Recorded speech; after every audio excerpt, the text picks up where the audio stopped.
Good evening, guys and gals, and welcome to 2023. We have got 6 hours to go.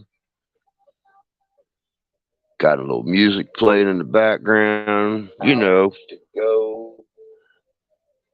A little bit of that, you know, make a little love type deal, make a little dance. Ah, listen.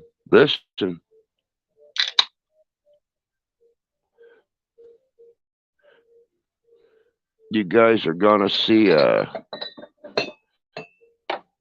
side of Drew tonight that you rarely get to see.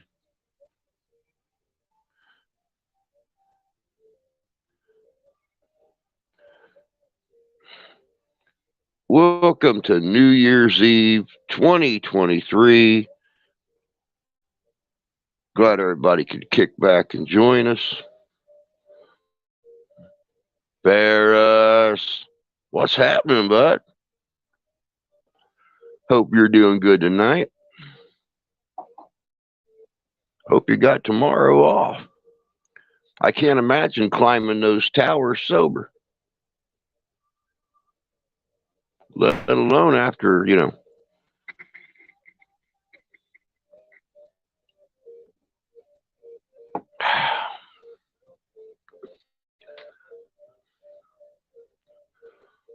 Oh man, oh man, oh man, oh man. I've been so looking forward to tonight. I only slept for about 2 hours today. Tony Lee, Katie, Happy New Year's. I know it's about 5 hours late for you, or, well, let me see here. 7, 8, 9, 10, 11. Yeah, it's about 5 hours late for you guys. Right now's New Year's over there where you're at. Happy New Year's, my friends. May it be a blessed one for all of us. Good evening, Ian. Good to see you, bud.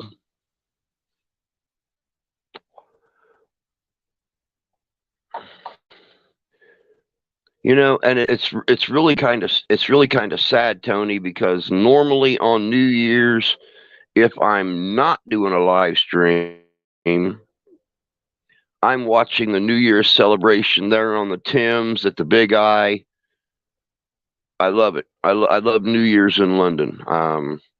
Be honest with you though, if I was coming to the UK, I'd probably be in Inverness or something right now, celebrating Hogmanay for the second night. Man, we got Ian popping up already.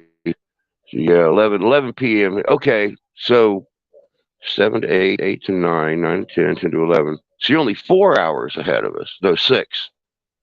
I'm so used to starting at 7 o'clock. I forgot that it's only 6 o'clock. Gonna make your cousin's house later. Well, normally the wife don't do anything. Ian, I will get with you in just a second, bud. Normally my wife isn't doing anything. She comes home, makes dinner, comes in, tells me Happy New Year's, goes to bed because she's got to get up in the morning and go to work. Just so happens tonight she's got friends over playing cards. So they're out there playing cards right now. I'm in here doing the live stream. My daughter's running around with a bottle of sparkling grape juice and thinking she's just hot snickerdoodles right now. So you be careful out on the road. I'm going to tell you right now, Michigan State Police are cruising tonight. They want to hit as many people as they can. So you guys be real careful out there going to your cousin's place tonight and coming back home. Chris, good evening. Good evening and happy New Year's to you too, bud. All right, we got Ian back here in the background already. Let's get him Hello. up here. He's our first one open mic in Yeah. tonight. What's up, buddy? Just, yeah. So, and just nothing much. Like my whole shelf of my figures and my wrestling shelf fell down. I had to put it back up. and a couple of my figures actually broke. Oh, So I have to figure out what I can do. And definitely not. Definitely not the way you want to start. New Year. Start New Year's. Nope. Well, uh, well, like, well, in next month, I bought my meet and greet pass. I'm going to the Western Show down at the in downtown, uh, uh, at the at the big Century China place. Mm-hmm. Man, they redid it. Yeah, I knew you was going to the wrestling show Yep, in January yep, and or February. yep. Because I told my mom that okay, because I didn't get to go to the one that I want to go to down in Kalamazoo, and so I said, "No, what? Heck, yeah." But I said, "I'm Well, gonna." my dad lived up here. He'd probably go with you. Yep. Um. When, when So I when he came up last year by himself, I actually had to program TNT on our TV so he could watch Monday Night Raw and everything. So yeah, he'd probably go with you. um yeah. So I spent the $100 to do the meet and greet pass, and I bought the 25 buck. The general seats.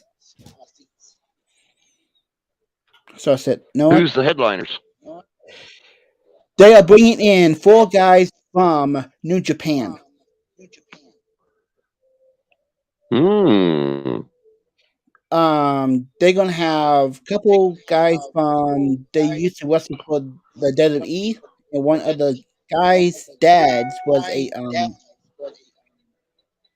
that is um and they said the guest and they might have a guest guy. We don't know. Um, and and they said that Mick Foley might be making his guest up appearance.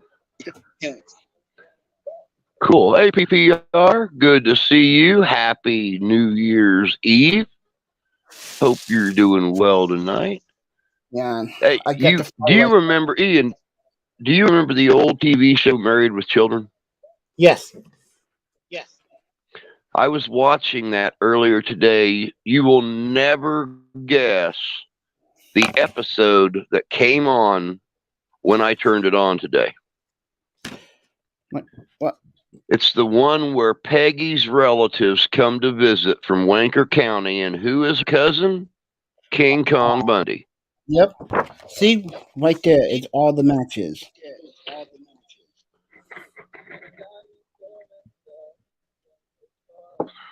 Very cool. Yep. I went to Walgreens to get it and print out. And oh yeah, because and you might be getting a package be coming into your mail soon. I'm gonna hook you up with I will be sending you a hang on, let me try, try, Hey, Jay, good to see you. Happy last day of 2022 to you too.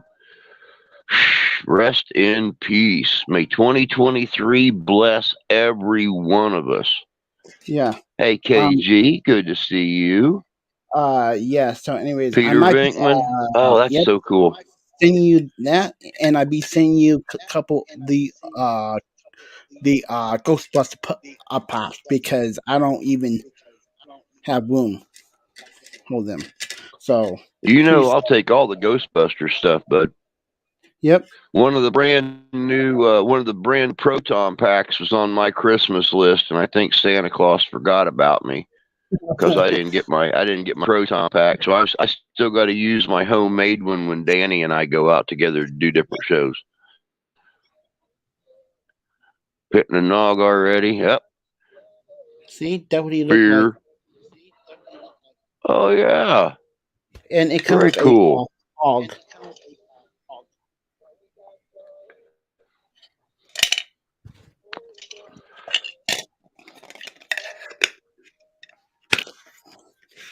Very cool. I like Yep. that.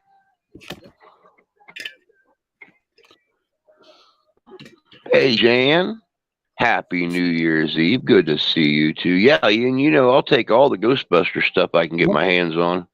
Yep. I get very much more. I'm going to have to put myself up a Ghostbuster shelf in here because I've And got all my liquor bottles up there right now, and I've got some more liquor bottles over here on the top of the bookcase. I need to put myself up a Ghostbuster shelf somewhere. yeah, and uh, well, because I got myself like like a East like a East Star Wars, myself.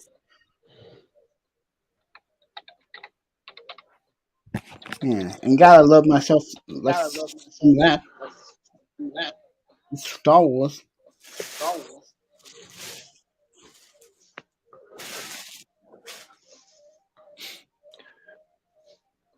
Yeah, that's mostly what Santa Claus brought me was Star Wars stuff. I got a little remote control BB-8, and I got some T-shirts. Of course, I got some Jurassic Park T-shirts. Santa knows that I love the Jurassic Park things. Marco, ¿cómo está, mi amigo? Happy New Year, my friend. 3114. Damn. Woohoo.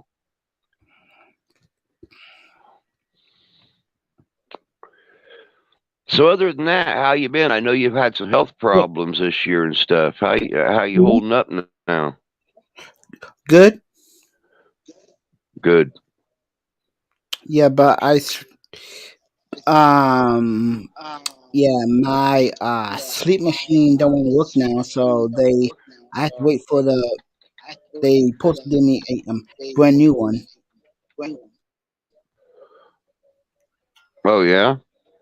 I I don't know when.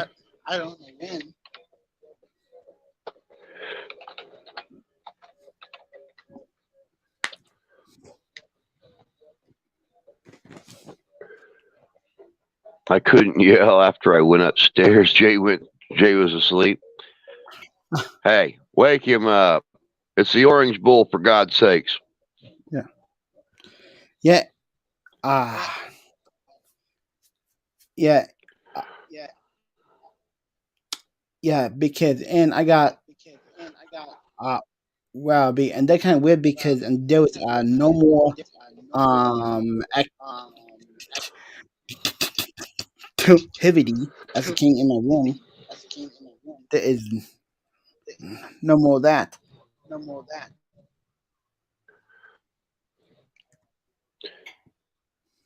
Well, hopefully they'll get it fixed or get it replaced here real soon.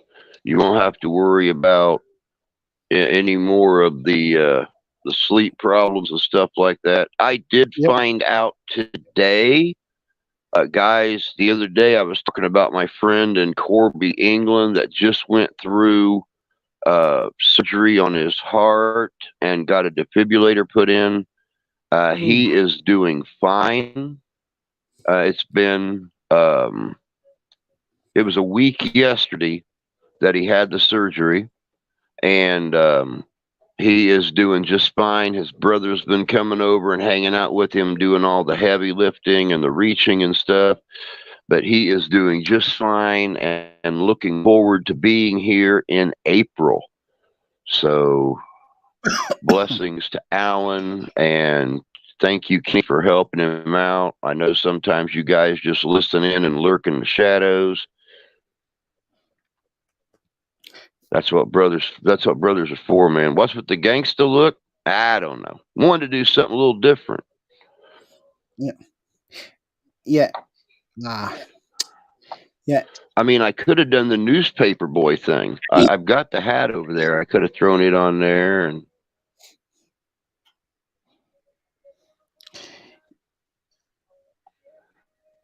yeah. So I heard they are gonna put some brand new stuff down at I heard they are putting some new stuff um yeah at the c- c- down at the cemetery. oh yeah, Yep. They are. I guess they look are better as a gangster. redoing. They are redoing all the old,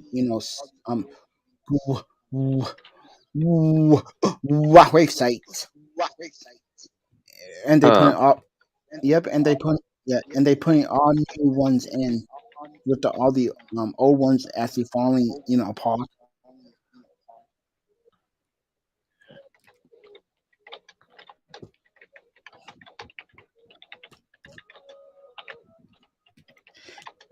Pretty spooky.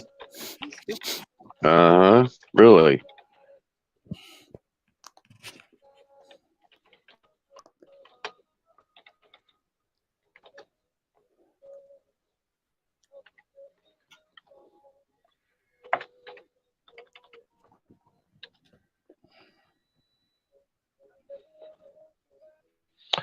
I've actually got a fedora over here, and I've got a bowler cap.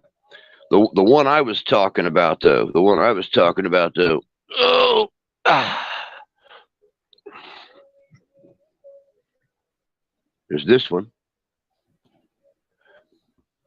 Hold on.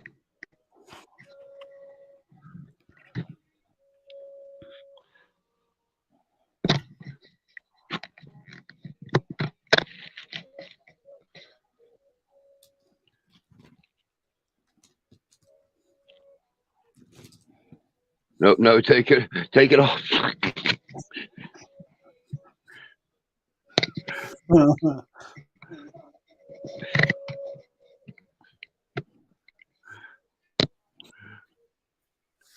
Ah, look like an Irish mobster.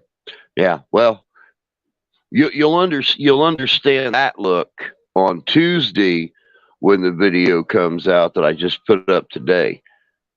I knew I was probably not going to really want to do much after taking tonight away from the wife, not, going to bed with her and stuff. I decided since she's off Tuesday and Wednesday, I was going to go ahead and get the video set up for at least tomorrow and Tuesday. The one coming out Tuesday got a lot to do about Ireland. So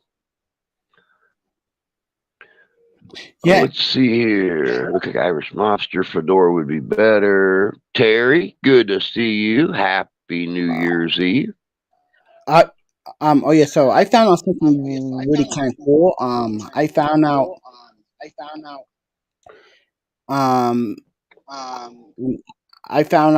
that I'm half uh, yeah. So I found out my Asshole.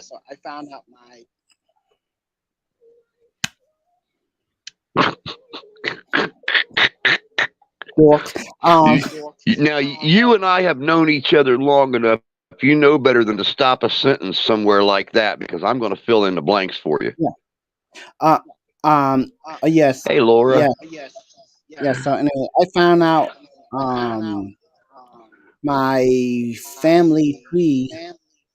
Half of my um I guess my dad side, my dad great grandma is actually from um I- um I- Israel. Really? Yep. Wow. So I guess I got partly some of Israel blood. What are you writing me? That is true, Chris. Depending upon how big your butt is, we're all half asshole. You're right. Well, I mean, except for me, I'm three quarters, but I'm a mud anyway. So Yeah, yeah, but me, I'm about uh 90%.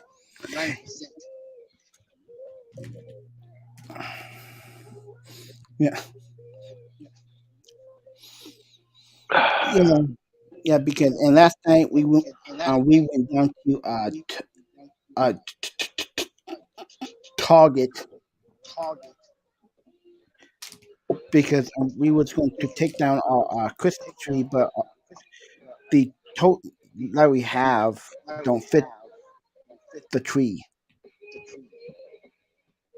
hmm, we're going to take ours down tomorrow after I get up.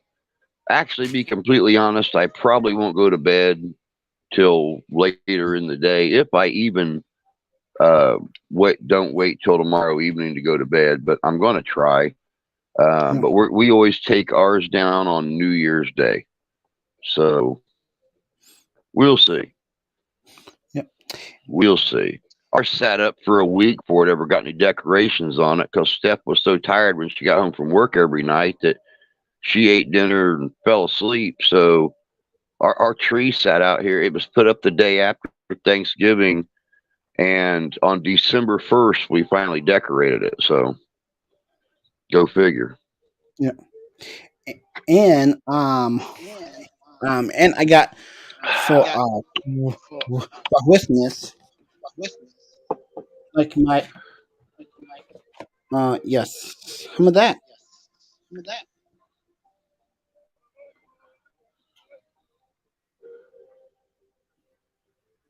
To Every put in my man Jack. Yeah, yep, I need to get myself a decent beard kit too, since I'm going to let mine grow in now. yep. I'm not doing any more shaving, so I need to get me a decent beard kit, and I've got the trimmers and stuff. I just need the grooming, the stuff to curl it, and the whole the beard wax and all that pretty other stuff to go Yeah, in there and make because it all nice and full and fluffy. yeah, yeah, because in my trimmer, you know, to like to shave my face, um, it don't want to work now. Like, stop, working. Well, stop using it on your armpits.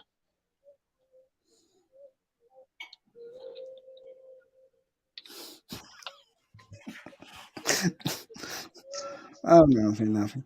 Anyways, And your nether regions. Don't use it on your nether regions. You'll cut yourself. yeah, but I would never.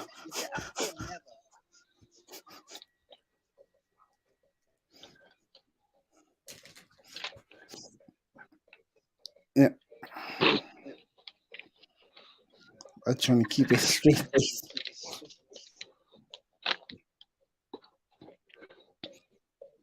and I have to go through.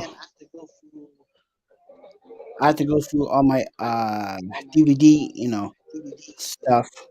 What I don't want and what I do want.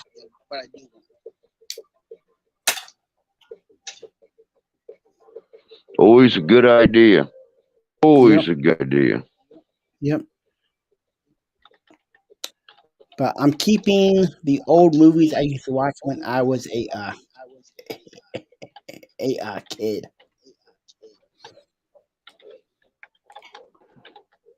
Like, okay, I take the one movie for, for instance, the Uncle Buck,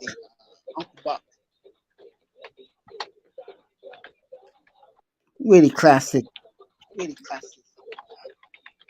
movie.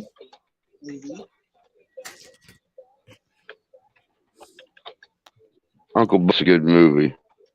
Yep, with John Candy, and I watched Yep. that one movie with John Candy, and he was I I think that was in the Wagons East or West. Um, I believe it's West. Yes, that is his last,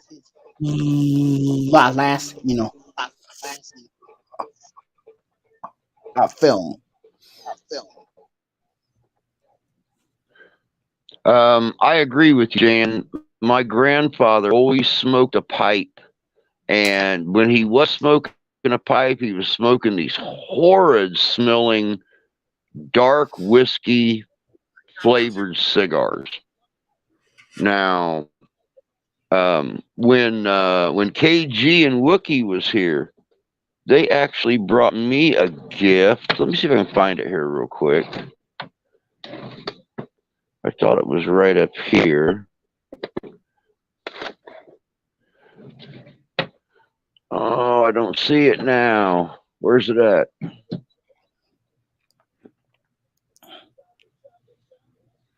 But anyway, they brought me a beautiful Meerschaum pipe. Nice. This is the one pipe that I have now. This was Steph's grandfather's pipe. And every once in a while, I will smoke this one. I don't know where the Meerschaum is at.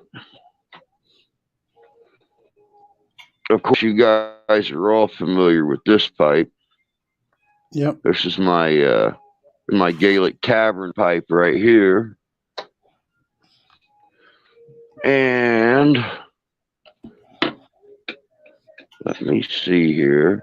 That other pipe is up here somewhere. I might still have it in the.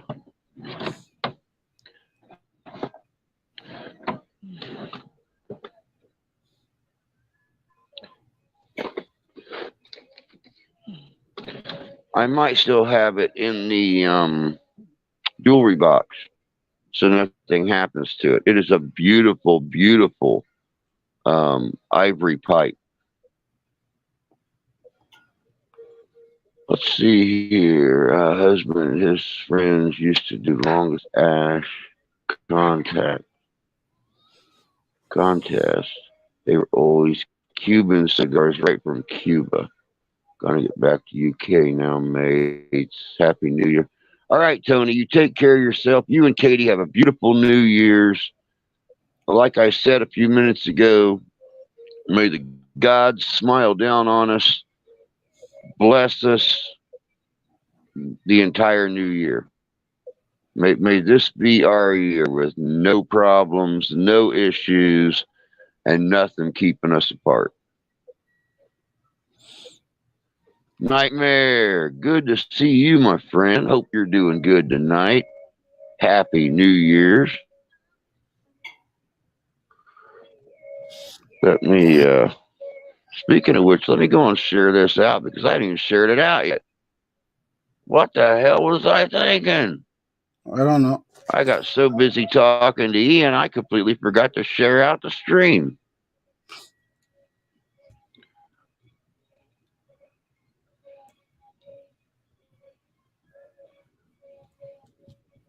Come on, you. There it is. There's the dot. And there we go.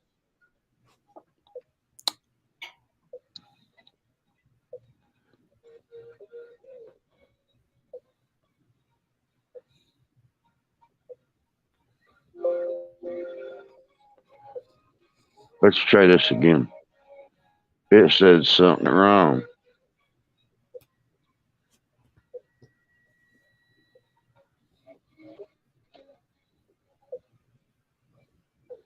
Oh, it said something went wrong again. So I guess we won't share it out right now. Damn it, Bobby.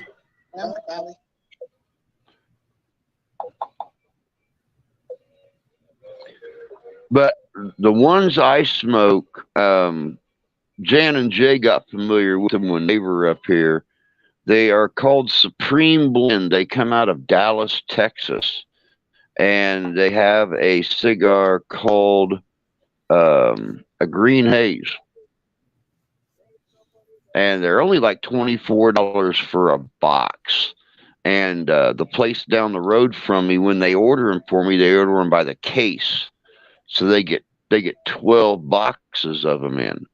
So the only problem is that I've been smoking them for so long that a lot of people here in town have found out about them for the first time, so they start buying them up too.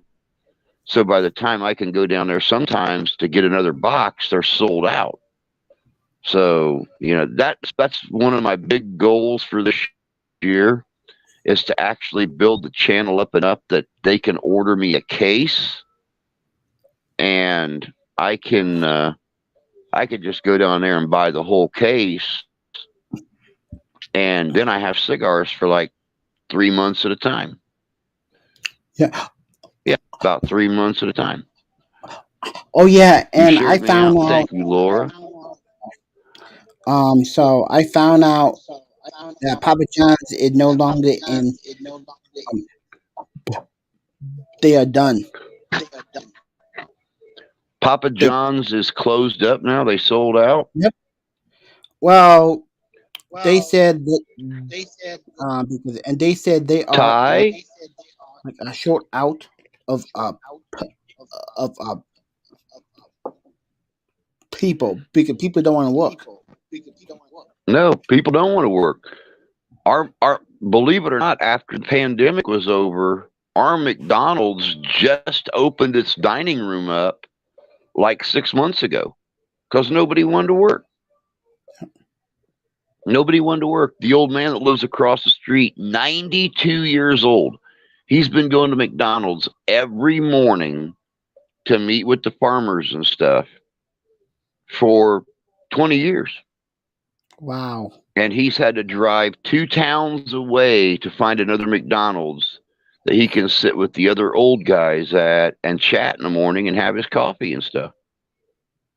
It's been terrible. They just opened back up, but they had to bring people in from the next town over and the town over from that. Yep.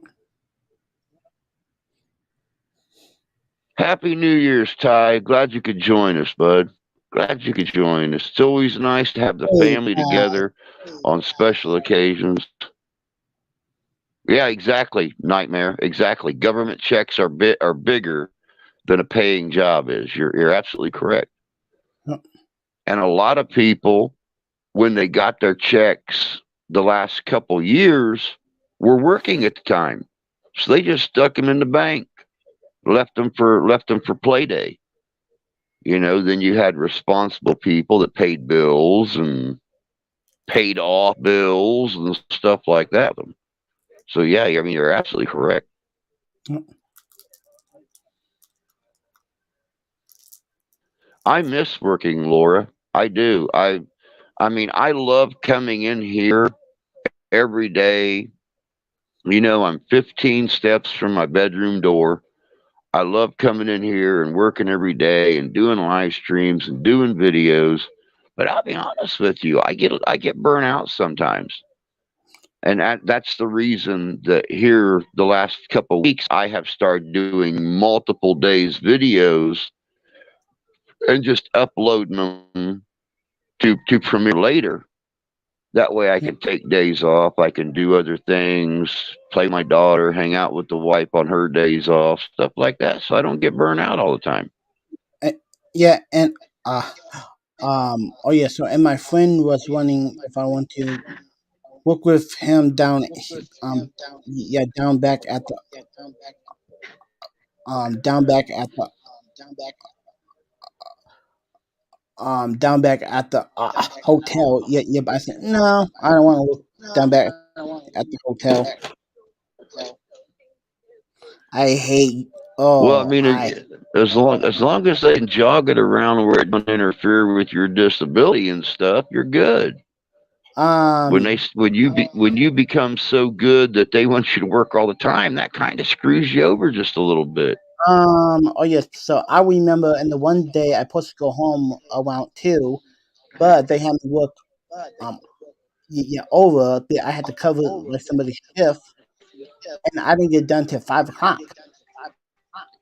Now, you guys have to understand when I met Ian, I was working for my wife's best friend who's here now playing cards with her.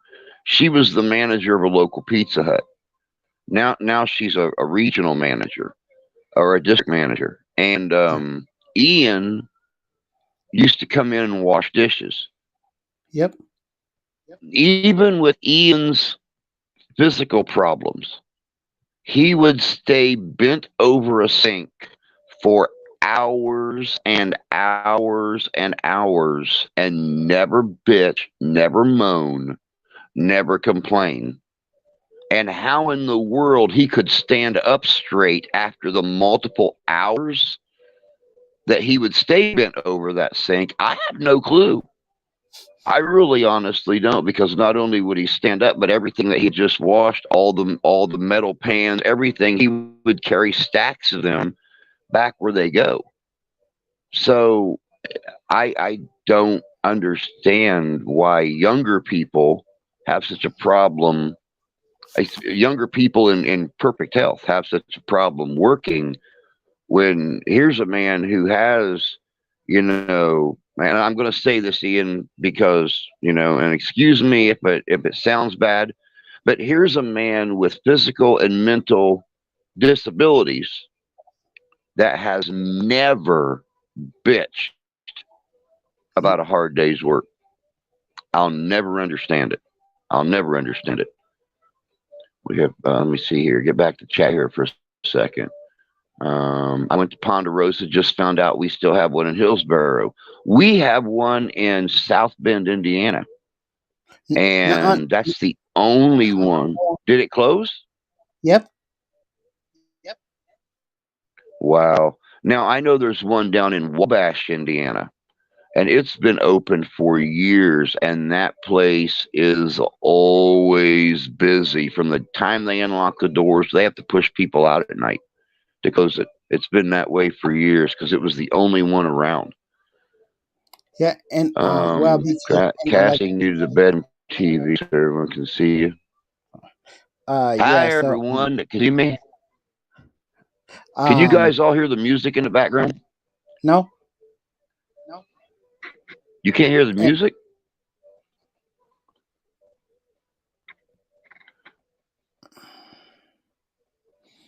Well, let's see if we can fix that.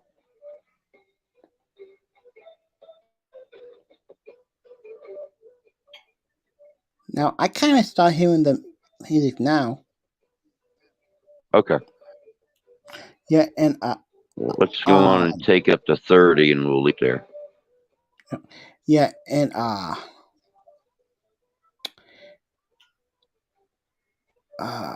oh yeah, I was watching a really good documentary on the Disney plus about what was it? I was watching a documentary on the Alcatraz.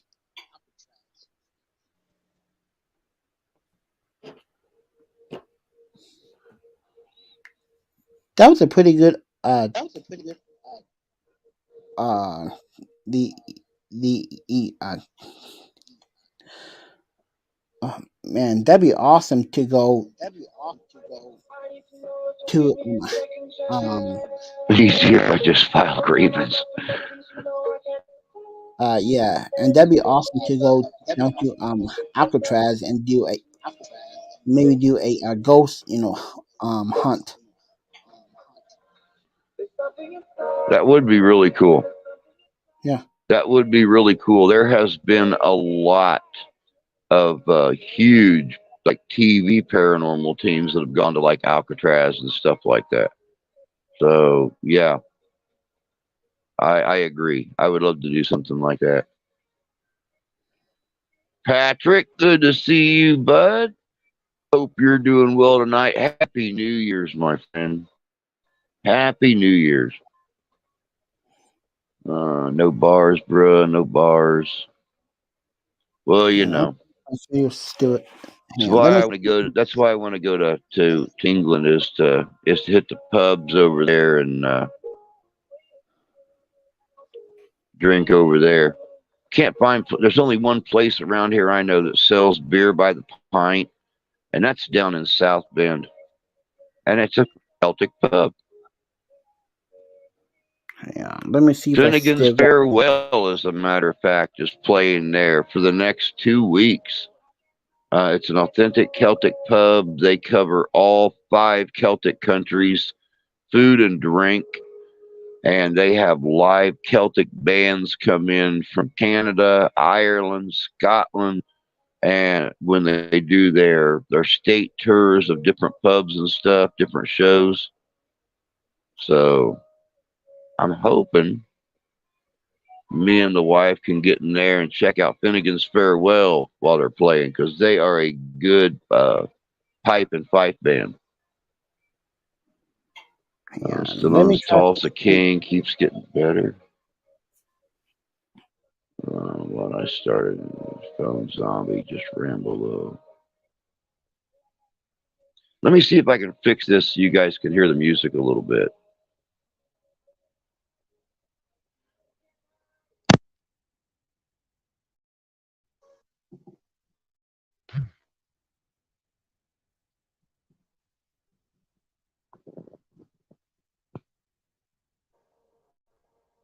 Is that better? Can you guys hear it now?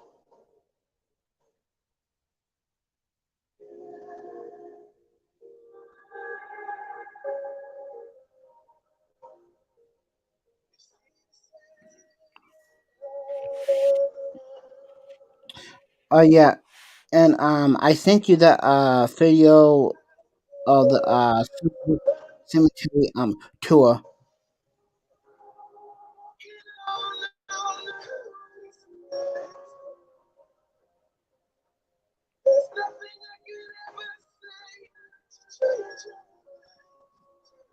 See the see I went on a uh tour.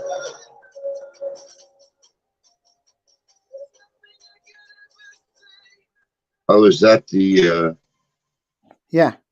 tour there at the cemetery? Yep. Oh yeah. So Cool. I sent you the link on your Facebook messenger. Very Hoping if you cool. got it and you can actually check it out. Man, I can't believe I went into the old place where they used to keep all the dead bodies. I still Into the can't believe I mausoleum, or I mean, into the receiving vault. and like I didn't feel nothing. I felt no bad energy, nothing.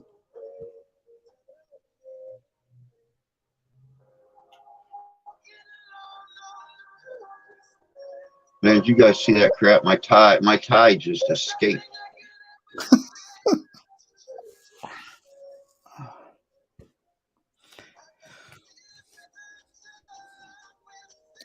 Yes. So the people who don't know what that is a old museum fort was built back was built was built back in the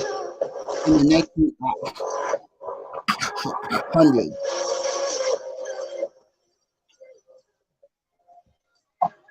Yeah, a receiving vault, guys. If you go back and look at my video, Silverbrook Cemetery, you'll see the receiving vault. Basically, what it is it's a building that has it's a stone building that has iron racks on the inside, and when someone passes away, when the ground is frozen, since they used to have to dig the graves with shovels, it was very hard to do. So what they would do is they would put these people in the receiving vault, and it had open windows on the doors so cool air got inside there, and they would leave the bodies there until the spring thaw, and then they would pull them out, hand dig the holes, and Oh, put see, people in the ground then. But see, this is and one look of only what like yeah, 5 receiving vaults that's still used in the country. true. Yeah, Look there what you go. There's a good picture of it. Um, hold on just a second, Ian. Patrick, what do you mean? What are we trying to do? I just seen that on there. What are we trying to do? And Jan, you know I can't play Bon Jovi or Rocky Top. I had to go with copyright free New Year's playlist. And I just happened to find one that's 12 hours. So,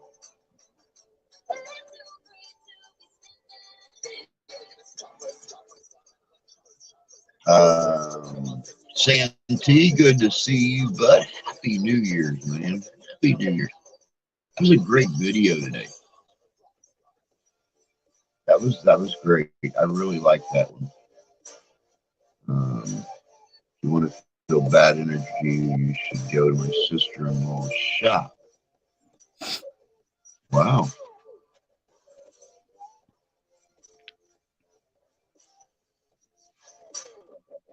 Um, Bon Jovi, I don't hear something from him for quite a while.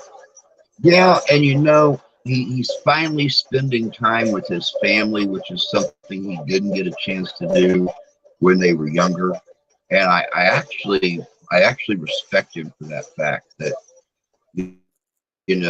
though 40 years later he's still popular, but now he has decided to enjoy he's not that much older than I am. He's only, I think, uh, 12 or 14 years older than me, and he's finally enjoying his wife and kids. I don't blame him one bit for it. Hope you have a good one too, Sante. Um,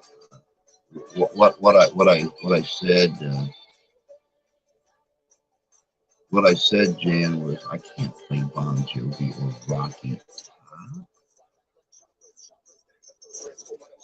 If if if we want the live stream canceled 48 minutes in, yeah, I can some Bon Jovi.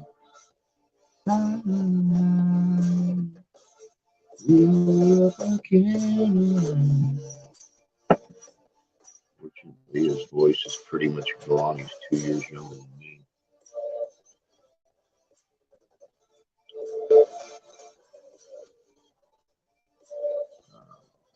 Ohio State Reformatory twice, Waverly Hills 3 times. I would like to do Waverly Hills. I would really like to do Waverly Hills. That's on my plans for the future. But who knows? Hello, Terry. Good to see you, dear. Hope you're doing well tonight. Happy New Year's Eve. Oh, yeah, definitely Journey. That's something we listen to on a daily basis around here. Oh, you're fine, Ian. Don't worry about it, bud. You're fine. Put it on the charge. Maybe you can pop back up sometime before 6 a.m. Waverly is expensive. Yeah, I've heard it's very expensive now. But that's the problem with a lot of places that become popular is they may start off at a moderate price per person or per group of 10 or something like that. But then when they become popular, they get on TV, stuff like that. Then all of a sudden they blow up. And that's one of the problems I have with doing the Indiana investigations. There's 8 or 10 locations that are owned by the same person, but automatically right off the bat, $300 for a group of 10 to get in, $30 for each additional person. They don't offer you a place to rest. They don't, nothing. I mean, you go in, you're on your own. You can't plug into their electricity. You can't do anything.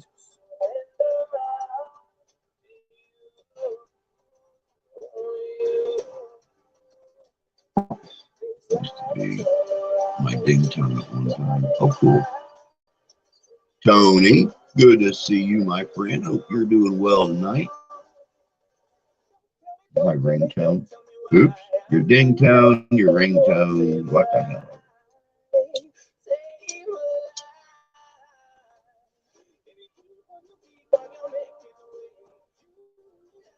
What was that? Shoulder. I think it's knee. Already ordered my t-shirt commemorating the win.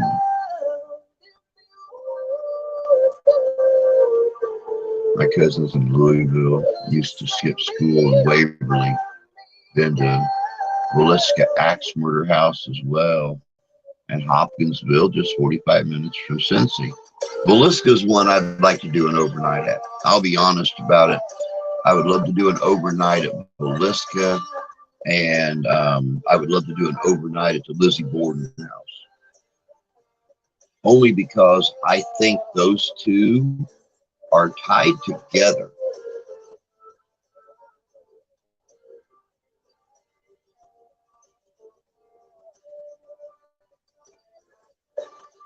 Uh, 300, yeah, they better give me some power. You'd think those folks would want to offer those amenities for your experience to be better. Well, you would think they would want to offer the amenities so you give them a decent review. I mean, when you go in, you run the risk of your equipment, unless you bring a charger, you run the risk of your equipment going down. If you do encounter some type of EM forces there that drain your batteries and stuff, you're done. You go out, you sit in your car till everybody else is done. So, I mean, you would think for reviews, they would definitely, yeah.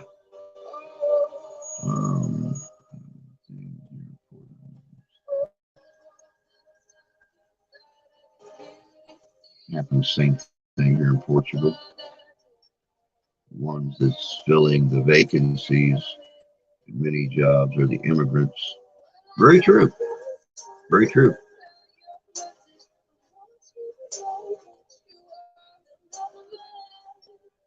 I kind of think Lizzie didn't do it. Well, see, they couldn't pin Lizzie Borden down to the murder of her parents. And, you know, they found no evidence that she did it. That's why she was acquitted on the charges of murdering her parents.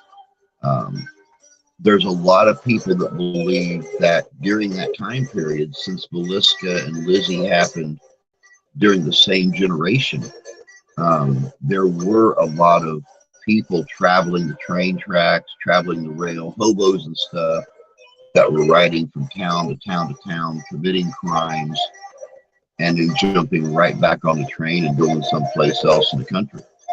So a lot of people believe that the Villisca murder family that was murdered and the Lizzie Borden murders were caused by vagrants riding the rail.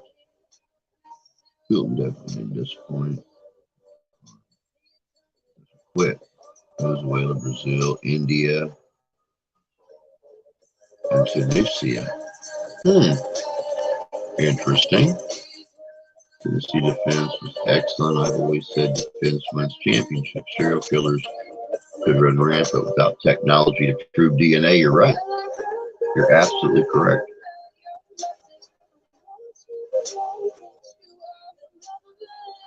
You are absolutely correct, Chris.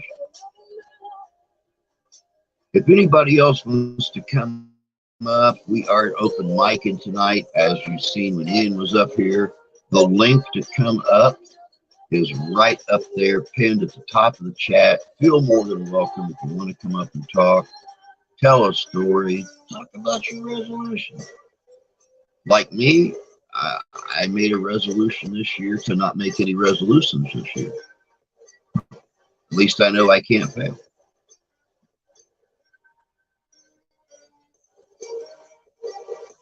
I have shit like 25 years now. I'm still there. You do what you got to do, man. You support your family, though. That's the important thing.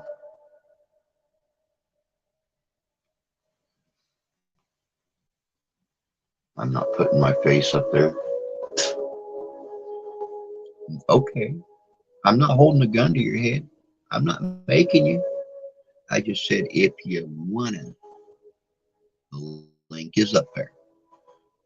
Truck drivers make good serial killers. Just imagine how many long haul guys have killed. Yeah, believe me, I spend a lot of time with the wife, um, watching her crazy killer shows. Oh my God, there's a strange face. Haven't seen that one in a while. Look at this, guys. Hi. Happy New Year. Mr. Noel, how you doing, buddy? I'm doing good. Long time no see. Yeah, really, long time no see. Yeah. I yeah. I just enjoying Christmas and enjoying New Year. Just have Chinese food for dinner. Very So how cool. you been? I'll be grabbing dinner during potty breaks tonight because the wife didn't get home till almost 6 o'clock, and she wanted to make chicken sliders tonight. Oh, nice. She's got company out there playing cards. So when I go for potty breaks, it's going to be grab a slider and still be chewing it when I work back in the studio. Yeah. Yeah. I just want to hop on the piano, say hi. You know. Um. So how's your Christmas? I would, but it would come in C-17. Christmas wasn't bad. Christmas wasn't bad. Oh, I good. mean, I didn't get anything I asked for, but I still got some decent stuff. So I mean, I'm Yeah. not going to complain. I got some amazing coffee. Got me a absolutely beautiful JJ's Adventures T-shirt. I got some Black Rifle coffee from the Black Rifle Coffee Store down in Yeah. Hey, Ann. What's up, buddy? Gatlinburg, Pigeon Forge, something like that. Happy New Year, Ann. Yeah. I'm not going to stay up until midnight. I probably watch it right on YouTube. I watch the ball drop on YouTube. I would be very tired tonight. Yeah, I'm just going to be playing Mortal tired, Kombat but I 11. only slept a couple hours. So. Hey, Candy. Good to see Hey, you, love. Candy. Hope you're Happy doing New good. Year. I'm stopping by to say hi to Drew. All right. Oh, I'm glad you did, bud. My mom said Happy New Year. Well. Yeah, my mom just stopped by and say Happy New Year. You tell her I said Happy New Year too. I will. Yeah, listen, I'm glad I just want to hop on real quick and say hi. And I love you, buddy. Love you too, bud. Good to see you again. Happy Good New to Year see to you you. again. Yeah, all right, you take care. You take care too, bud. I will. Love you. Bye. Love you too, bud. Bye.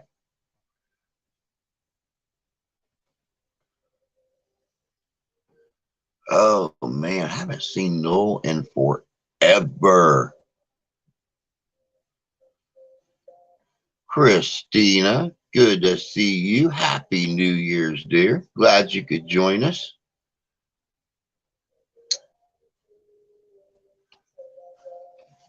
Hey, somebody email me a beer real. I thought my beer would last longer. Somebody email me a beer real quick.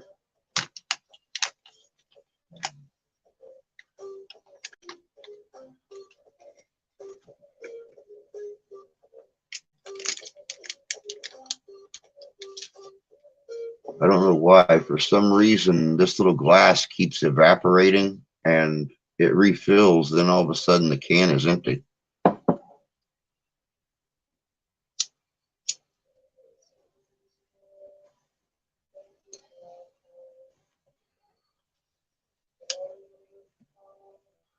Make sure. Oh, there's the skipper coming up. Well, how are you doing there, matey? How you doing, lad? Hope you're doing well. I'm doing fine, getting ready for another year. I was listening to your conversations up here, and I thought you might want a little bit of help for the new year to ring in a little bit of history and a little bit of mystery. You know I'm always for that. Well, let's talk a little bit on the edge of that paranormal stuff that we've been talking about here. That's all. Okay. It's a yarn based on a true story. We'll go back to the days of the potato famine. Have you ever heard of the Donnelly family? No, I have not. Well, the Donnellys were an Irish Catholic family that settled in the area of Lucan County, not too far from London, Ontario. It's in Biddulph Township in Upper Canada at the time. About 15 kilometers from London. Well, this area was quite prominent with the Roman Catholics. Again, many settling because of the potato famine, and of course they had their own subculture within the area that was pretty. What's the right word for it? Full of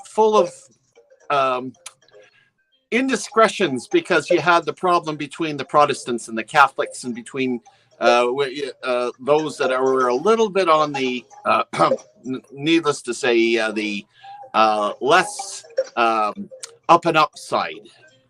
Now, the Donnellys were very prominent in that they were businessmen, but they were also criminals. They weren't afraid to break a fair amount of laws. They actually ran a stagecoach out of Lucan, and they were pretty nasty people. In fact, the locals absolutely hated them. Well, it wasn't long before they got to the point where they wanted to do something about it. And unfortunately, it happened at a time when one of their young cousins come over from Ireland, a young lass, and she just happened to be living at their place. It was located on what they call the Roman Line. And again, the Roman Line was a country road, lots of farm area, just outside of Lucan, and had a little church, had a churchyard, just down the road from the Donnelly homestead. And one night, the townspeople up in arms decided to go and do something about the Donnellys, and they ended up going out to the Roman Line and murdering every last living soul that was out there. So as the years went on, there was a lot of talk about the Roman Line being haunted, and the fables carried on, referred to as the Black Donnellys. Well, comes to my tale. 1967. I'm not dating myself anything here, but 67. I was part of a group of venturers, which is a scout group here in Canada, out of Windsor, Ontario. We decided to do something crazy. It was just that time of year where it was starting to get a little bit snowy, but it was still a lot of rain. In fact, it was a cold rain the day that we decided to head out there. Very festive.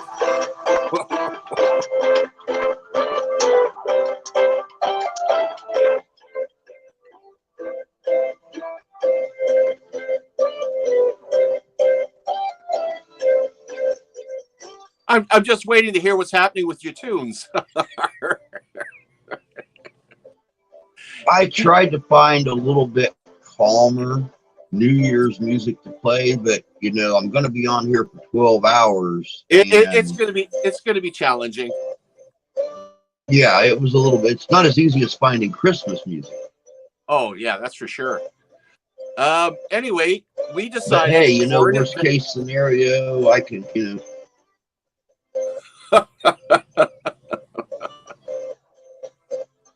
Where was I? Okay, let's get back on track.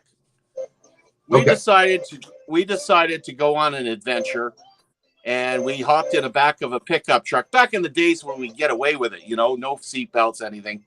Sit in the back of a pickup truck with all our camping gear, and we hopped in the truck and headed down the 401 towards London. And as we're driving down, of course, it started to pour down rain, and there was a bunch of us that were absolutely soaked to the bone. Bloody cold that day, covering ourselves up with tarps, whatever, anything we could get our hands on. And we stayed that way until we got out towards Lucan County, and we hit the Roman line. And as we're driving down there, the rain had stopped, but we had a thick fog that had settled down in the area. And we could see on the edge of the roads, a lot of the farmer fields had, you know, the little cutoffs so that the tractors can go out into the fields. We decided to pull into this one field and set up our tents along straight along a fence line for the night to try to dry ourselves out. So we set ourselves up, got into our tents, and we lied there until it got quite dark.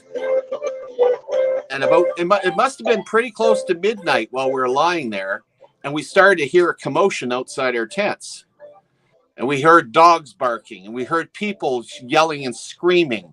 And of course, we're a bunch of kids. We're, you know, a little bit nervous about getting out and seeing what's going on. So we'd be yelling back, "What's going on? Anybody gonna go and check outside the tent?" "No, I'm staying in here. I don't know what's going on."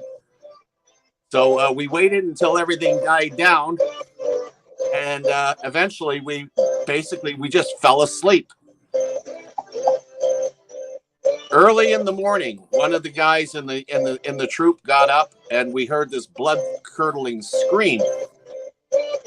We opened up our tents, we got outside our tents, and instead of being in a straight line in a farmer's field, we were in the cemetery. All of the tents were in a circle around the obelisk that had the Donnelly name on it. And every one of them murdered ground. We were in the graveyard.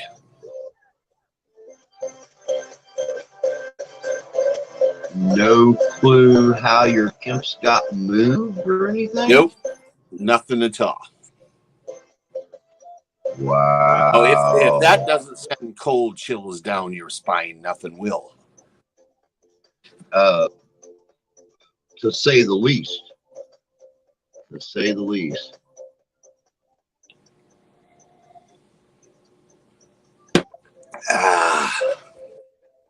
Wow. Yeah, I've been in I've been in more cemeteries than I could care to count. Some of them the largest in the world. But that one is probably the scariest one. Yeah, we have one down here. Ian and I were just talking about it a little bit ago. It's called Silverbrook, and it's oh God, 12 or 14,000 graves. I mean, dating way back before Niles, Michigan was even a town. Mm-hmm. I mean, it was still City of Four Flags. So you're talking middle 18th century. Yeah. So it actually started off as a family graveyard, and now it encompasses like 22 acres. And we even have a burial mound out there. They unearthed Native American graves while they were breaking the foundation for a building up by the river.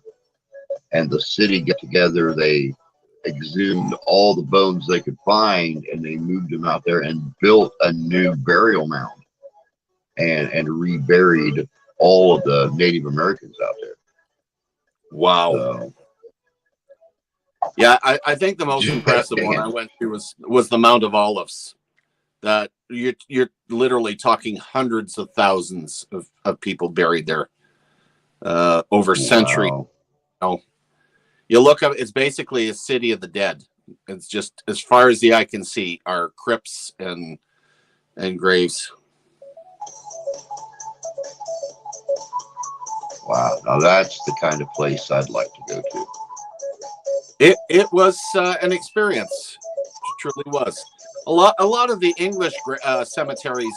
When I went through Salisbury and out the outskirts of London, they have some really cool looking places where you can go into the little churchyards, and they're all dating, 15th, 16th, 17th century, and then you get into some of the earlier ones with the Celtic crosses and stuff.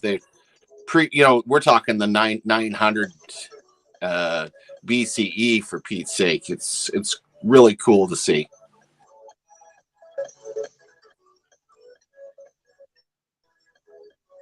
Very interesting. Yeah, I know there's a couple of them over in England and Scotland that I would love to go to. Mm-hmm.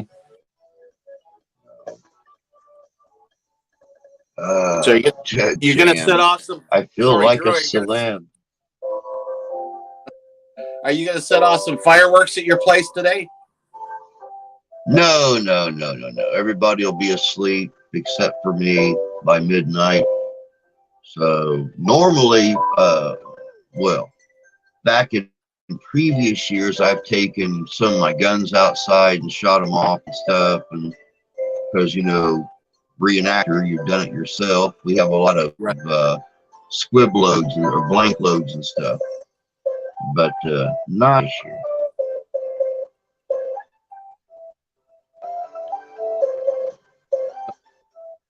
Yeah, my brother was a big ball and powder.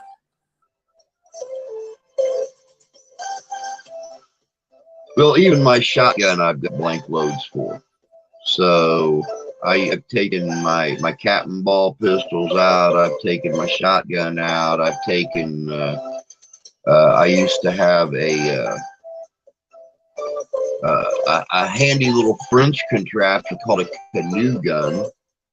Right. That I've taken out and shot. My daughter could shoot it. It was only like a 36 caliber, and it was cut down right at the end of the stock. And so it was only 2.5 feet long. She could shoot it, but I fired blanks out of it as well. Mm-hmm. I'm just trying to become more around here. I have a lot of people. Well, Drew, I'm gonna let Jay come up and chit chat with you. I know I'll swing by every once in a while. This is to my buddy David, who's sitting here watching your show for the first time. God bless you, brother, and I'll be watching your show throughout the evening, Drew.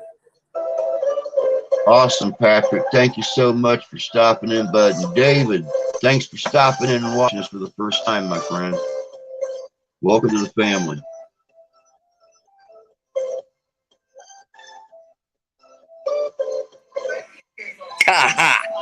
What?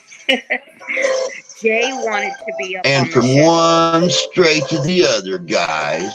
We can chin up here. Our local celebrity. Hey, Mr. Fuzzy, how you doing? I'm doing fine. How are you doing? I see. I'm kind of getting the nice little beard going. Yep.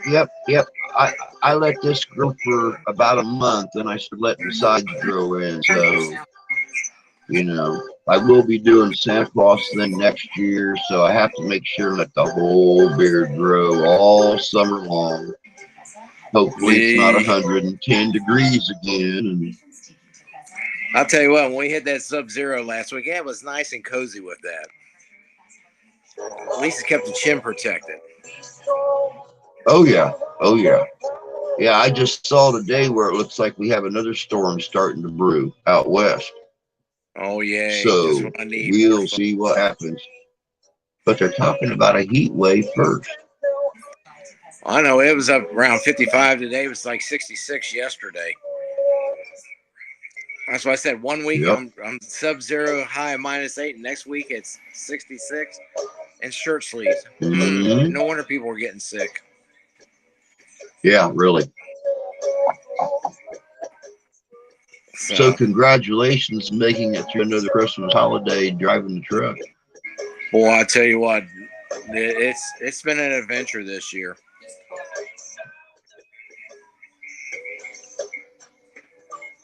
It was the same all over, man. I'll tell you what, I've heard people complaining. Um, just the other day, there was people complaining because families said they sent out Christmas packages 2 weeks before Christmas. They still haven't got them yet. Yeah, it does not surprise me. I've had a few packages come in on my truck here in the last week or two that's like 2 and 3 weeks old. And I'm like, really? I even had a letter Wednesday that was dated from the 14th. That's interesting. You know. Wow. So it's just one of those fun adventures. Oh yeah. And Oh yeah.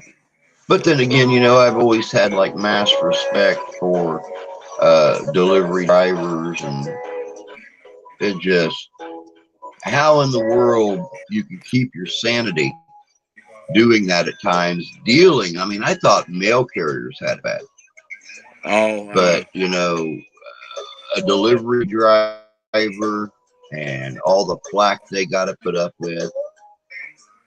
He didn't notify me when my package was delivered. When I sent you your package, I put it into my email, so I knew exactly where it was at all the time.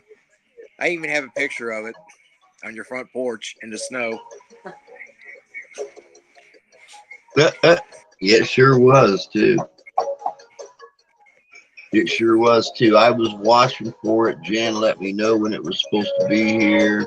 I didn't know what all was in it, if it got wet, if it was going to be bad. So the second they dropped it off, I was out there and grabbed it. Yeah. And I'm really kind of glad too, because those 2 bags of Black Rifle coffee in there, I would have been really upset if my front porch turned brown and my coffee pot didn't. Yeah.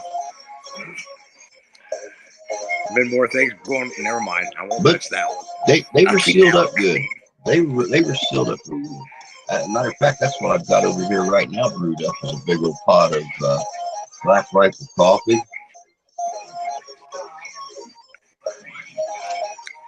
Yeah, because it may not take long This for me is to the one they sent me, guys. Go to sleep.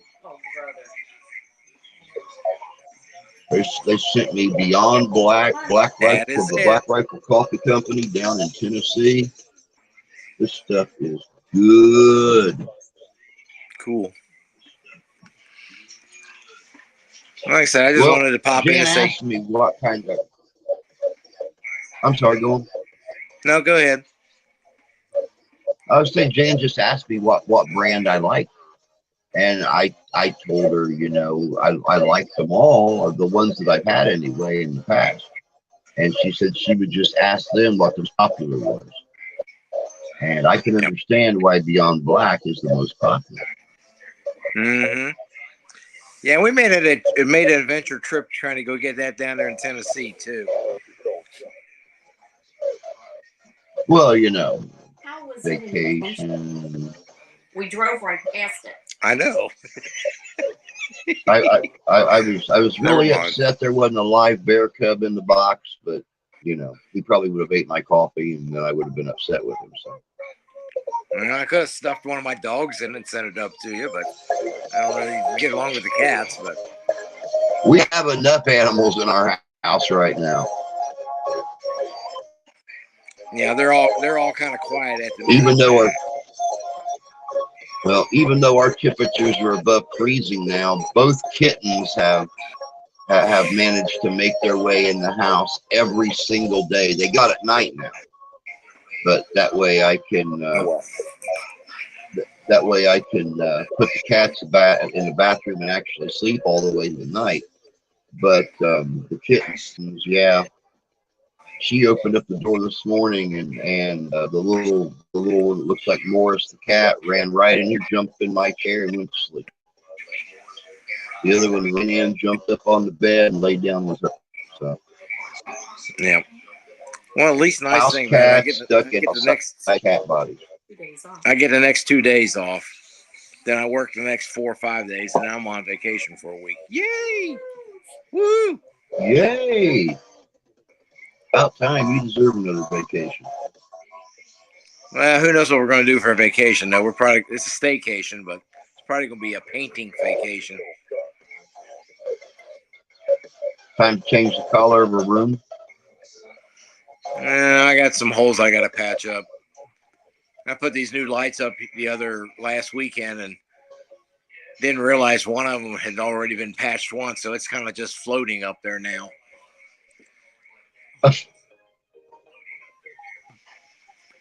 So Wow. I have to phase it out and clean it up and repaint that area.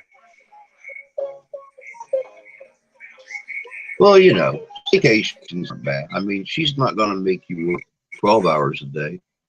Yeah. So maybe. You handing it to me? I'm going to hand off to Jan for a while. All right, my friend. You take care of yourself. Hey, Buck. Good to see you. Happy New Year's, Jay. Happy New Year's, Jay. Thanks, Drew. Now you get to see ugly old me. That's okay. We'll accept it. Okay. That sounds good. I'm ready. I to wish go I back could to send Tennessee. you the kittens, Terry, to be honest with you, but I don't think my daughter nor my wife would forgive me if I sent one of those kittens to somebody. They have become regulars in here. And for some reason, I haven't figured it out yet. Ralph has taken to the little boy, the one that looks like Morse the cat, the one we call Tucker. That is his best friend in the world. They sleep together. They play together. They do everything. Kenny, the little girl, I call her Kendall. My daughter calls her Kenny. When we found out she didn't have penis, her name didn't change. Her sex did, but name didn't. So, yeah, she looks just like our little Georgie, and though Georgie's still a territorial cat, she will every once in a while you'll catch her walking by, giving the little one a kiss or something like that. The cemeteries here will make Vlad take Phil at home, but fail at home by comparison. Wow, Marco, that sounds interesting. Yeah, I'd love to go to some other cemeteries in other countries, and just check them out and see what we can get. Let's see here. Hey, Drew, I think I may need help with my move. All right, Ty, I'll help you, bud. It's not a problem. KG's on her second beer and she's drunk already. Oh, She's a what do with lightweight. you, girl? KG. Oh. I'm on, I think, my 4th gin and tonic, and I'm ready to go all night.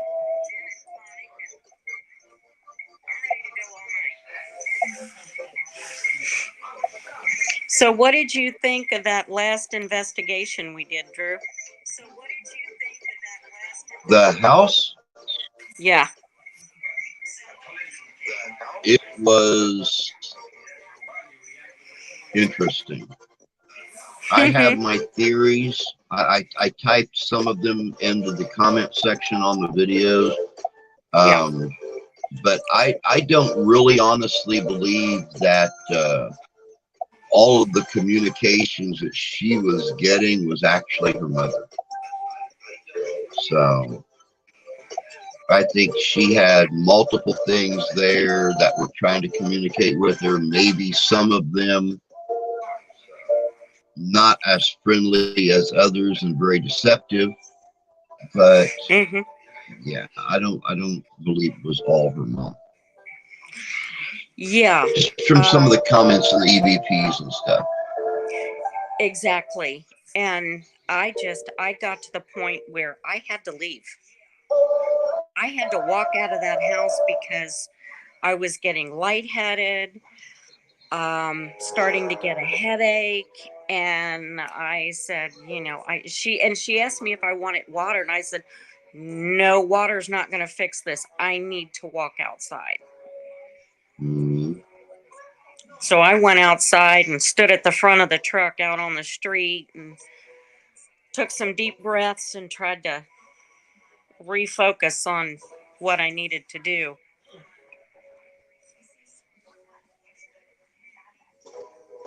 But she wants us to Yeah, it come was back. very interesting, to say the least. Yeah. So there's a couple of other places that we're lining up.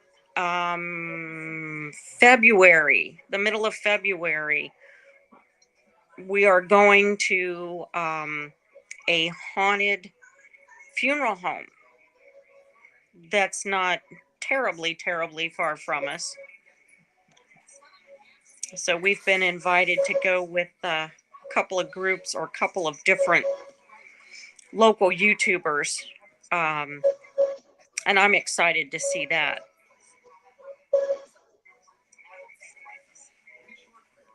Very interesting. Yeah, I've been Yeah. working on some new things for this year, new cemeteries, new locations, trying to figure out times. Actually made a comment to an on an Instagram post from an old friend of ours, and he commented back, if the old man could stay out of bed long enough, he could go out on good investigations with him. There I'm you like, go. staying out of bed is not my issue. I have no problem staying out of bed, as No, per you my don't. last couple days. Yeah. Well, hopefully that will cease. We could only hope, because I tried to lay down today, and I think I just dozed off and Grandma had a meltdown. So I woke up, ran out there, took care of that, went back and laid back down. And I think it took me about an hour to go back to sleep. And then it was 5 o'clock.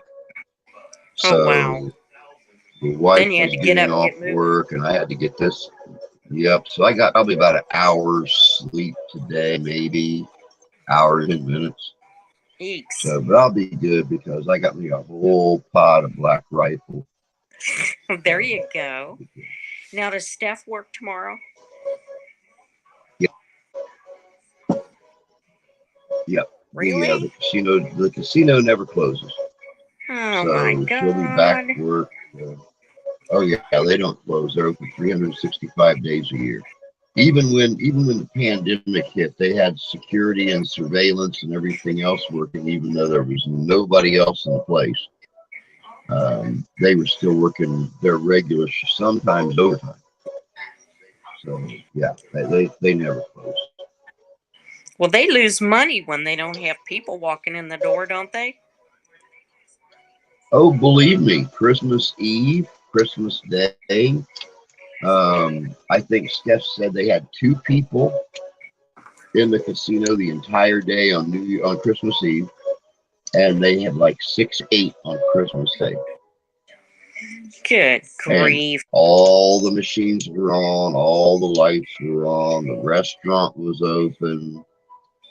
But you know, when you make $6 million a day, having 1 or 2 days where you only make a couple grand don't really hurt you. Yeah, true. And they have 4 casinos, so good night. Just imagine what that's like. Because Blaine goes to 2 of them, right? Yeah, he'll go to the mothership down in New Buffalo, Michigan, and he will go to the one there at Hartford. Right. She had to go to the one that's 45 minutes away from him. Gotcha. Which was really kind of cool, because he did that video here a couple weeks ago where You can hear Steph in the background talking to I him heard on the him. Yeah, video. I heard her. That was awesome. Well, do you have anybody But he's else waiting actually to been up come up? here to our casino too. No, not yet. I thought so. I thought so. Yeah, we done a video together on the old channel a couple of years ago, 3 years ago.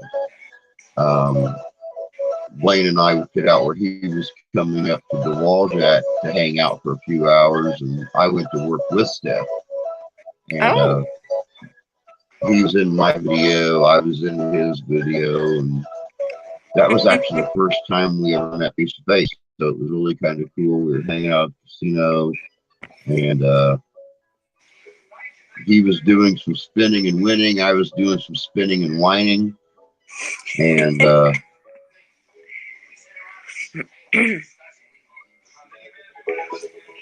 it's what we do. gotcha. Do you have anybody else waiting to come up?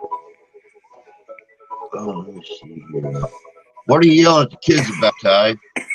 Are they being little New Year's Eve freak monsters running around the house?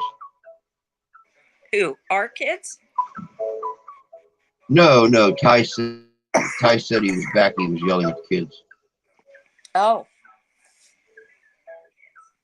Which reminds me, by the way, guys, and this don't just go out to our Catholic friends in here, but this goes out to everybody. Our sincerest thoughts and prayers with all of our Catholic friends over the death of Pope Benedict this morning. It's not really the fact that it wasn't expected. He has been very sick for the last week or so. Exactly. But it's sad. I remember when Paul passed, and Oh my though I gosh. did not grow up Catholic, that was a man I very much respected, and because of his actions, the way he looked at all people's. Benedict was an amazing pope. He's one of the probably first time, I think, in 500 years that a pope was replaced before his death. 600 years. So 600 years. Yeah. So, our thoughts and prayers go out to all of our Catholic family members and stuff like that. Sure.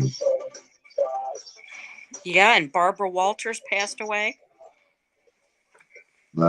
We've lost a lot of famous people in 2022. Yes, we have. Yes, we have. I believe I glanced over a video earlier today. I think they said we've lost like 32, 34 people. Shoot. This year. Yep.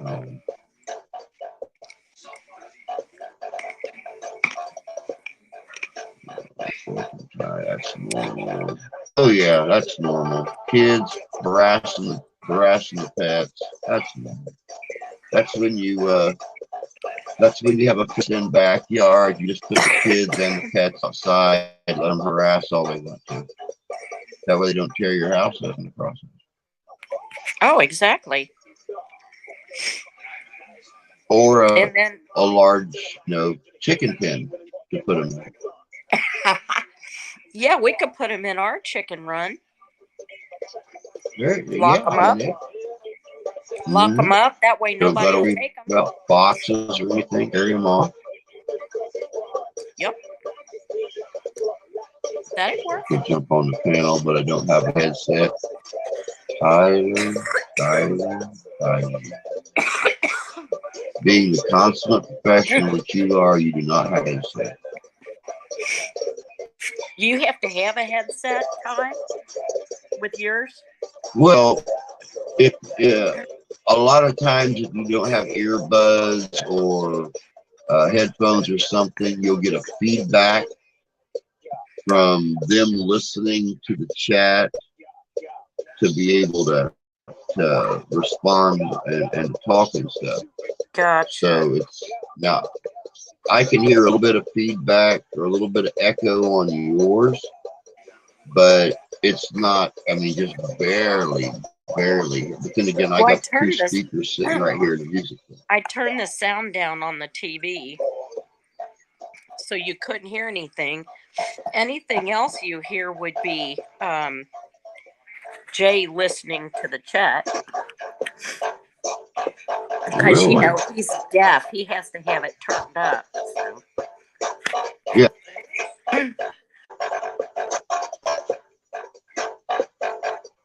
There's not a port for headphones or anything on your new phone. Oh. That's unusual. I've never heard of that before.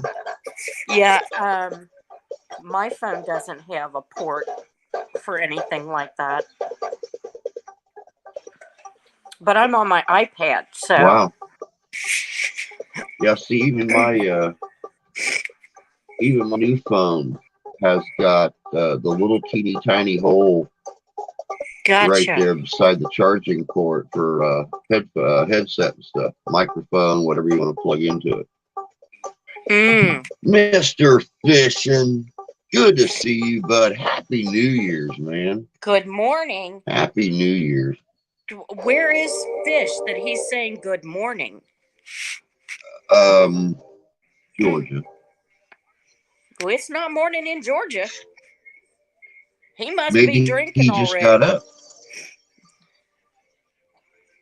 When he went to bed when it was dark and he's getting up? Huh?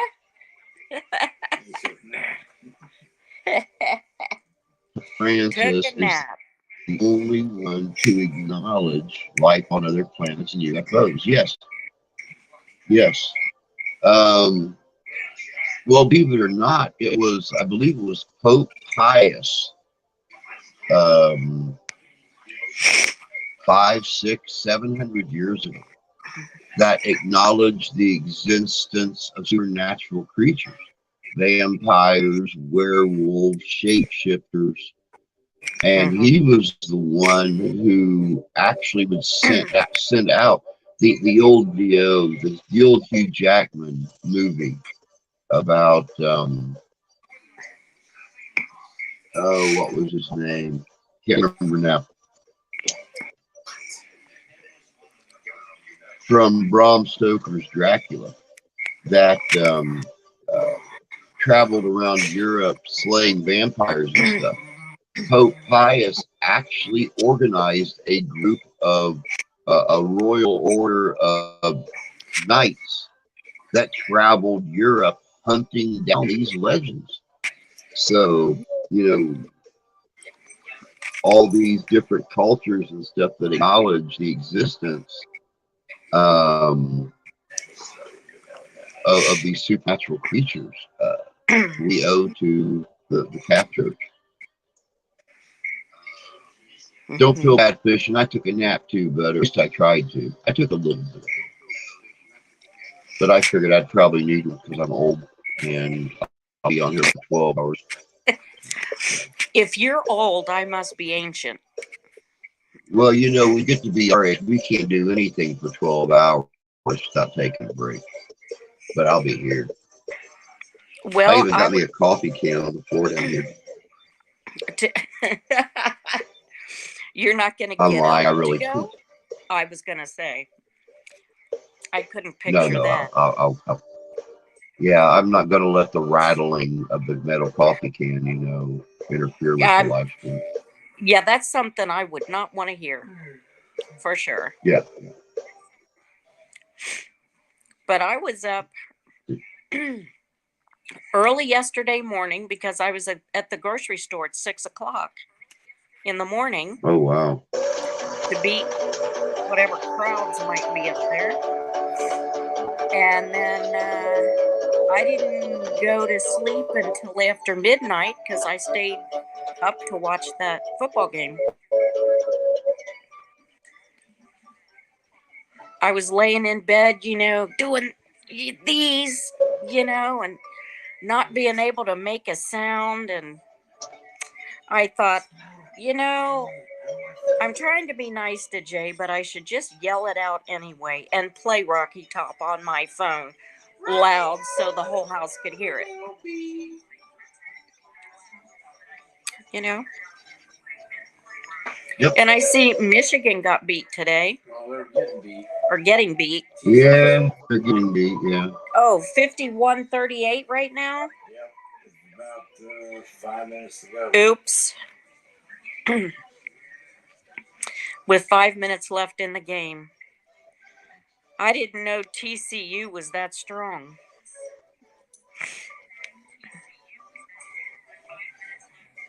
Have you got somebody else coming up here real quick, guys? Just real quick, like. Yep, because I need to leave and listen. Hi, I can't stay There's long. Laura. My internet is. Hey, Hi, Laura. nice to meet you. Hey, Laura. My internet is so bad, so I can't stay long. But I just wanted to say hello and Happy New Year. And Drew, thanks for doing your morning streams. I love them. They're awesome. It's great on break. My pleasure. Happy New Year to you too. I love doing it. Yeah, much love to you both and your families. Yeah, much love to you. My as internet well. is like. Thank you. Hi, Jay. Yeah, I'm real. Anyway, I'm not staying. I just wanted to. I know. It's great to see you. Yeah, I just wanted to. That way you could put a face to the name. So. Right? I just thought, oh, I have seen for a your second, face several times. before my mom gets her internet going. You guys going out tonight? But anyway, thank you for having me, and much love out there for everybody. Everybody, I don't care who you are. Love to you. I like that. Much I don't love care who you you are. too. Much love. Have a happy New Year and have fun and be careful. All Well, right, I'm thank you, hop- Drew. I'll be in I'm the gonna chat. hop I'll be in the chat. down It's easier on my phone. so that I can just Yeah, I'm watch gonna you hop on my down. phone. And Laura That's what can I'm be up gonna do. here Because all big and pretty. no. No, my internet's terrible. It is so bad. No. Ugh. My internet's horrible. I'm surprised it's working right now. My mom hasn't gone on yet. That's why. I was there yesterday. I complained, and yeah, they didn't say much about it. Just that, oh, well, it might be your area or whatever. So my phone broke. So Yeah, I had to get I'm a new- actually well, I very didn't- I surprised went with to my all the backup. devices and TVs. I'm surprised my internet's not blopping out yet, but right now we just got mostly cloudy skies and 36 degrees. So 30. We are I at might make it 12 -7 hours, Celsius, no so I don't problem. know what that is. 7 Celsius. I hope you do. I don't know. I've never Mine had to is 7. convert before. I always look on. And it's nice. There's no snow. Like, I mean, there's snow, but it's not snowing right now. I did a video the other day. Pretty much walking all in of the ours forest, is gone you can from see all last the week. snow. It's actually really pretty. Really pretty. We've had 2 days in a row, 50 degrees now. Ours All won't of be our gone snow till from the last May. week is gone. You're right up there in Canada, aren't you? Ontario? Mm-hmm. Winnipeg, Manitoba. I thought Winnipeg, Manitoba. Okay. Manitoba. Yeah, I thought she was right up just I have north. Ontario on one side, Saskatchewan on the other. Yeah, I'm kind of Gotcha. in the low prairies. Anyway. No, it's okay. It's usually -30 right now, like Celsius, and it's not. So, hey, Kyle. Oh, I like Kyle. He's a good dude. Hey, Kyle. Good to see you, bud. He's a good dude. Happy New Year to you too. I am. I'm right in the middle. But yeah, so that's it. I just wanted to come up and say Happy New Year. I didn't want JJ to leave or J and J to leave. They didn't have to leave. Well, I appreciate it. I'm glad you did. I'm glad you did. I figured it would be good to put a face to the name because I'm always go to your chats and stuff. So. All right. Well, I'm gonna hop down because I feel vulnerable. I don't like it up here. I don't do live streams anymore. I used to, and I don't anymore. So Yeah, I maybe know. after a few more beers, I've I'll not feel seen a better. live stream in a while. I used to pop into live streams. Hey Beth, good to see you. Happy New You Year's, did, dear. yeah. I haven't. Yeah, my internet sucks. So I have a live stream to be at later, and we'll see how that goes because my internet is just the craps. I don't know what's going on with it. The last few days has been. I've got a extender on. I don't know. I don't know what it is. I wish I knew. But it's not just one device either. It's like everything. So Yeah. but anyway. Okay, I'm hopping Well, down. So good, anybody else want good to come luck up? with your live stream later. Thank you. Much love to you, your wife, your family. And I'll see Much you love in to the you chat. too, Laura. Sounds good. All right. Thank you, Drew. You're welcome, hon. Bye-bye.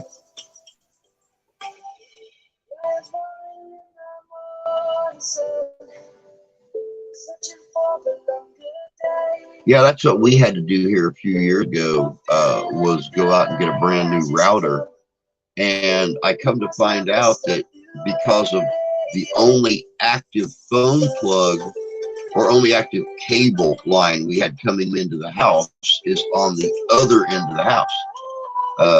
The kitchen is the far south end of the house, and my studio is the far north end. The funny thing is, I can get Wi-Fi clear out past the alley at the end of the property, but it don't come this direction. It don't come north. So I had to get Wi-Fi boosters. I had to order them from Amazon and move them. That's how I was able to get a good signal out when I done my live streams and stuff in the shed, because I would plug the Wi-Fi router in out, or the Wi-Fi booster in out there. But yeah, I can get 70 feet south of the router, but you can't get really good Wi-Fi north of the router. Haven't figured that one out yet, and they can't explain it. Which our company that we use here is Xfinity, but they can't explain it. They said the router is working just fine. So they're actually supposed to send us Xfinity boosters to plug into every room of the house. So hopefully we don't have any more internet problems. So why are you nervous for, Laura? You're an old pro at doing live streams. You done just fine.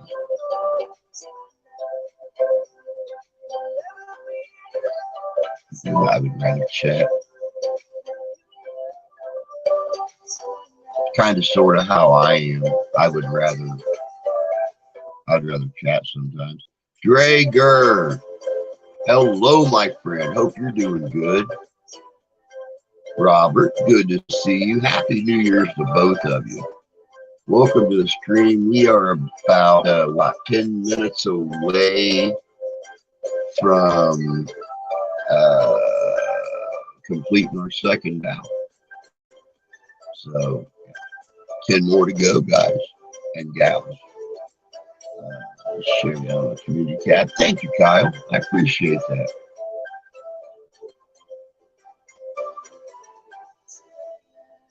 Nope, not potty time for me yet. I'm still doing good, which is amazing because, you know, I've been sitting here drinking beer and now I'm drinking coffee. I'm still suffering from bladder lockup. So I'm in Georgia, sitting at a truck stop. Sounds fun. I love my truck stops. Back before I moved up here to Michigan, I was actually dating a girl long before I met my wife. And I used to drive up here all the time. There was one truck stop out on State Road 31 in Rochester, Indiana, that I used to stop at all the time. It's called Michiana Truck Stop. And I had a big jacked up 89 Ford Bronco. And it had big whip antennas on the back, but I had a CD in it and everything else. I used to back that thing right in between the trucks at the truck stop, and I'd let the guys pull in front of me and block me in, box me inside all their trucks. I traveled up here all 4 seasons. There was a couple times I pulled in there, left the Bronco running all night long, locked the doors, listened to music, laid my seat back, and slept right there in my Bronco. Every once in a while, I'd get a, are you in a Bronco? Doing okay? Need anything? Props to truck drivers and stuff, man. They're always watching out for folks. So that was already, but for sure now. Awesome, Jan.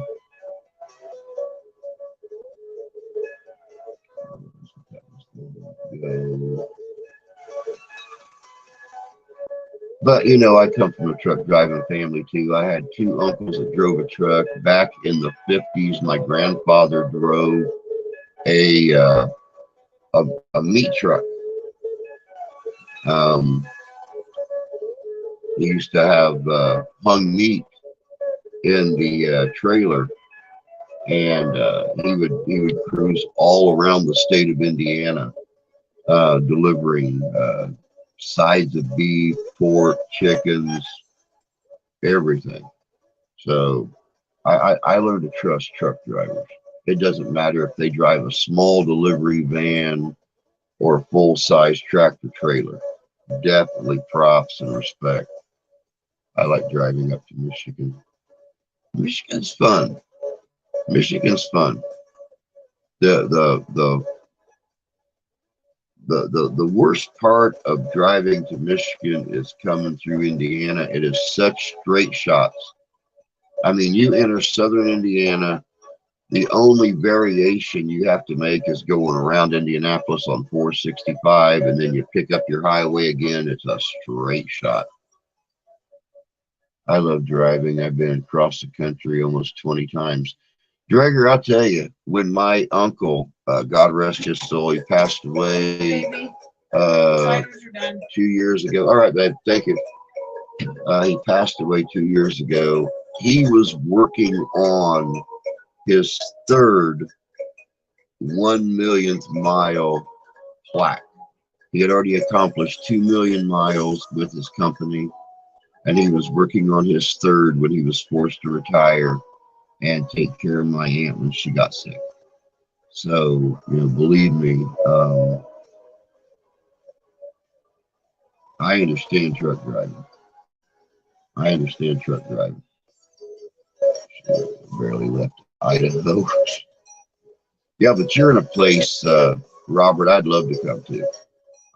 I've never been to Idaho. That's someplace I would absolutely love to come out and experience. The one nice thing about Michigan is that you have got your flat, your flat land for your farms and stuff like that. You have got some beautiful areas where the wineries, the orchards, things like that are, and then you get up to northern Michigan, you've got your more hilly, mountainous areas. So I mean, you've got everything from flat as far as the eye can see to not being able to see your neighbor a mile away. 80 still shut down. That storm screwed up everything. Wow. I heard we have another one coming. I've been across the country, down south, up to Michigan, Wisconsin, Canada, Minnesota. See, the last time I done any big traveling, I was 42 years ago. So, you know, a lot of the places that I went, besides living in Texas, you know, 20 years ago, A lot of the places I didn't get to choose what I saw, and I don't really remember it. That's why now that I'm older, and especially since all that nasty stuff happened back in 2016 with the diabetes and me dying and being put in a coma, it's taught me to really embrace the things that I would love to do or I've not had a chance to do yet, and to try to take advantage of it.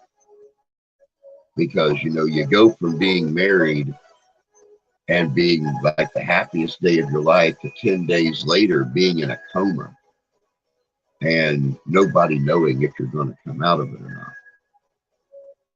And you just, you learn to embrace those things. You learn to grab the bull by the horns, and go out and do all those things that you always wanted to do but never had the chance. Y'all know the only thing that really stops me.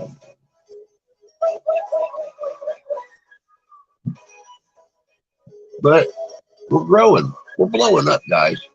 It was just a year ago, December 1st, uh, uh, 2020 or 2021. We had to restart the channel. Here it is, December 31st. We are at 737 subscribers. We have got, 223 to go before we break that 1,000 again. And they say once you break that 1,000 threshold, it's straight downhill. So I guess people don't want to take their chance on a new channel, but once they see 1,000 members of the family, then they want to start taking the chance. So we have gained 37 subscribers in a month. So yeah, we're just going to keep going. We gained 3 today. We'll see what 2023 brings. Couldn't pay me to live in California. Yeah, I'd like to visit Cali, but only because we have family members out there. I mean, this family. I have an actual aunt that lives out there, but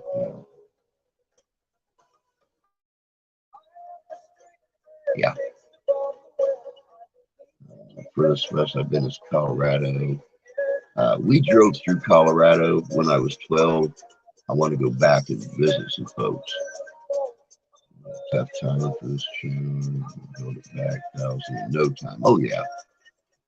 1,000 in no time.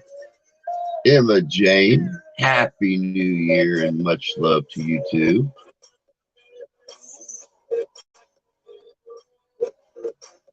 What part of the UK are you from, Emma? Been to New Orleans one time for a 2-week fast. And I get to see a whole lot because of the fast all day. Other than that, for the east, I've been as Idaho Falls. West Midlands, Scotland? Wait, do they have Midlands in Scotland, or is it just Lowlands and Highlands? Place called Shrewsbury.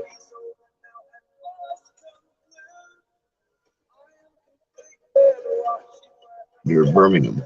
Okay. All right, I got you. Well, welcome.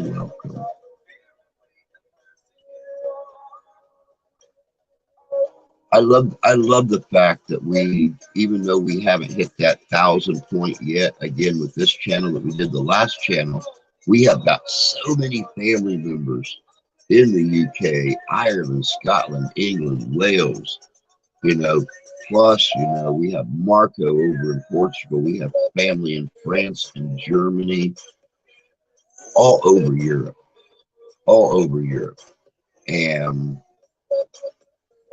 that's why you'll see me a lot of times, like this coming Tuesday, doing videos on uh, history other than American history.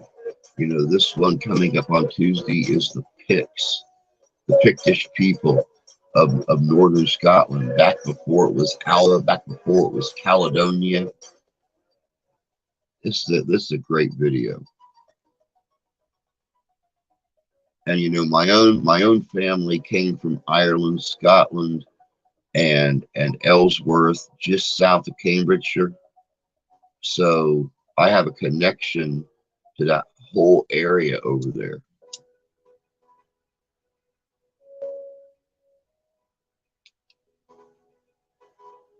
Arizona, Robert, we went to New Orleans, see the opening World War II museum, visited the French Quarter. Now, see, that's someplace I'd love to go. I would love to go to the French Quarter, do some videos down there.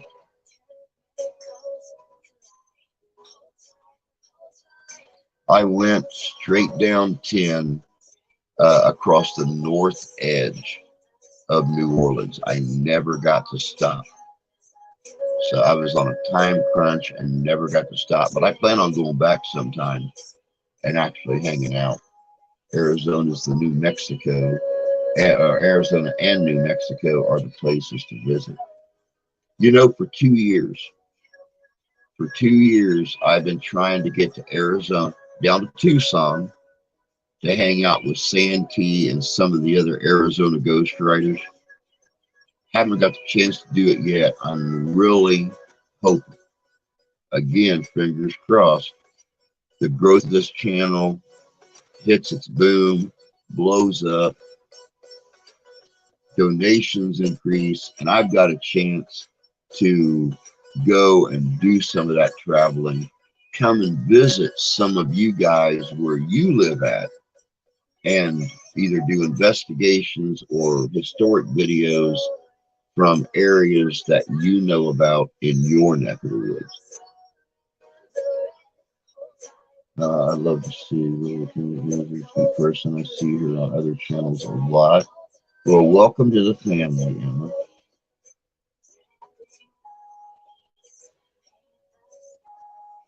Jan is like my adopted sister, buddy, everything. Her and Jay were just up here a couple months ago hanging out, and you know, I can't wait till this year. But yeah, definitely on my plan for the future to come and see some of you guys where you live at and either do paranormal investigations or videos, history videos. Yep, that's right. Brother and sister from a different mister. That is right. I'd love to see World War II museums, able to see part of the French Quarter and Bourbon Street. Great support. The museum is wonderful. There are video segments of my uncle there. Facebook friends as well. Well, Em is more than welcome to send me a friend request. Jan, if you want to give her that information on how she can find me on Facebook, you're more than welcome to. Can never have enough friends on Facebook. I go by Tucson a lot, never have time to see the show. Well, see, Santee knows I've been trying to get into filming, into movies for a while, just as an extra, because I have all my own outfits, I have all my own weapons, I have everything. And, you know, with the Scow opening back up there in Arizona, with Old Tucson open back up, you know, it gives me a chance to actually get in and do a little bit of extra work and film and stuff. Yeah, we'll see how that works out. Too many haunted hotels in New Mexico and Arizona. I know. Not to mention the fact that if you guys are familiar at all with Arizona Ghost Riders, Santee is haunted by break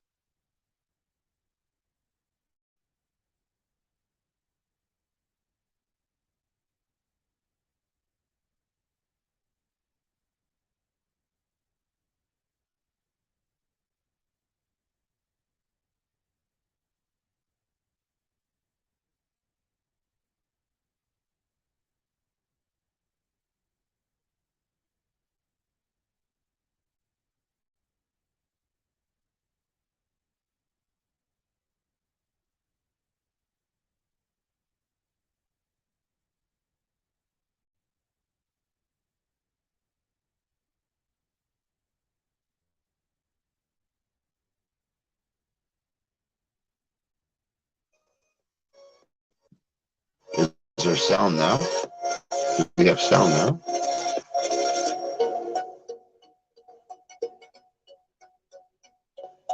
Sound? Sound? Yes? No? Maybe?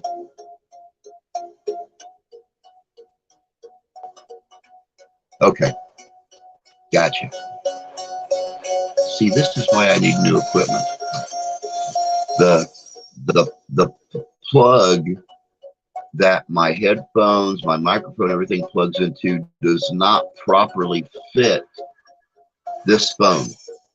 So every once in a while it just pops out, just that little hair. And all I got to do is move the cord and it wiggles it just enough to pop it out. So it's on my list. It's on my list. What can I say? Yeah, I know, Beth. Funky music, but it is the only 12-hour copyright-free New Year's playlist that I could find. Let me see here. You and Lisa. You and Lisa coming here. We're planning to. We are planning to. Happy New Year's. Rob, you too, my friend. Happy New Year's to you as well. I love to see Arizona. Me too. Me too. Mark and I, and back when Nick was active with the channel, we had talked several times about traveling down to Tucson and seeing Santee and hanging out with him and Dirty Dan, and we just never got the chance to. So hopefully soon. I'm still keeping my fingers crossed for this year.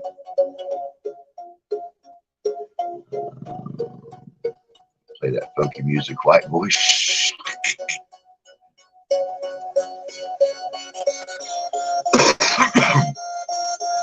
I actually found a mixing board that I have been keeping an eye on, waiting for the price to drop just a little bit. But I can install all of my own music. I can install all of my own sound effects, everything on that mixing board. So that's something I'm actually keeping my eyes on. It's only maybe a foot, 12 inches by 12 inches, about 3 inches thick, but it would fit right here on the shelf next to my keyboard. So I'm watching. If you make it here to Arizona, to meet and greet, I definitely would. I definitely would, Greg. Because Santee and I actually share a lot of the same family members. And it seems like every time I comment on one of his videos, I get a new one or two or three that pop up. So yeah, I would definitely do a meet and greet if we made it out to Arizona. Of course, you know, not only do we have Santee and Dirty Dan, we've also got Adam, who lives up by Tombstone. Got Joey.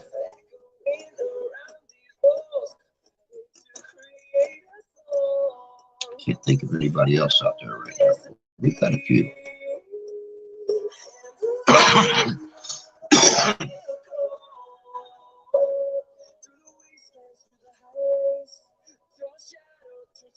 Yeah, I don't know what this music is.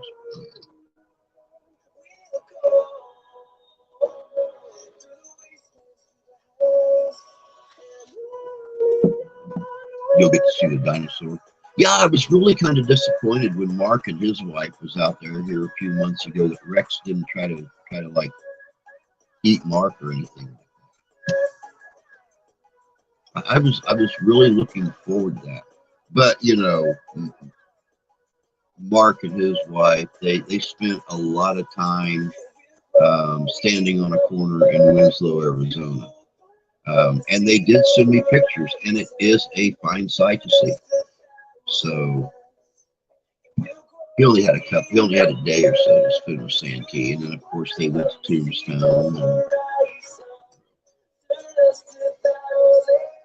But yeah, most definitely, I make it out to Tucson. I will be hand feeding Rex. I might even try to ride him. You know.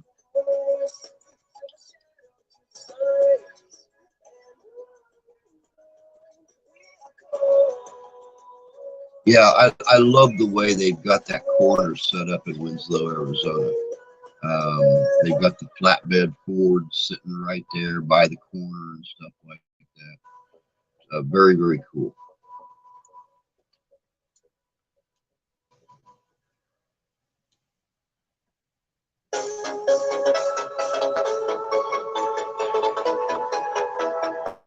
Well, you know, maybe worst case scenario, Rex can carry me around by my arm or something dangling out of his mouth. Just never know. He don't take little bites. So if I'm trying to feed him steak off a fork or something like that, you know, he might accidentally get more than a bite. There wasn't a girl in the flatbed. Yeah, I know. That was kind of disappointing. That was a little disappointing. I was really hoping when he sent me the picture of the flatbed Ford sitting there that he would walk up by it and there'd be like a mannequin or something sitting in the driver's seat of the flatbed Ford. But no figure.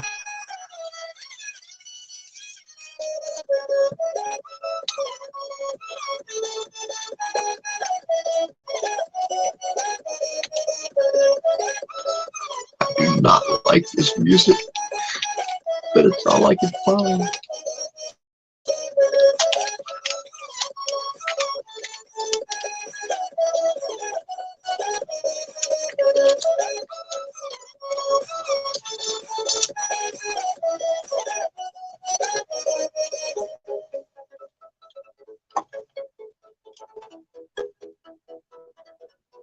You know, back in the day, I'm not ashamed to admit it.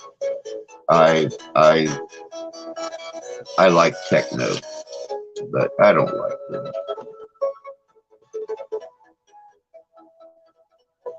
I'd go with a spray bottle full of holy water and attack that ghost.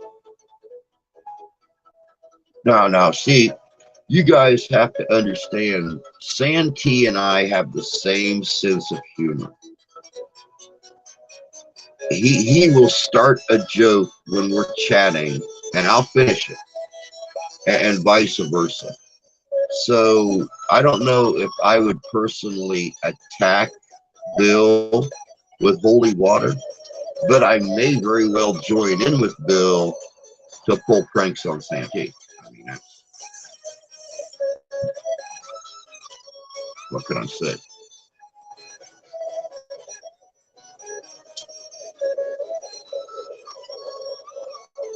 Now, see, as long as he is stealing whiskey and sharing it with me, he can steal all the whiskey he wants to.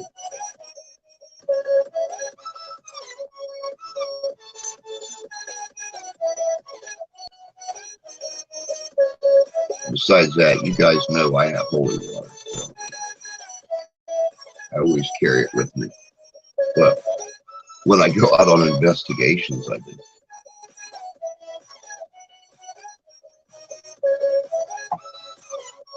All right, so some of the new things coming up on the channel. Of course, we will still have our Friday night on occasion with Ghost to Ghost PM, you know, where we are doing the live stream interviews with paranormal investigators, tarot enthusiasts, folks that are involved with UFOs and UAPs. We're also going to start an occasional Friday night live stream called Amazing People. And these are just going to be guests from YouTube who have started a channel, blew it up, done some. It doesn't matter what the theme of their channel is. It could be a music. They could be recording artists. They could be motivational video producers. It don't matter, But we are working really hard to find some guests for 2023 for amazing people. We are also going to have new merch coming up in 2023. Don't know what all we're going to have yet. I'm still comparing prices, but we're going to probably do t-shirts, sweatshirts, hats, coffee cups. We also have, and Jan just brought it up, we have got decals. That's actually one of the decals on the cup. I had a plain black cup, wanted to find a good place for a decal. This is actually the decal right here.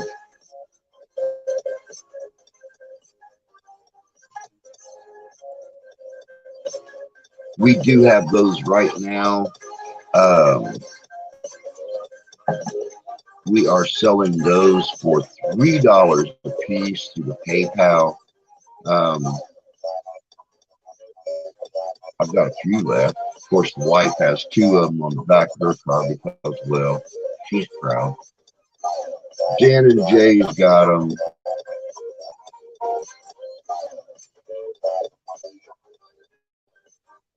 Those who are on here, please consider your channel. Help you get to locations, buy cigars. So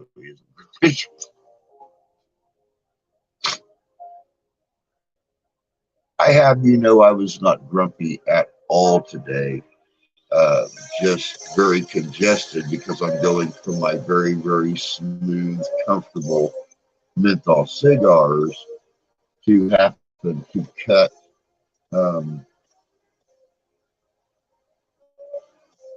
that much of a filter off of a cigarette just to be able to taste it.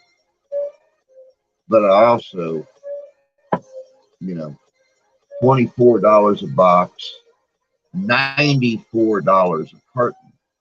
So I try to stay away from these as much as I can because, yeah, Grandma already spends almost $200 a month in cigarettes, but when I'm smoking them too, or $200 a week, I'm sorry, $200 a week in cigarettes.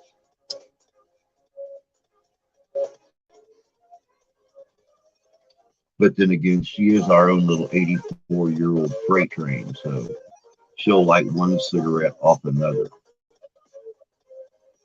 I gotta have it all. Gotta catch them all. Need to get another one. Need to move the one on the truck. Hey, Diva. Happy New Year's, dear. Hope you're doing well tonight.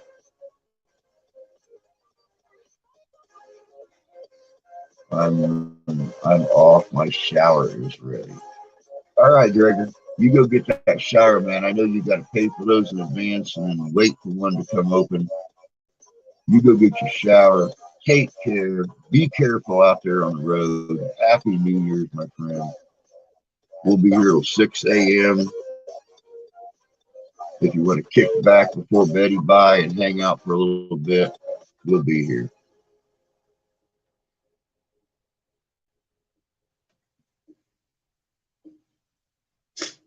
I just watched a video a couple days ago about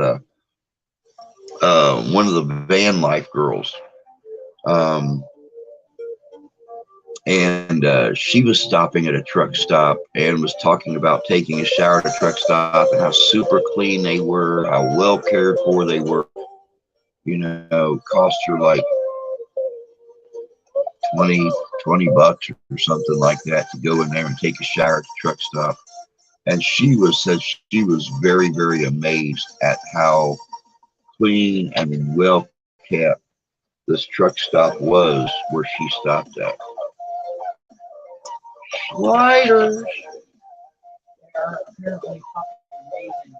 Are they? Can I say fucking? Yeah, you can say fucking. It's not just a verb anymore. I love you too. That was my sales pitch for tonight. All right, Jan. Well, thank you very much for the sales pitch. She's already out of the room.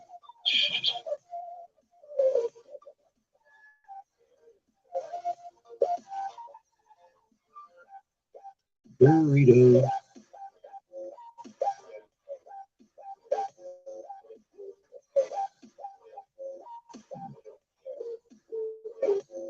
Good night for casino. Well, you know,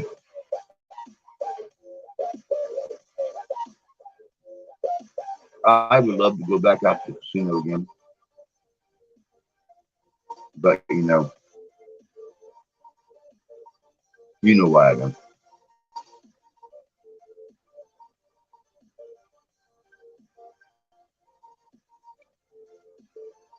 Actually, I've not been to the casino since they reopened after the pandemic. That's how long it's been since I've been out there.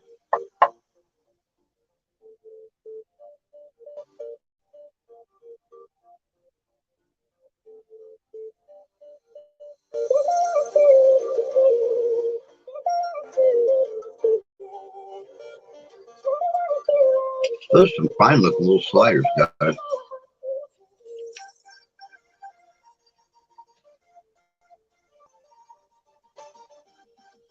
Check out that little monster right there. Piled high with chicken and cheese. Of course, she's got it. She got the top of the buns coated with all salt. We get that down here at our local Amish community.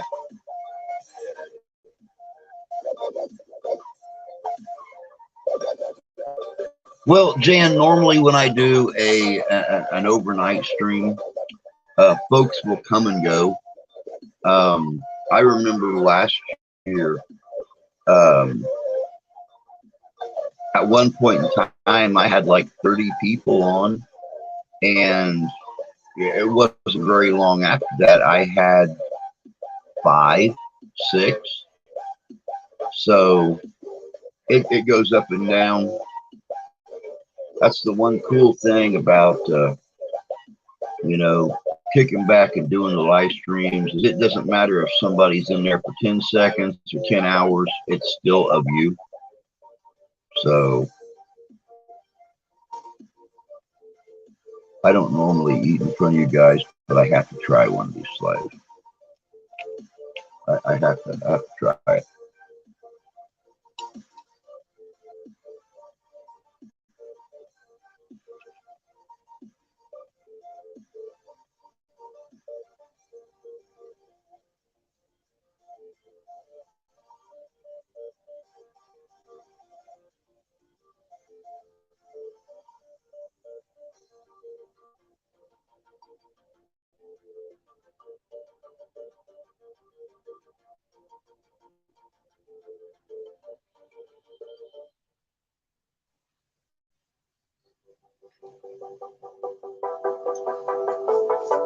She outdid herself again. Wow. I don't know what kind of seasoning she put on that chicken, but my, oh my.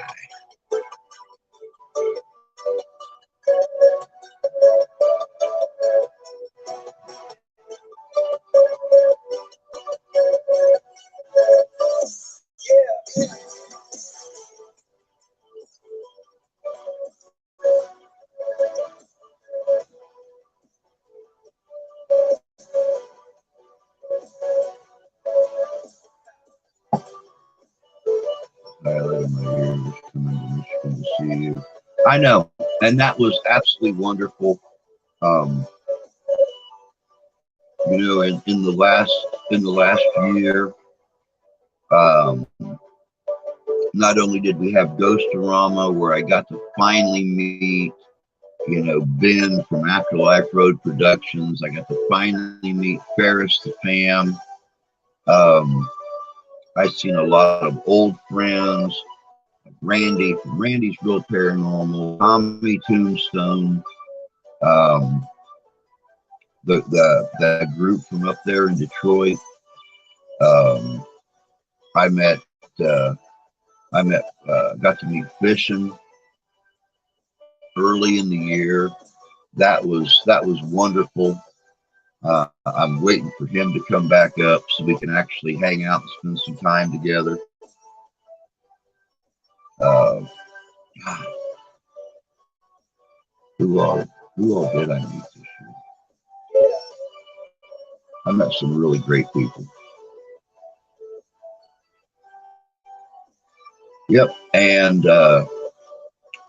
if I remember correctly from the other night when Danny was on the Ghostorama, the first of four, the one that you and Jay wanted to come to uh, in 2023 is going to be June 3rd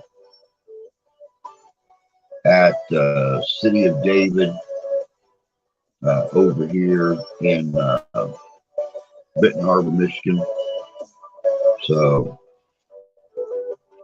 better tell him to save those vacation days.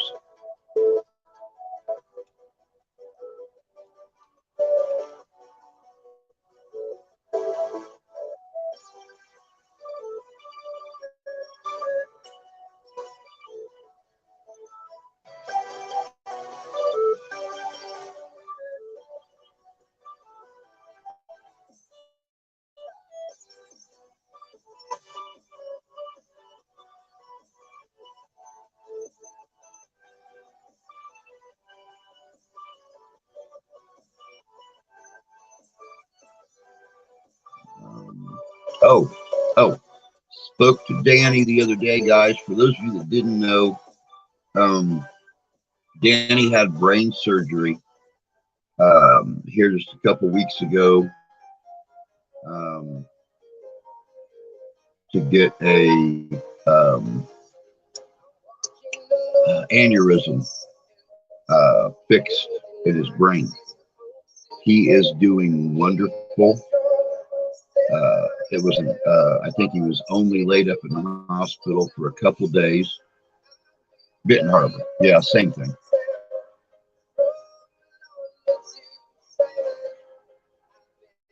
Um, but he is doing just fine. The Ecto Jeep is being fixed. Cost him $3,000 to get a brand new motor, which, for those of you that follow him on Facebook, blew here a couple months ago. He thought he was going to have to sell her, and he was done building the Ectos. That Jeep is his 7th Ecto he has built for his Great Lakes Ghostbuster Coalition and Kalamazoo Ghostbusters. Friends of his, family of his, followers of his, all pooled money together. Him and his wife put money into it and got the brand new motor in it. Yes, he does have it back now. And we are looking forward to going out and doing some more Ghostbuster stuff in 2023 with the children's hospitals, the movie premieres, all kinds of stuff like that.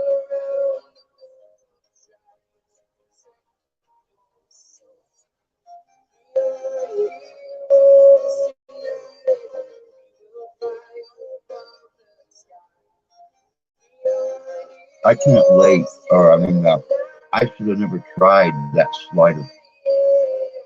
I really couldn't have because it's so good. I don't want to stop eating it. Damn my wife for being such a good cook.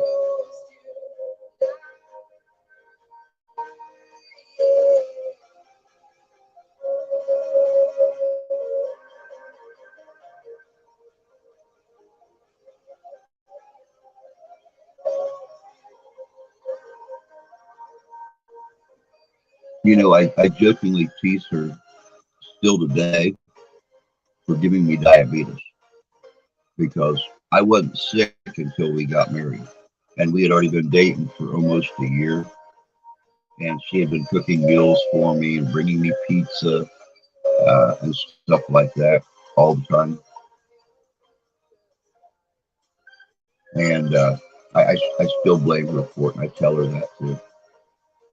I said, you had this timed out right, except you forgot to get the life insurance on me before we got married, which was a big mistake because she went out and got life insurance on me right after I got out of the hospital. So if I get sick again, you guys remember she lived on ID channel watching Snap and crazy psychotic spouses and stuff like that. What's everyone have for snacks? Well, Steph got home just a few minutes before I started the stream at 6 o'clock. She made chicken sliders. Of course, bought me Doritos. So we have got these absolutely amazing little chicken sliders right here.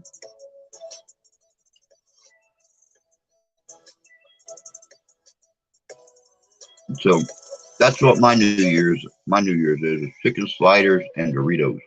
Cool Ranch Doritos.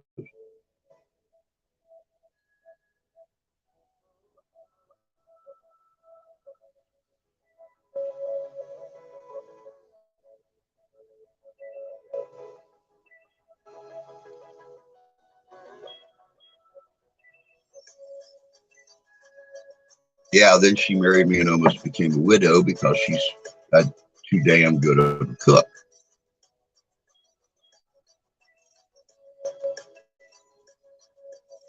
Go figure. Her grandmother's Polish, so there's a lot of pasta. There's a lot of homemade bread. The proof is in my diet. I told her I was going to quit eating pasta and start eating salads, and I thought she was going to cry. I don't know if it's because I wouldn't be enjoying her cooking anymore, or the life insurance was not going to pay off. I don't know.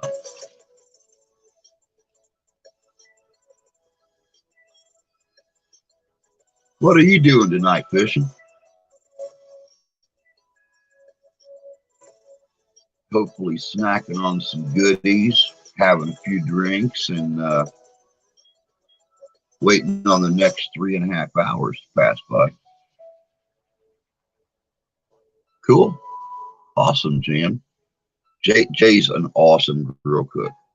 I mean, I love grilling, but he is an awesome grill cook. The steaks were amazing that you guys brought. Bubba, good to see you. Hope you're doing well. Thank you. I want to dress up tonight.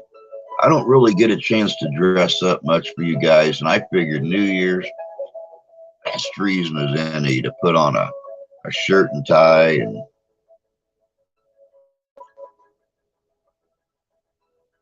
you forgot by Jay Shrimp. When the mother-in-law makes the dinner for my birthday every year, it's the only thing I ever ask. Because we can't have shrimp here because grandma's allergic.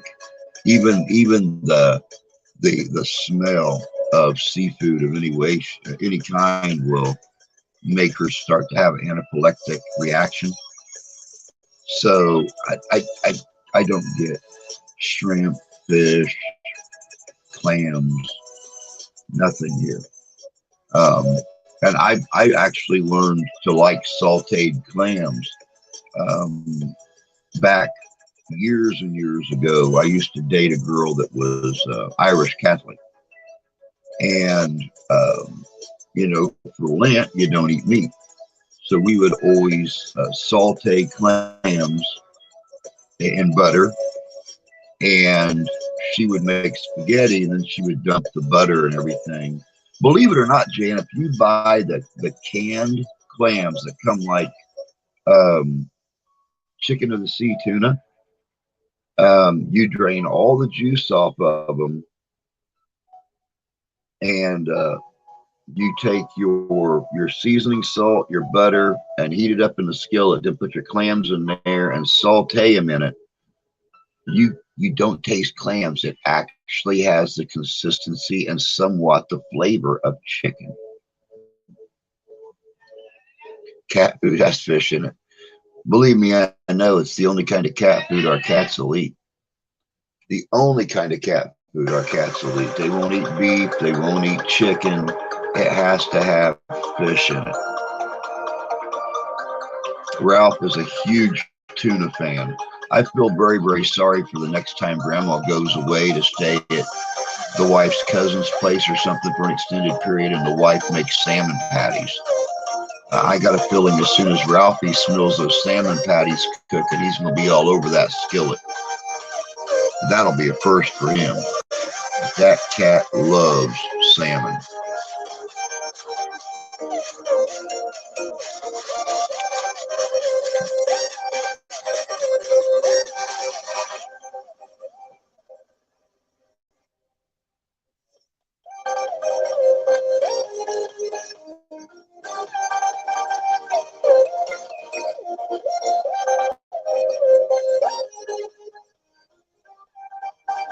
Didn't figure you guys wanted to hear me too.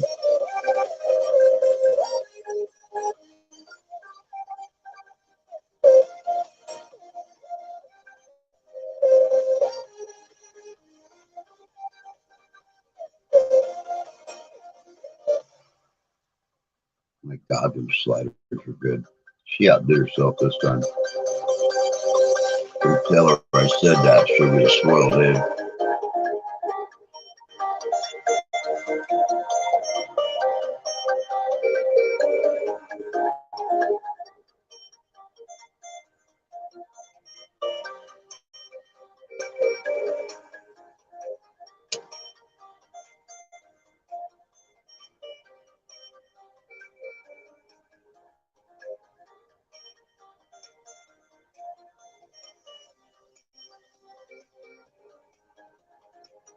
And besides that, fishing, as much as you like to fish, I figured you'd be the last person in the world to mention fish being in cat food.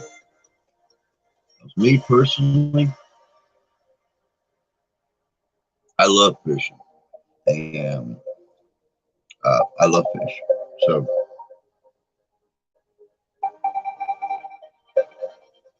what can I say?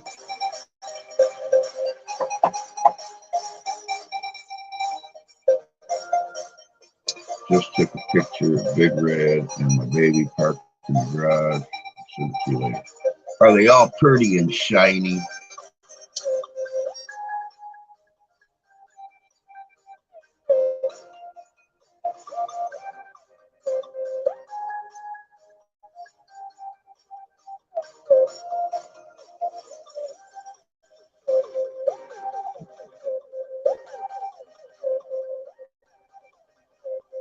As much as you guys love to decorate at Christmas time, Jan, I'm really surprised that you guys don't have magnetic clamps for the cars and put Christmas lights on the cars while you're decorating. I used to have a little wiring harness on my Camaro years and years ago.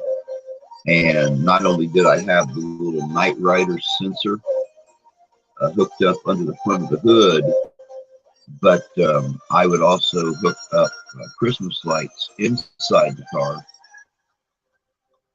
And I tried it outside the car a couple times and I got pulled over. They said no. So inside the car. But then again, they used to gripe at me because of my little Night Rider sensor on the car too. So I had to change the collar to white. So the cops didn't like. No way, there are too many people around here that decorate their cars like Rudolph. Now see, to me, that's just silly. Who wants to drive around with a big set of antlers sticking out your windows and a big red ball on the front of your car? I think I'd much rather hook up Christmas lights in my grill following a frame around the bottom, just totally outlining my car. I share that Christmas spirit.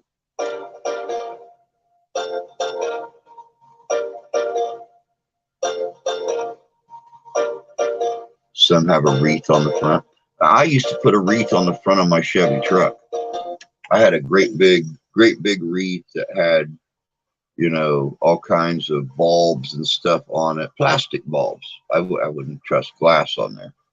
But I'd put a big wreath on the front of my Chevy truck and drive around with that.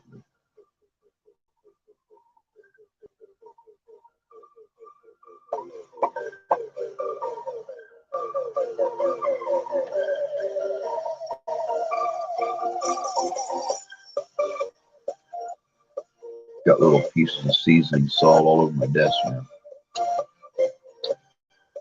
Eat dinner on one live stream, and I gotta clean the room the next day.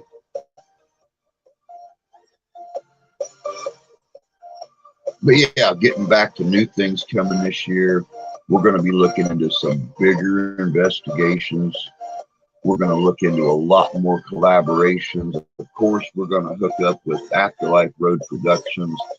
Definitely hook up with Ferris the Fam. Do some more stuff with Michigan Man. Of course, when spring hits, we'll have Lisa back. She actually lives up by Grand Rapids. It's about an hour and 40-minute drive. So even though I want to do some investigations this winter, I'm not having her risk it. So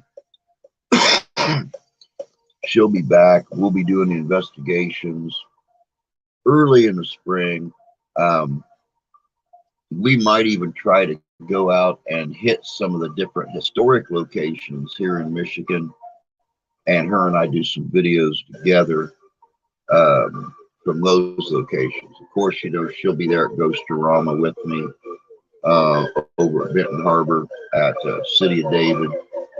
So you guys will get to see her again over there.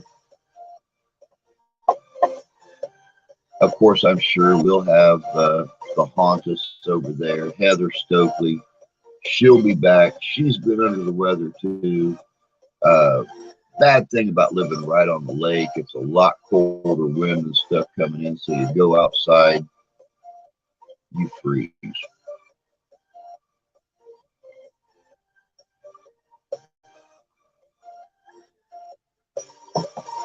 We might even do a little bit of short range traveling. Go down and see Jan and Jay down there by Cincinnati. Hang out with them for a little bit, investigate a few locations down there. It's only about a 4.5, 5 hour drive, something like that. 4.5 hour drive.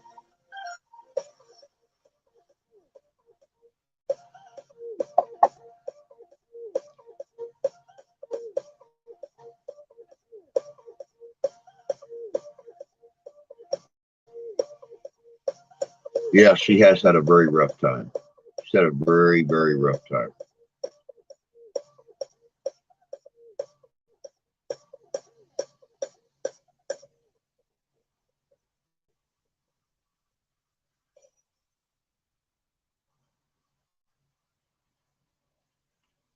Well, see, you've already won my heart. You got beds and good food, and that's all it really takes.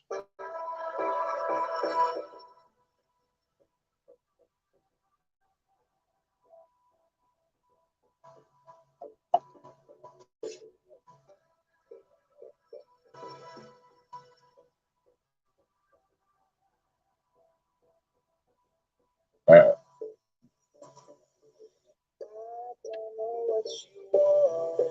oh, that's not the good food you was talking about?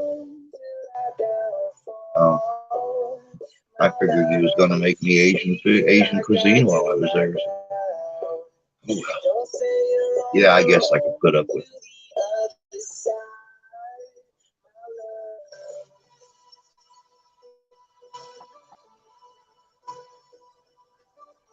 Well, you know, Jay was just here, you know, an hour or so ago talking about shipping one of the dogs to me. Um, so I figured maybe you were trying to thin out the pack a little bit.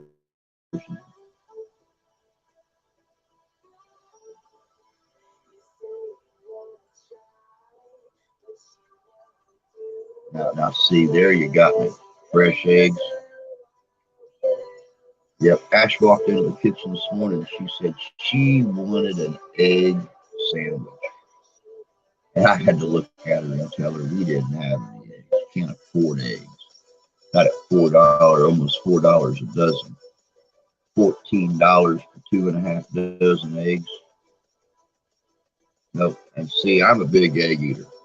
With her doing all of her baking, or with me liking an egg sandwich in the morning, or something like that. Anytime I mention adopting the other night, he's sitting there. Because he's a big furry softy. That's why.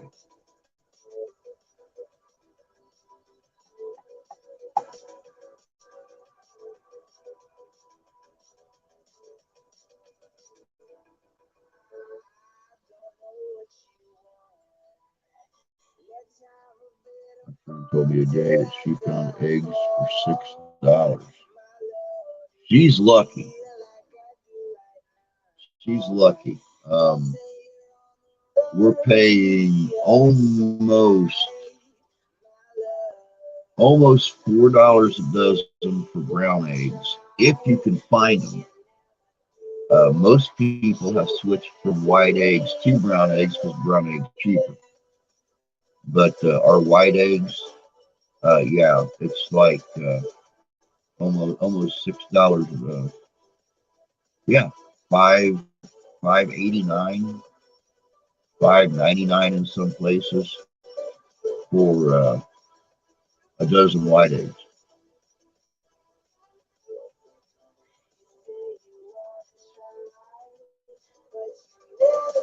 Yeah, you said this morning that they hadn't been laying since the weather got cold. Hopefully this little boost in the temperature over the next week or so will get them back in that mood to lay again.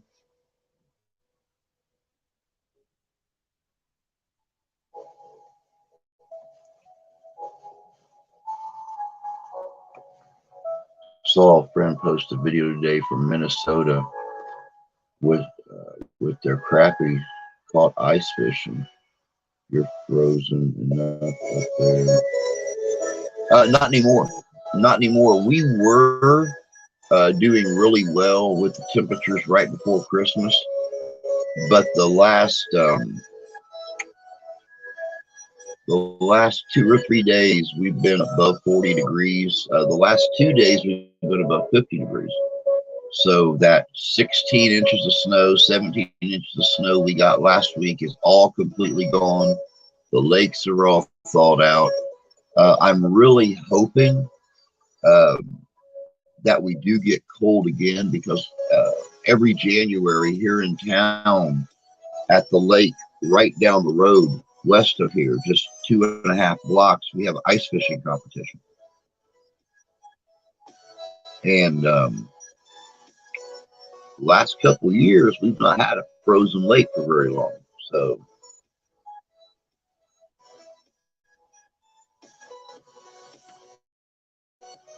fingers crossed are molting as well. So the eggs are molting. We've been having past few nights get foggy with the water cold and the air warm. Yeah, the wife ended that going to work the other day. She messaged me not 10 minutes away from the house, and she's like, "Why didn't you tell me it was foggy?" I said, "Because nothing came across the computer about there being fog warning anywhere, and it doesn't look foggy here in town." And then I thought about it, and it's like, well, wait a second. We've got almost 50 degrees at 8 o'clock in the morning, and we have got snow and ice on the ground. I said, so that's not actually fog you're seeing, it's condensation coming up off the snow and everything. That's why you're seeing it around the back roads and the farm fields, but you're not seeing it out on the highway. So they'd already plowed all the highways and salted them and everything else. So.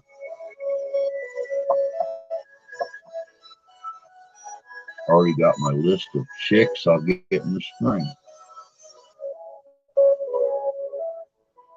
Well, you know, when you get to be my age, the only list of chicks I've got is Drew Barrymore, Angelina Jolie.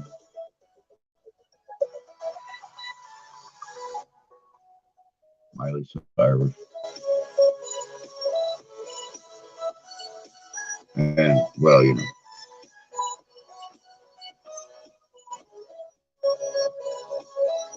Yep, that's exactly it. You know, by the end of that first day, um, all the fog was gone, all the condensation was gone, all the snow was gone. And she didn't have any more.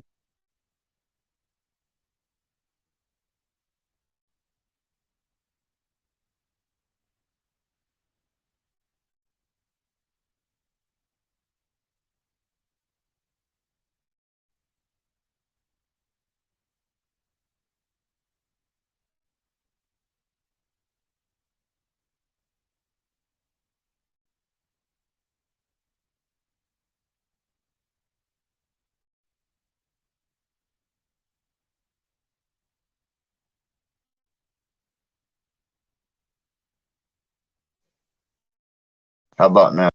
You have sound back again?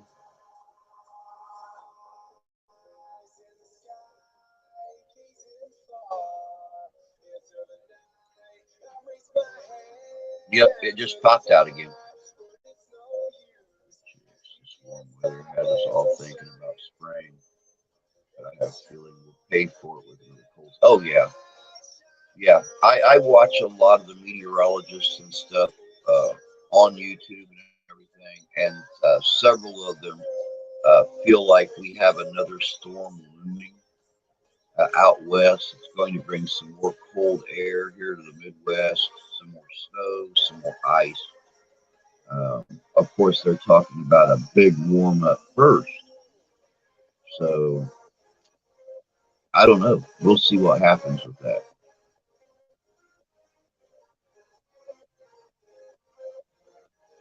You know, a lot of meteorologists and the Farmer's Almanac were both saying that this winter could be compared to the winter of '78. And for those of you that was alive back then, you guys will remember that hit us in January of that year. So hopefully it's not like that again this year. Jay's working with the ribs this time. He put sorghum molasses on them. He'll smoke them tomorrow. Ooh, sounds good. See, it's always nice when he gets a couple of days off work. You don't have to cook. He's outside taking care of all the yummies. That one coming in the West Coast is going to be nuts. Mudslides after flooding in California, I bet. They always get a mudslide season.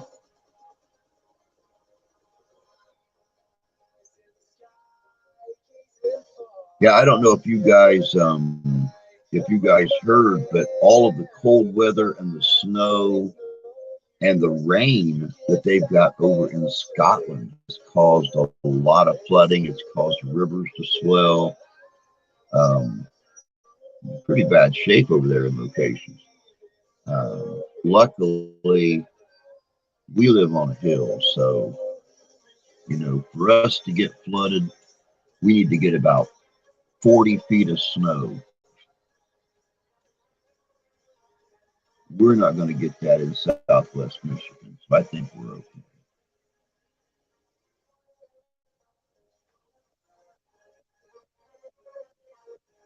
Yeah, I can just about imagine he is very, very relaxed. Um, very relaxed when he gets a chance to get off work. Hey guys, look at that. We are going into our third hour. It is about 3 minutes till 9 here in Southwest Michigan. 9 hours to go. Whoop, whoop. Snow, ice pellets in Kuwait and Saudi Arabia this week. They were making snowballs before it melted.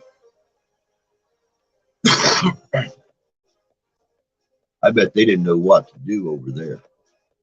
Saudi Arabia and Kuwait with snow and ice. I think somebody on that weather machine fell asleep and their head hit the wrong button or dial, and yeah, he gets so excited when he can smoke craps. Hey, I get excited when the weather's nice and I can go out and grill.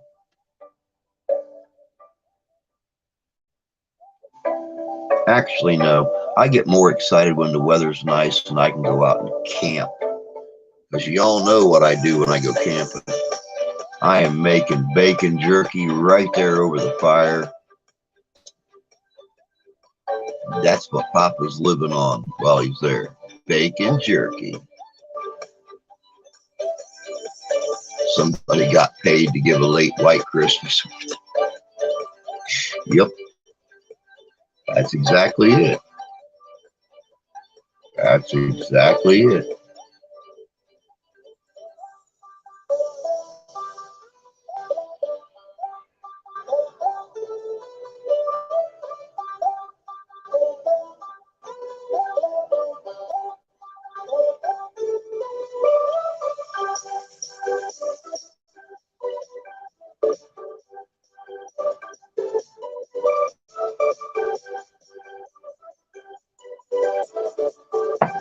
Just a reminder, guys, the link to come up here with me, hang out, tell a story, whatever, is right up there pinned to the top of the chat. Feel free to hit the link. You'll pop up here, basically in my green room. Make sure and move around, wave. That way I know you're not a picture.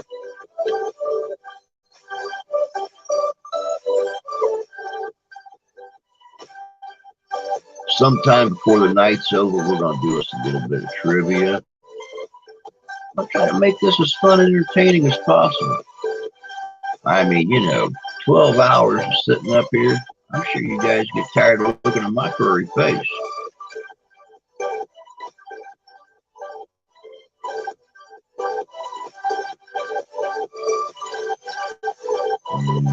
Burrito.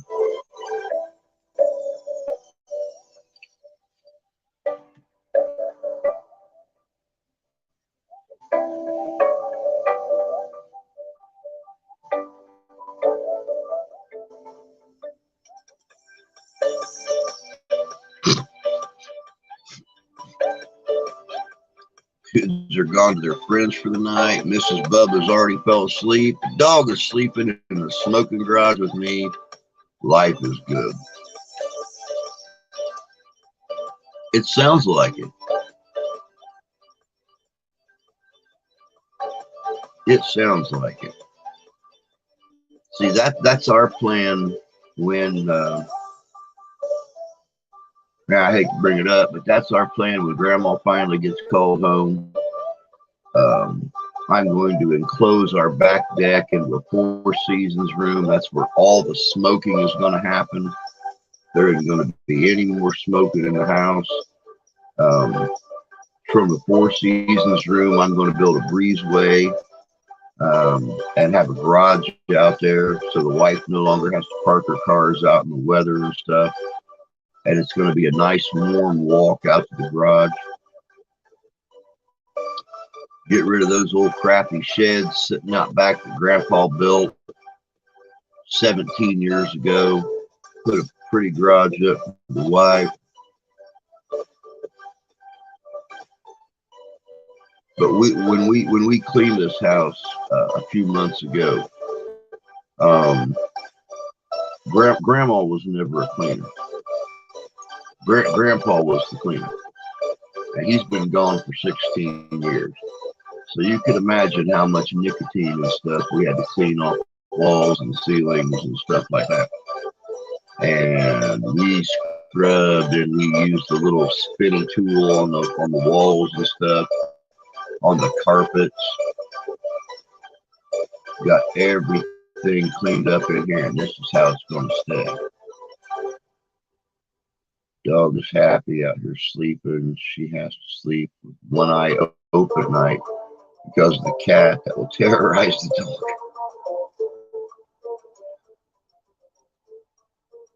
Yep, I think the Four Seasons room with the little breezeway going to the garage is kind of cool. I grew up in a very, very old house, and our inside windows, they were almost 7 feet tall, and there was 2 metal hooks at the top of the window frame that the inside window would hook on, and then it'd close, and you'd turn the little butterfly nuts to lock the windows in place.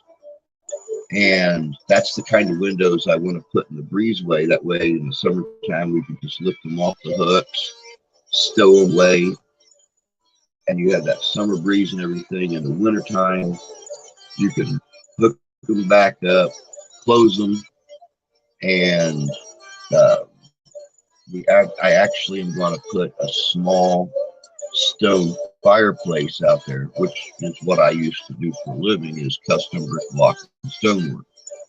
So I'm going to put a very small fireplace out there where we can light a fire in the wintertime and just enjoy watching the seasons spin around us.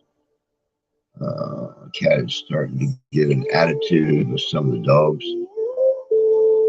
You know how them cats are. They always got attitude. They always got attitude. Still drunk, KG. Nope, just Buzz. Shh. But you're on your 4th beer. That's pretty good. I only had one tonight. You know, I've been saving it for tonight. So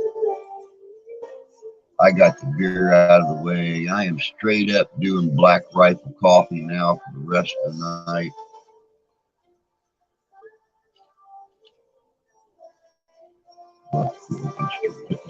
Here, hold on.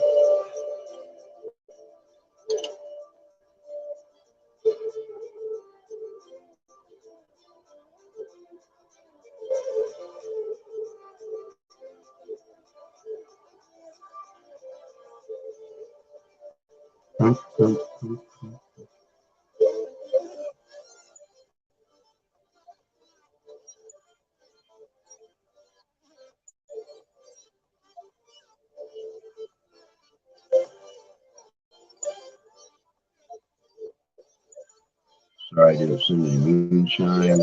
Jay was afraid to send it. It would have been all right. I have received, you know, assorted liquors and stuff through the mail. So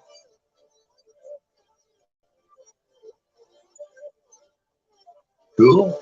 Yeah.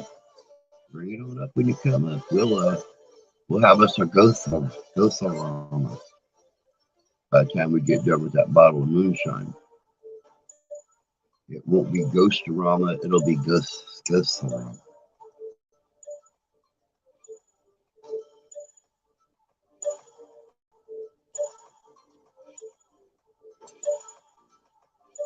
Unless, of course, you know, the ghosts get into it too, and then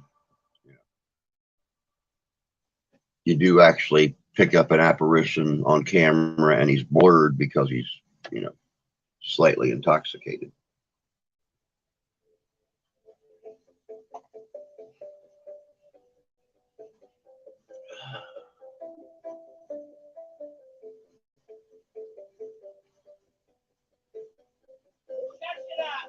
I still can't get over this music.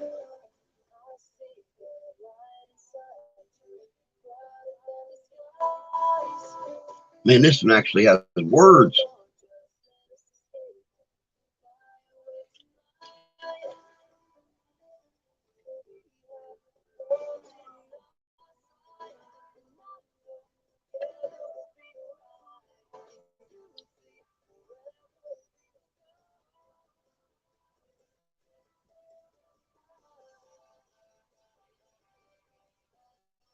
Nah, it's still techno.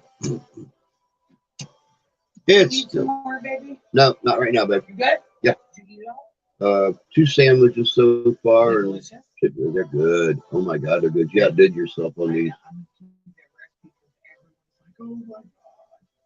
New chicken crack. New chicken crack. Okay, I'm back awake. Just finished preparing the ribs for the smoker. Yeah, Jen was telling us that you were getting those ribs ready. Gonna throw them on the smoker tomorrow. That's how you break in New Year's Day. Some fine smoked ribs.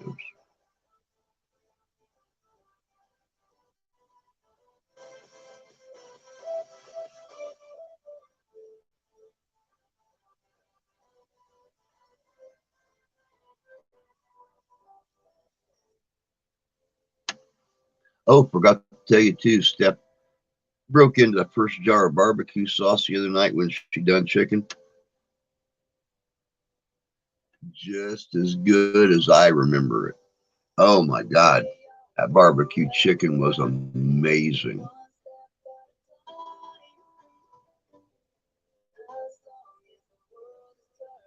Trying to get the kids to come down, have Christmas, and eat ribs.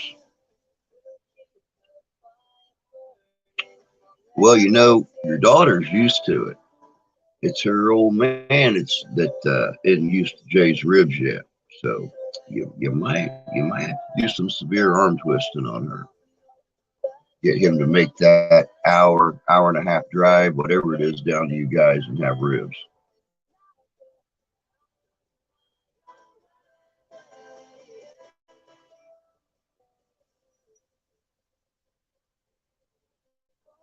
I don't know what I'm going to make tomorrow. Maybe I'll make a meatloaf. Oh, wait, can't make a meatloaf. Yeah, I can. I got eggs in a box, liquid eggs. I might make a meatloaf tomorrow. Good old country style southern meatloaf. Case that sauce. You should have seen the look on their face when I told them I wanted a case. I could just about imagine that barbecue sauce is probably one of the most amazing sauces that I've had. We normally don't like store-bought sauce. I make my own barbecue sauce, just like I make my own hot sauce, and that stuff's good. That stuff's very good. But we make a lot of our own sauces here.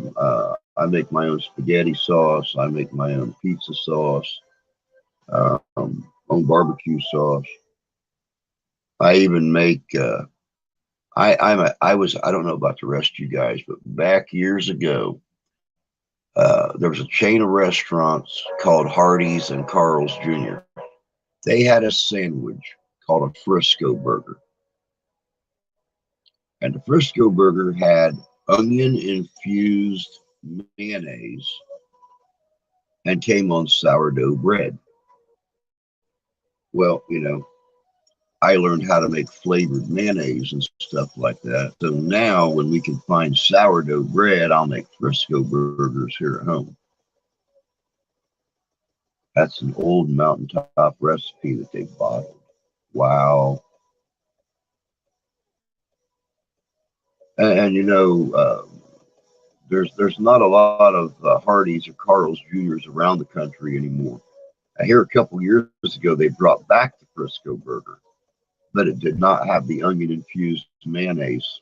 And believe it or not, just having that little bit of tang in the mayonnaise completely changes the flavor of the burger. Coin World, Happy New Year to you too, my friend.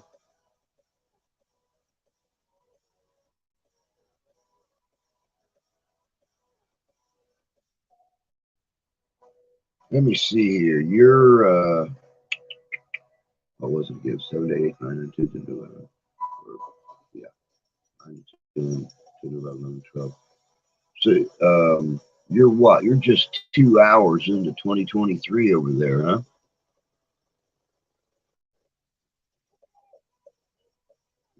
I hope the first 2 hours of 2023 has been good to you. We've still got a little bit less than 3 hours to go, about 2 hours and 2 hours and 49 minutes.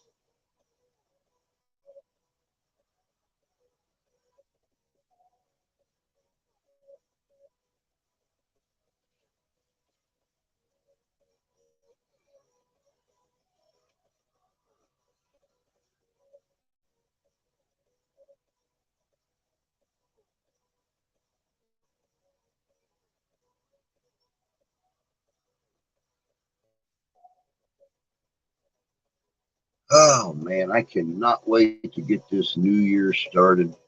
Like I said, tomorrow I have already uploaded when is the British History Trivia. Yes, 2:12 a.m. here.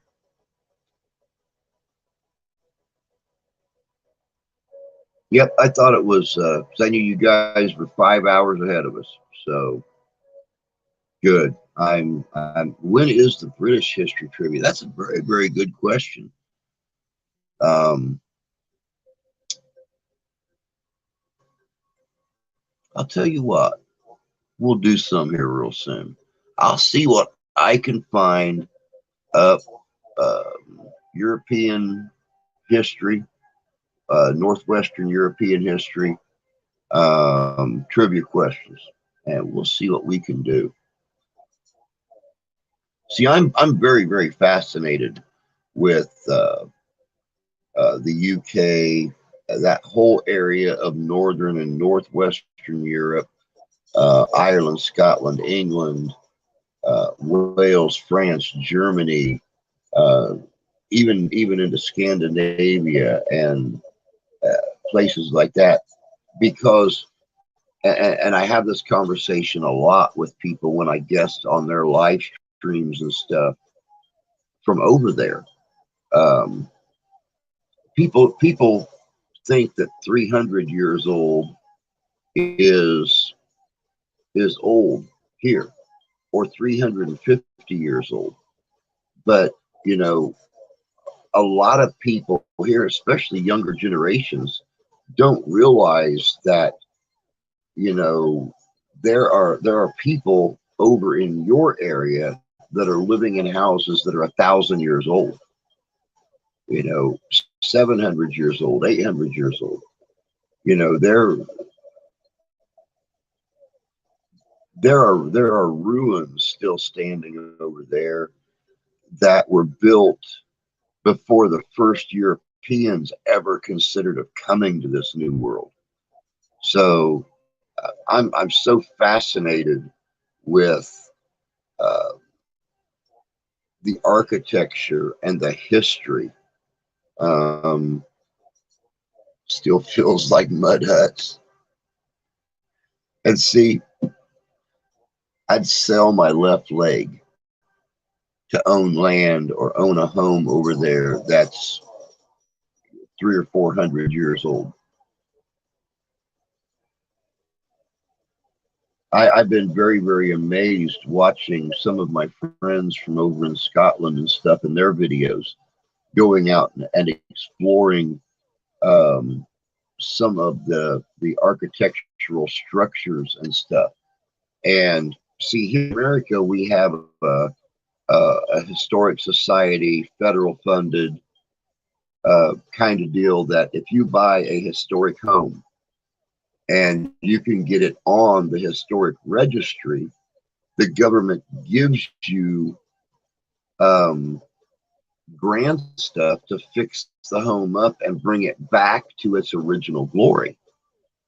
And it just blows me away that, you know, England and Scotland and Ireland don't have that kind of government program where you can go out and buy an estate or a castle and have the government funds to rebuild it back to its original glory, especially if you're going to make it a location like a bed and breakfast or a tourist location like Eilean Castle my clan's castle up northwest part of Scotland.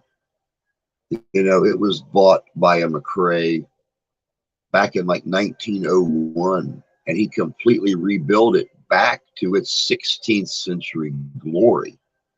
And now it is the most photographed castle in all of Scotland. So there's weddings there, there's graduations there, there's family reunions there. They rent the place out.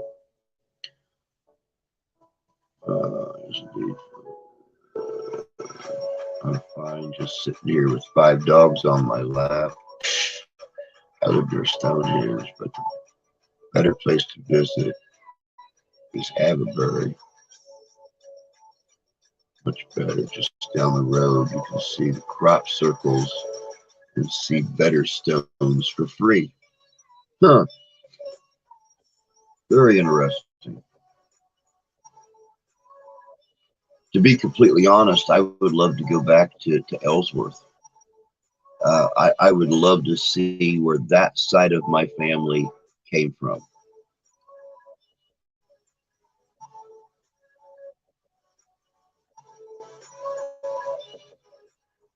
But yes, most definitely Stonehenge,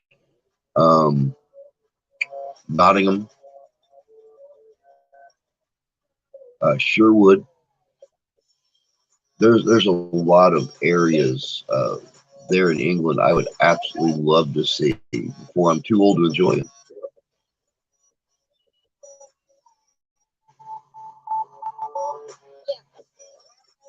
You know, there's and a lot of people don't realize this, there's a monastery there in England somewhere. I'd have to look back into it again, but I remember reading the story years ago. And these monks at this monastery. Now, understand the whole story of Arthur Pendragon. It's supposed to be a fictitious story. These monks have got a huge round table hanging in their main hall up on the wall. That's pie cut. And they swear to heaven itself that is Arthur Pendragon's actual round table that sat in the castle.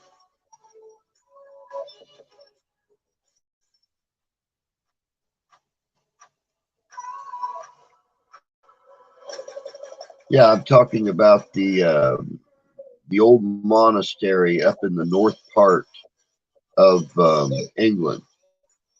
Supposedly, they know where where the actual Arthur is buried, and they have got the round table hanging in the main hall of their monastery. I remember seeing a big story on that when I was a teenager, and don't remember what the whole idea behind that was. But supposedly, according to them, the story of Arthur is true. That the stories of the Arthurian legends were based off of fact.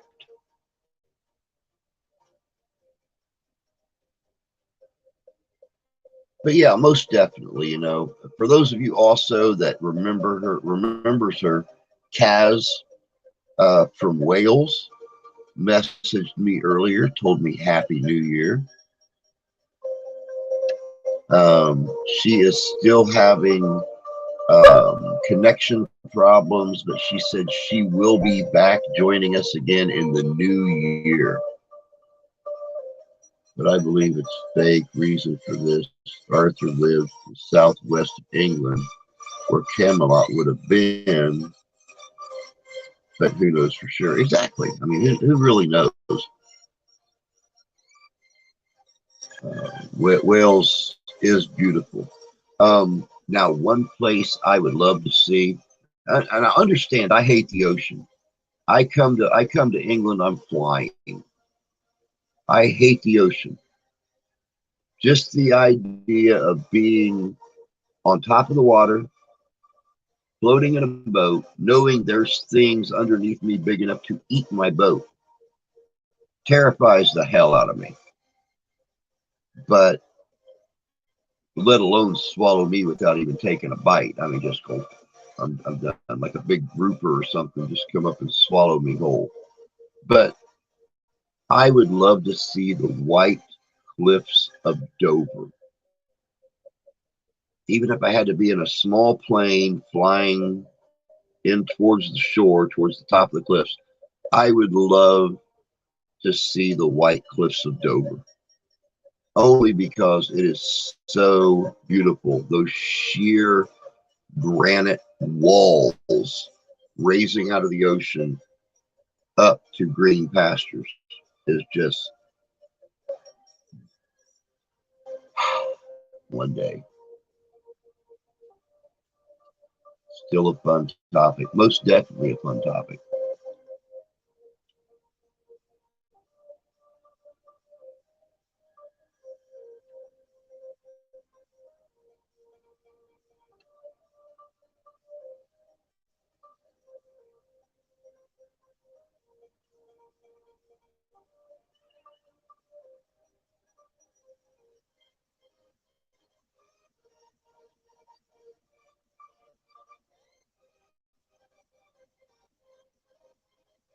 Southeast. I couldn't remember exactly where it was.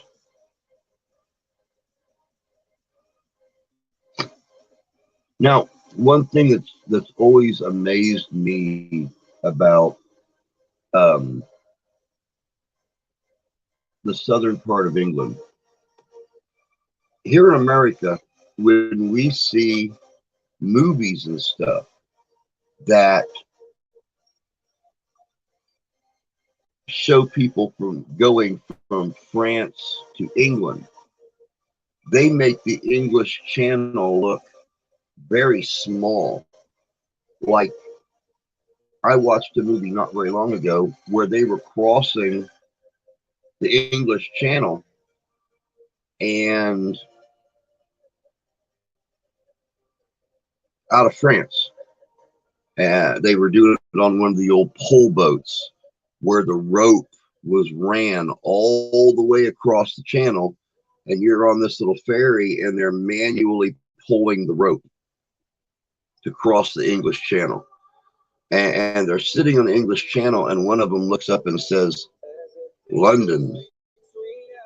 And they're seeing this from 2 or 3 miles out in the English Channel. But if you look at a map, London sits like severely inland from the English Channel. So a lot of the things that we see here are not accurate, and we get a very weird view of a very inaccurate view of how things actually are over there. You can visit Battle of Hastings. That would be wonderful. Visit the battle site, the Battle of Hastings. It's small, but it's huge. Really, the camera don't pick it up properly. I'm not sure if I get you. London is miles away from that. I'm 70 miles from London. Yeah, see, my friend that lives over there in Corby, he always made it, well, not he, television always made it seem like Corby is about midway between London and Scotland. But if you look at it, London's here, Corby's here, Scotland's way up here.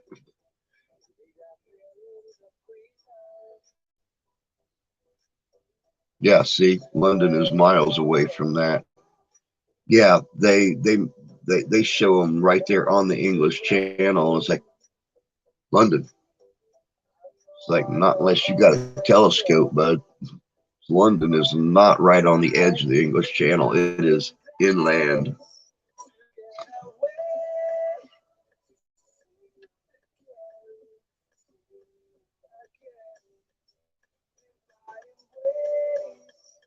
Yeah, and see, I'm not sure how the old pole boats worked. London to Corby is over 100 miles.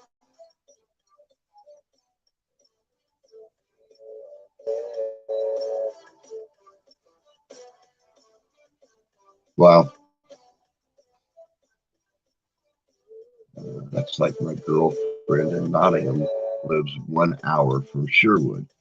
Well, and see, Sherwood Forest used to be a lot bigger than what it is now, but it's been cut back so many times over the centuries that it doesn't reach as far out as it used to. Actually, Coin World has talked about Sherwood before and how it is much smaller than it used to be. I'm sure 800 years ago, 900 years ago, um, maybe Sherwood was only a couple miles away from Nottingham, but I know more. London is 70 miles away from Dover.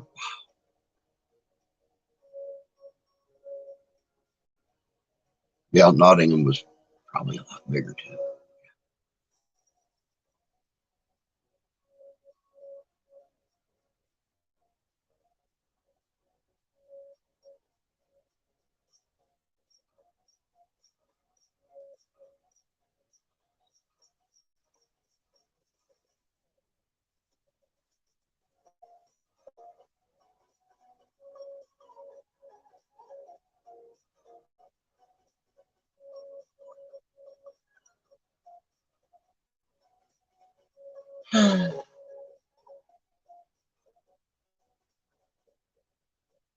There's a greater London, but the city of London is only a mile square. Now, see, I did not know that. I didn't know there was um, the city of London and greater London.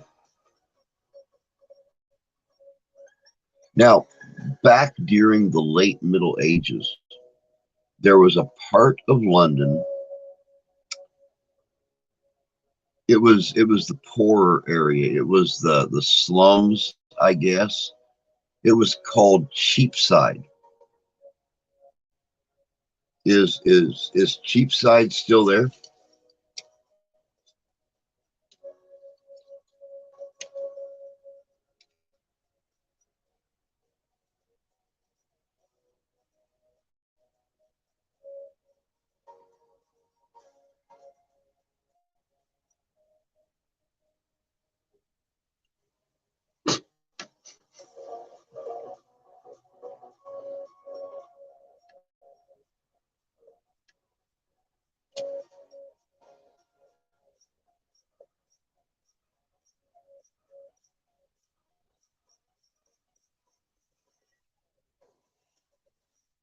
Michigan got stomped, and the Buckeyes are winning. Looking good.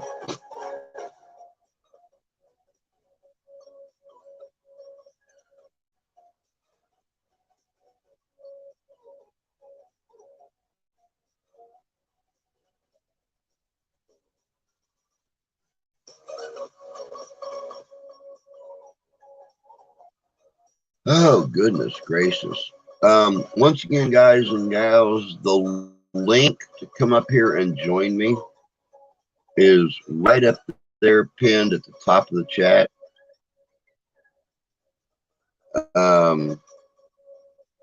Anybody wants to come up here, tell a story, hang out, throw out some wishes, some New Year's wishes, anything like that, go on and click the link. You'll pop up here in my green room.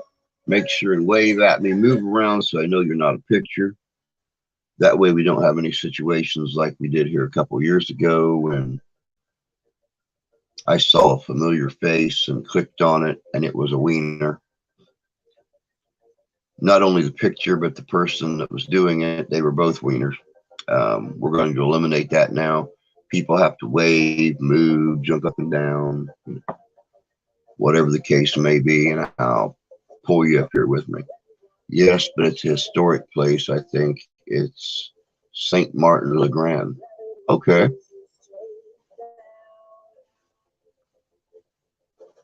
Yeah, George is on a roll. It ain't over till the fat lady sings. I don't know why everybody's so obsessed with the fat lady.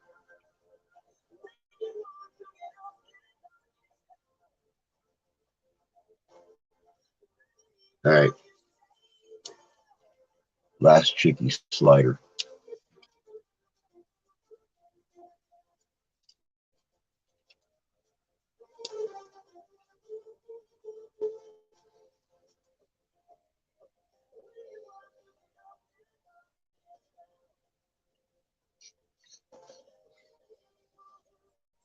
Is she a great singer?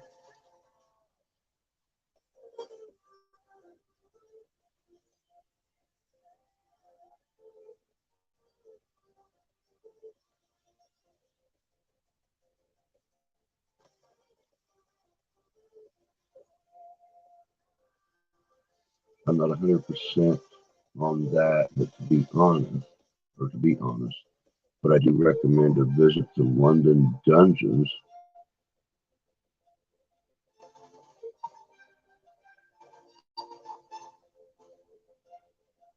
Hmm.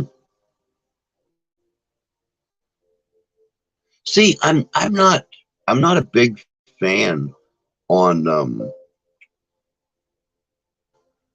the newer parts of the cities and stuff like that. If money was no object and I could travel the world and go to different locations like London or Paris or um,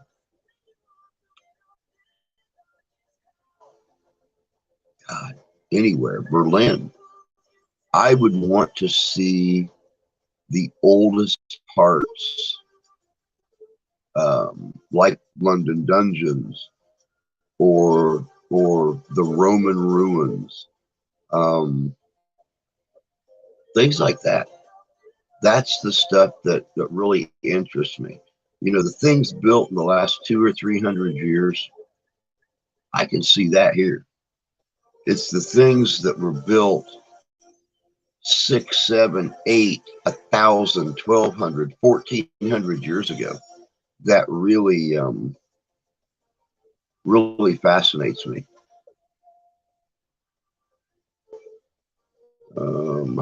Danny Dyer is an idiot.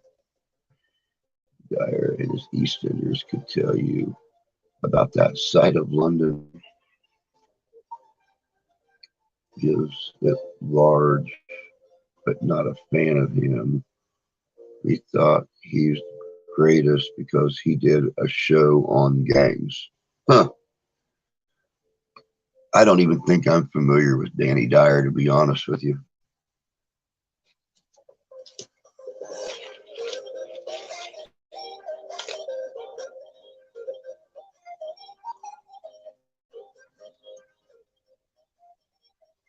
Georgia scored again.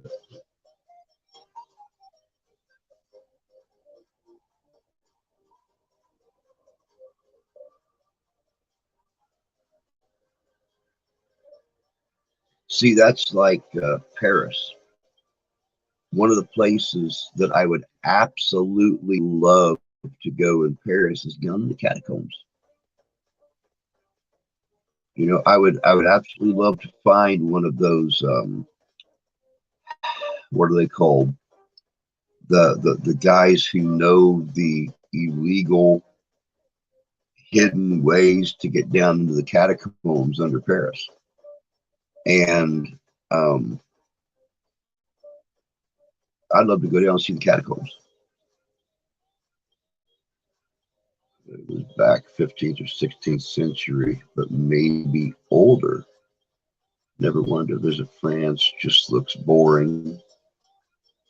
In Nottingham, they have a street called the Shambles. Wow.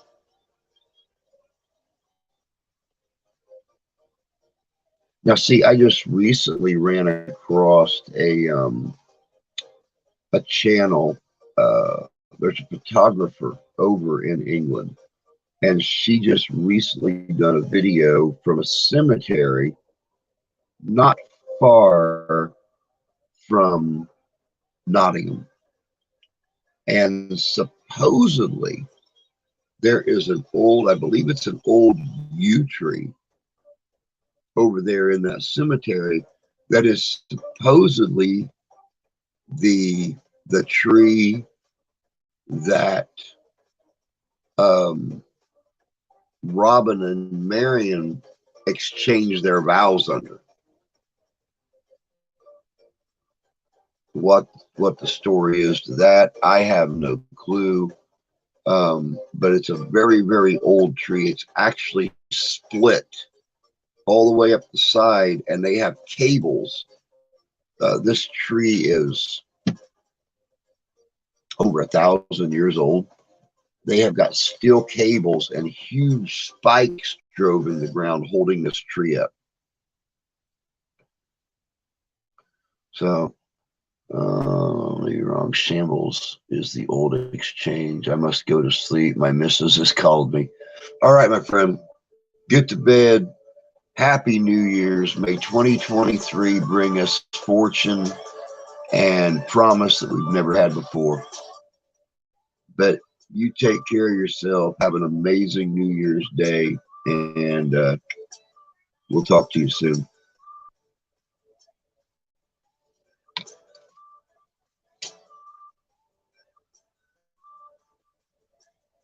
Is it the major oak? I thought it was a yew tree for some reason.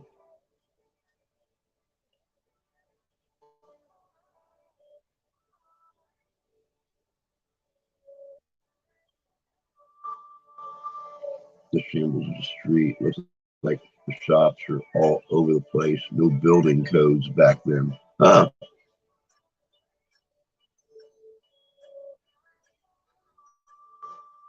Okay, old English oak tree. All right, yep, that would be the one I'm talking about then. I don't know why I thought it was a yew tree. Probably because yew trees live forever. I don't know.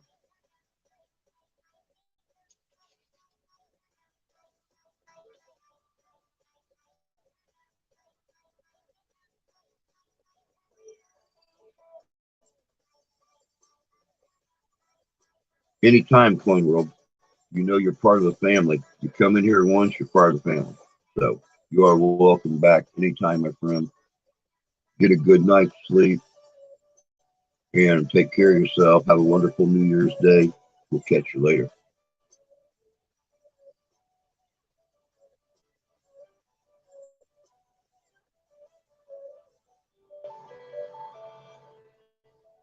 Proper spelling for Robin Hood.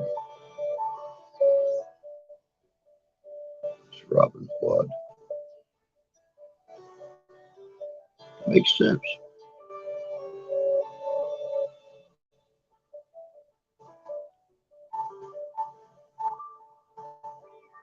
Old English is best.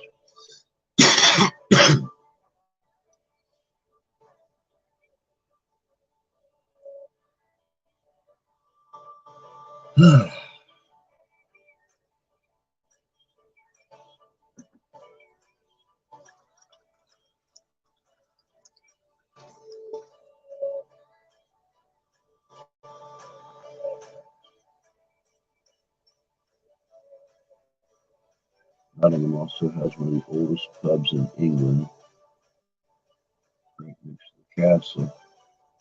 The place was filthy haunted. The old trip to Jerusalem. Wow. Well, that place would definitely be on my target to visit if I ever made it over there. I enjoy my haunted locations. I would especially enjoy the ones over there, being so much older. I just looked at Robin Hood. All right. Awesome, Coin World. Thank you. Very cool.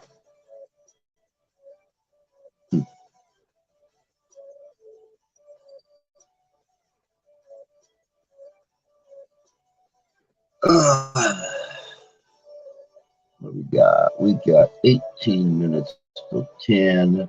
Still got 8 hours and 18 minutes left.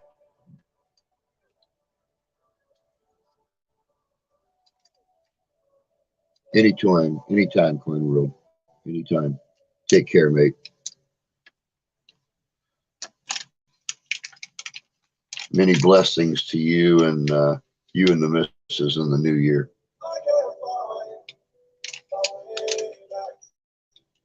Good luck on my 12 hours. Hey, at least it's not the 24-hour ones that I used to do that made me sicker than a dog for 2 days afterwards, because I was actually up for 36 hours. So 12 hours I should be able to do pretty good. How long is the live stream? We're going till 6 a.m., bud. We have got 8 hours and 17 minutes left.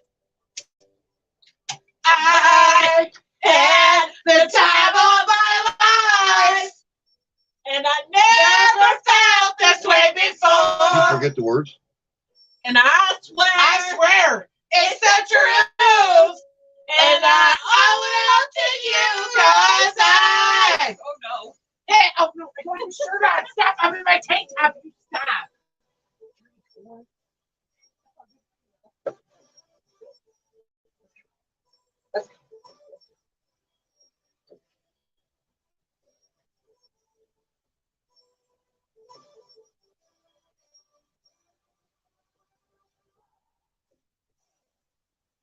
Now you all see what I put up with.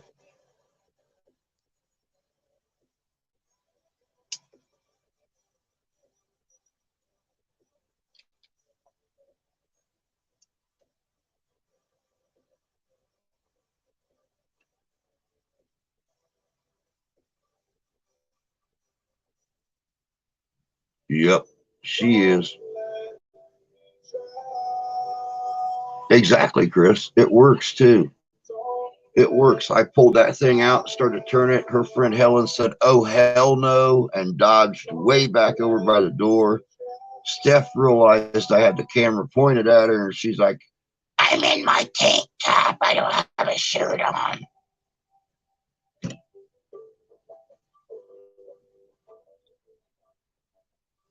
Looked all covered to me, but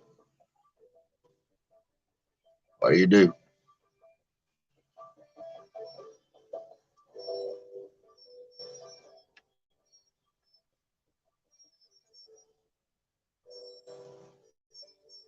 Now y'all see why I smoke. Because if I had to put up with that without nicotine, I'd probably be on the next ID channel serial killer show or something.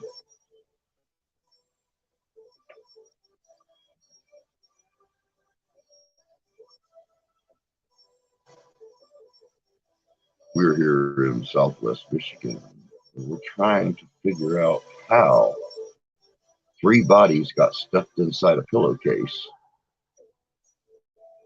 in one piece. The husband must not have been a smoker. Cool fish. Yep, we're going till 6 a.m. I considered doing another 24-hour, and I figured, why? You know, what's going to happen in those extra 12 hours? I could do 6 hours before New Year's, 6 hours after New Year's. We got to end the year together. We got to break in a new one together. That's all we need. Spend time with your friends, spend time with your family. those crazy nuts out there are drinking, they're playing cards, they're getting loud. So when she goes to work tomorrow morning and I'm wanting to go to bed, Grandma's going to be getting up going, I can't believe those girls kept me up all night. It's all right. You'll take 8 naps today. You'll be all right.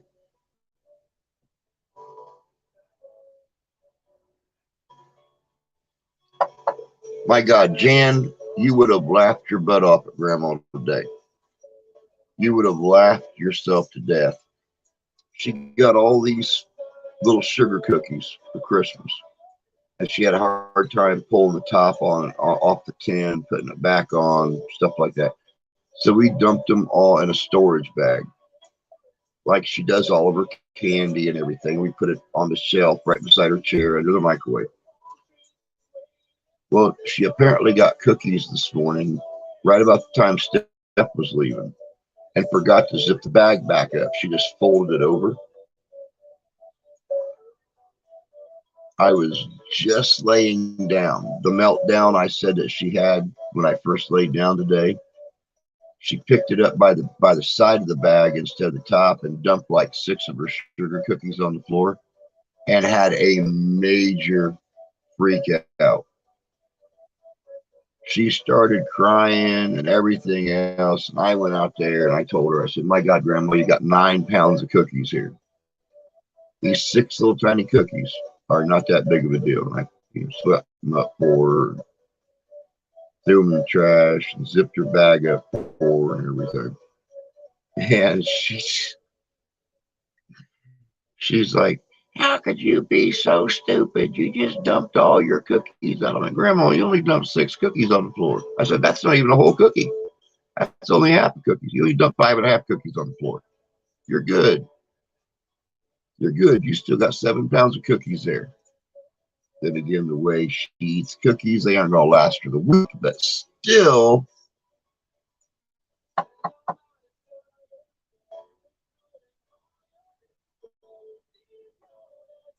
it was so funny. It was so funny. Every day is an adventure with Grandma, y'all. I'm going to head off to bed, wish a few people Happy New Year. I'll come back on in the morning. All right. If you're up before we're out of here at 6 a.m., fantastic. We'll see you in the morning. But get a good night's sleep. Do your Happy New Year's wishes to your family and stuff. And we'll catch you tomorrow. Hey, don't forget there's a video coming out about 8 a.m. in the morning.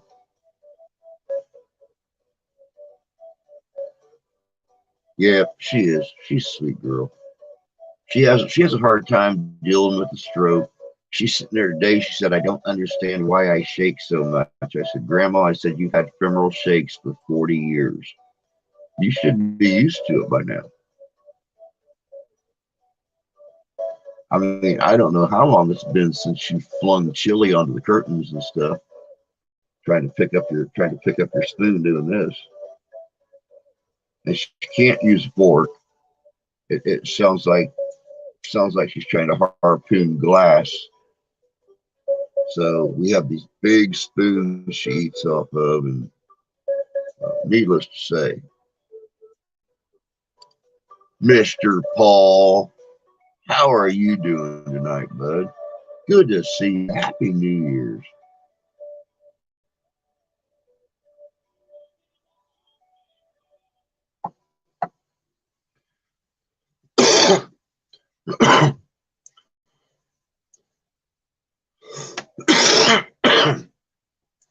And then on top of the femoral shake, she has a hole in her left cornea. So she has no depth perception. So, you've got the poor old thing with a cigarette in her mouth, and she's holding her lighter like out here, trying to light her cigarette like that.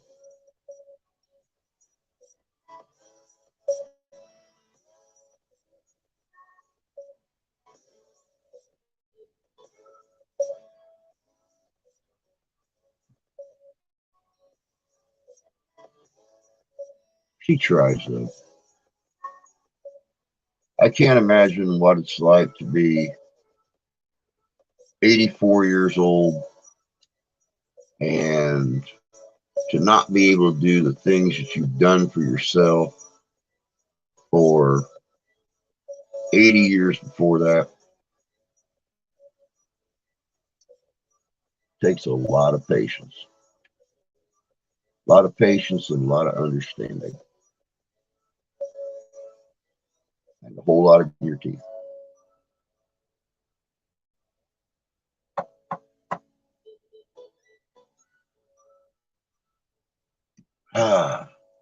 So here we are, guys. It is 8 minutes till 10. We still have 2 hours here till New Year's.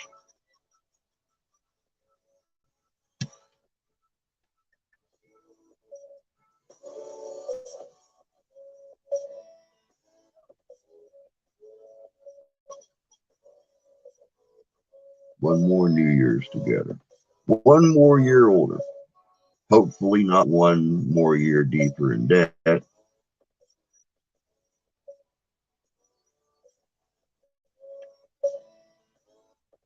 But here's to a new year, guys. Hopefully all of us that have channels, we all see the success and the growth that we've been wanting for since we started our career on the platform. For everybody else, we have a Sasquatch. I wasn't sure you'd be able to see me by that light. I saw your green face glowing. That's a terrible light. I should replace it. Green. That's a nice, Wrong. that's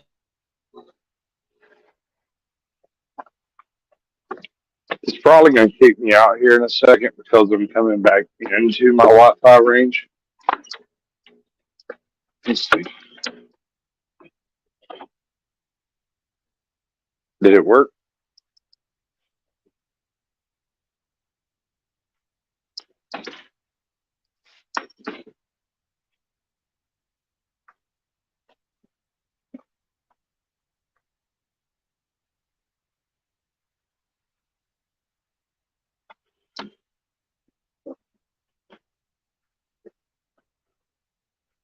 You okay? Yeah, but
well, I have absolutely no clue what just happened.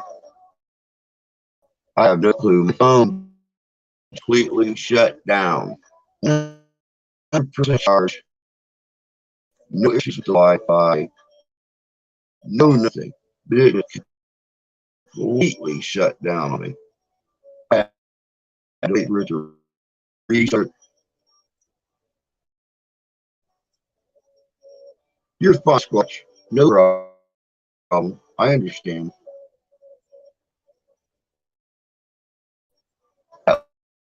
freaky, though. And I'm glad that I was able to recover that. That messed me up.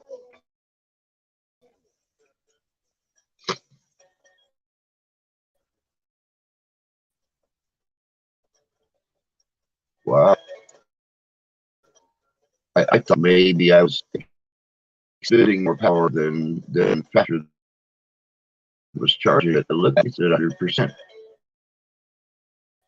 I don't get. Okay.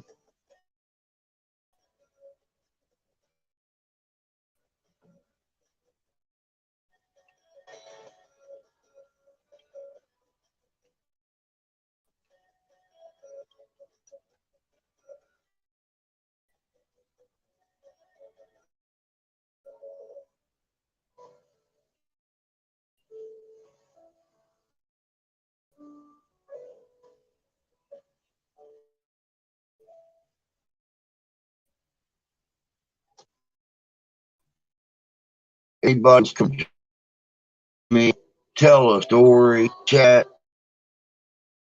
Just with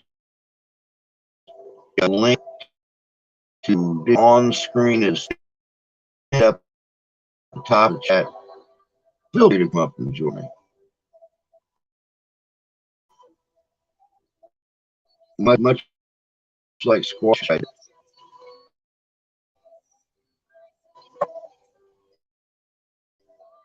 You know, we had Sam up here earlier. That was the guest on our live stream a couple weeks ago. We had Jan up here. We had Ian up here.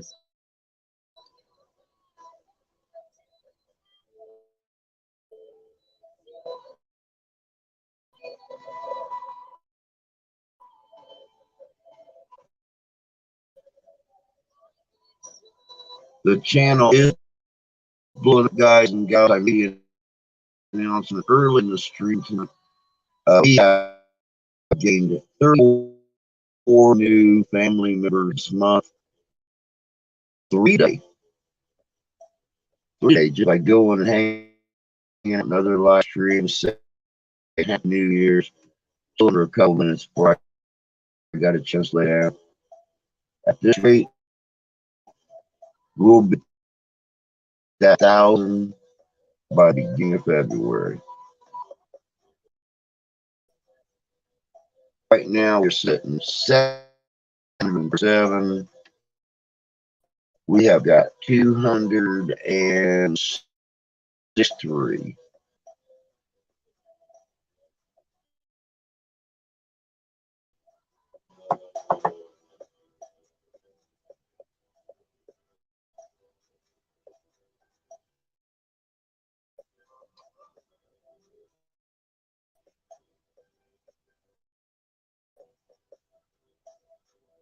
Of course, the announcement earlier. Also, there is a video already scheduled to come out 8 o'clock tomorrow morning.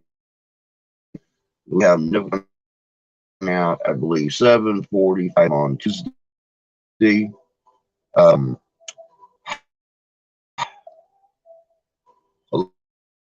lot of things happen in the new year. Not only are we just EM, also Friday, our live stream interviews involved in actual projection, UFOs and UAFs, paranormal, etc. We have also got a new starting this year called Amazing People. These people from any genre. They could be writers, they could be musicians, they could be fishermen, they could be whatever. But it's our way to pay respects to the platform and company's diversity platform. We got new merch out this year.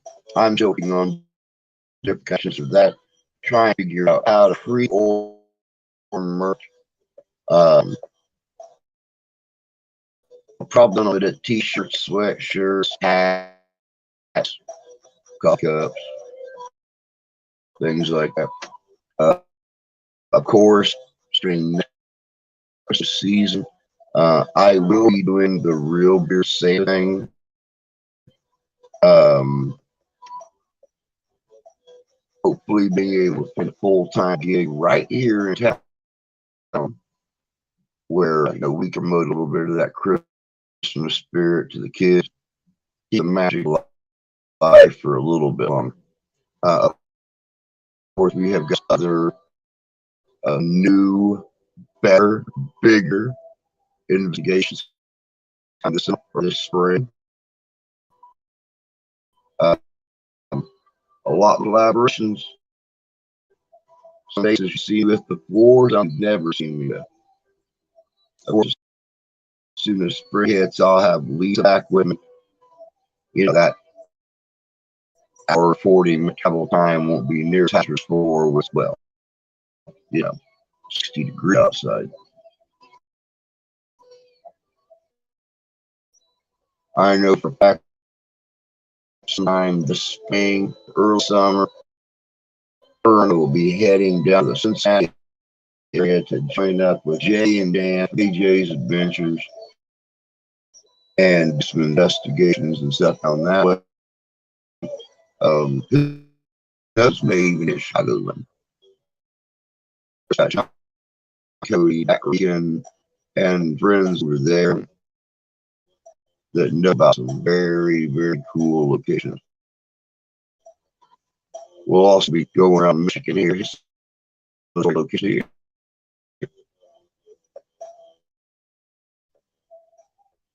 What's that? So that's never up the board.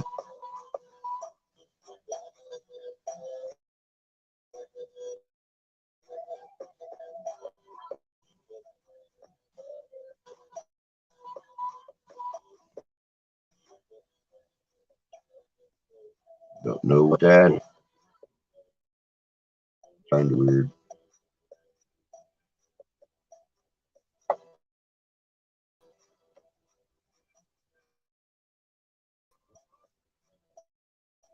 All right, everybody, get quiet.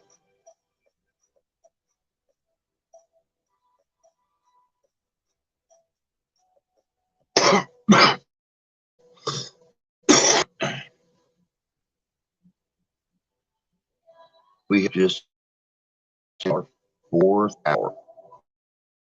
8 more to go.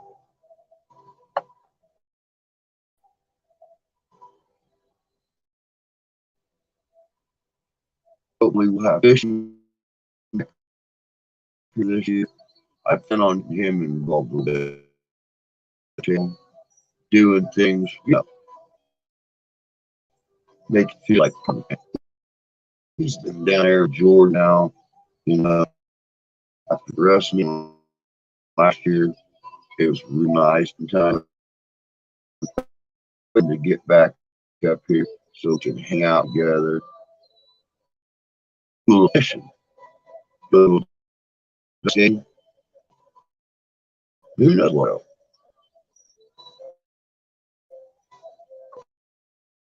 Of course, in 23, I've got 4, possibly 5 good here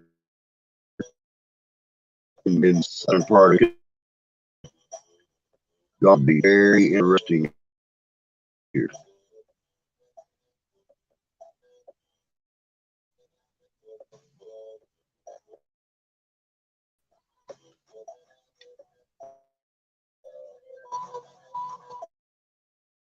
Here's going to see.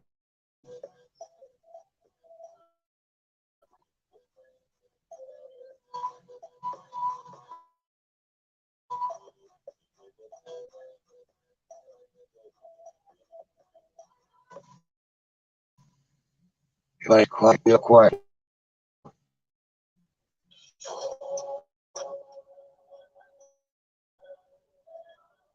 Already started with this.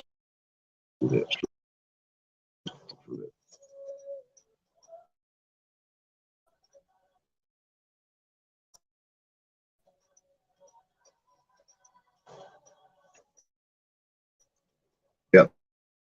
Definitely good seeing him, but some time can out. Been too long. Friends get parts.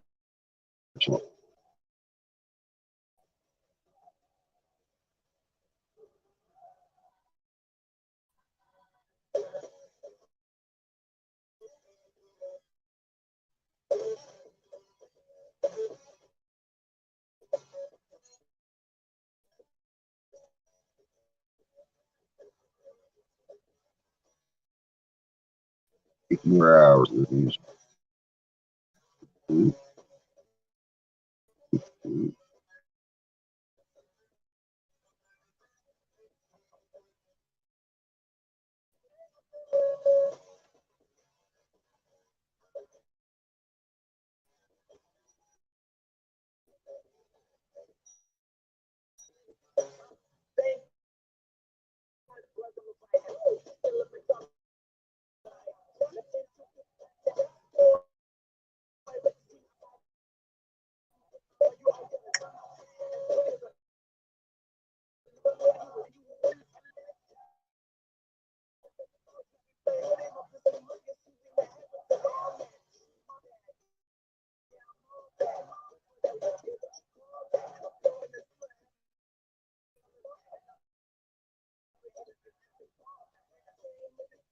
Everybody's so high. I figured they could be at my ear all the night.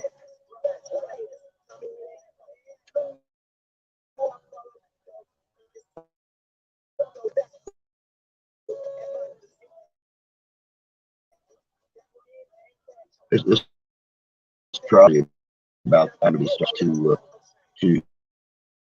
to pull away from the computer a little bit, get to the thing and watch Big Clark, Rock and Eve, Miley Cyrus's New Year's celebration.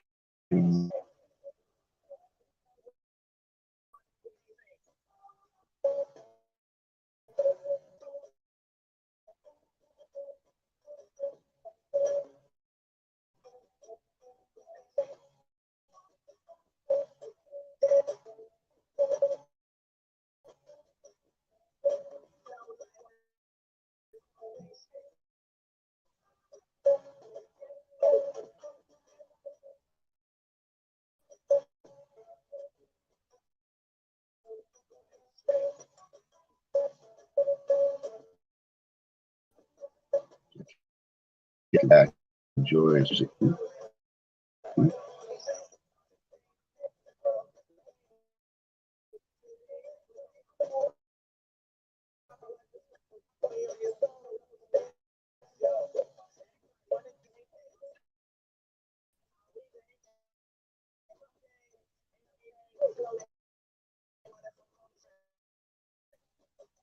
Of course, Jan announced earlier, we do have new stickers.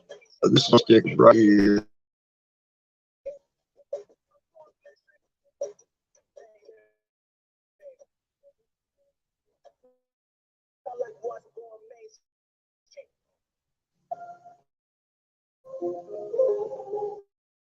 We have those for sale for $3 a piece.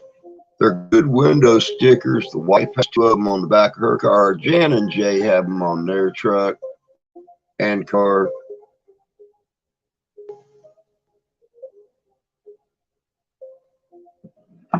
If you would like those stickers, you can get them through the PayPal. Of course, it's PayPal you use, the Mystery 2020. You're more than welcome to, since that is a lock page, you are more than welcome to put your address and stuff in the comment section. I'm more than happy to mail a sticker out to you. About to run a battery. Have a good night. Good luck to you later on. All right, Dave. Take care of yourself. The good next week. And enjoy those under all you guys. Day.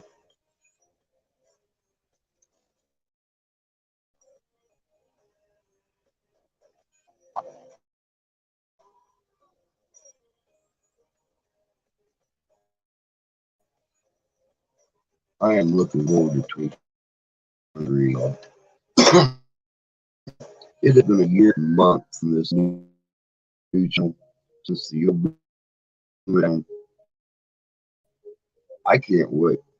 I can't wait to see the new year. Like I said, we have already started blowing up. We have gained like 34 new family members in the last month. 3 today. We're already getting there. We are 263 members away from hitting 1,000. And they say after 1,000, it's all downhill. People really start to find it. So that last time, this time, it has been interesting for hours a day. Very well. The next 8 should be more.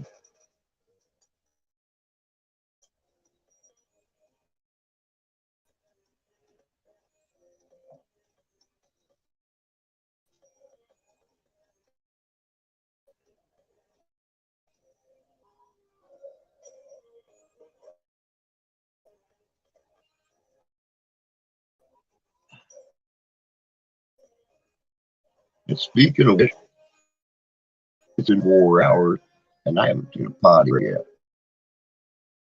So y'all give me just it. I'm gonna run to the outhouse. Get real nice, back.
we are back.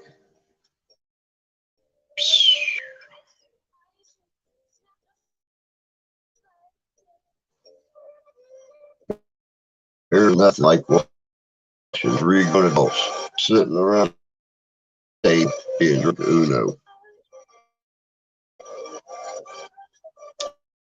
There is six men sitting in the game room.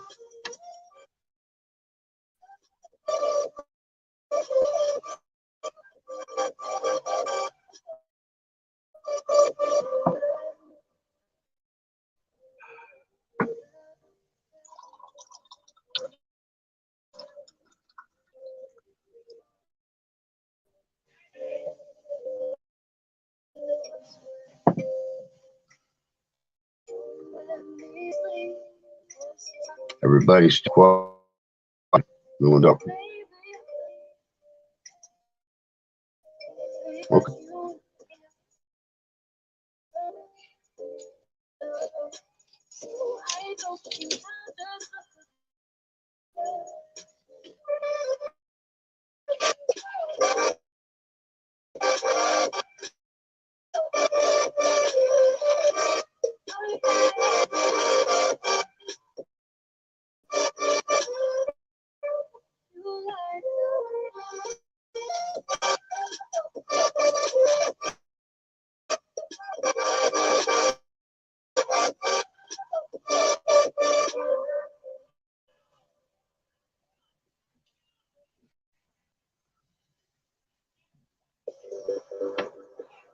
Tomorrow's video that'll be coming out here in about 9.5 hours is about the history of Ellis Island and immigration here in the U.S. Not only is it going to be video, but you're going to hear from some of the immigrants themselves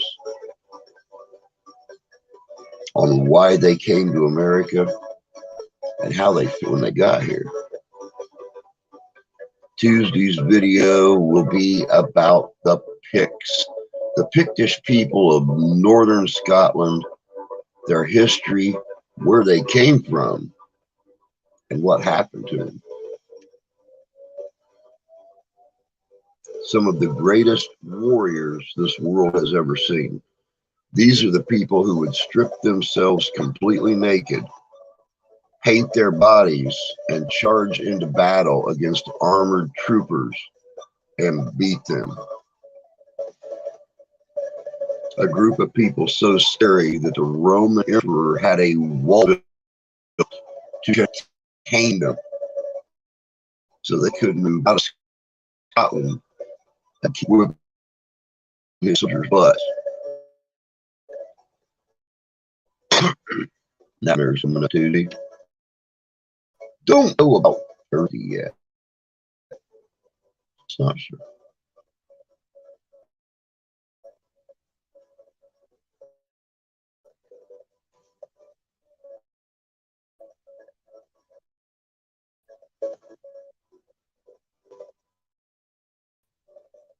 Is anybody still here? Anybody here? Am I just talking into camp for no reason?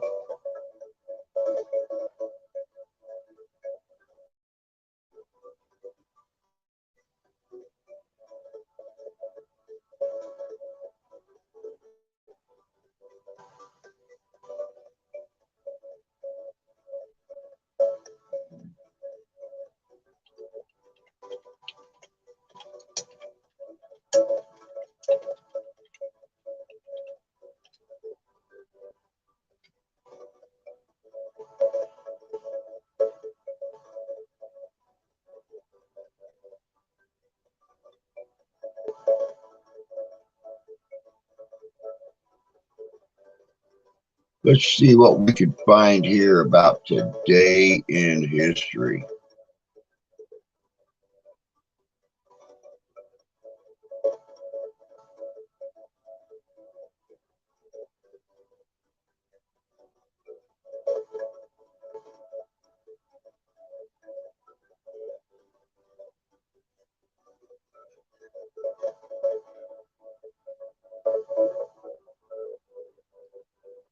Oh, let's see here. 1449, Florentine statesman, ruler, and patron of the arts and letters, Lorenzo della Medici was born. 1735, Paul Revere, the horseback rider, folk hero of the American Revolution, was born.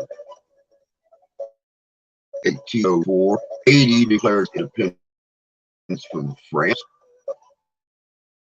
1808, the United States made sacred illegal as the act prohibiting the importation of slaves in effect. Slavery, however, continued in the country. 1863, Emancipation Proclamation, which freed slave people in the Confederacy, the states in rebellion against the Union during the American Civil War, was issued by President Abraham Lincoln. 1895, U.S. government official J. Edgar Hoover, who, as director of the FBI from 1924-72, put the agency into a highly effective, if occasionally controversial, arm of the federal law enforcement, was born. 1902, first college football bowl game was held as the University of Michigan defeated Stanford in what later became known as the Rose Bowl. However, the game did not become an annual event until 1916. 1909, Barry M. Goldwater, U.S. Senator from Arizona, who was a Republican presidential candidate in 1964, was born.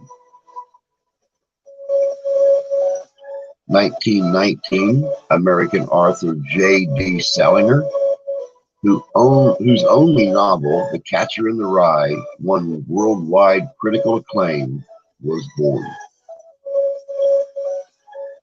1953, American country and western musician Hank Williams Sr. died.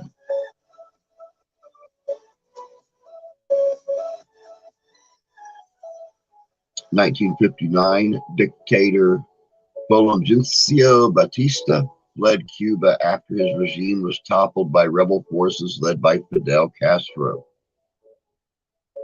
1994, the North American Free Trade Agreement, NAFTA, went into effect, eliminating most tariffs and other trade barriers on products and services passing between the United States, Canada, and Mexico.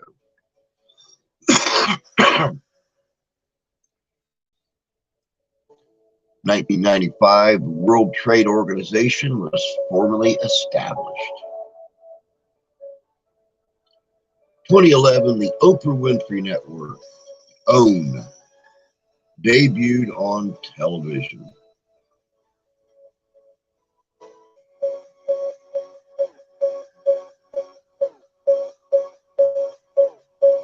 Let's see here. And that's all I'm finding on that page. I know more interesting stuff happened in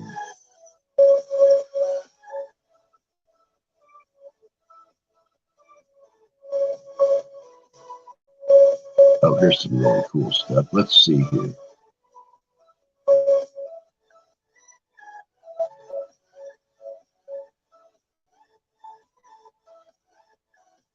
In 1962, the Beatles go for an audition with Decca Records and are turned down in favor of the Tremolones.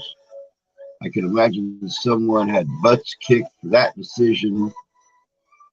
Who knows? 1892, Ellis Island begins as the immigration gateway. Ellis Island, located in upper New York Bay, starts as immigration gateway into the United States, replacing Castle Garden Immigration Depot in Lower Manhattan, which had processed over 8 million immigrants into the country. It operated in this role for more than 50 years, closing in 1954, having processed more than 12 million immigrants in the United States. Here's a little extra did you know? Over 100 million Americans, 1/3 of the population, can trace ancestry to immigrants who arrived through Ellis Island.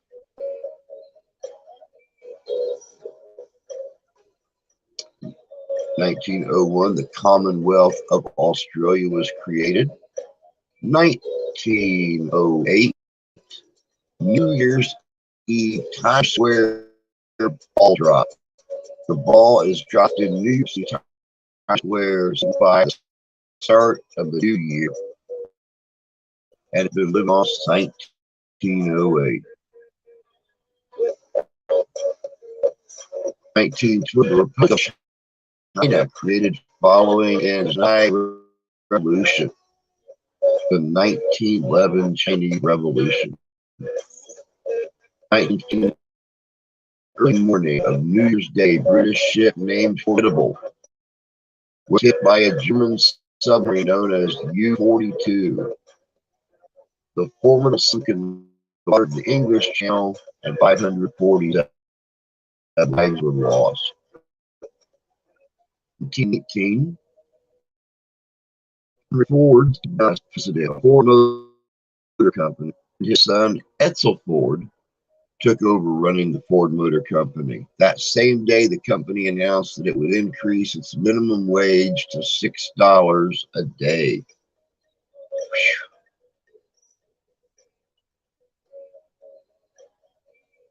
1934, Alcatraz, the Rock, is turned into a federal prison. Some of the most hardened criminals are sent to Alcatraz over the next few years. 1935, the first Orange Bowl game was played at Bucknell University, shut out University of Miami with a score of 26-0.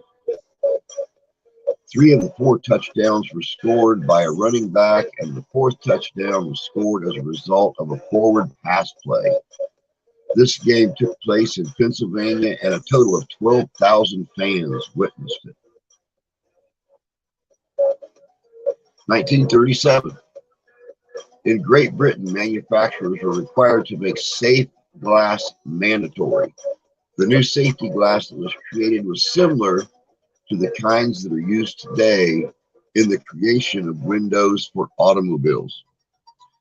If the glass cracks, it would shatter into 1,000 little pieces versus the large piece, which would cause serious damage.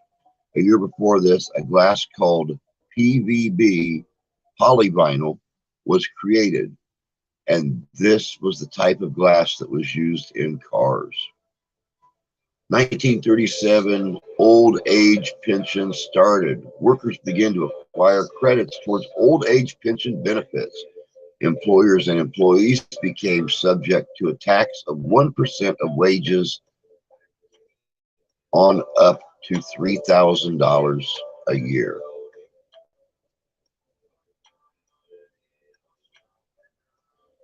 1920s. The electric washing machine debuted for $81.50. It was the first to offer the gyrator technology. 1920s, the rolling brim sailor hat debuted for a price of $4.98. The rolling brim sailor of silk velour, excellent for sports or dress wear. Silk gross grain ribbon band around the crown, terminating large tailored bow with ends at the sides. Collars came in navy blue, rose, copin, purple, brown, and taupe. There's some interesting history here, isn't it? 1920s, the men's fedora debuted for $2.98. I went to that price now. Canyon men's help hanger doors that fur belt hat, raw and colors include olive, dark brown, and black. Uh, and it's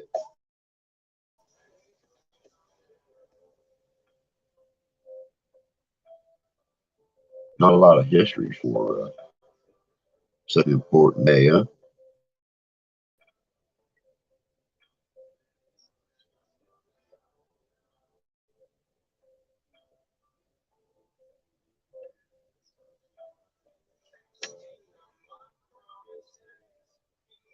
Somebody talking.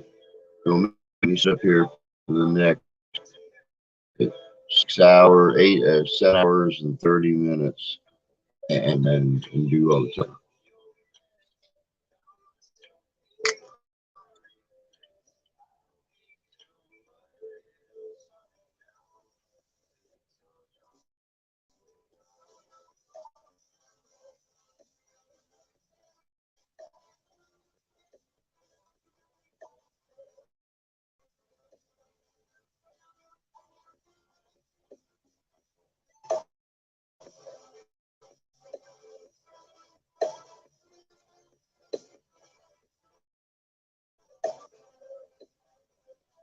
We have got an hour and a half left, guys, until New Year's, at least here in Midwest.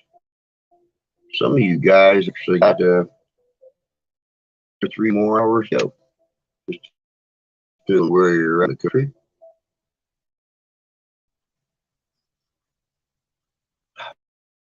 Well, I'm fishing. See, but thought you passed out in your lazy chair.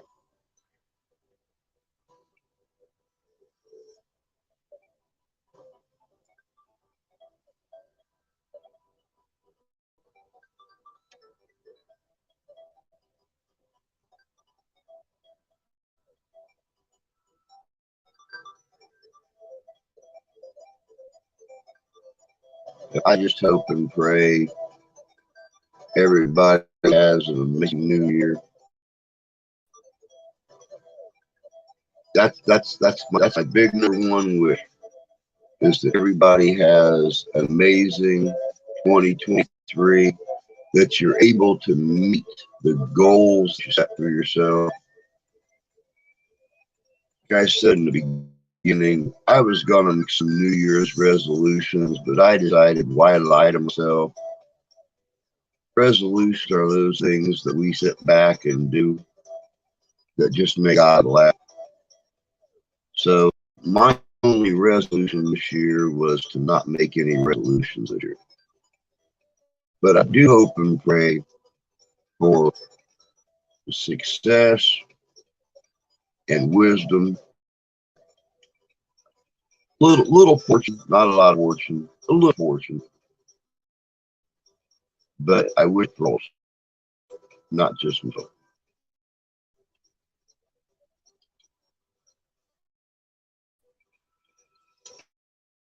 Peace, harmony, love, peace, into him. No, good little stuff.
Of course, again, anybody else wants to come up here and join me, the link is pinned the top of the chat, feel free to hit the link, pop up here in the green room. Of course, don't forget, you gotta wave up and down, wave your arms, whatever. Can't have replay of 3 years ago when somebody took a picture up there. I let them in, and it was a wiener coming to visit. Wiener didn't have much to say, but boy, we have a lot to say about that baby wiener. No more wieners this year, though.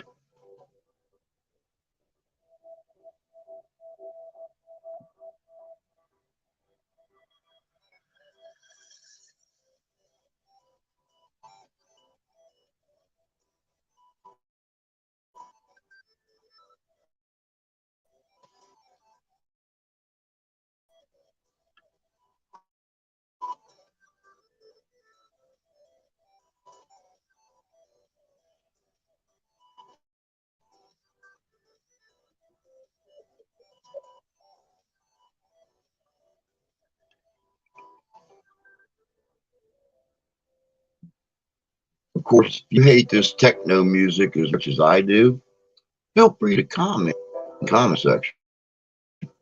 I disagree with you. I find some really nice traditional New Year's music play.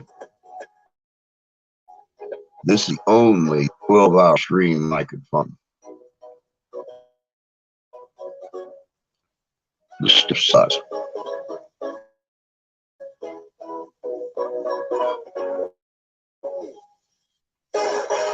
But it's music, and it's party music.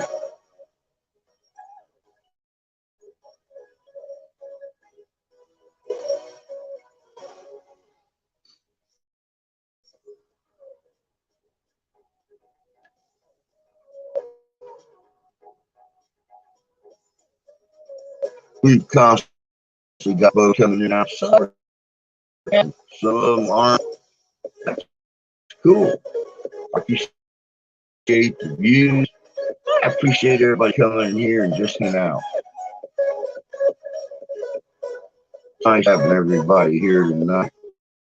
There's no better way to break in the new year and usher out the old than what people care about. Of course, my wife is sitting in the kitchen and drunk Uno with her friends, and I'm in here hanging out sober with y'all.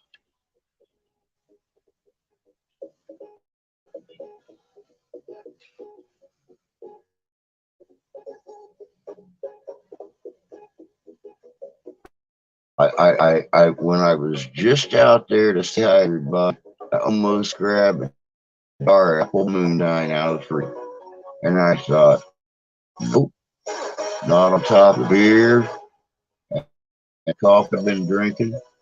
When I get burnt out on coffee, y'all know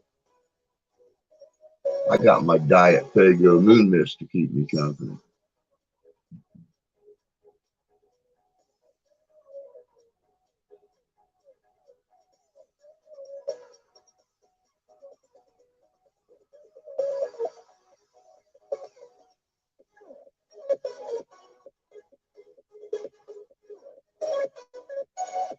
Come on, midnight.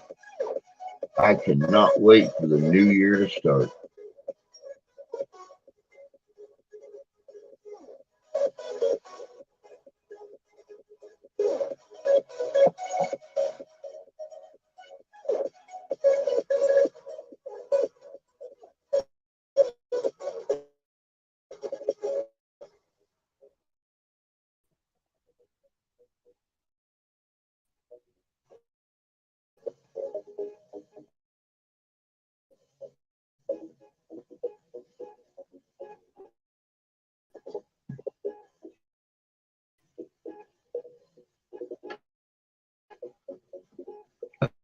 Let me see. I can find, now thinking about it,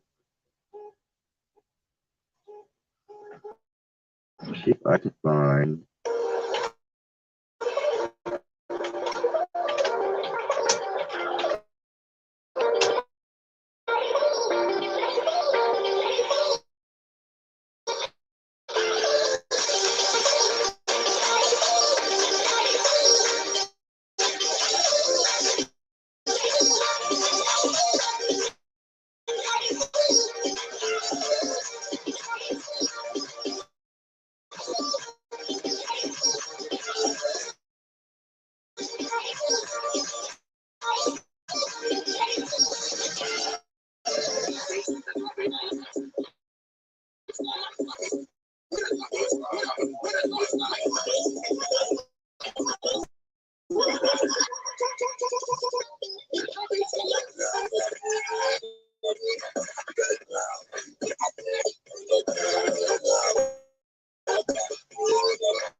Right. I have got New York Times Square live running a separate page right now so we can accurate countdown to the new year.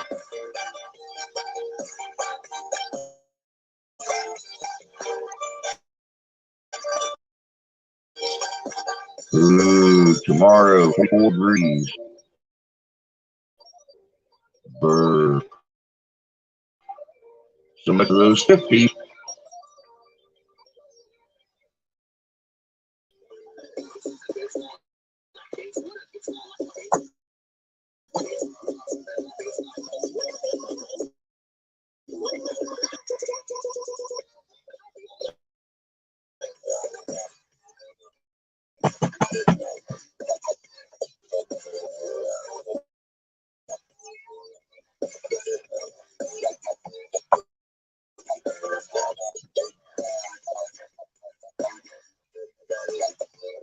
All right, it shows we have 2 in here now. I'm pretty sure Fishing is one of them. Who's the other person we got lurking back here in the shadow?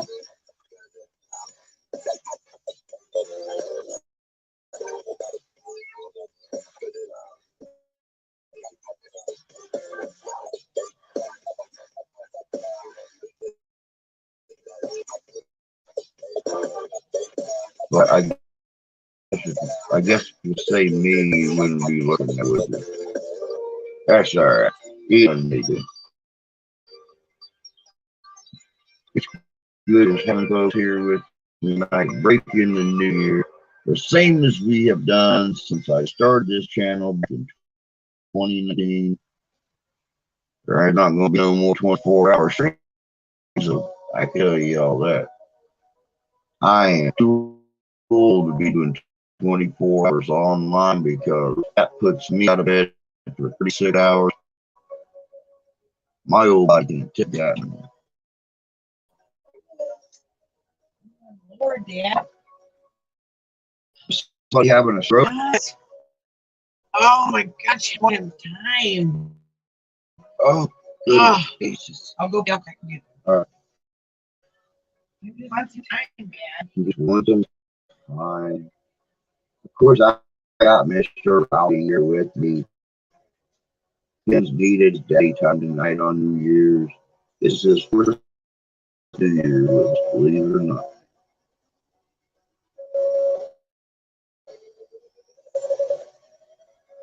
But,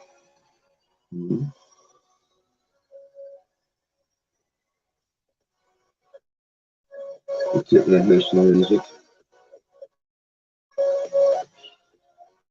Okay. Are you dancing, Ralphie?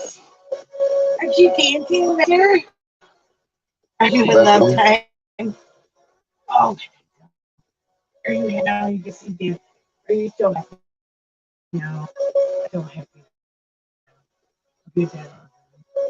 You happy? Wait. Love you too. Just have a Finger. don't too long.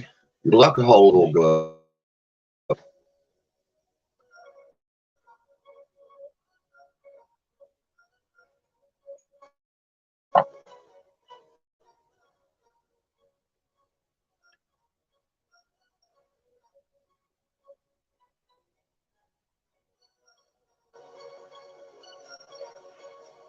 We are about 10 minutes away from 5 hours into the stream. 10 minutes away from 1 hour left till New Year's.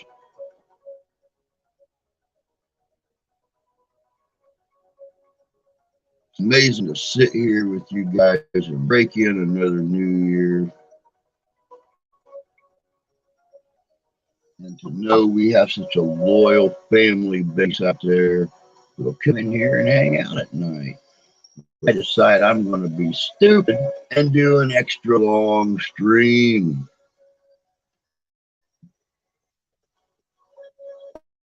But it's fun. I enjoy it.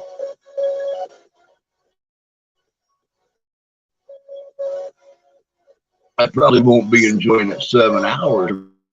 I'll be doing it right now.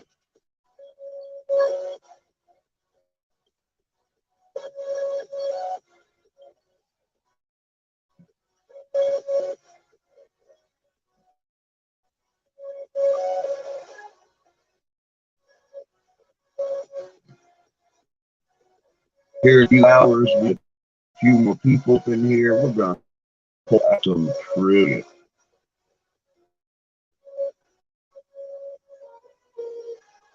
We're going to have a little bit of fun. Good first one, you're right. Live streams have, we usually stay, don't get any lower than 5 or 6 people. As high as 25 or 30 in previous streams. I think tonight we had 15 at one time, and we keep bouncing back and forth between 1 and 2 right now. But it's like I said, it's about that time when folks are starting to crowd around their TV. They're watching Dick Clark's Rockin' they're watching Miley's New Year's special with Dolly Parton, hanging out with their girlfriends, spouses, their kids, whoever.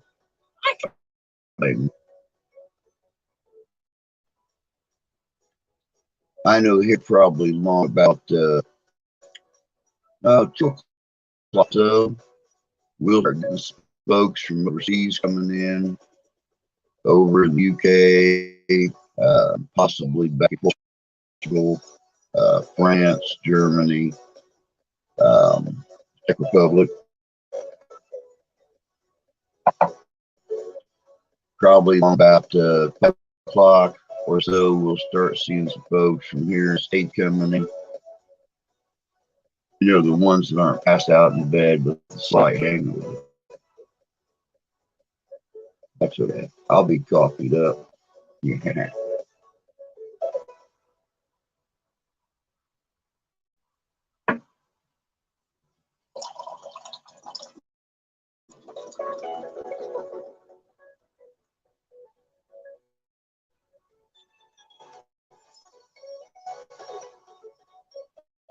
But it's much slower than in the past. We'll just see what next is like.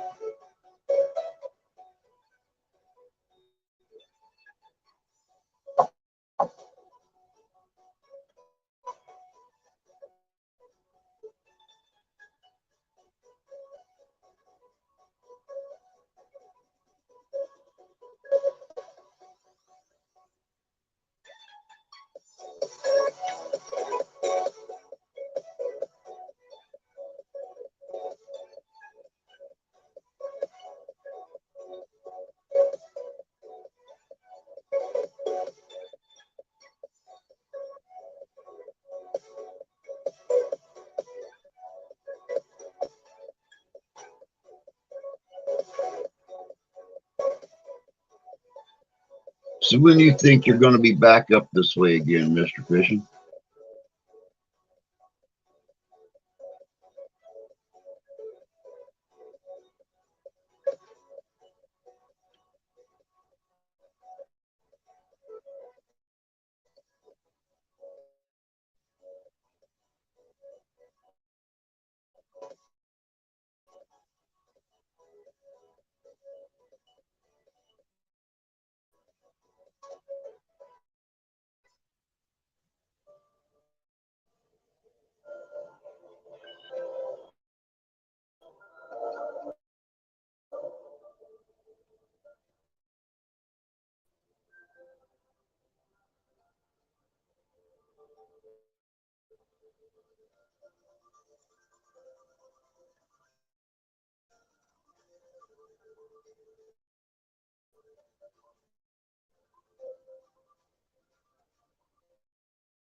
Wait on the snow. I'm believing, but I'm waiting a little bit. So I like snow personally. When I lived in the Southwest, that was the one thing I missed most about winter. The 5 degrees weren't bad. The fact of not getting to see snow or have to drive, 4 hours one direction or 7 hours the other direction to see snow.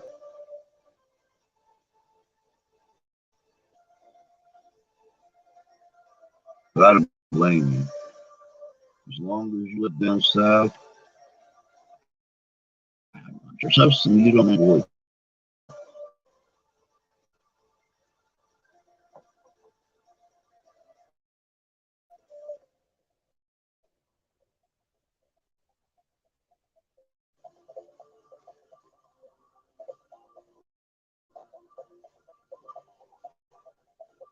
$10:55 p.m. Eastern Standard Time. We have 65 minutes left till the ball drops. Of course, I have got the Times Square, New York on a totally different channel here live.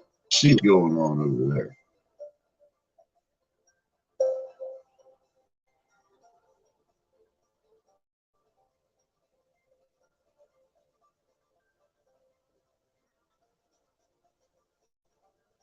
Right now, it's the main stage. Looks like they will be setting up for the band to play. Look at the people. Look.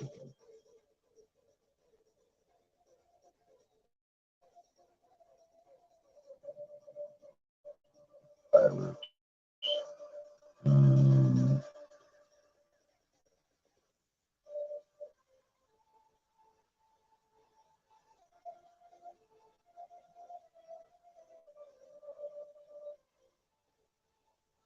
Looks like they're hopping in New York.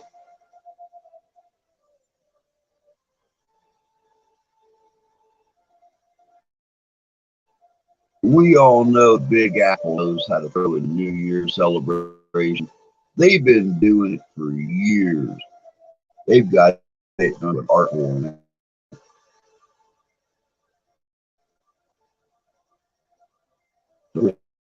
She will be here through the ball drop 1 hour from now on until we're going to be 6 a.m. here on the channel. Usher out the old year, bringing the new together. That way, together.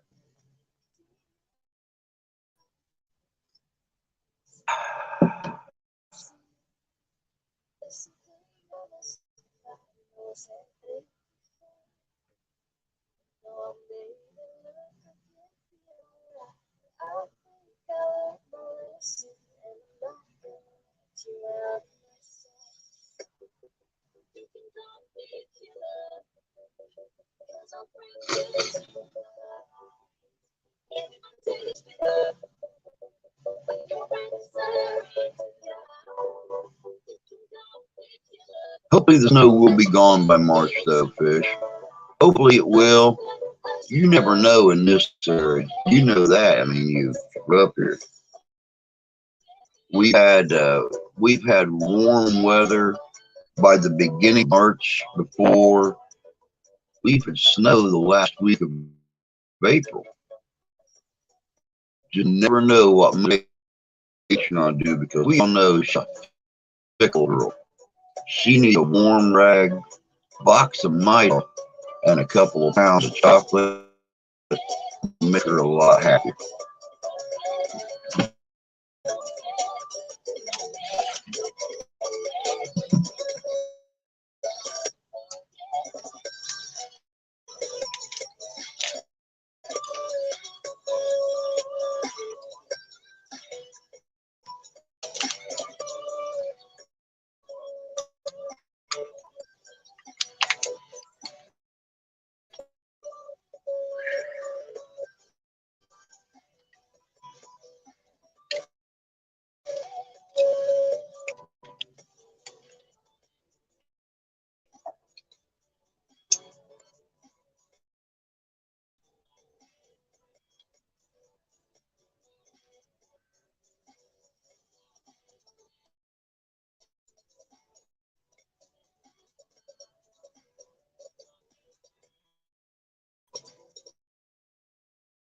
I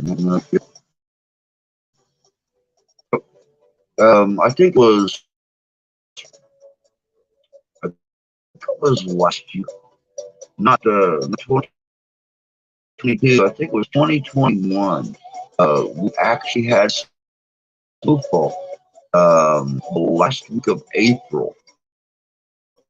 If I remember correctly, we got about an inch and a half. Of course, it didn't last long. Just a couple of days later, we're back up in the 50s, low 60s. But yeah, just depends on how quick the lake warms up and what direction it comes from.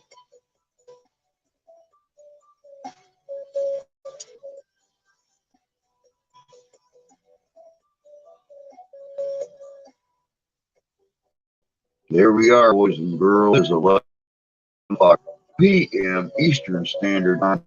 We have officially got 1 hour till the ball drop in Times Square in New York, ushering in 2023, a brand new year for all of us.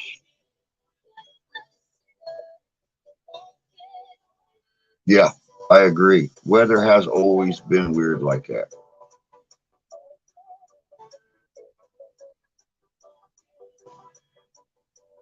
Hey, Kyle, good to see you. Yeah, you caught another one. But that's one reason I like doing these extended streams, especially on evenings like New Year's. Gives me a chance to see some folks that might keep a different sleep schedule than the average people do.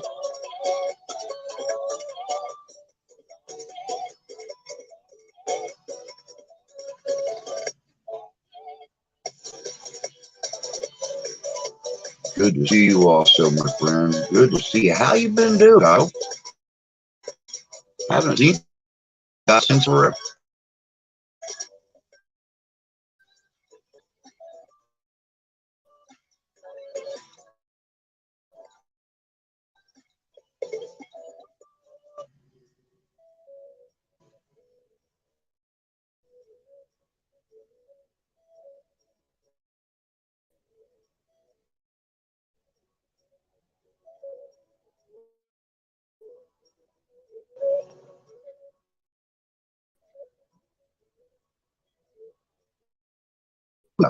Yeah, everything's well here. My wife and her sit in the kitchen playing cards. I always do an overnight stream on New Year's. I love ushering out one year and welcoming in the new, especially here with the family on the channel. Sadly, not everybody can meet my schedule. But you know, when you are suffer from insomnia, stay online for 12 hours. It's average.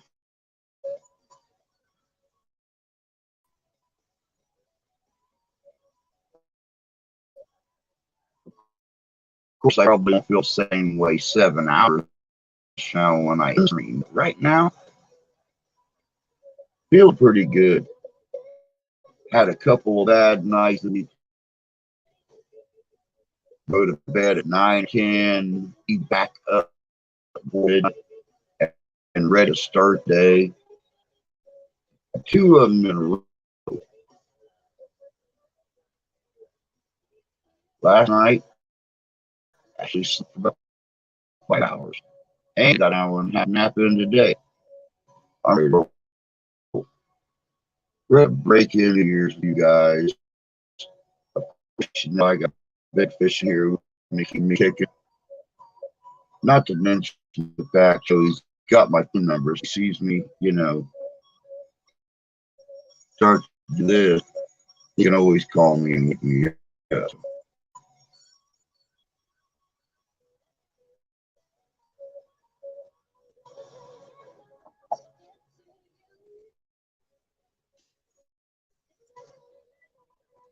So did you use resolutions this year, Kyle?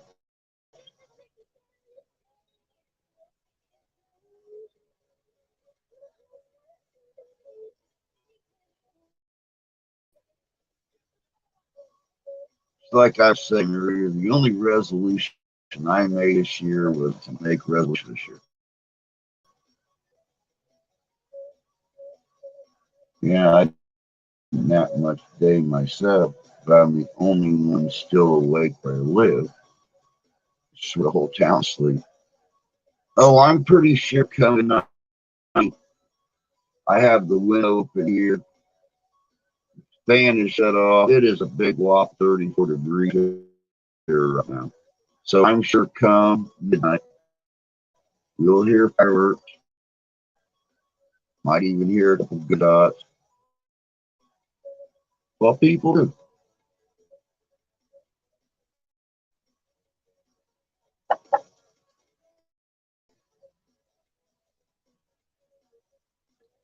My town, well, I can take that back.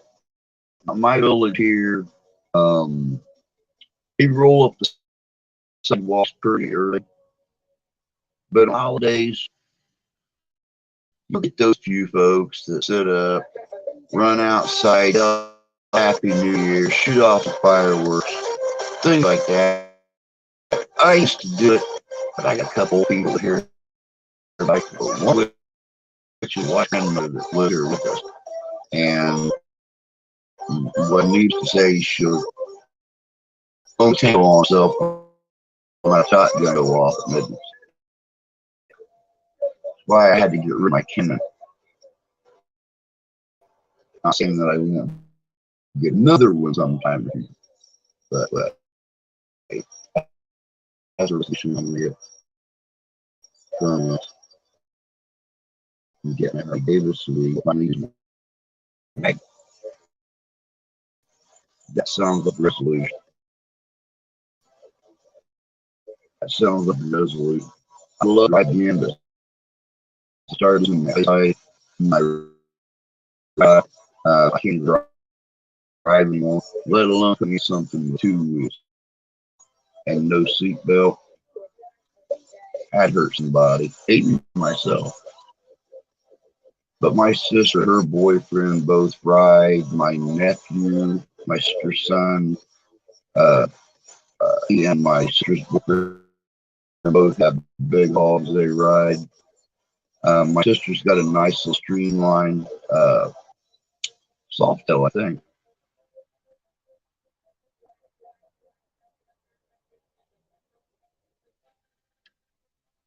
Keep telling my wife one of these days I'm gonna build a garage truck. I got a little garage, but I'll build a garage truck. I have less fun.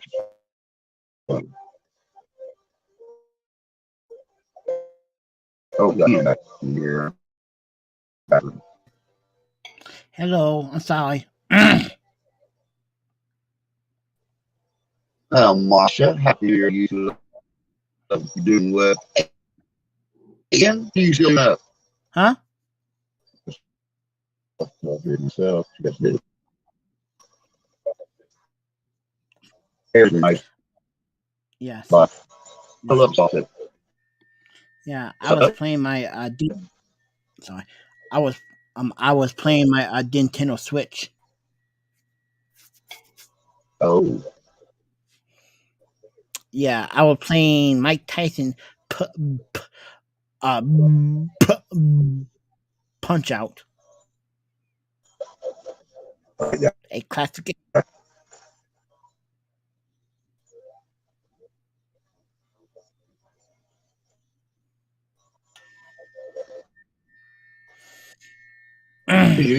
Masha, we don't have much time. Yeah, a little bit. Yep. The ball but dry. Your I got a total separate window here. So if you get an accident down years ago. Like that. Let's see what's going on right now.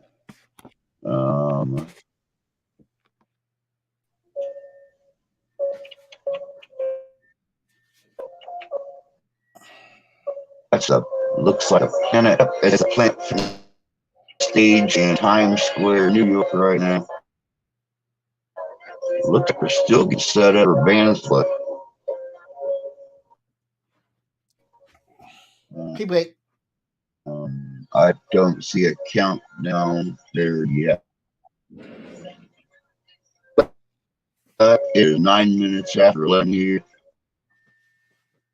So, yeah, 50, a little less than 15 minutes. It's video game stuff. I can't even play Pac-Man. See the old stand-up games?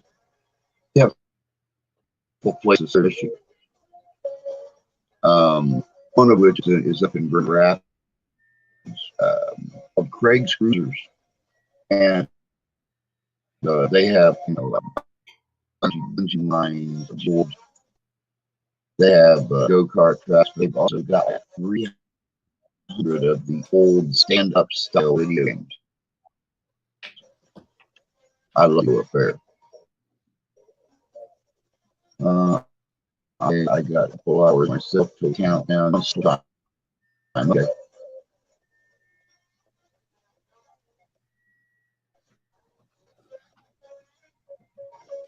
You're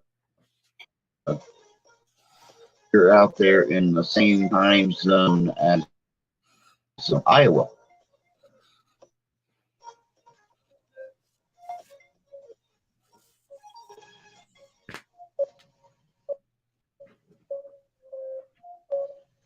How you liking Nintendo Switch there, bud?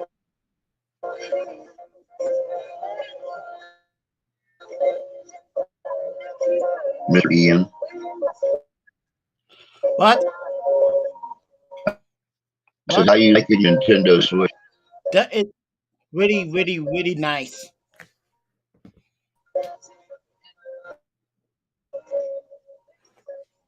Very cool. Is that something you got for Christmas? No. Well, because I went over to GameStop. I sold my PlayStation 4 because I never, get time to, play it. So fuck it. I'm gonna, see how much money I can get from it. So I got about. They gave me closely about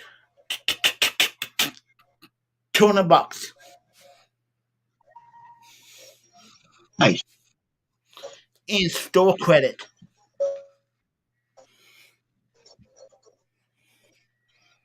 Damn. Well, I'm not game.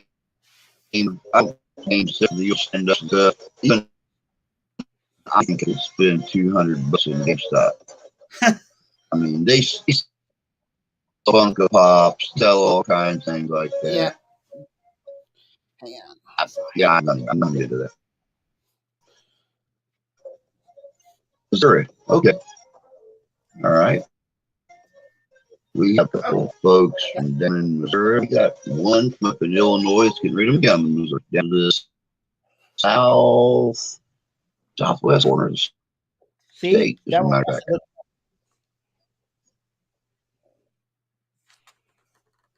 Okay. And I got, let's see here. Oh, wait a minute. So you got Nintendo or Super Nintendo? I go with the Nintendo, and they got a lot of very old games. Mm-hmm. And they got it's all the collection.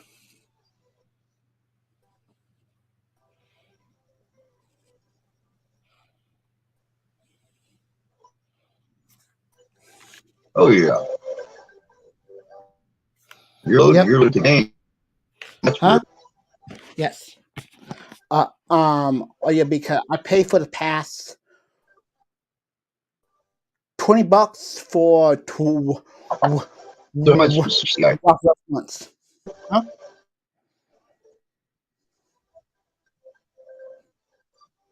Sorry.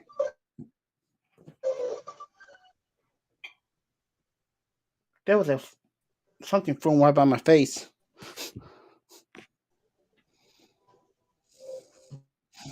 Like, oh, what the heck?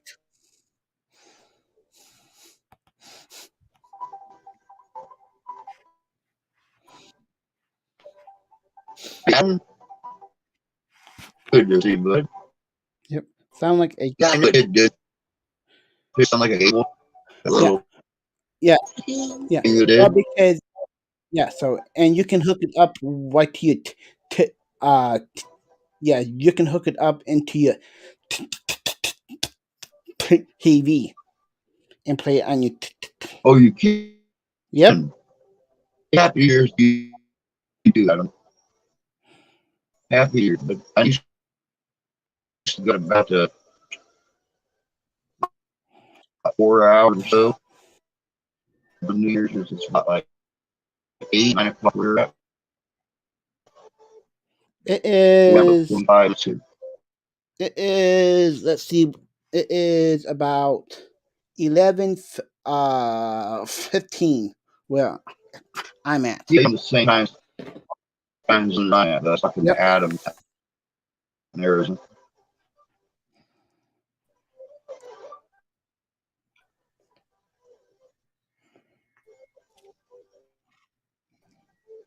Let make yes. Yeah.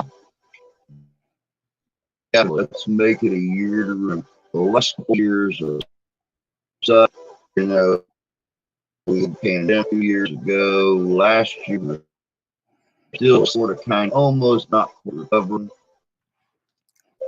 Let's take this year a year to remember. Spend time with the people you care about. Reestablish old friendships. A little bit more probably would hurt a lot. Just enough to take care of the things you need to take care of. Do jobs if your old job sucks. Good food, need them. Let's just make a damn. Let's get a damn good year. That'll be a year to remember.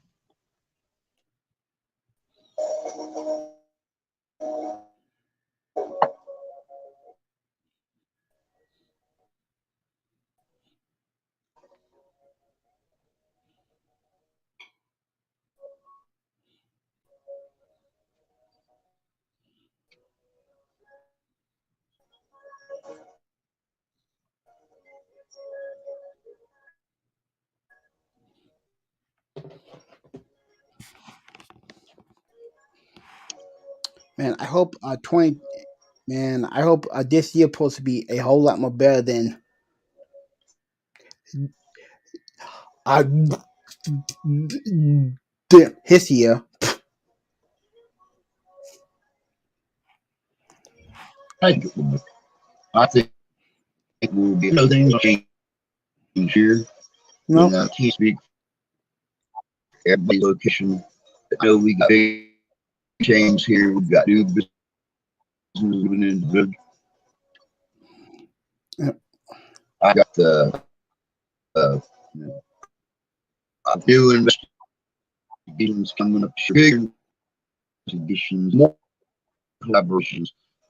Hopefully a little bit travel around these and different folks that are part of the thing here on channel. I got the real Santa thing doing here, which is why I have shaved it. Look at was Santa at live interview here a week ago. Really motivated me to fight bear growth and be doing the taught to adopt him and this Christmas. You know, all that combined helped motivate me. Actually, with the boulders and thing here. Oh, lost me. Just earlier, we were sitting here in the middle of a conversation. All of a sudden, my phone just shut down. Didn't understand it. Of course, you know, we didn't stop broadcasting. No, I didn't. I never hit end broadcast. So I fired her right back up, when turned back on, and boom, there was everybody there. Well, mostly.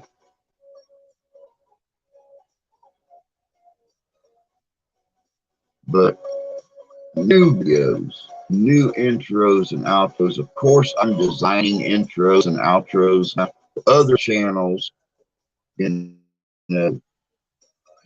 helping them with some decent intros and not just their videos, the paranormal investigations, things like that.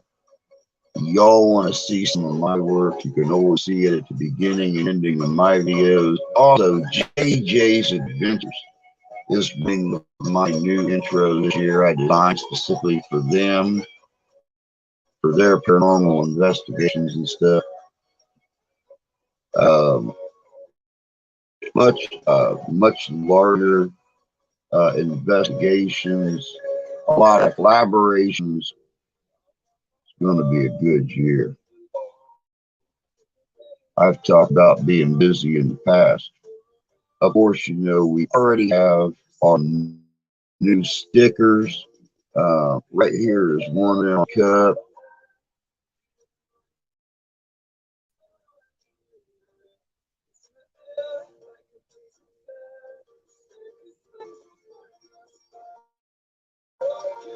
We've got the new stickers. You can purchase those $3 a piece. They're a larger sticker. I was really surprised at the quality. My wife wanted two of them on the back of her car. Jan and Jay from JJ's Ventures have them on both of their vehicles. There's been a few of them sold. So you can purchase those to PayPal. They're $3 a piece. Of course, in the little comment area, since it is a secured network, you are more than welcome to put an address or something there, and I'll get them mailed to you. I watch your ghost videos, paranormal folklore, paranormal investigation, history go hand in hand. Exactly, Kyle. That's exactly how I feel. I've always believed, what is paranormal if not an echo of history? And that's one of the reasons I enjoy going out and doing historical investigations and stuff. I mean, those EPs, those haunted historic locations, those spirits had to come from somewhere, and they came from our history. A lot of them still have something to say.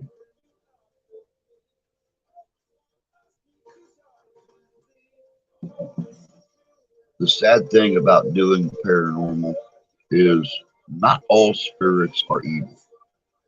Some of them don't even know they're dead. They have questions. They wonder where family members have gone. They wonder why things have changed. Some of them just have unfinished business. Not always bad business. A lot of them will hang around. They'll watch generations be born and die. They'll help with grandchildren, great grandchildren, great great grandchildren.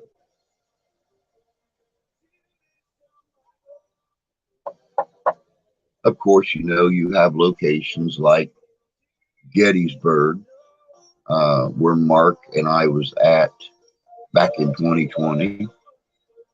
Um, Very sad location. 55,000 people dead in 3 days. January 1st, 1863. A lot of those folks are confused. They don't know what happened. It's real sad. But the out occasion, we give the little clarification what happened. Maybe even the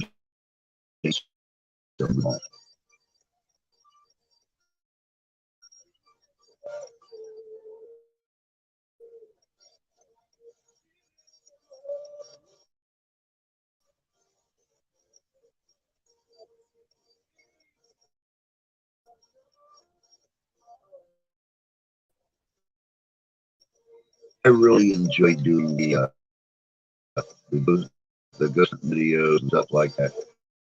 I would like to do the year round. Not being able to drive,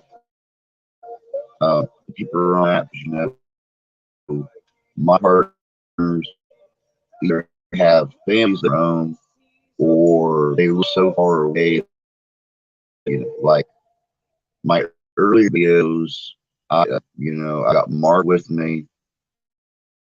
He has a wife. He has 2 kids that he's raised now, so he can't always get away. Not to mention, he works pretty messed, but messed was at the casino where he worked security at. And so in more recent videos, I had Lisa with me. She lives an hour and 45 minutes north of here. So when the weather's bad, I like driving her away from kids. So if it's spring, we'll get those fired back again. Yeah, very sad. I wouldn't go there dressed as Civil War soldiers from either side. We actually had our hats on.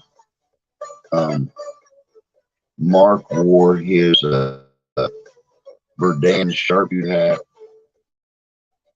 I had on my my single star cap, and we got a lot of interaction, especially out of Devil's Den, Sniper's Nest, things like that. We had some very, very clear EVPs. Yoga feels active, uninterrupted. Try YouTube Premium on us. But I actually, if you go through and look at all of our videos, Kyle, I've actually taken Civil War revolvers to different locations, stuff like that. We done the Anderson Cemetery a couple years ago, and the couple that we were going to investigate killed with a 40 caliber Colt Army Civil War era pistol. So of course I took mine along just to see if we could get some interaction with them. We got interaction.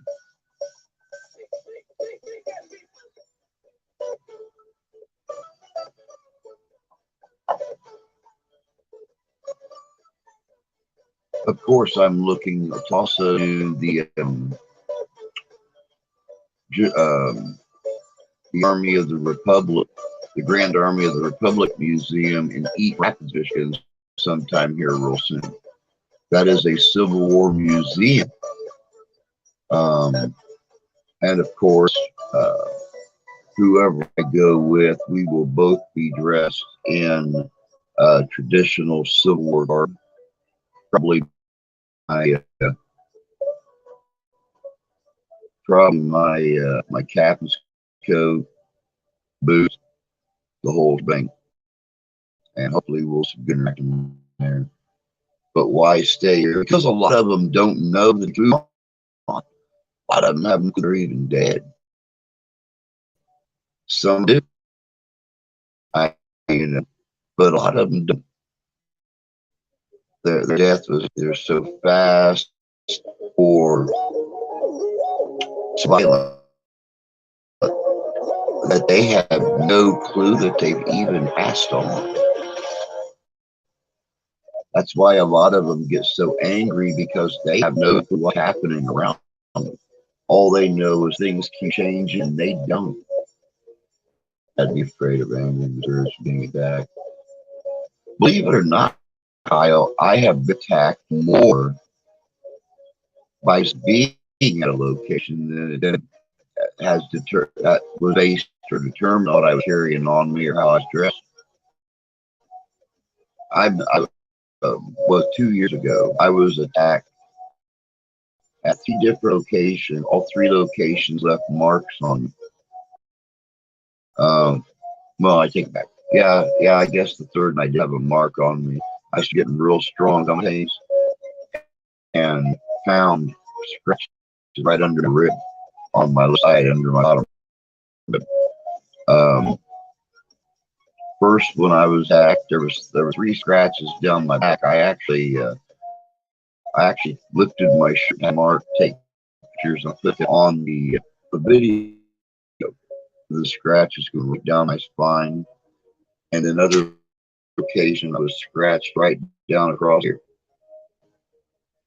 But it was just doing normal investigation. I actually wasn't wearing anything different my normal everyday clothes.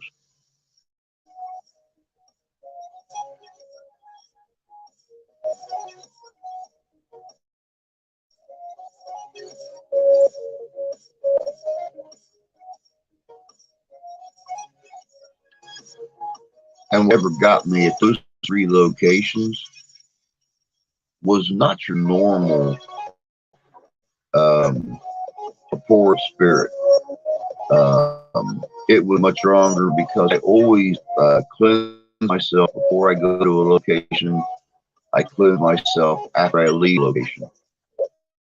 So whatever it was that got me was not the spirit was not a normal spirit. We'll just put it that way. Yeah, it just all depends on the spirits.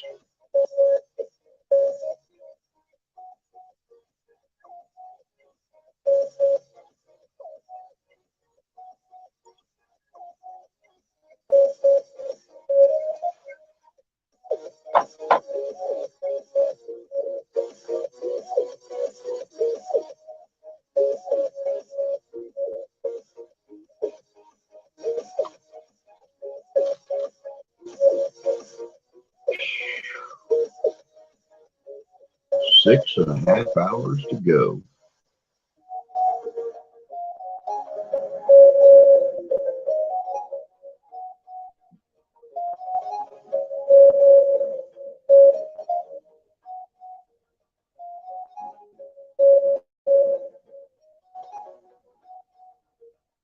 We already got fireworks going off, y'all. Half hour early. Let's flip back over here to New York.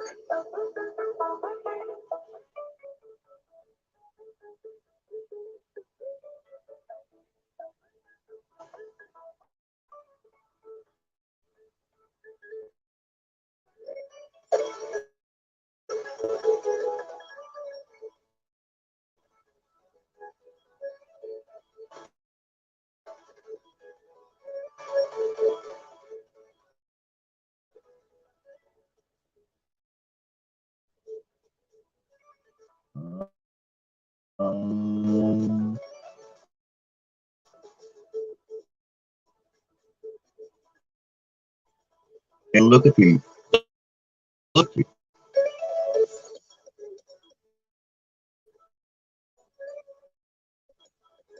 I've heard a person for after investigating.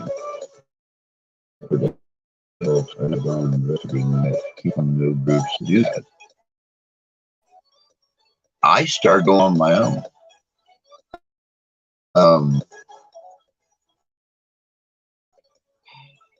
Was it 2 years ago? Mark and I started discussing going out and doing historic cemetery, just not looking for spirits, but actually going out and filming for cemetery. And we had so much activity at the first cemetery.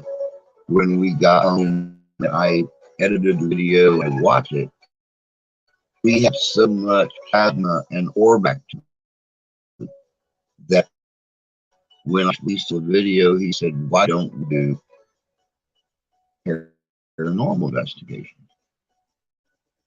And basically, we agreed that we're not paranormal investigators, we're historians. Historian actors. I've been doing it for 30 years. He's been doing it in 5 years. So we started when I registered name Historic Institute. We'll only go locations that have some kind of history. So you don't necessarily need a group to go with. Some kind of group is the way to go.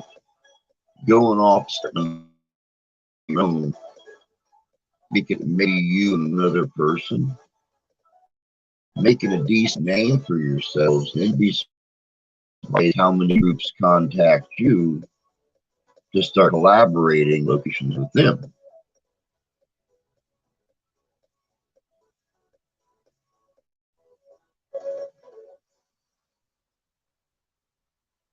But if you look back over this past year, when I set up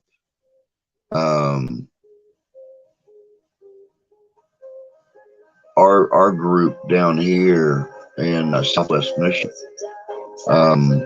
I had 5 other groups involved with them, and we formed one large group. And it got to be monotonous. Everybody trying to get the better footage, walking all over each other's footage, voices in the background. It just really honestly didn't pan out. So you're really better off just maybe having yourself or yourself and one other person that goes out to these cemeteries, these abandoned buildings, things like that. You'll be surprised what you get. A lot of times, the less people you have, the better.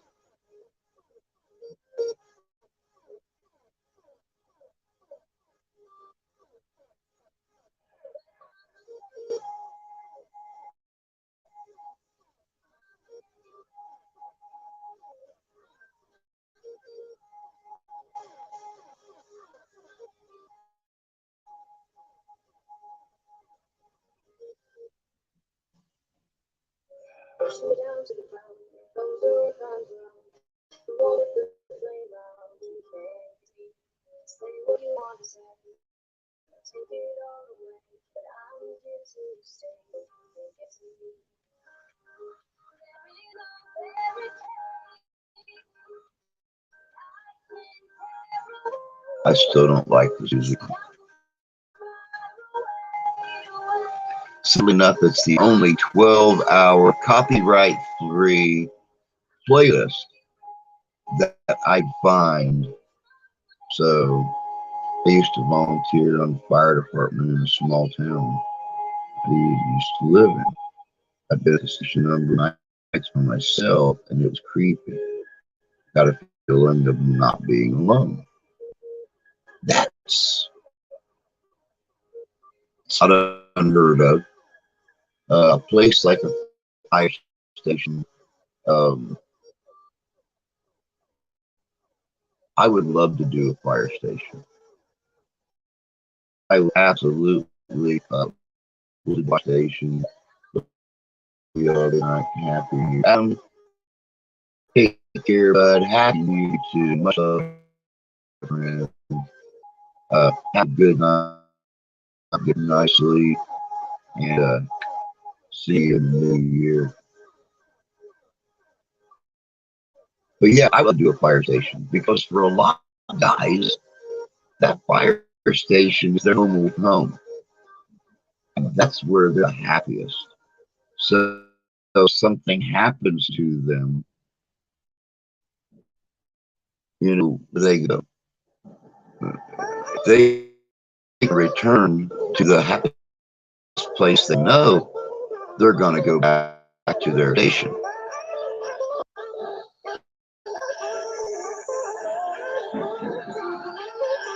Can y'all hear the fireworks? Probably can't over the music.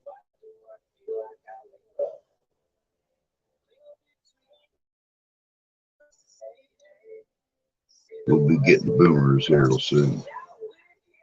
We've got 20 minutes. Flip back over to this cam.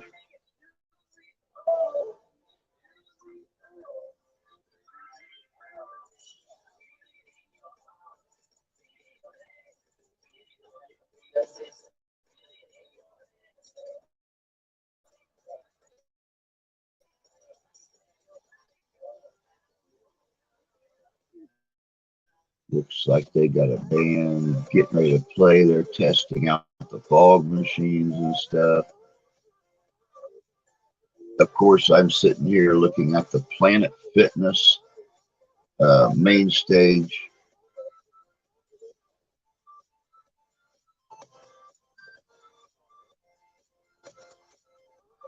Who is this? Who is this?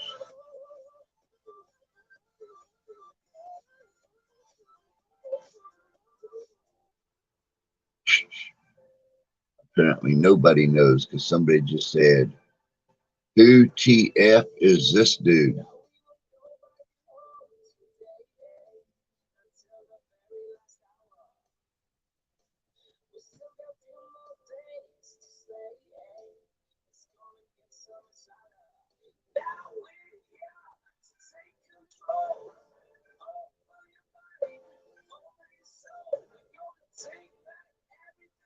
Well, they're saying this is Duran playing here on the stage.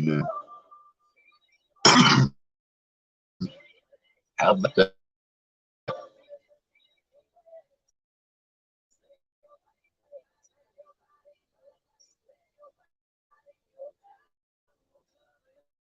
Good station. I should say, started in 1909. They built a new one 4 years ago. They got the original truck from B39, and it has a sister look to it. It don't have a lifetime on it. Huh. Interesting. Very interesting.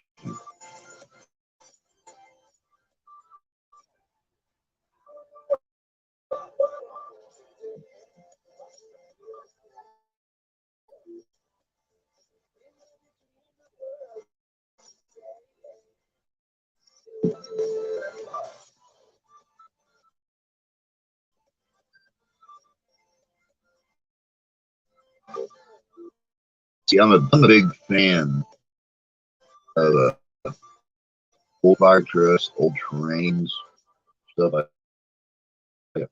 They do. Happy New Year to you too, Adam. Take care of yourself, my friend. Much love. Um, may the new year bless us all in some way.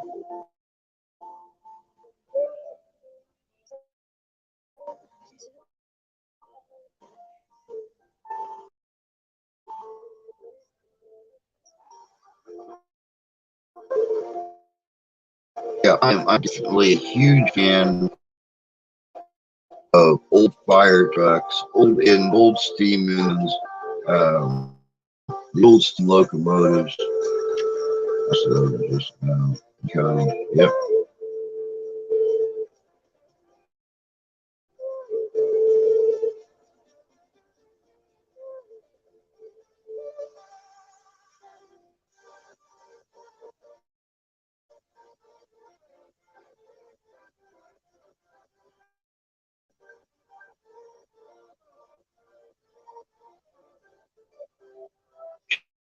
Gary, good to see my friend. Happy New Year.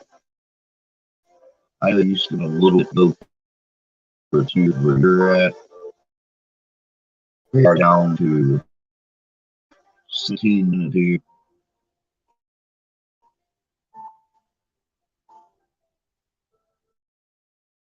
Let's see here. Where's the music at?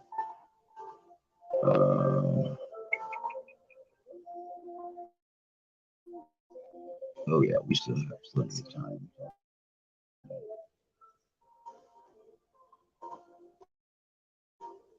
Everybody's been in trouble tonight, Kate. Everybody has. We were just a couple hours into this, and just all of a sudden, the phone shuts completely off and restarts. Luckily, I didn't hit in broadcast, and it just got broadcast. As soon as powered back up, I come right back in and got it back up again. Other people come up here. They came up on the chat with me and got bumped right back off. Their connections were terrible. So you're not the only one with problems tonight. The only ones that don't like our ambulances is creeping out. I can understand, Kyle. I understand. Uh, too many things positive and negative happens with ambulance. So yeah, I could definitely I definitely see where old ambulance people out. Been 15 minutes, but I keep bouncing back and forth to my earth hand. Duran is still performing in Times Square.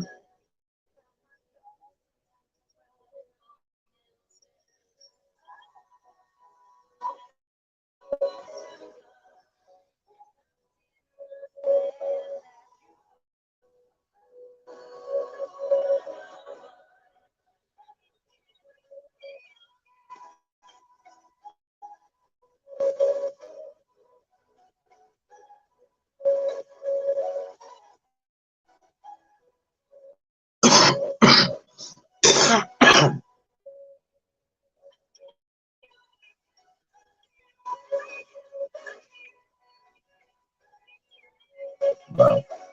I cannot believe they got Duran playing in New York City. I didn't even know those guys were still together.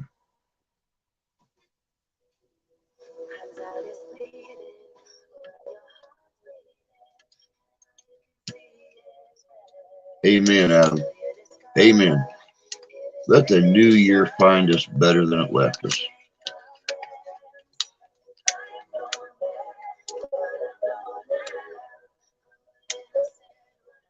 Oh yeah, it is, Kyle. Duran was in their heyday when I was in high school. I think it was my freshman or sophomore year. Um, Songs like Reflex or Hungry Like the Wolf were just hitting the airwaves, becoming popular.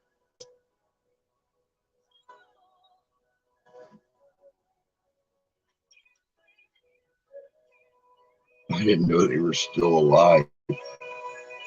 Anymore, you never know. Yeah. Uh-oh, first yawn, guys. First yawn, and I still got 6 hours to go. Looks like I should have give Grandma some NyQuil today. That way she didn't keep waking me up when I tried to lay down. Overdosed the 84-year-old on NyQuil, so you can see.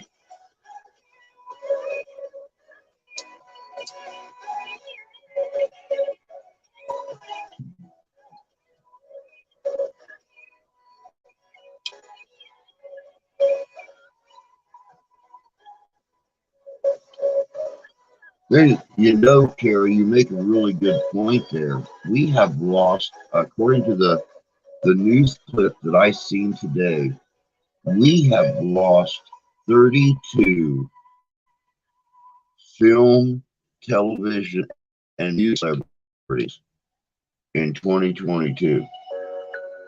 Just never know anymore.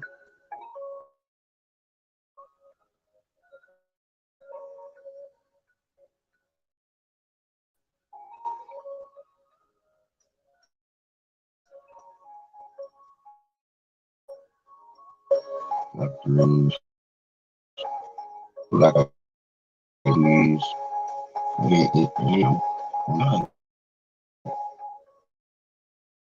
Huh.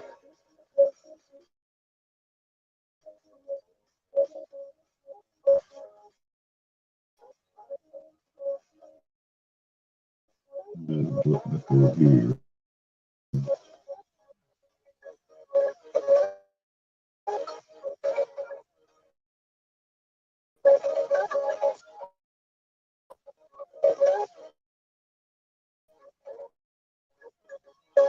Check this out. New York Live Times Square.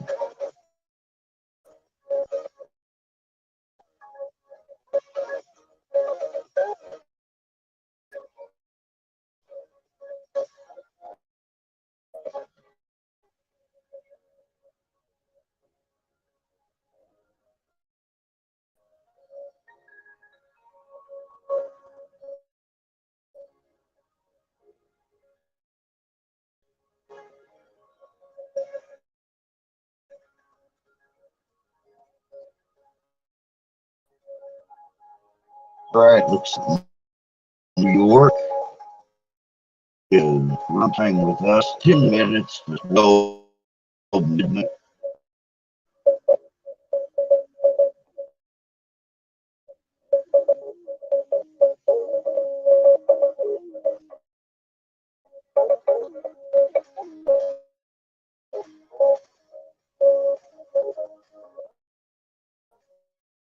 Look at the crowd, look at the crowd.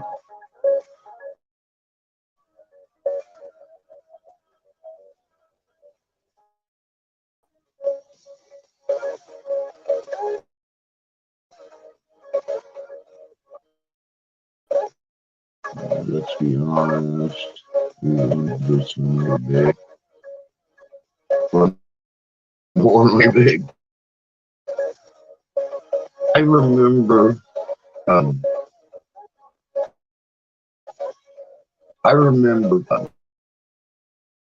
Three Blacks and Black Wolf when it first started being played on radio. And of course, people went up and buying cassette brand and like I said, my 15 year school. So 39 years ago, yes, I dated myself. 4 years old.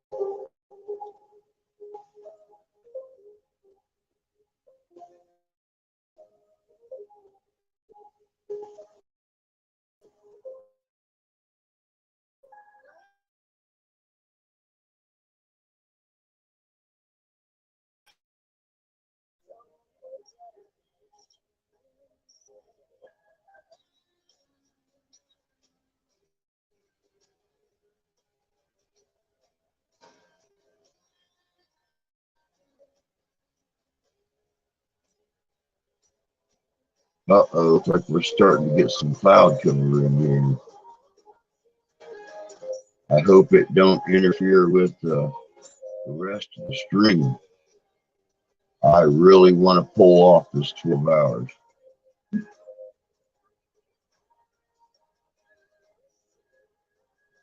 Of course, we have 6 hours and 8 minutes left to go. Hopefully, the cloud cover don't interfere with the Wi-Fi signal and I start losing the Wi-Fi. I might be a little upset. But the computer is sitting here doing spinning. So, I don't know. Looks like everything else for 2023. I got my fingers crossed.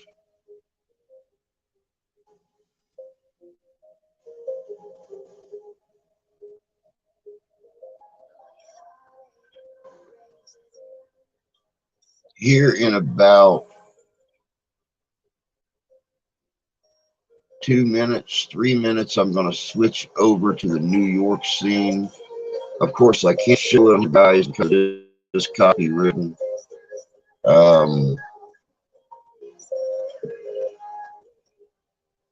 One of the sad things about being a small fry.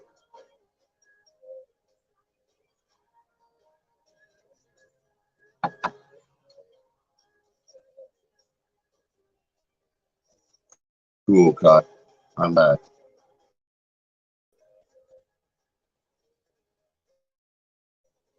At least as long as I can broadcast. Yep, we're starting to get cloud interference. I keep having to refresh my page to live, and it just spins.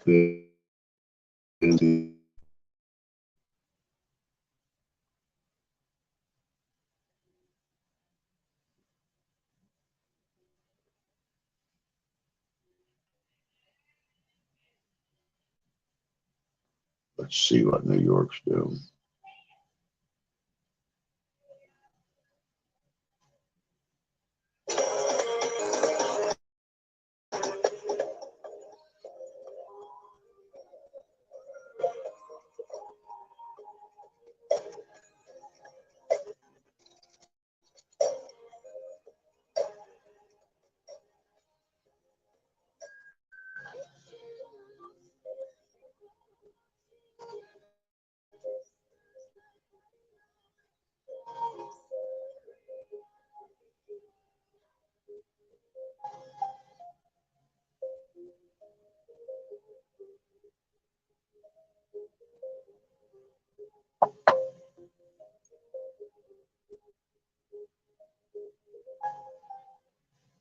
What are we doing? We have got 5 minutes to go.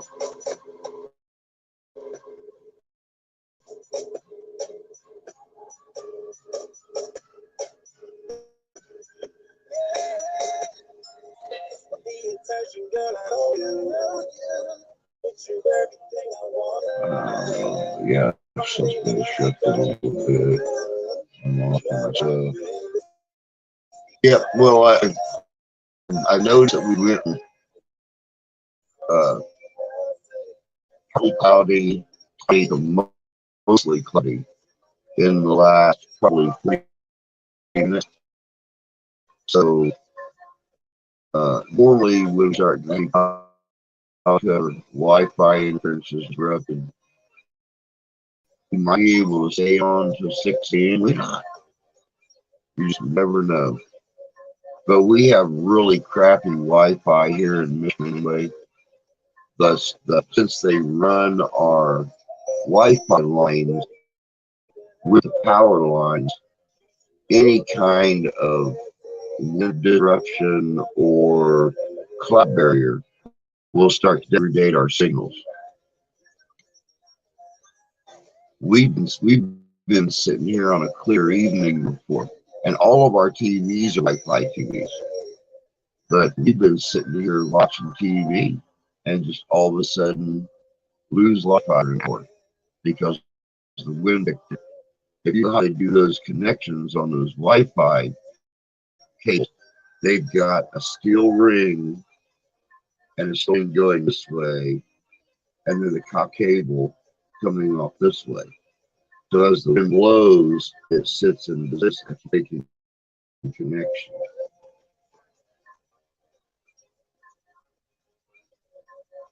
I went to Michigan from time to time to the state. I get to see the dog name though.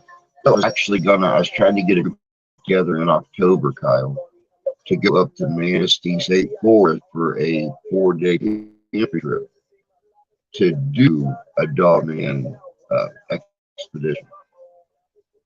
Because not only do you have dog up there in October, Bigfoot sightings are picked up again.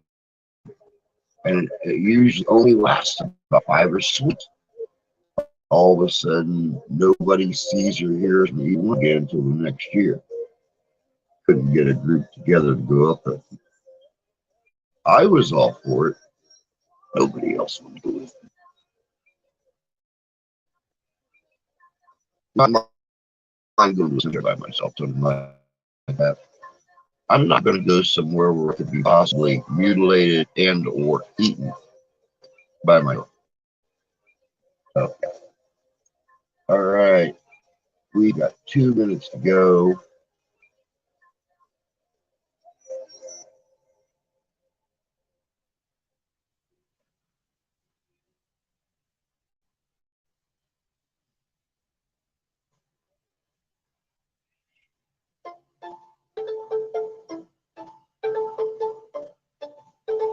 All right, what do we got here? Oh, they're not doing the countdown on screen.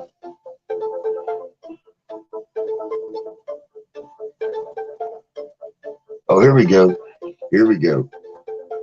Countdown is rolling. And now the camera is going to start glitching on New York. Happy New Year with you. Happy New Year. Well, if we can actually get this guy's camera to keep rolling, we're showing live. The cat. Everybody grab it. Believe it or not, his camera started at 47 seconds.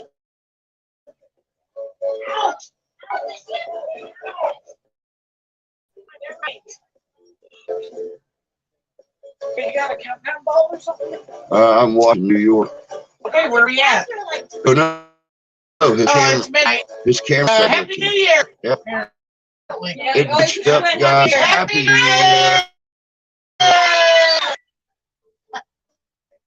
The 2023 bless us ways 2020.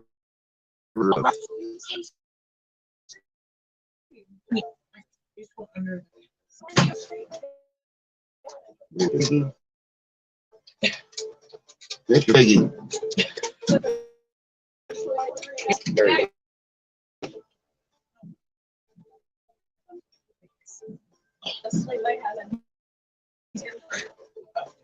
All right. Well, his camera glitched up by 47 seconds. It's going spinny, spinny, spinny.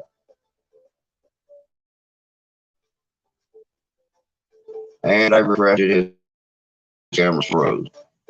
So there you have it. The celebrations begin. The fireworks outside here right now.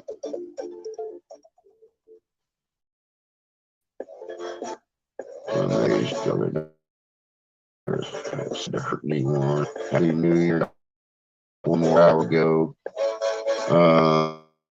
Check right.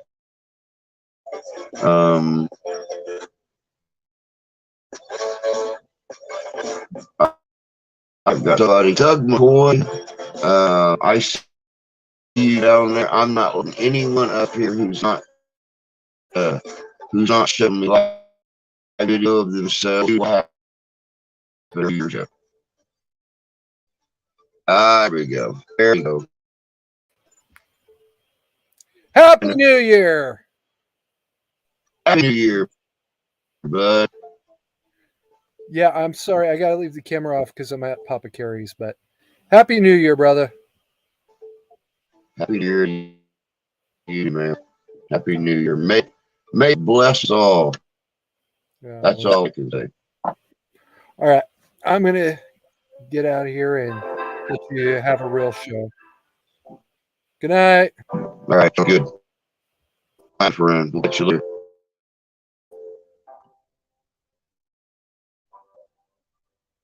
Yep, you got 1 more hour, kind of 58 minutes fishing.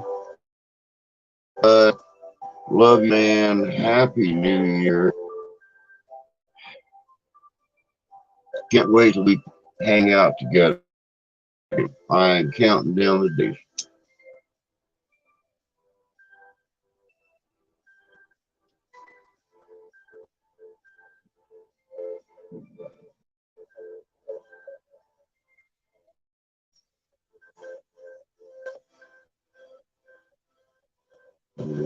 Yeah, getting back to what you said before, a Happy New Year, Kyle. I absolutely positively agree with you.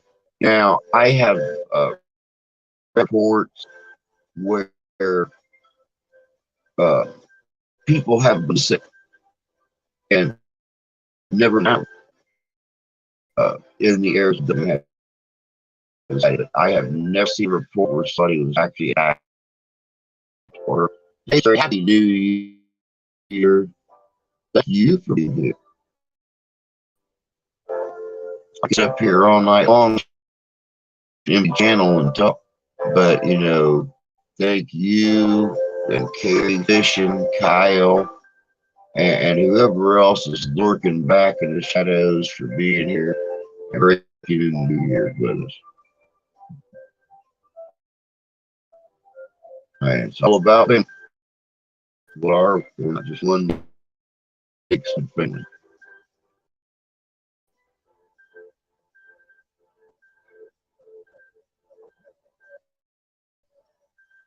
I don't know if it is my mustache, tickling my nose, or my company coming to me.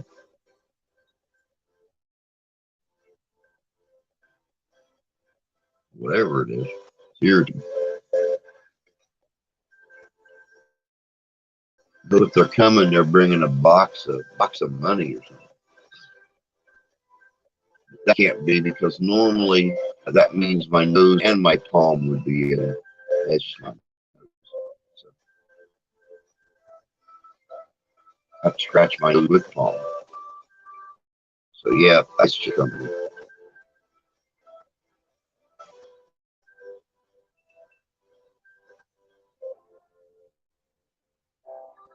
There was a theory that was actually under a Cheyenne dog soldier clan. They never took somebody that wasn't armed. You know, there are a lot of theories, Kyle, about some of the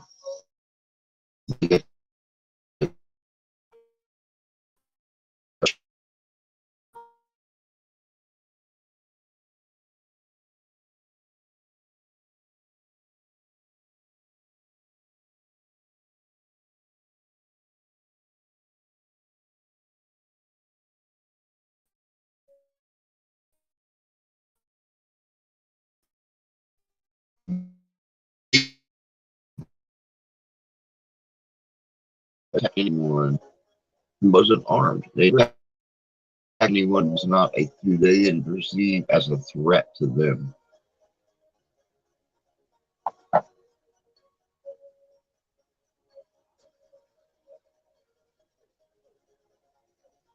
I did first.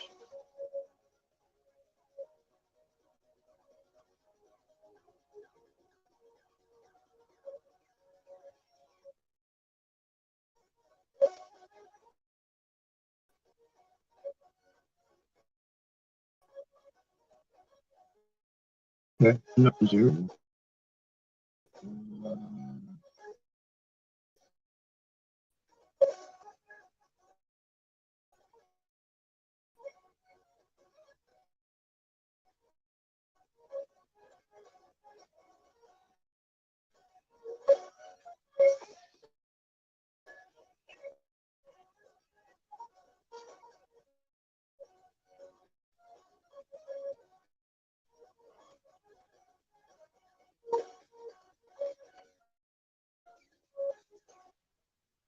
Well, does everybody feel you're older? I don't. I still feel just old.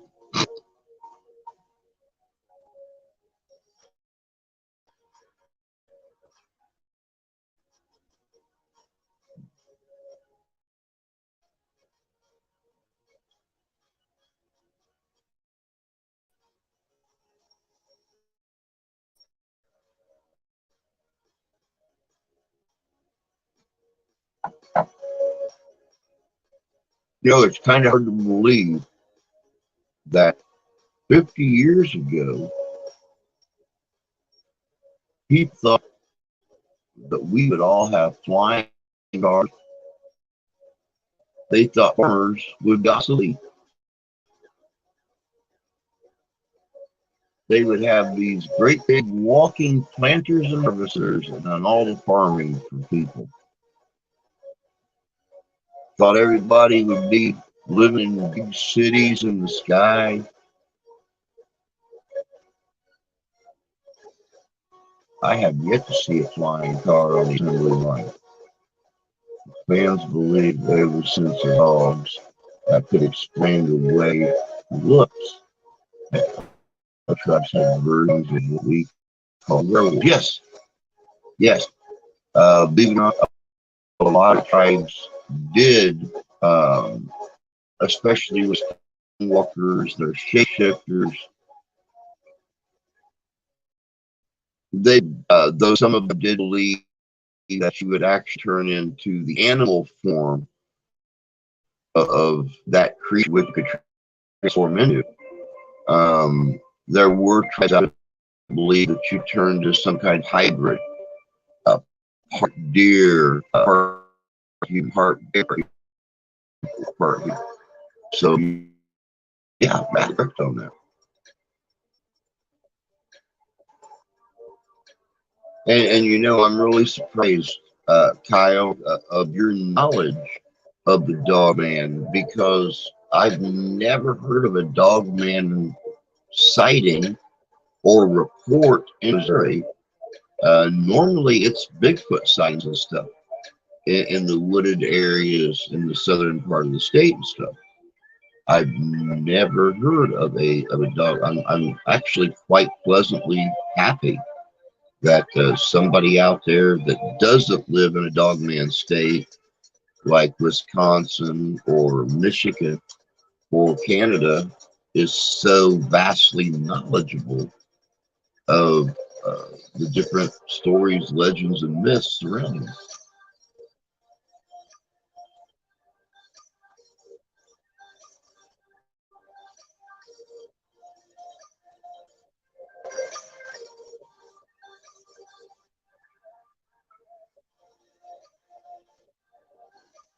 You're quite welcome.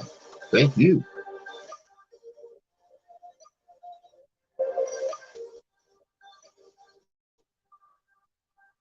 $50 to go, Kyle. Oh, 49 minutes now. And I got 5 hours and 50 minutes left. So I'm going Betty bye.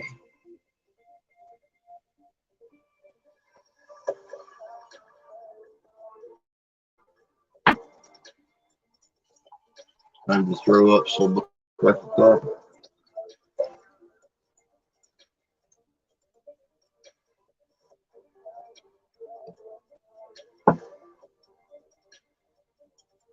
I love folklore. What can I say? I'm the same way, brother. I'm the same way.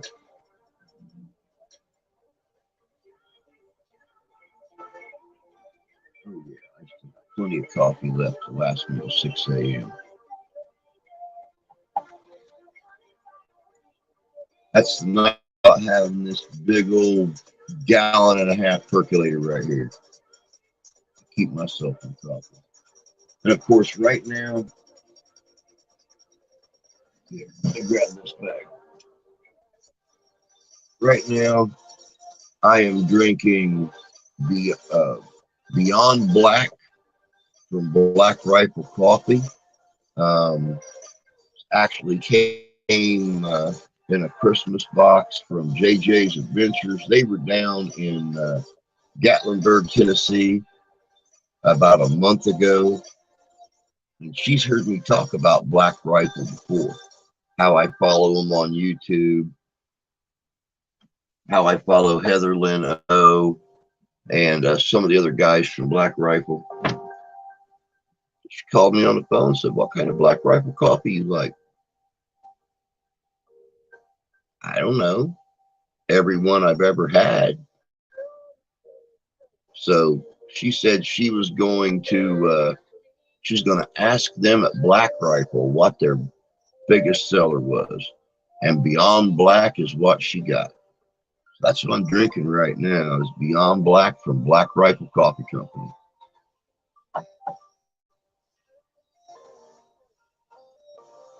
Well, you rashly outstrip me. I might make it another hour. If I had a woman, I'd do it anyway. Right now, not right now. So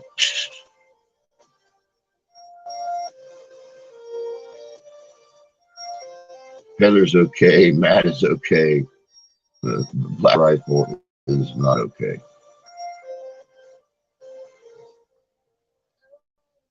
See, this is probably one of those very, very, very rare times that I would actually have to disagree. I actually found out about Heather and Matt through Black Rifle's channel, and I have followed all of them through all their goofy antics, through all their blowing things up, all their big armored toys, and well, excessively powered bang bangs. So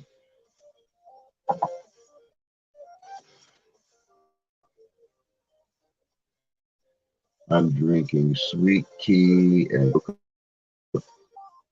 well, if I get burned out on coffee, I have got a brand new 2-liter Diet Moon Mist here. So I can go from one zero carb drink to another zero carb drink and keep myself going without my blood sugar flying up through the roof and, killing me.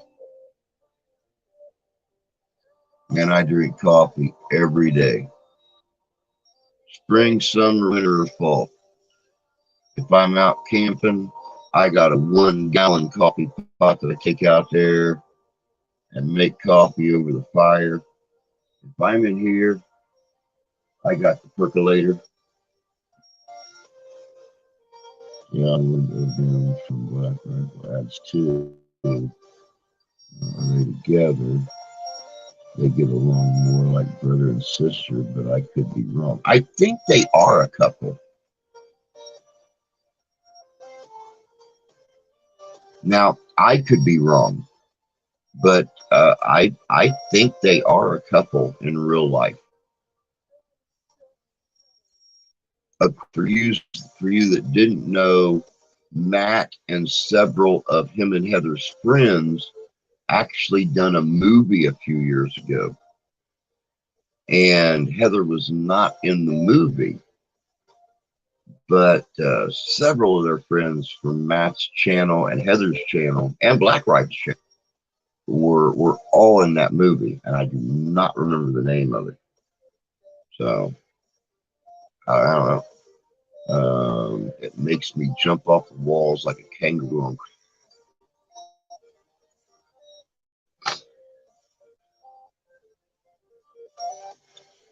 I wish it affected me that way.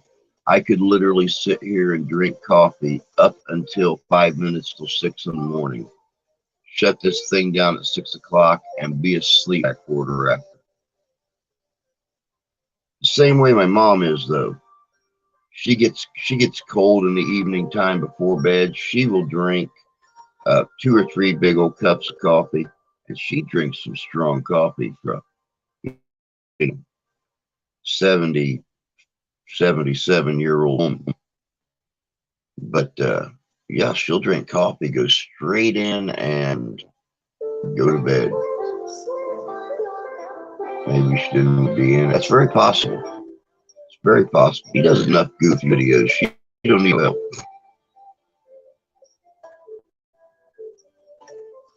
Yeah, me and excessive caffeine don't get along.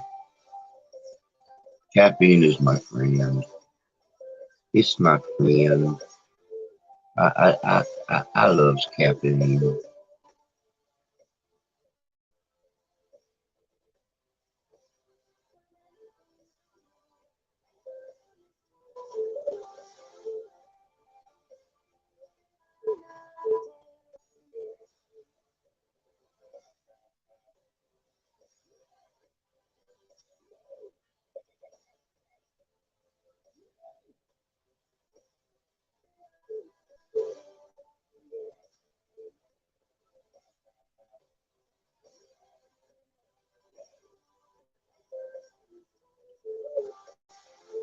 Carrie, I've not seen you going live lately. Everything been okay with you?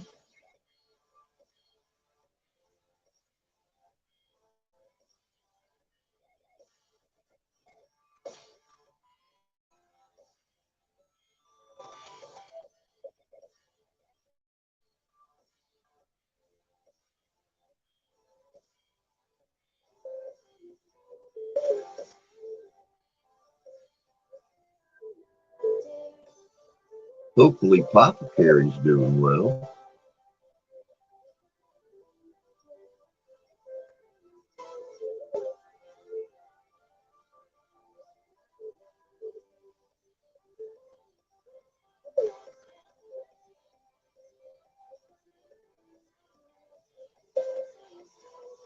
I had to take some time off. You didn't hear I uploaded a video about it about a month ago. No, actually, I didn't hear anything about it. I've not seen a video from you pop up in a few months. But then again, we all know how notifications and stuff are with the platform. I don't get notifications for half the channels I belong to. And I get notifications for 3/4 of the channels I don't belong to. Dad's great. Good. Good.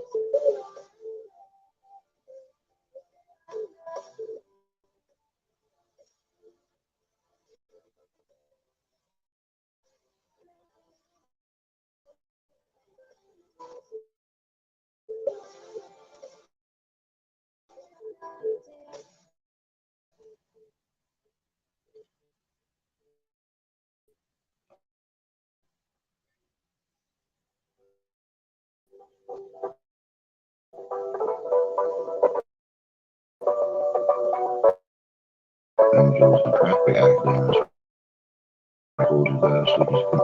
Oh yeah. Yeah, I remember mentioning that. Going home to the organization. Thank God. Yeah, we mentioned that last week.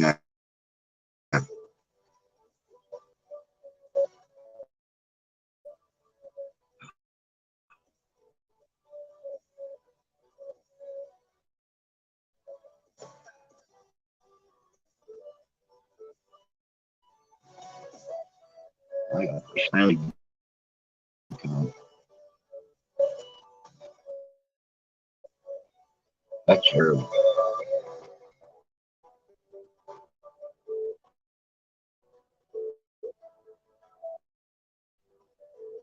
Soaring fireworks everywhere. Yeah, I'm still hearing a few little poppers and bangers outside here, but not a lot. Not as many as in the past. I'm really kind of surprised. We have a group down here at the end of the alley, just east of us. They normally start shooting off their fireworks at about 11:30. They really have a big, massive blast at midnight, but you're still getting their little pops and booms and big flashes and stuff until usually at 1.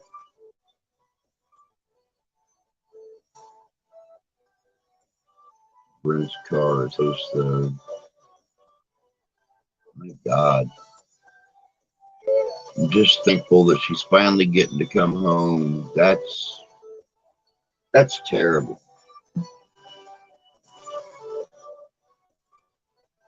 Hopefully, hopefully Brent can find a new vehicle here he can actually afford.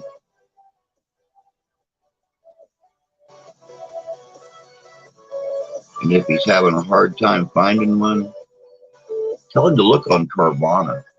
That's where the wife got hers at. She's never been happier. And she's had some nice cars since we had a couple of them.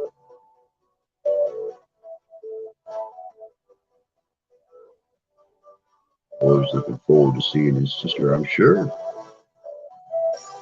I'm sure that could be very, very scary, especially right here around the holidays. In 2020.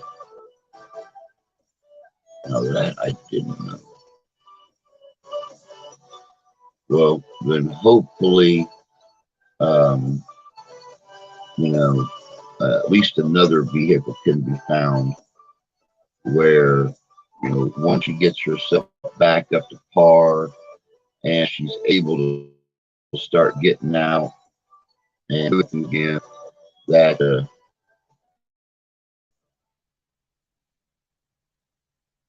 yeah, emailing is usually the best way if you don't have Facebook Messenger, because I always get notifications on Instagram. So yeah, if you don't have Facebook Messenger, then email is probably the best way to get a hold of me.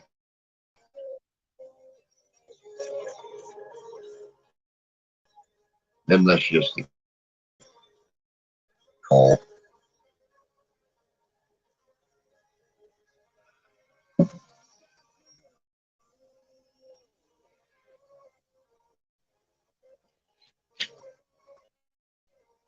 And I live these little Doritos and been sitting here all the time. I'm really proud.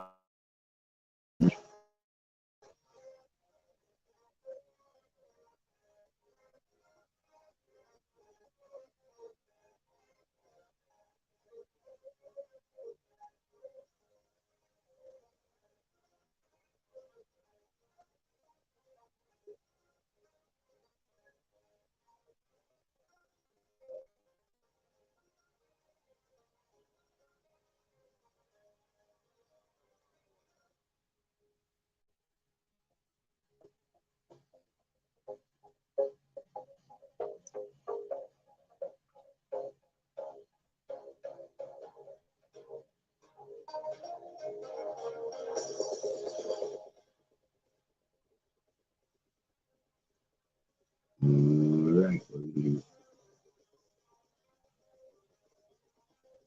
I've got this little graph at the bottom of my computer screen that shows how many bars of Wi-Fi I got. It just started doing that thing again. Hey, Blaine! Happy New Year! Happy New Year, young nephew. I hope you had a good New Year. I'm glad your dinner went well. Last night you was able to move it up a night, so you weren't dealing with a bunch of stupid people out on the road. You have yourself a good night. Happy New Year. Much love, my friend. And I look forward to seeing what 2023 brings us all. Where I live, I look outside. You know, it has lights on. Total ghost town.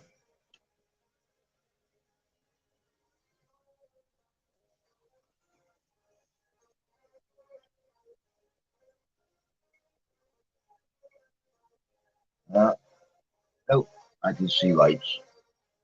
Everybody's still up partying down there, just not shooting off fireworks. Good night, bud. Take care.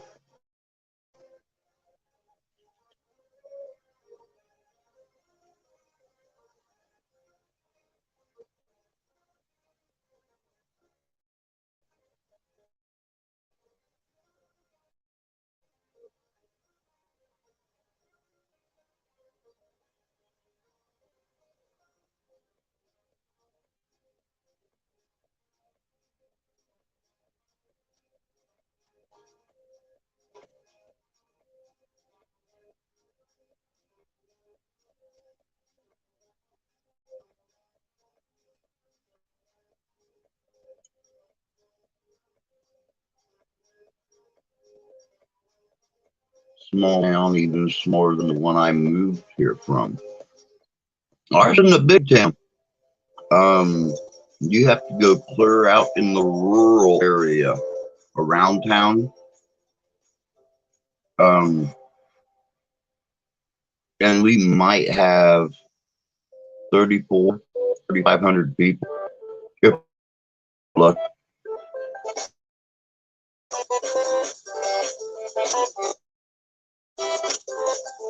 As a matter of fact, let me see here real quick. I've not checked it lately.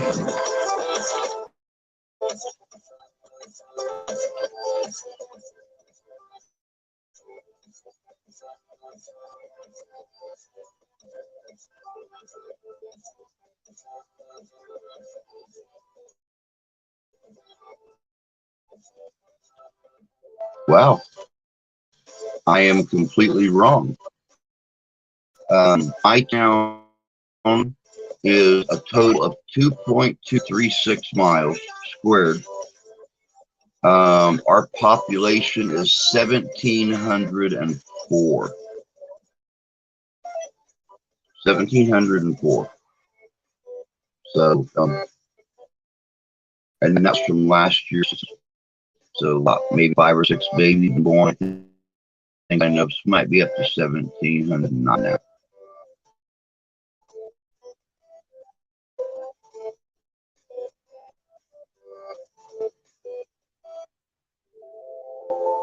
think mine's 400 for the population. That's kind of my green town. That's kind of where my green town. Even though our downtown is only like 2 blocks,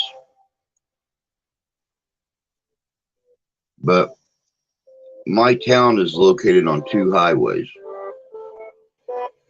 Neither one of them main highways, but they're nice condition secondary highways.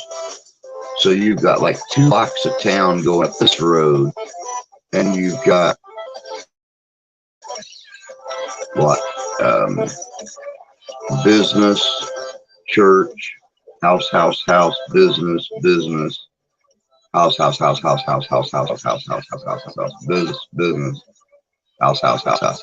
We're out of town on the other highway. So, yeah. Even though we're spread out, we're still mostly houses.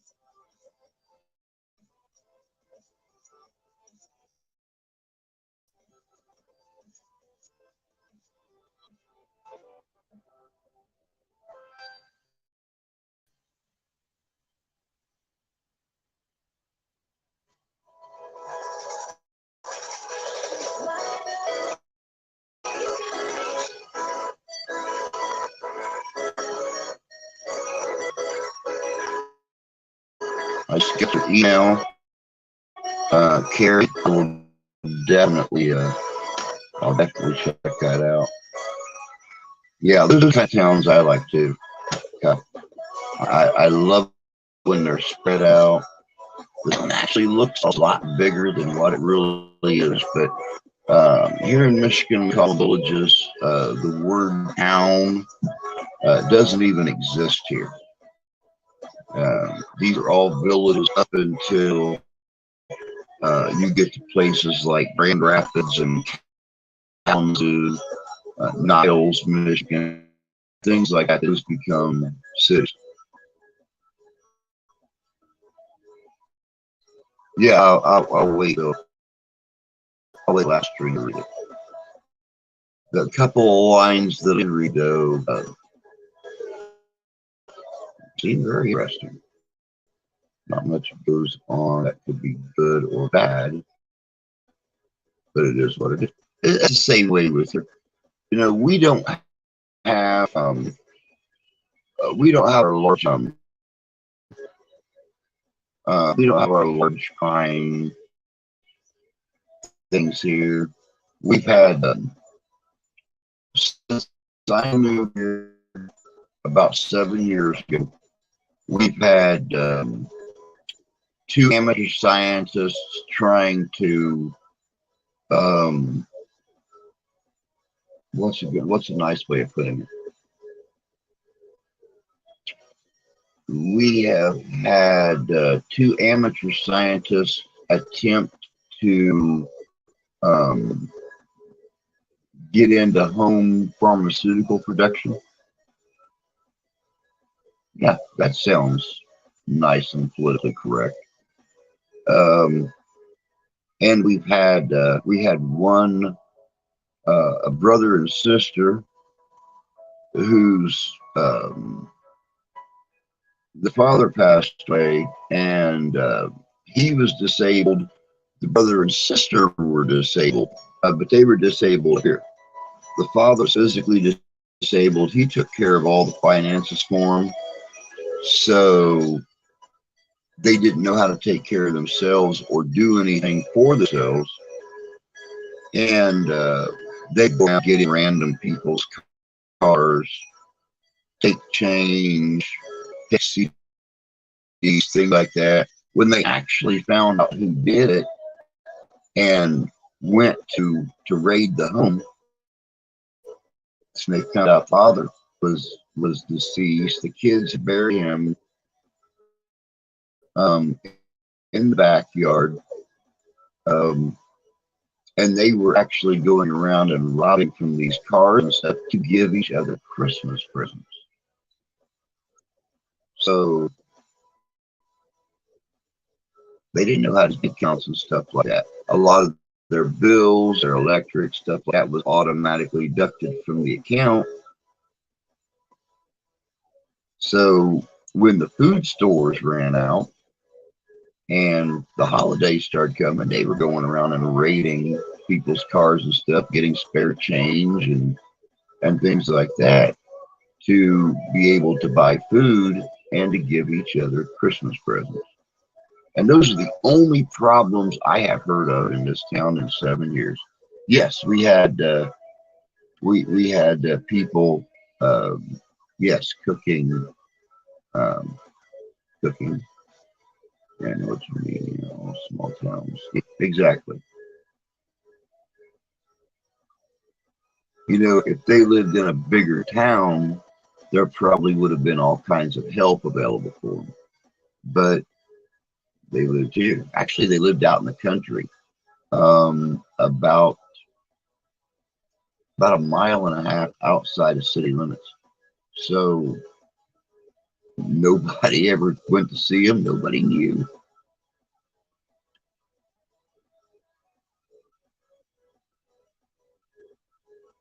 Oh yes, very very much below average IQ. Very much below average IQ for the brother and sister. Um, they were described as functional, but either one of them literate, either one of them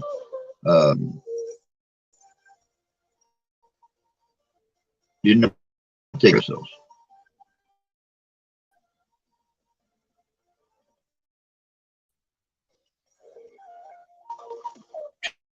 To say that my daughter at the age of 9 years old was more functioning than these two kids at 18, understatement. Yeah, yeah, very functioning. I mean, they knew how to bathe themselves, knew how to use a microwave oven, things like that. But that was about it. They knew how to do it, but they didn't know how to clean the house. They didn't know how to do anything. So the base was high, and I guess they gotten into like 8 or 10 vehicles before they were caught. And the only thing that caught them was somebody outside security was pointing at their parking area. So everybody automatically knew who they were when they seen that film. But I think if I remember correctly, they managed to get right about $50 or $60 range. 20 CDs. I call the little like portable in-car CD players that hook on the back of the seats and stuff. Not a lot, but enough. Getting it now to say they existed, they were left and for themselves. Tax dollars at work while Gretchen pursued us.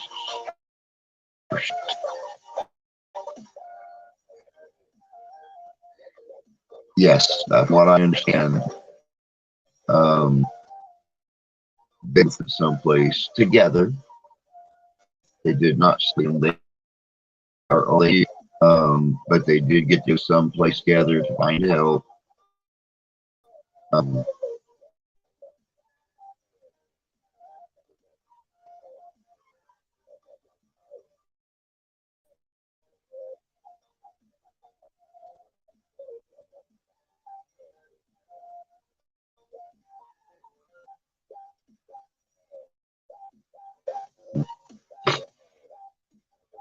Oh man, 20 minutes to 1. We have got 5 hours and 20 minutes to go.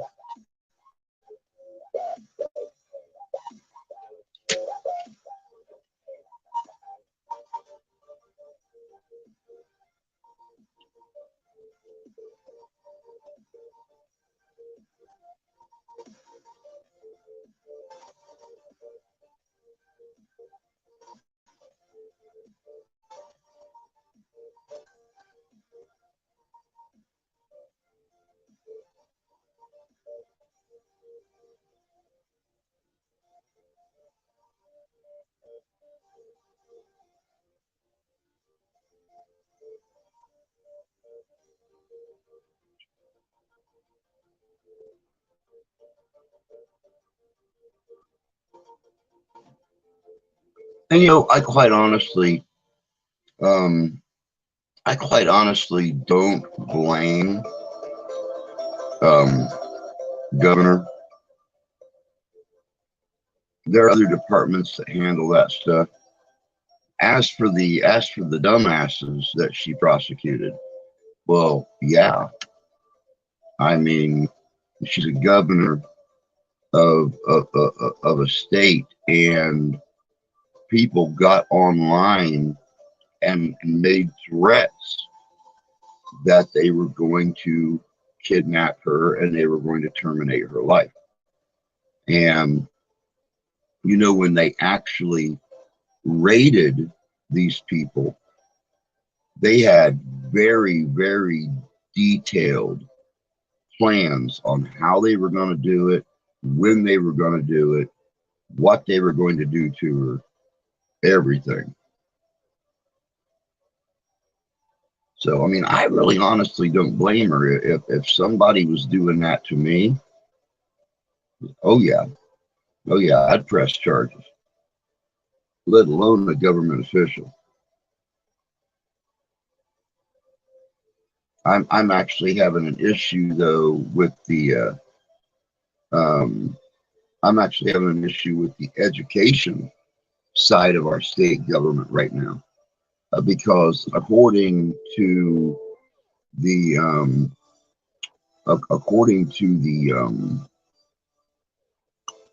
Board of Education, um, our kids are supposed to still be using textbooks and stuff like that. And our school system here does not use textbooks. I have got into multiple conversations with my daughter's counselors why they was using textbooks in kindergarten through the 7th or 8th grade, but then she goes and starts high school and they don't use any textbooks. So she has no way to bring home homework. They have no papers, education aids kids can bring home to help state, nothing. Because she's having a problem with advanced algebra right now. And there's nothing she can bring home where we can help her to learn.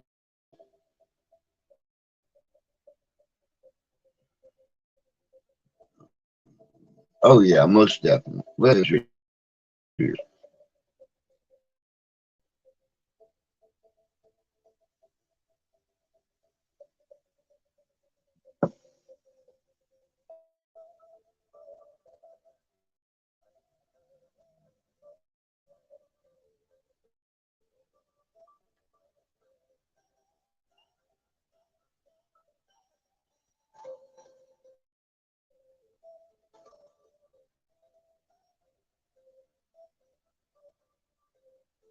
Oh, forgot something else happened in 2023.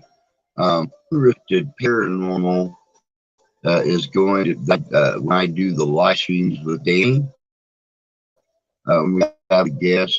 He is changing that channel. We will be starting to do those free interviews again, I believe, on Wednesday evenings, coming here in the next week or so. So you want to check for that. I actually get to co-host. It's a lot of fun and not near as stressful. Let me see here. What else? Of course, still, I'm still hooked up. Still the Ghostbuster Coalition and the two Ghostbusters. So I'll be going out doing children's hospitals, parades, visiting sick kids, of course, doing the movie premieres. So we got that thing going on this year. Let me say what else. Don't forget, we still have Ghost PM. This will be happening occasionally on Friday night. Also introducing amazing people, which is going to be just anyone from YouTube. They could be paranormal enthusiasts, they could be weapons enthusiasts, they could be music or video viewers, they could be anything. People that have started a channel and have really expanded out to a huge following. I'm going to try more of those folks on here just so they can talk about their stories, maybe help some other channels grow, give them some advice they've maybe never heard before. What else? What else? Brand new merch in 2023. Probably going to limit to coffee cups, hats, t-shirts, and sweatshirts. I'm not doing any more of the Teespring stuff. You know, everything that we've sold last 3 years, Teespring, I never seen a penny for. So we try to avoid Teespring thing.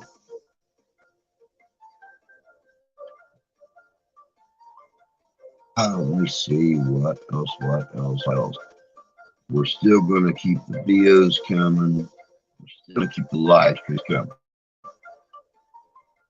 So we'll be really busy in 2023.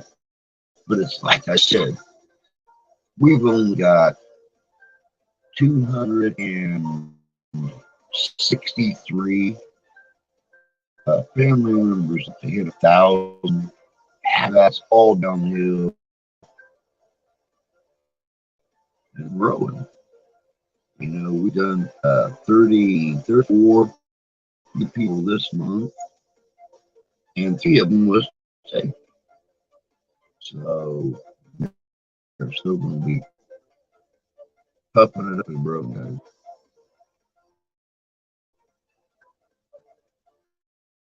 This is that speaking.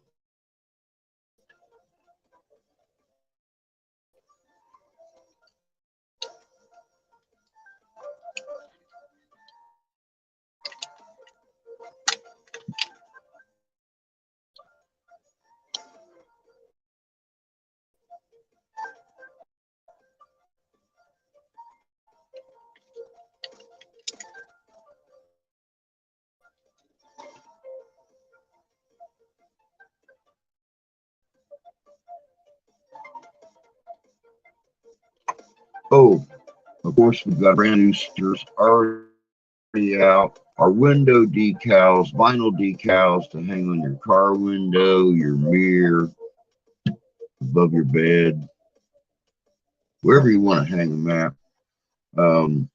This right here is the new sticker. Let me get it down here. We can actually see it.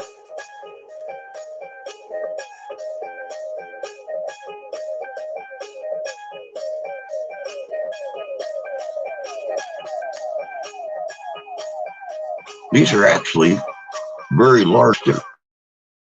We're selling those for $3 a piece.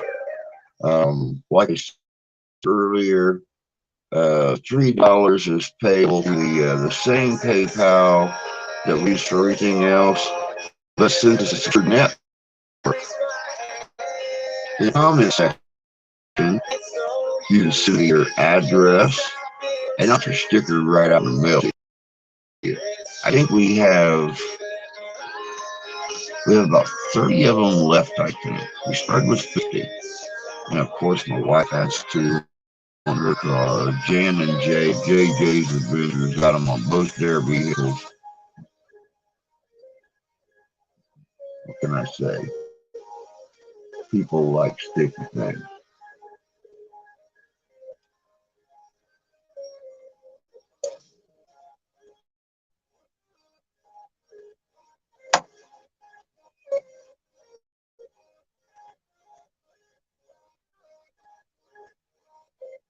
Of course, as soon as we break that 1,000, we will be doing our first giveaway. Which one that is the reason possibly.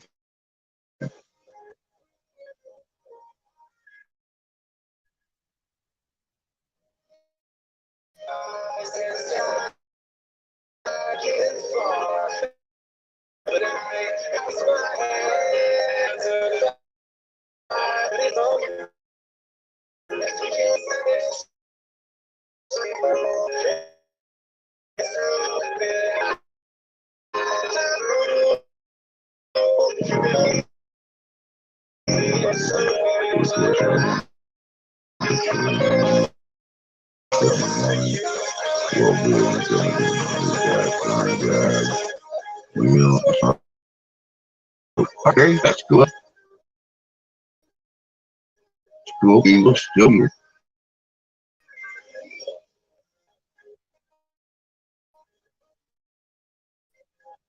Minutes. 8 minutes left now. We completed our 7th hour.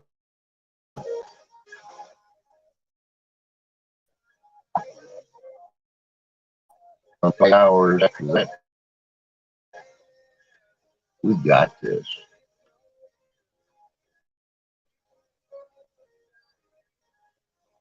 At least I don't feel myself undid. And again, if your mainspring is just out of my head, I'm pretty quick. Thank God I made extra on coffee.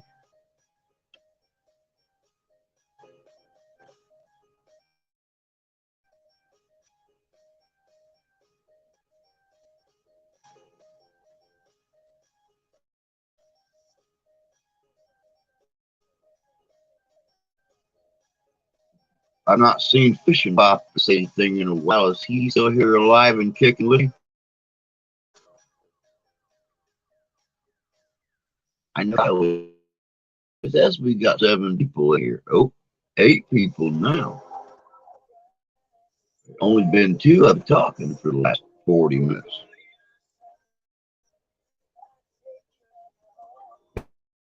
Yep, I know, but I'm watching 7 minutes. It hits midnight where you're at. Years is coming, stalking you.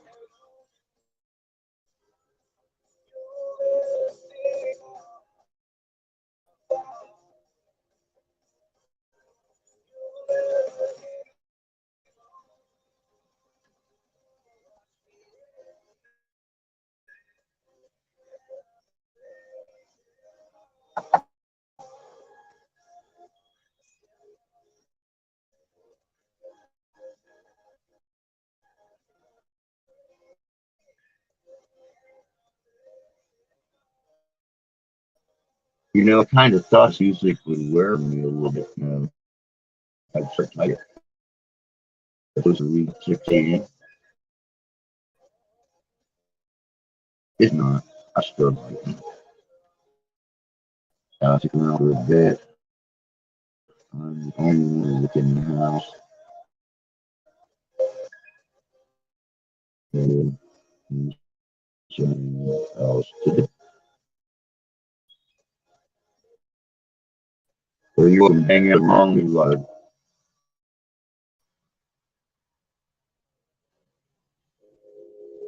I like to fish in my past. He's a big guy. He needs to reserve his energy bank.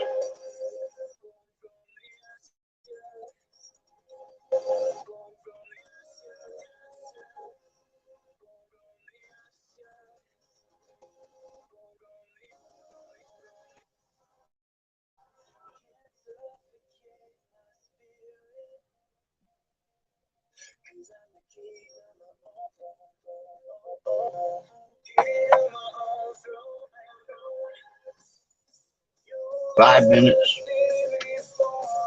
That's a lot of for my truck.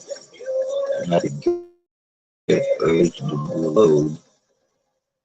But luckily this time I'm home. Very cool. Very cool. I'm glad you was. I'm glad you was. It's been a long time, but I'm glad you had a chance to catch us, come in and hang out, especially on New Year's, man. Like I said, that's the time when families should be together. If you can't be with your blood family, you might as well get to be with the family you choose. That's the way I always look at our family on here. Is friends are the family you get. You don't get to pick your blood family. But you pick the one you want to call family. Yep, 4 minutes. That's bonus.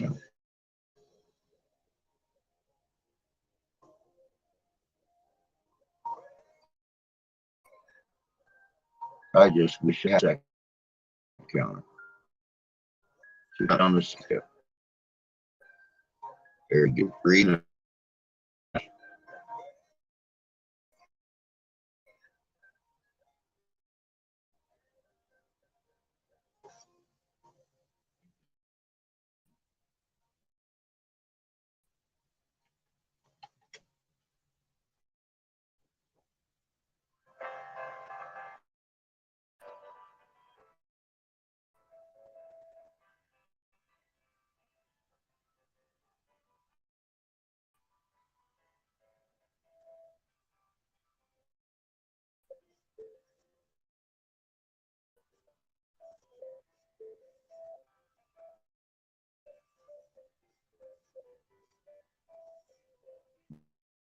Close. Getting close.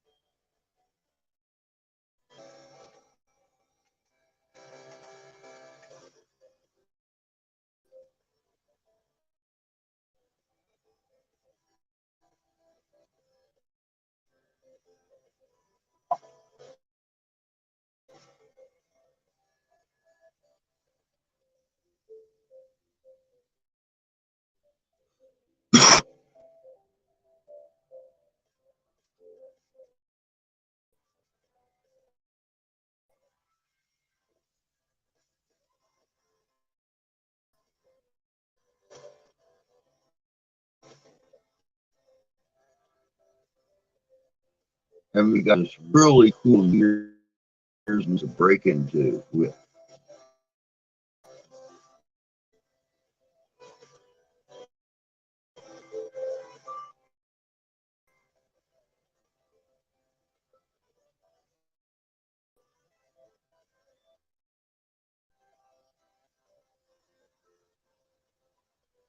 A little bit less than a minute, man.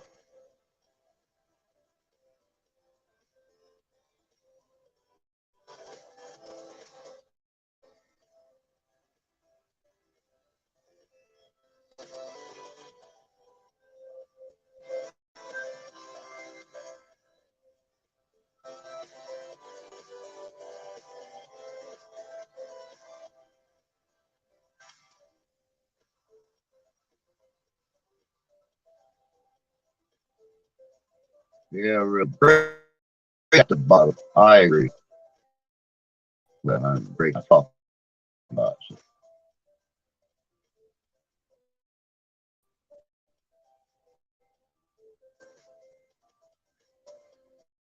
Happy New Year, Central States.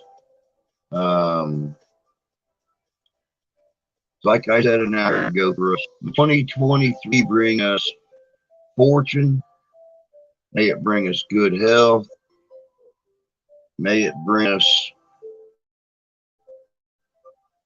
a positive year than we've left behind. Happy New Year, Kyle. Tyler, I know you're already asleep, but you may want to look in the shadows back here while you're snoring inside your computer. Happy New Year, bro.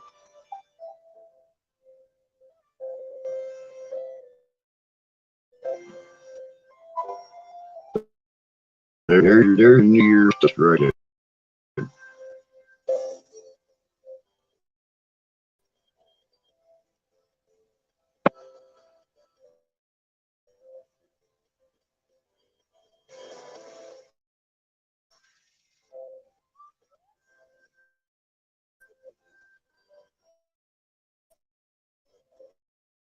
Now all we got is well,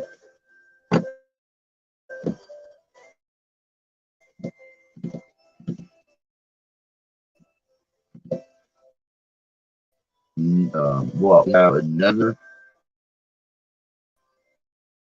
hour to go to the time, and we have 4 hours to go.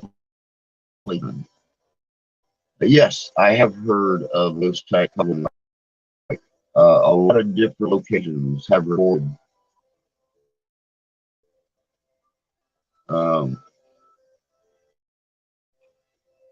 being that phantasm appear. Um, Old homes, mansions, things like that. Woman in white, woman in green. Some actions referred to woman in black. So yeah, most definitely very familiar with the woman in white apparition.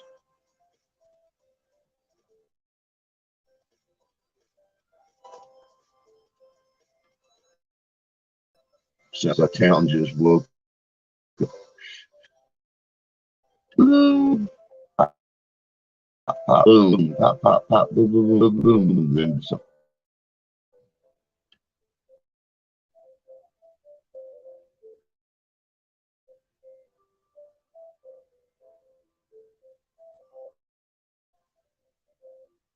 No, that's one. I'm glad you brought the woman in white. It made me remember one of our big investigations that I hope to be getting into by the middle of the year. If you go back to our videos, you will see our investigation of the Henderson Castle in Kalamazoo, Michigan.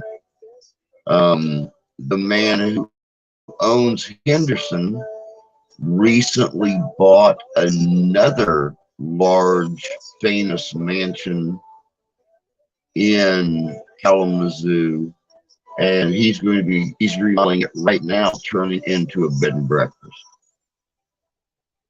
And we are hoping to get in there sometime in the next possibly 3 or 4 months to do a large investigation of that building. So we will just have to wait and see.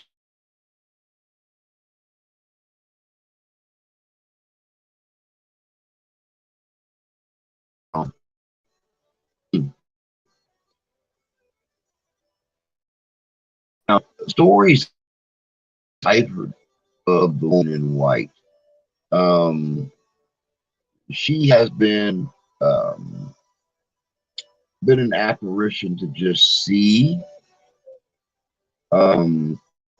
That sometimes she will interact with people, but usually she's just seen on a stairs or something like that. England has a castle where the woman in green is seen. She has been seen walking out in the garden. She has been seen walking the hall and corridors of the castle. Henderson Castle has a story of a woman in white, and she is believed to be the wife or the eldest daughter of Mr. Henderson. Once again, never made a threatening move towards anyone. She's just randomly seen. So we didn't get a chance to kill her. We could hear what was in the hallways, but nothing was there. At least nothing we could pick up on camera. I probably should have eaten more. Yeah, I know. The wife went through all the trouble tonight to make these amazing chicken sliders. She brought me in 3 of them with the chips. Of course, you know, I ate 2 of them. Slammed the 3rd one about an hour after it got cold. It's still so good. And I'm still sitting here munching on the chips. And she brought those in here about 5 hours ago. So, yeah. I should probably eat more too. I still like non-film.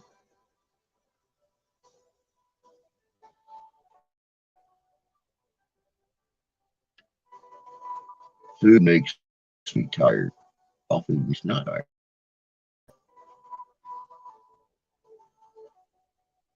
At least until I close my eyes and get tired.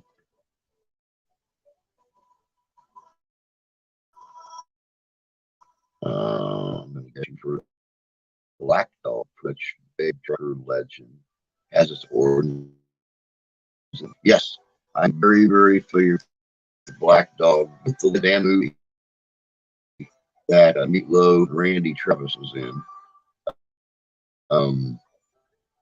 Of course, the Black Dog. We have Black Dog legends here, not just small truckers, but people see large black dogs, of course, over in England and Scotland. They have the black sheep, which is a large black shadowy harbinger harm. It has approaches people, but once again, another one of those legends where no one would have thought. So I'm very familiar with Birth Miracle and Black Dog, and of course its origins over in the UK.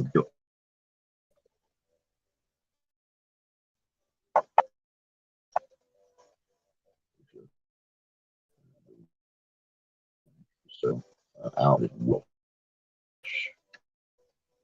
Yeah, the legend of the Black Dog here in America. The origins of that is really kind of faulty.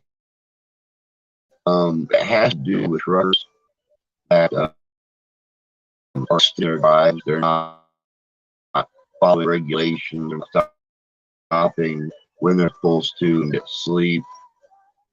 I've heard of truckers keeping double logs. One that actually has their real travel time in it. One that has that's been finagled with, I think is a good word, for a DOT if they get pulled over, something like that. But it basically has to do with a driver driving tired. Once again, a harbinger of harm. As you've seen in the movie, you'd be driving down the road and see this thing way ahead of you running at you, and next thing you know, it's right up in your windshield and makes you jump, startles you awake. And you know, if you're driving down an interstate, you hit another car, you could flip your truck. If you're driving in a mountainous region, it could definitely be harmful. So the new computer systems and allowing ultra logs, yes, yeah. Now, I don't know if you guys knew this or not, but when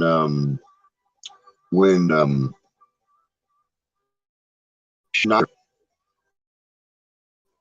Trucking first started using their Comstar system, it was a satellite link that as soon as you closed your door and hit the bell, it started registering you on a satellite feed of location of your truck as driving. A lot of drivers would actually put a bungee cord on their door and to the door, and they would prop their door open. Only that part. And they drive. Then Pete started saying, "Hey, how come you were in St. Louis when you supposedly stopped for 8 hours, and you were in Iowa Falls when your truck registered on the satellite again?" So guys were actually losing their jobs over the Comstar thing. Since then, they've improved it. That was way back in 2008, but they've improved their Comstar system now. As soon as the engine fires up on that truck, it starts recording location.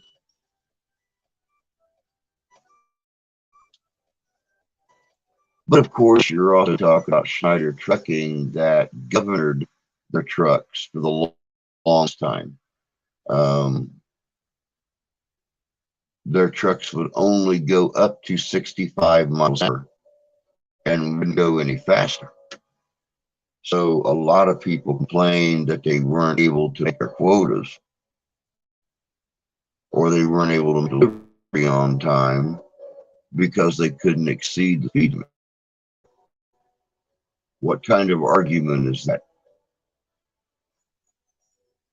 You're driving a 700 horsepower diesel tractor, pulling a 59-foot trailer behind you, loaded down, and you're going to go 75, 80 miles an hour? I couldn't make my delivery on time because I couldn't speed. I don't think that's an adequate defense.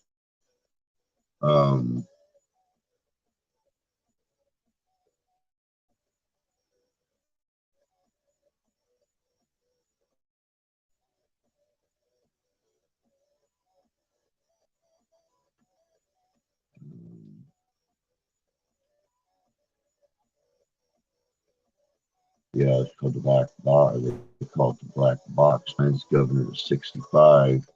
It'll do 68 to pass. Yeah.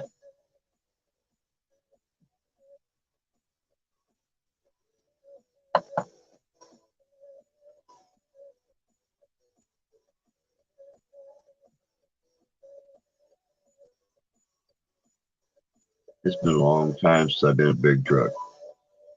Been a long time. I remember being little and going on vacation to South Carolina and to visit my uncle, my cousins. And since my uncle owned his truck, there was a lot of times he would throw me up in the passenger seat at 11, 12 years old, and I'd go on run with him and be gone 3, 4, 5 days. There was a couple times during the summertime I take off with him. My mom and dad drive back home, and he'd get a run a week later that brought him up within 20, 30 miles of the house. And he'd get me back off. God, I'm so sleepy. How do you think people would react if the moon disappeared? I think most people would probably die. The moon controls way too many of the natural systems on Earth with gravitational arrangement and stuff like that.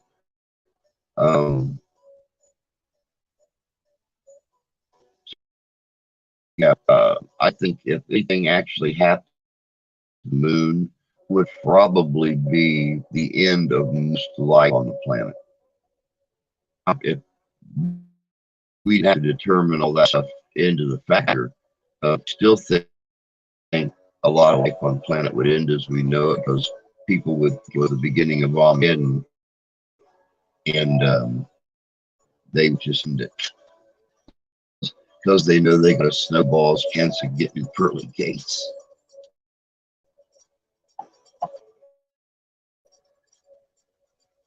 Yeah, I grew up, so it was inevitable. I wind up trucking myself.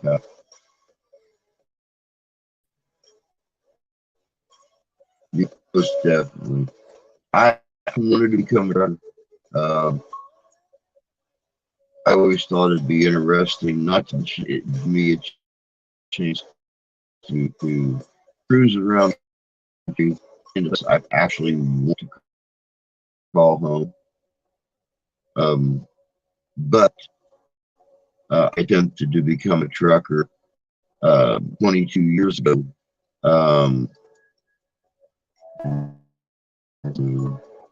13 years of my back injury. And I was going through one release my pocket that drug hurt me more. So yeah, I didn't get a chance to do it. But my back injury was workman's comp injury, and Indiana at that time I think was 47th out of the 50 states worst workman's comp.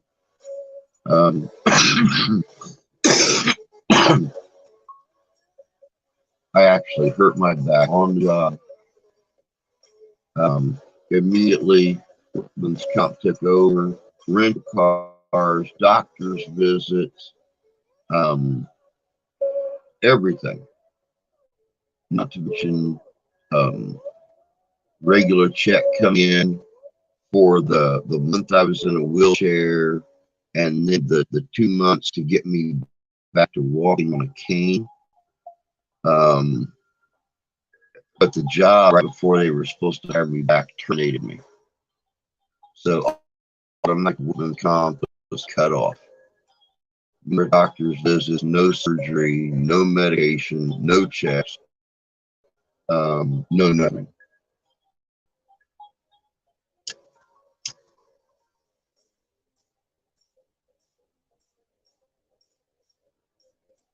So yeah, I was not able to do the treatment.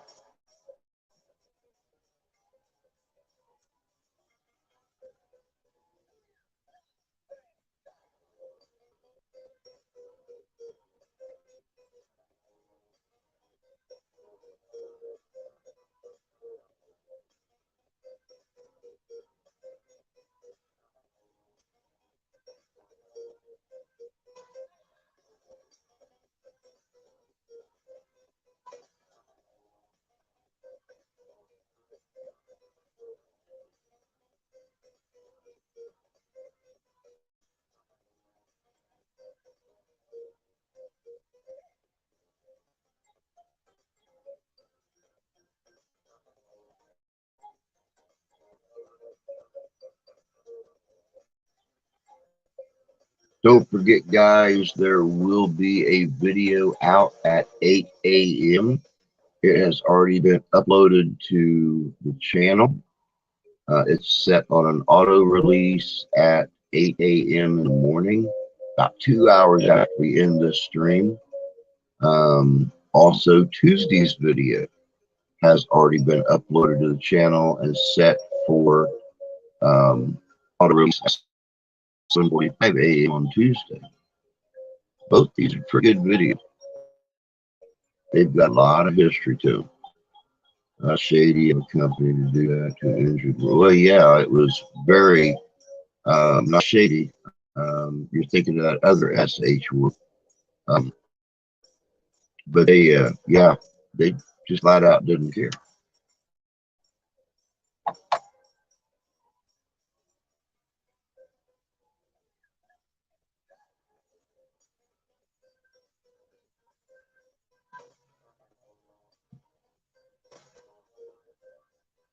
Now, I've actually known workman's comp companies that, regardless of whether your employer terminates your employment or not, they continue to care for you until you're taken care of.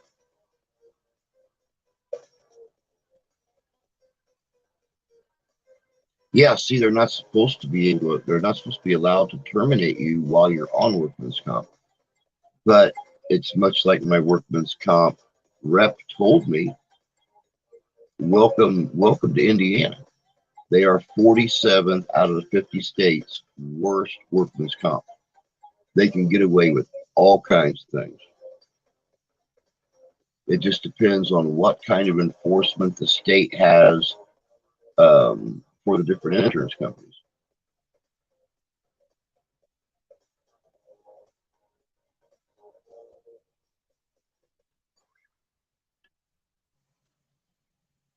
$4 hours and 39 minutes to go. Yeah, Missouri. Was it? Was it Nick? It was our old friend Nick. Uh, got hurt, and he was on his way home from work, but he got paid for his travel time, and they didn't do anything for him, even though he was on the payroll and being paid while he was driving. He was not technically at his job, so they wouldn't do anything. I think a slot. Man, I just I'm gonna go out and play. I just go out and play. One of these days. One of these days.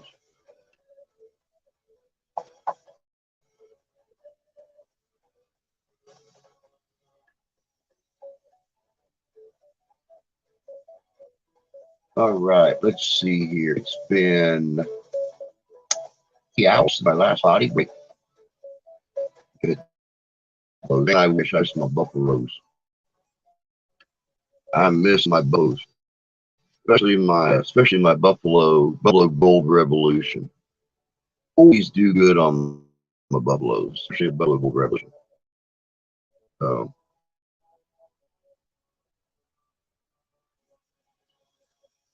but even if I had the money to go, I have got things that I need to take care of. And I got things I take care of privately.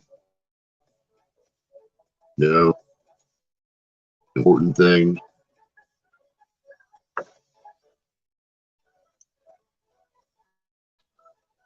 So if I managed to get all that stuff taken care of, then definitely we'll level up time.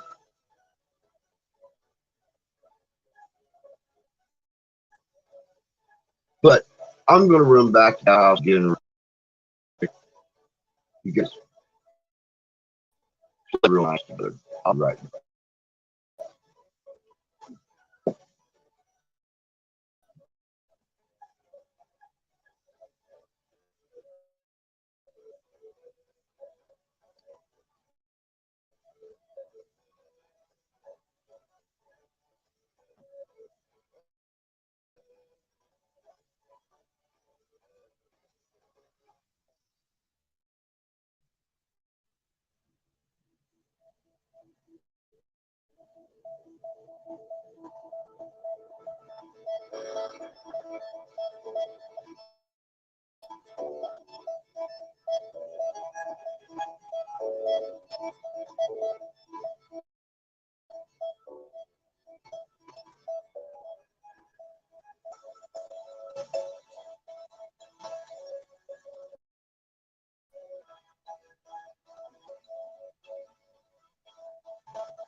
I understand, bud.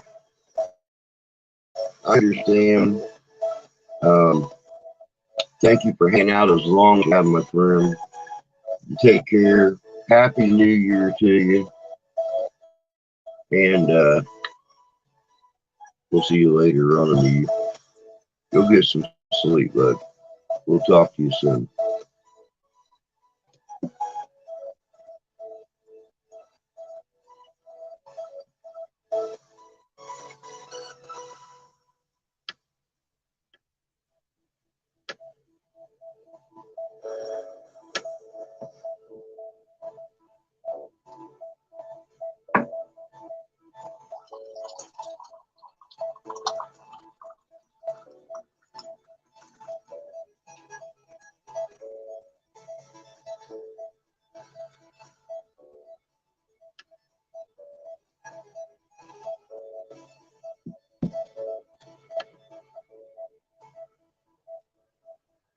Oh, let me see here. 4.5 hours. What the hell are we going to do for 4.5 hours?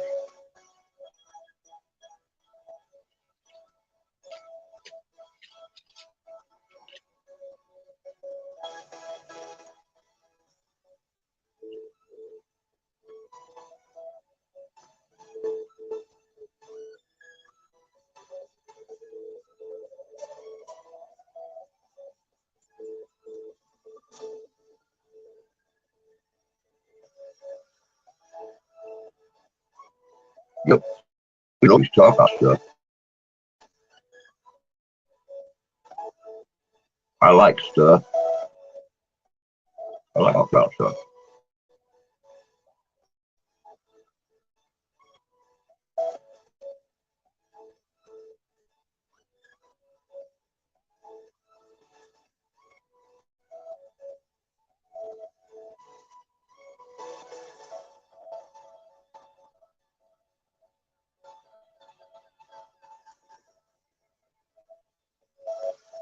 What kind of stuff you want to talk about?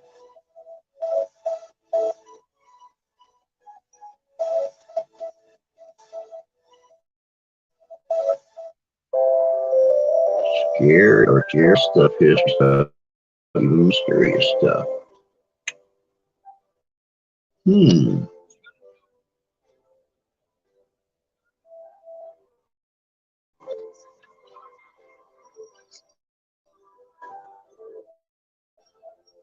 Well, right now the most mysterious stuff I can think of is how I'm still going.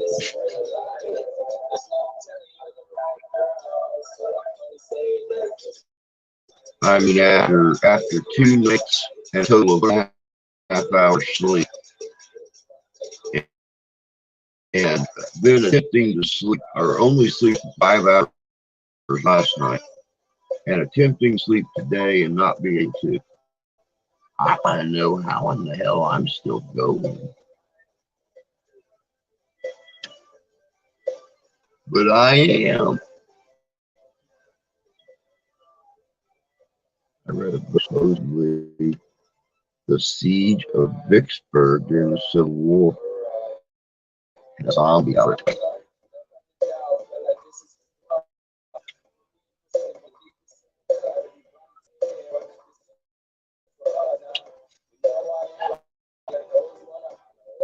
Hold on, I'm going through my files. I've heard of this.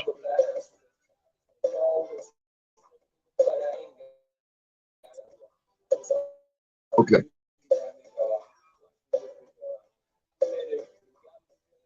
During the Civil War, soldiers didn't have dog tags as we know them today.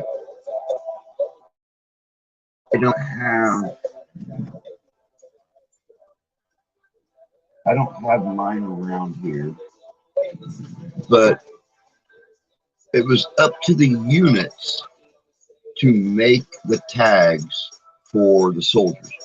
Some of them were a quarter size brass disc. Some of them were more of a teardrop type deal, rounded on both edges. But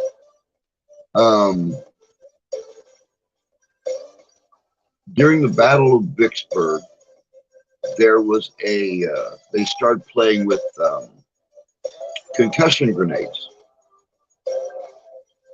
And a unit or a partial unit, um, a concussion grenade went off nearby, like 8 or 10 or 12 soldiers. And when it went off, it knocked them unconscious, like, pardon the phrase, dead to the world. And when the medics came out on the field and checked these men, they were all non-responsive. So they tagged them. And as they started waking up, they started walking around the battlefield, dazed and confused, and didn't know what was going on. Now, I knew an old man that done reenactments. He's long gone now.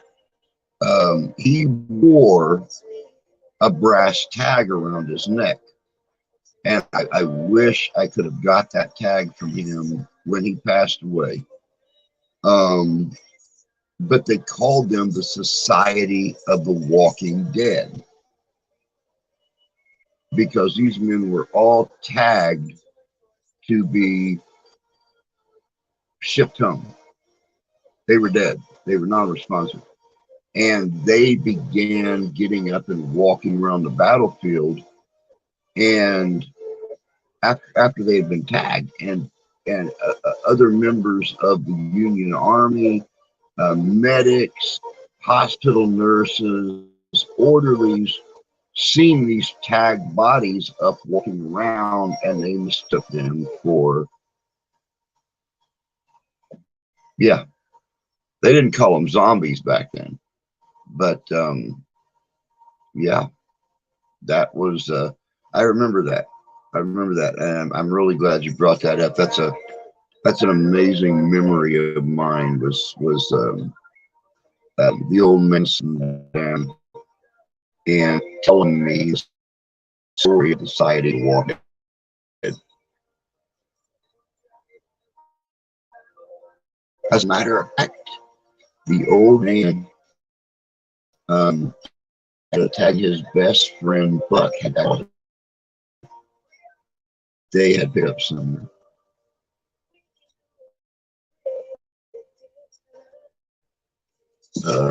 Let's get crap. Oh, could you imagine hearing the whistle of bomb coming right at your roof, and all of a sudden, huge bang, white flash, blackness, and then when you open your eyes again, battle is over. Your enemy has moved away, and you have a tag on your throat, saying you're dead. And as you walk around and you look at your friends in your group, they are too.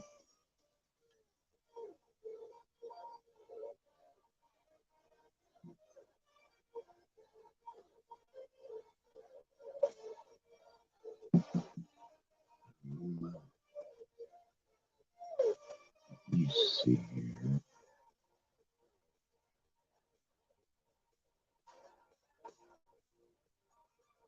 No, I don't want to do that.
Let's see here.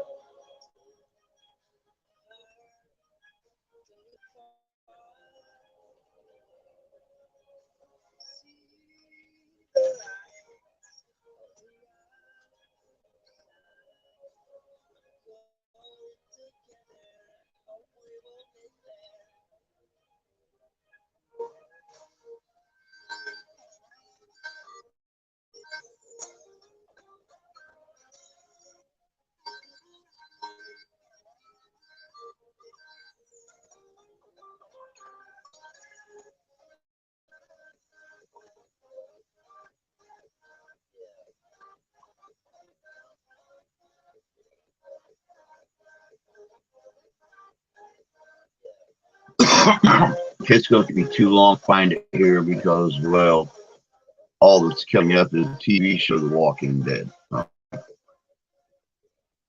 There's a Marine Corps unit in Vietnam called Walking Dead due to the high number of casualties in the unit.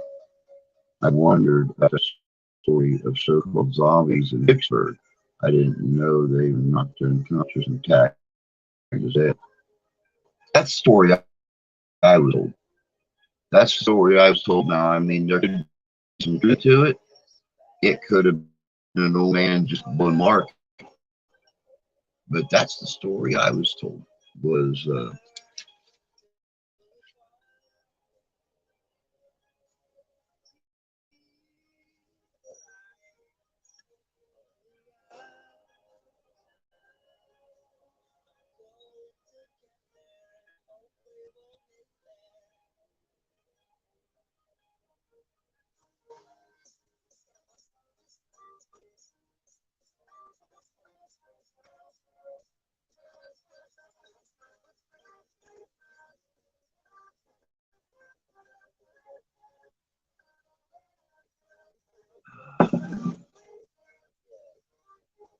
now I need to quit eating these chips before I get tired.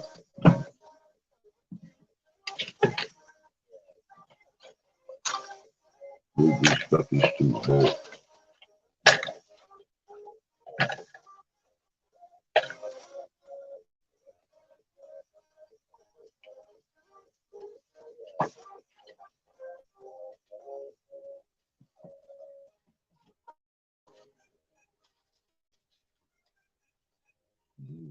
Good.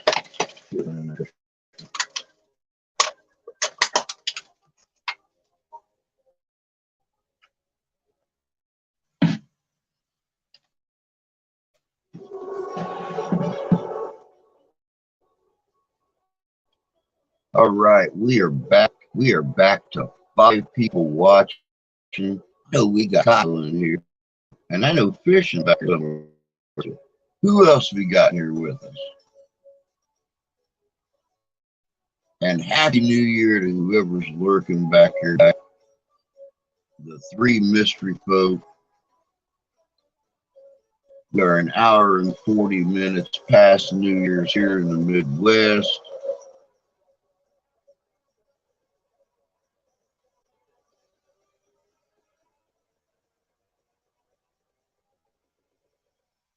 Go Fishing still hanging out. I don't know how you're doing it, bud. You're a big guy. You need a lot of energy to make it day to day. I don't know how you're still alive and kicking. I figured by now you'd be starting to deeply study the insides of your eyelids.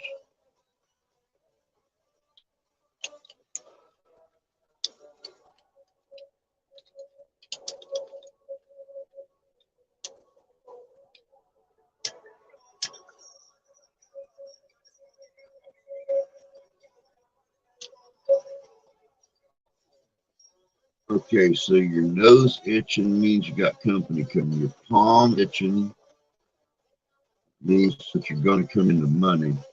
What's it mean when you're anxious?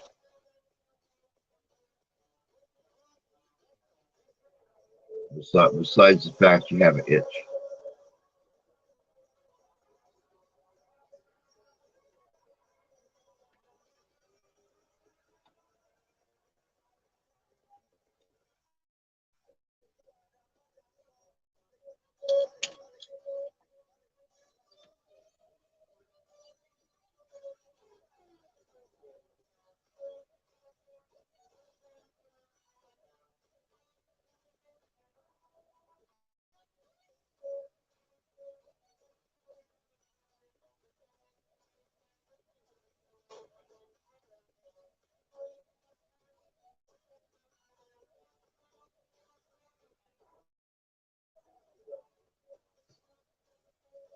You know, 15 years ago when I listened to this kind of music, I was normally in a club, and about this time, I had my beer gargles on.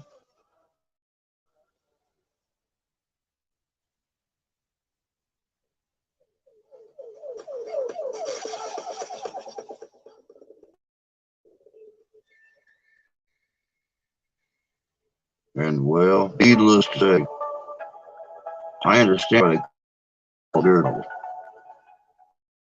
I straight up woke up next to definitive proof that Coyote Ugly is a real thing. I don't know how many times I woke up in the morning and tried to chew my arm off so I didn't wake her up.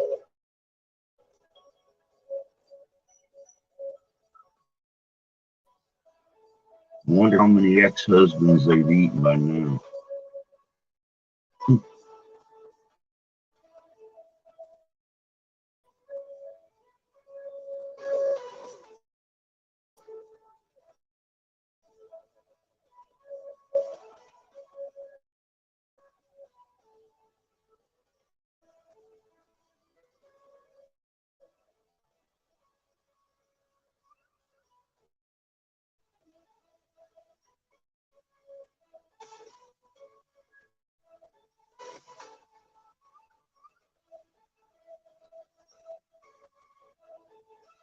I found out about vampire religion on Rhode Island.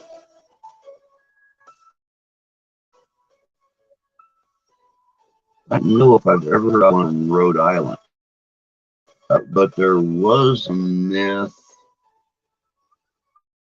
Massachusetts, New Hampshire,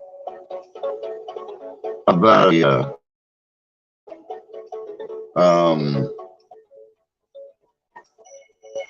young girl got sick and she passed away. And for months after her death, people swore they seen her walking through town from the cemetery towards her family's home. And during the amount of time, or that piece of time where she had been seen, her brother became sick. And they called him a doctor. The doctor done everything he could. But the brother wound up passing. And according to legend, they exhumed her body and she looked fresh. She had been dead for like 6 or 7 months. And her skin was light and supple. There was fresh blood on her mouth. There was no smell, no deterioration, nothing. Is that story that you're that you refer to? Now understand, this is what 300 years ago. So, of course, according to the legend, a lot of people came from Europe at that time. They supposedly took the body out of the ground, removed the head, burnt the body, and put it back in the mountain. Yep, it dug her body, burnt her heart to ash, made brother drink it. Body looked preserved due to the cold temperature. Okay, yep. Yeah, I forgot about the heart thing, but yeah, yep, that's it.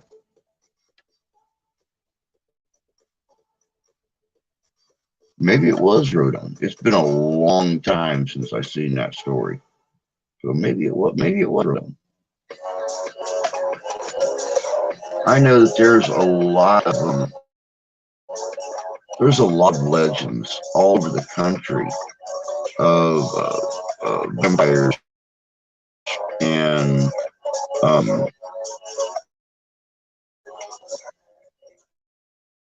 one kind of bloodsucker or other. Um, the Mercy Brown, you are absolutely correct. Mercy Brown.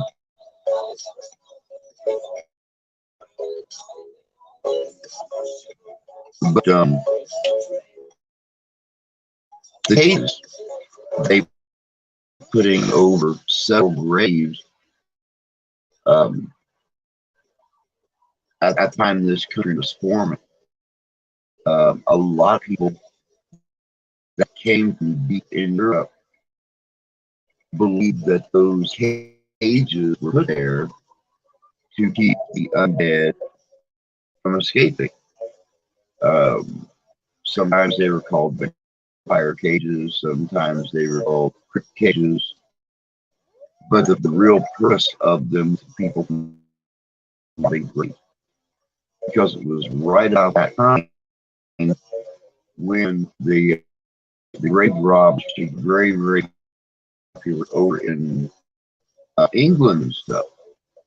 So they started building cages to put over the grave to keep people from getting to the graves and robbing the graves of the bodies or bodies that were buried with them.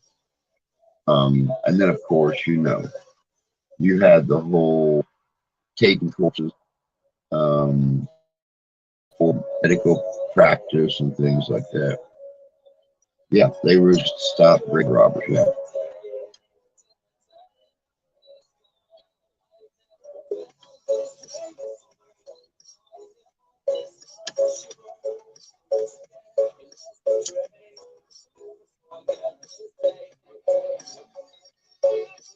Hold on a second, guys.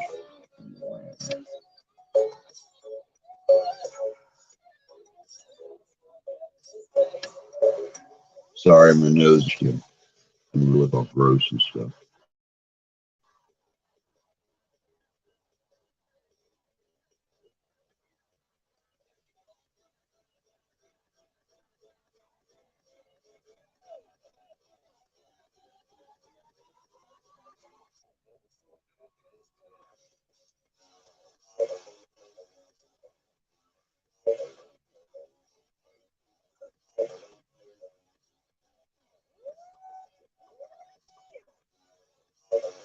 $10 till 2.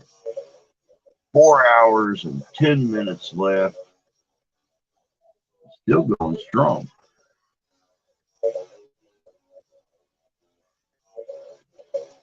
I don't know how, but I'm still going strong. One of these days, I need to have a live stream fun.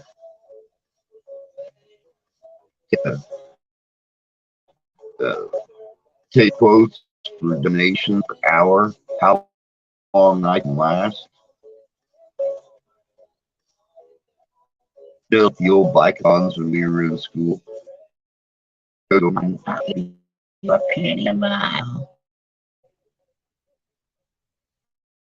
And you could ride until your legs fell off the knee down and you still only make like, $2, something like that. We have monsters today because of the ignorance of societies in history. Yep. Oh, we do, believe me.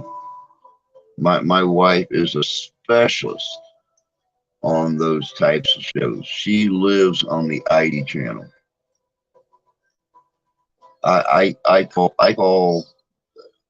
that her instruction manual. Every morning I'll get up, 4 or 5 o'clock, come in here, start working on stuff. She'll get up about 7. I'll go in there, say good morning to her. She's watching Snapped or something like that. And I ask her how her instructional videos are doing. I mean, you're sitting here watching all the mistakes people make when they kill their spouses and stuff like that, just so you can formulate a method where there's no mistakes. I know what you're doing. I know why you're watching this.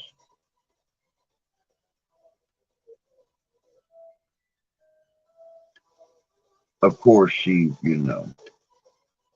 denies it, but this is like me diabetes.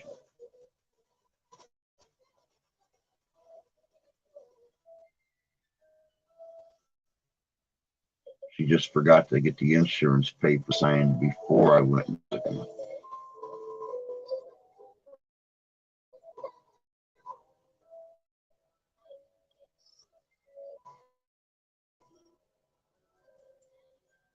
Good thing she's asleep right now, because she was watching this. She would be in here standing right going, I did not give you diabetes. I met you. I was with you for a year. I married you. If you didn't give me diabetes, then you're black.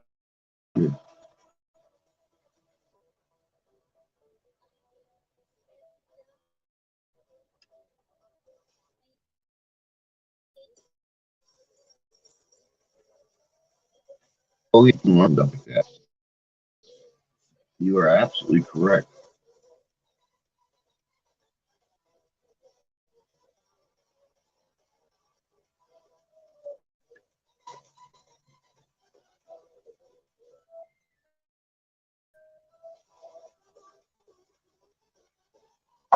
But yeah, definitely. The last 2 or 3 generations, say the last 40 to 60 years, um, there have been society has created some of its own monsters, and some of these monsters are scarier than the ones from,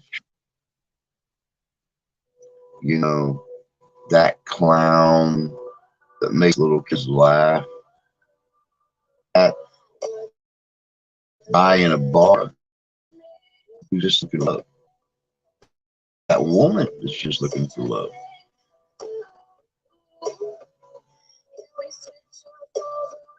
Some scary stuff.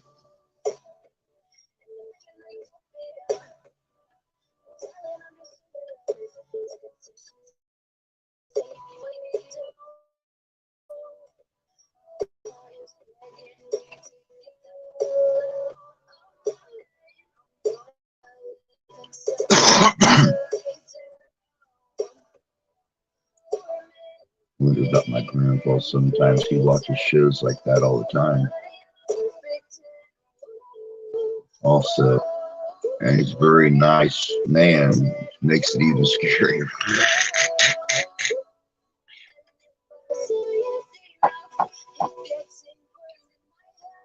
Just think, Simon cut you. Very true.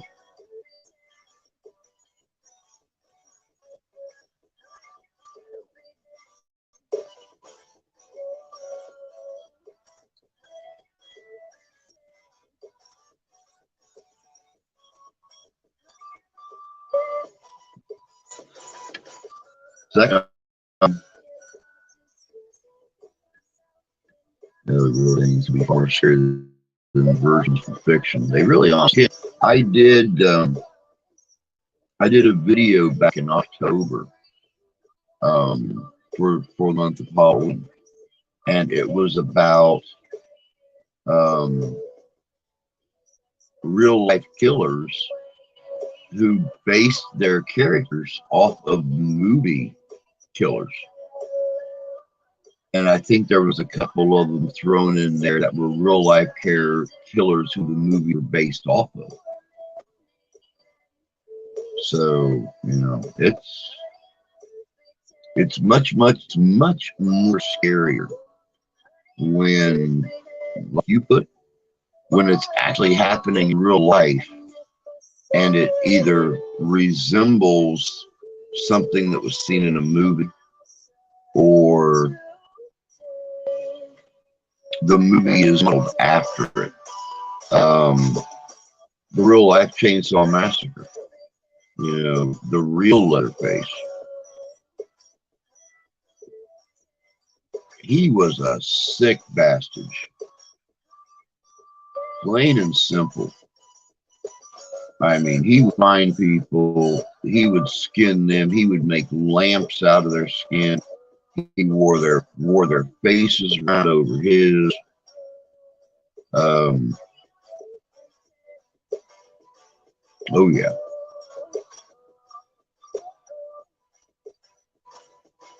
There was another killer. I think it was a woman that made a coat out of human skin.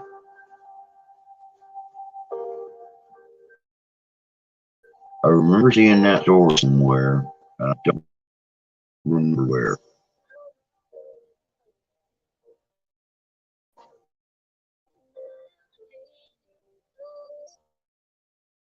Speaking of real deal being scared and legend, I had a woman that was in prison. She's very friendly. She was scary looking. She took it a little too far out of that way. Was it in the coat? That was a woman. It was Ed. He was being scared. The type thing. There's actually a group that lives in New Orleans. Back when the very first underworld became, there was an extra on DVD called Fangs to Fiction.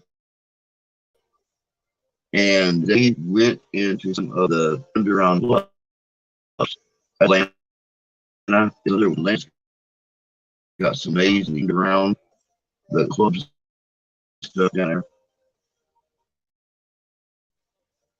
But they talked to people who have diagnosed with real life cancer, not shifting or kind of cancer, but actual like cancer, where you actually crave raw meat, you just to exhibit more animalistic behaviors and stuff during cycle of the moon and everything. They also went to vampire clubs and spoke to people who live that vampire lifestyle, people who have their familiars that run around with them. They let off those people, how they can consume, but buy on the black market and stuff like that. So yeah, they're actually lifestyles that people follow in the world today. You know, there's plenty of people that actually believe themselves to be vampires. In the case I came across, bloodletting was the thing she did. Yep. I've never met an actual vampire. But yeah, it's an actual lifestyle. And believe it or not, there are thousands of people that follow it, usually in your big cities. New Orleans, your Atlanta, your San Francisco, New York, your really big cities. They usually all have an underground club somewhere.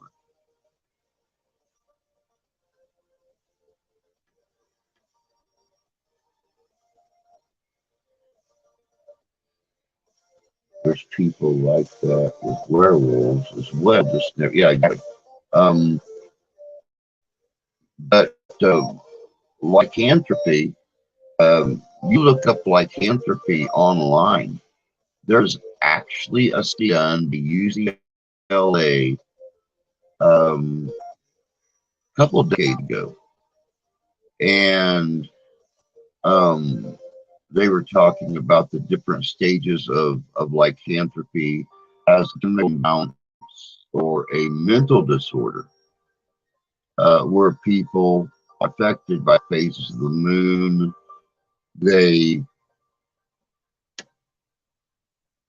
some of them have gone as far as to claim um, memory loss, loss of time, things like that. But usually it is a change in personality um, and physical desire uh, based on moon phases. Yeah, the unknown is scariest. You're absolutely right. The unknown is the scariest. You never know. It's those things that really go bump in the night that make your hair stand up on the back of your neck. So they say always in clubs.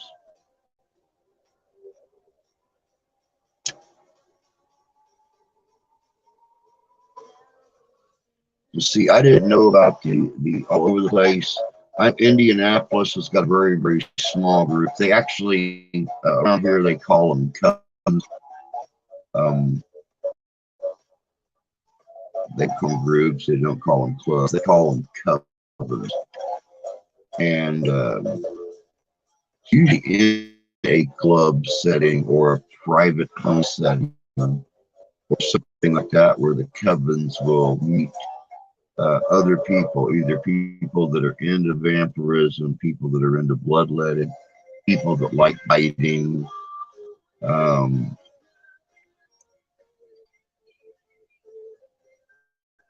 what we refer to as BDSM.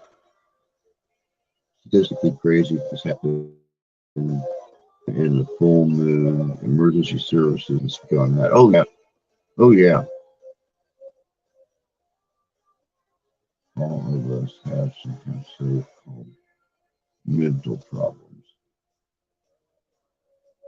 I can agree with that.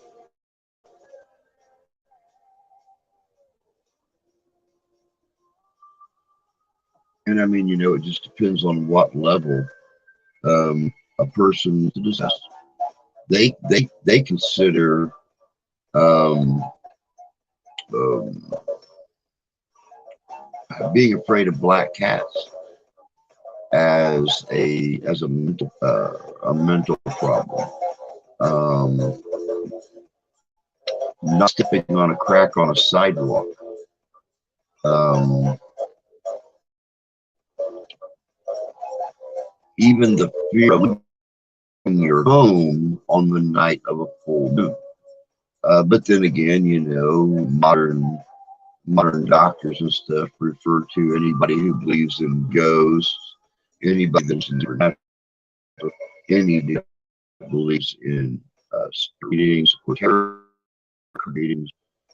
They refer to those kind of people, having a mental also. So if you walk straight and narrow and have no fears, have no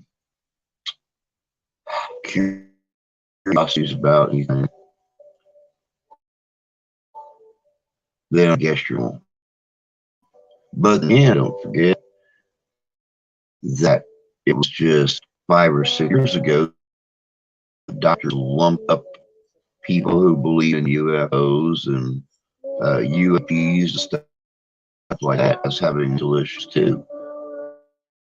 Now they categorize it gun Of course, they really exist. We've been gathering information on since the 40s.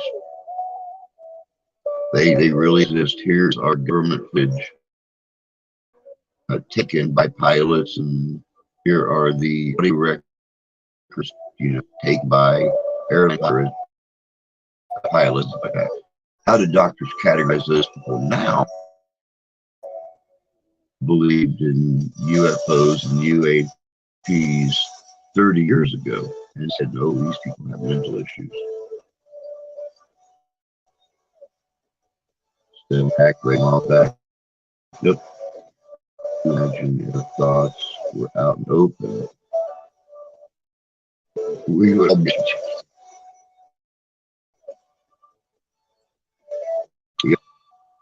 Yep, there are. We've been talking about right past 2 a.m. It is 2:07 a.m. We're now down to 3 hours 53 minutes.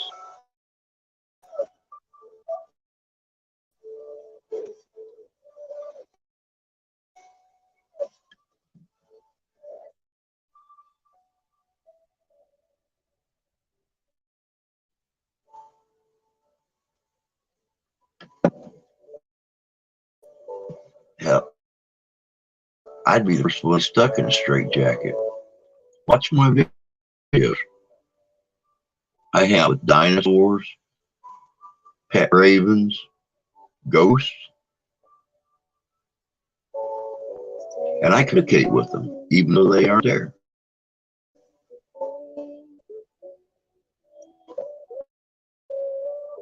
I'd be the first one they put in one of those big.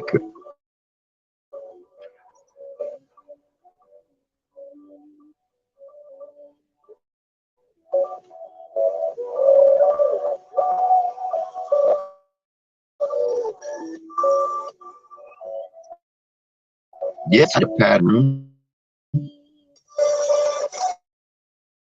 Kinda.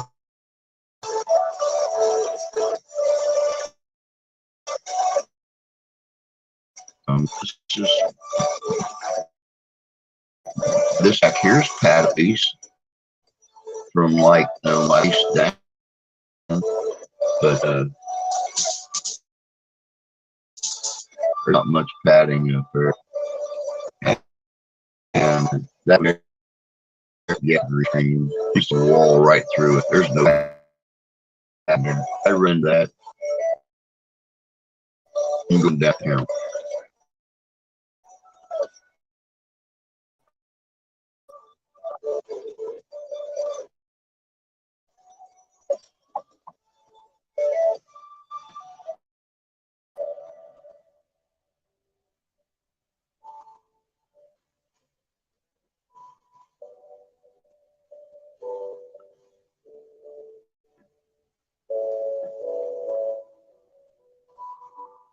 Yeah, I looked into stuff like people into vampires. Meeting when I found out about lycanthropy and real witchcraft afterwards. I don't like it myself. I just tolerate it. I've got friends that are real witches. I've got friends that are hereditary witches. I was just here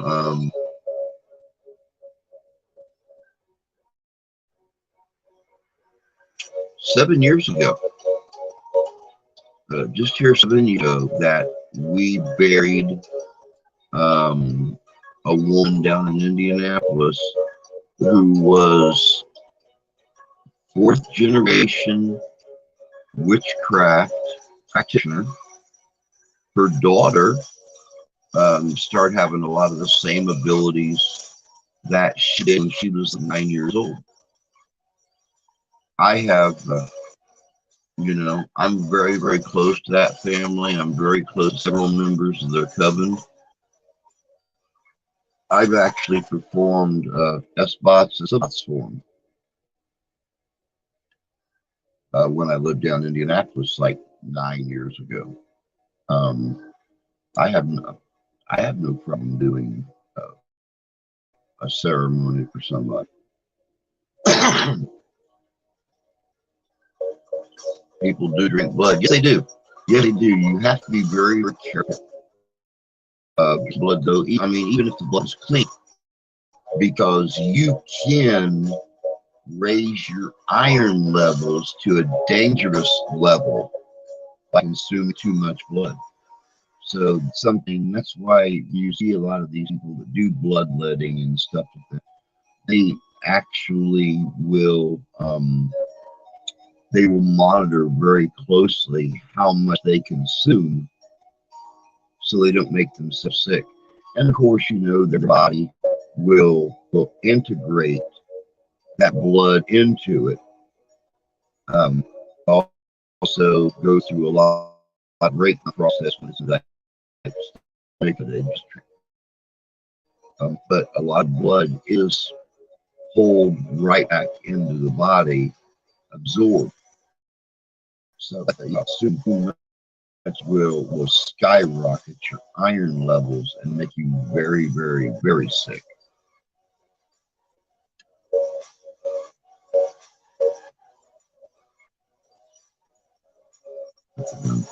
Blood banks are booming. Really? See, I don't get to deal with either one of them on here. So,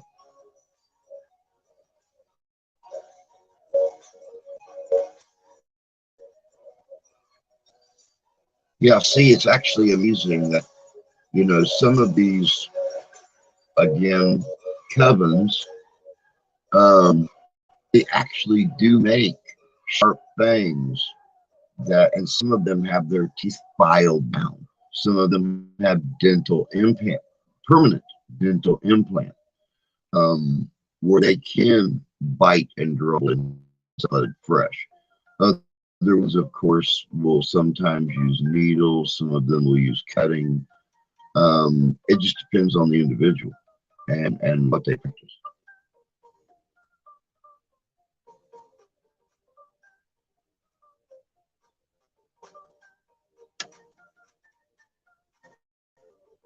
There was a place several years ago in California. I think it was in California. They done the dental implants that they would actually, it was like making a set of false teeth that permanently cemented to your regular teeth. And they would take their eye teeth, or they'd take the first set from the eye teeth, and they would put these 3/4 inch, 1 inch extensions on them and cement them to the actual teeth. That way a person could bite and could draw blood and actually suck it right from the tap. I don't know what she had. She had things, but she didn't bite me. That's a good thing.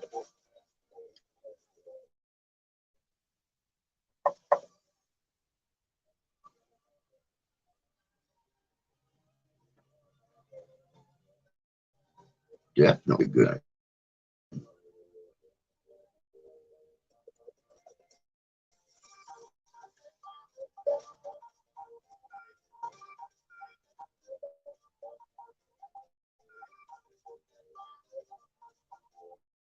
Oh, penetration. So I'm starting to feel it now. Second yawn a little bit ago. Okay.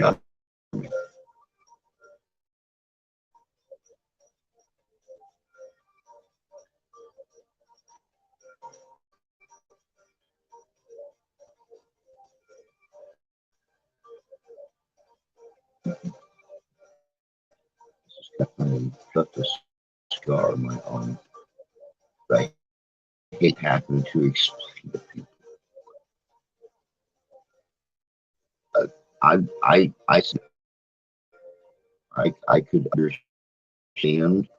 Um, yeah, that scar I got from my girlfriend. No, she didn't attack me. But it was consensual.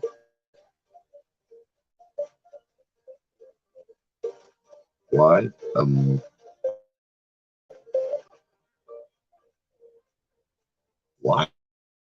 good question.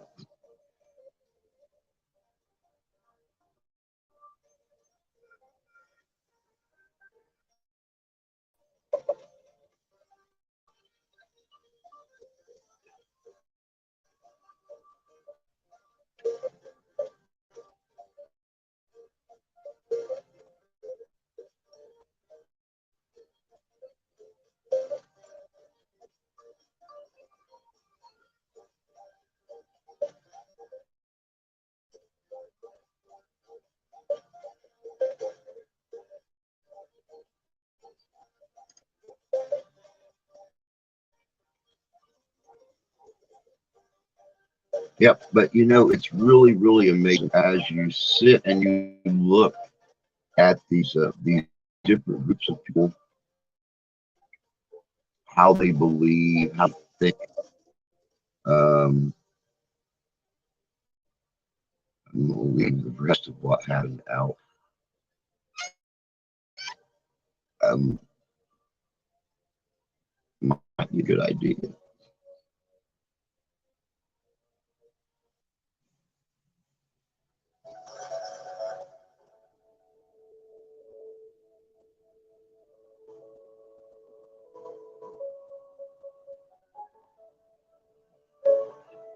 But yeah, as you look at these different groups of people, you look at how they believe, the lifestyles that they live, the things they practice. It's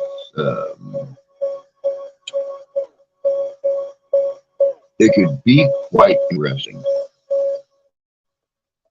I mean, you know, um, I'm all about studying different groups of people, talking to different groups of people, especially finding out about their personal lives, their lifestyle. Um, in fact, sometime this year, I might try to get a hold of one of the people down in New Orleans and see if I can get them on for a live stream interview. I can't do anything with New Orleans. I'll try Indianapolis. Just see if I can get one of them on to explain that lifestyle a little bit and why they do what they do, when they start doing, and see maybe help some folks understand a little bit more.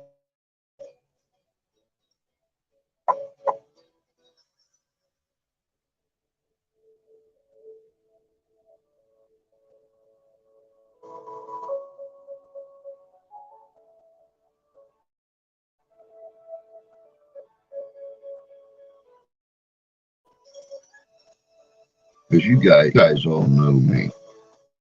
I don't I don't dislike anybody because of their beliefs, their religion, their practices, their skin color, nothing like that. So I have no problem sitting down talking to a cat priest one day and talking to a Satanist the next, talking to a vampire one day and witch the next. It bothered me.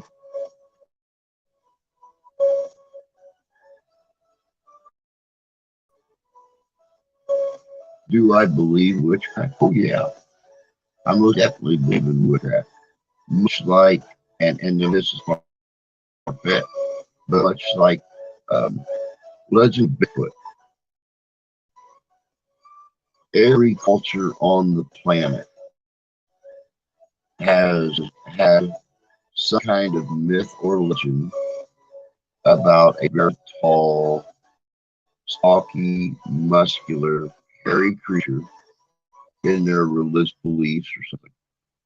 Even people who, hey Sean, good to see you, bud. Happy New Year to you too.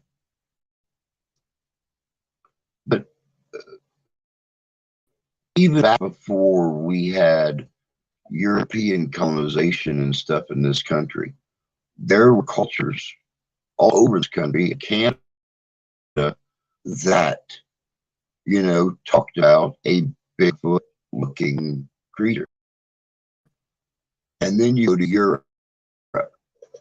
Every single country in Europe has got a story or mention of a tall, hairy, muscular creature.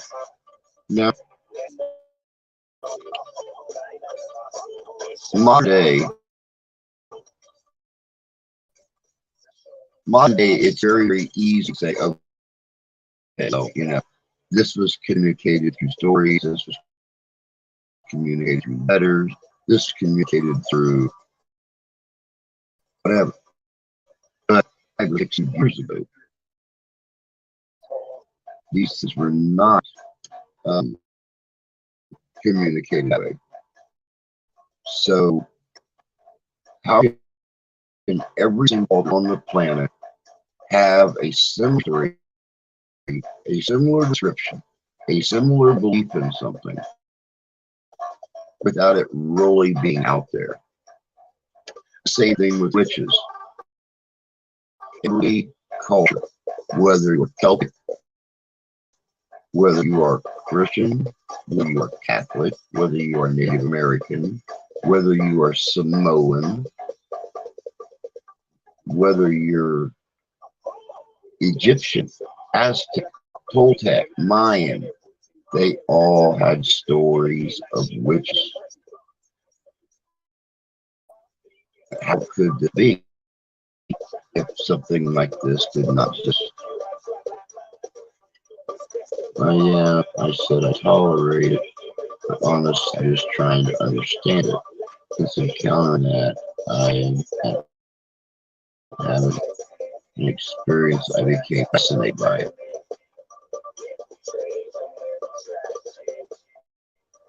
Oh, yeah, definitely.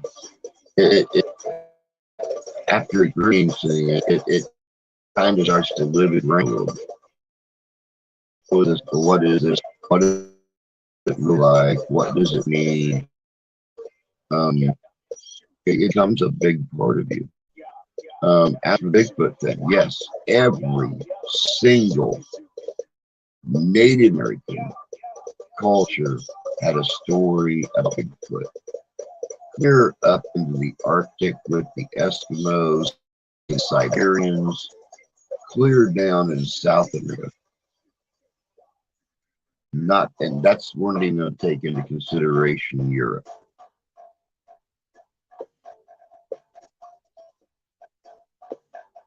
And that's something I keep trying to explain to my daughter, because my daughter don't believe in UFOs, my daughter don't believe in Bigfoot, my daughter don't believe in the dog man. She don't believe in any of that.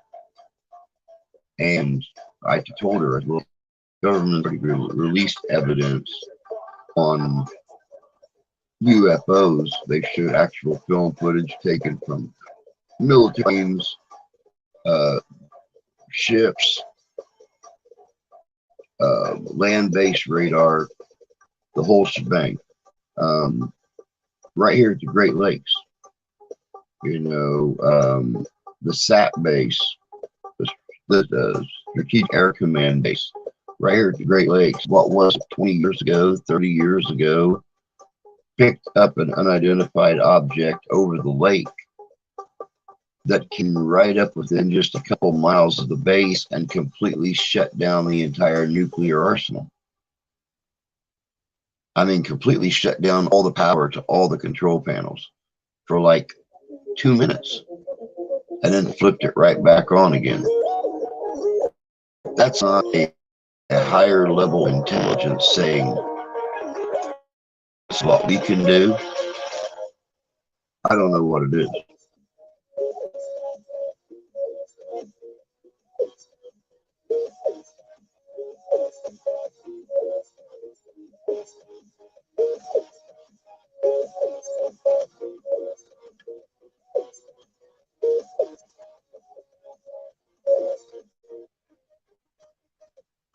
Oh man, how's things going over there, Sean? You've been staying busy?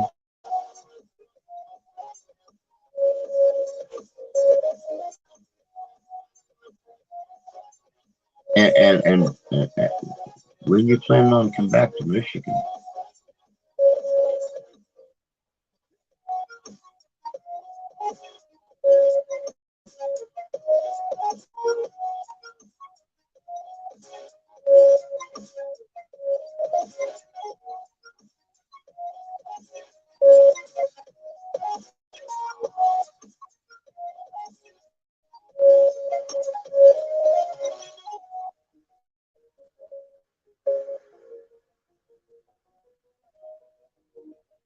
Okay, I think music's starting to grow on me now.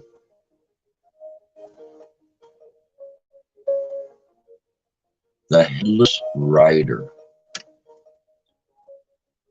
Well, you know the legend behind Sleepy Hollow, New York. Here, but you know, what was it? The Dunedin in Scotland. See, the Scotland or Ireland had, I think it was called the Dunedin, which was a headless rider on horseback. And of course, you've got the Red Devil out west in the southwest. That was a man strapped to a camel's back. Camel? Camel? I think it was a camel. And he was basically tied to this thing for the sole purpose of dying. And which, of course, the dime. There you go. You know, I don't always get the names right, but I remember a lot of the stories.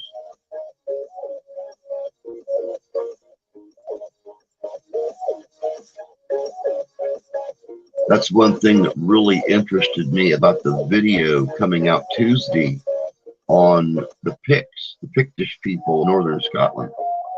Number one, no one has any idea where they came from. No one has any idea where they went. But one story is that they were descended from what was like a fairy folk.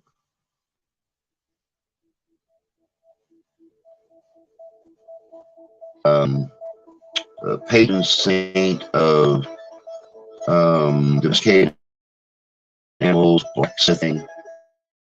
Bridget was her name. She was the goddess that they were supposedly descended from, which is where Britain got its name, was from Britain, who was an Irish legend. In Germany, there was huntsman.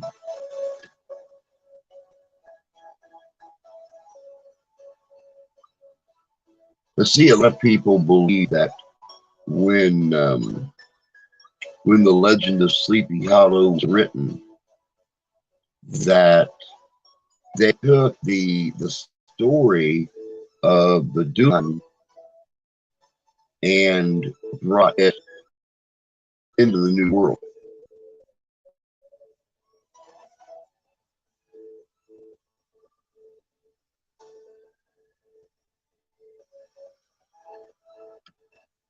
This is just kind of growing on me now.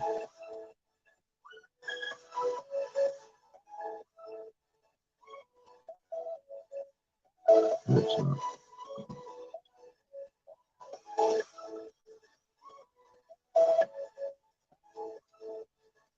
This was more of a warning spirit that he was a headless horseman.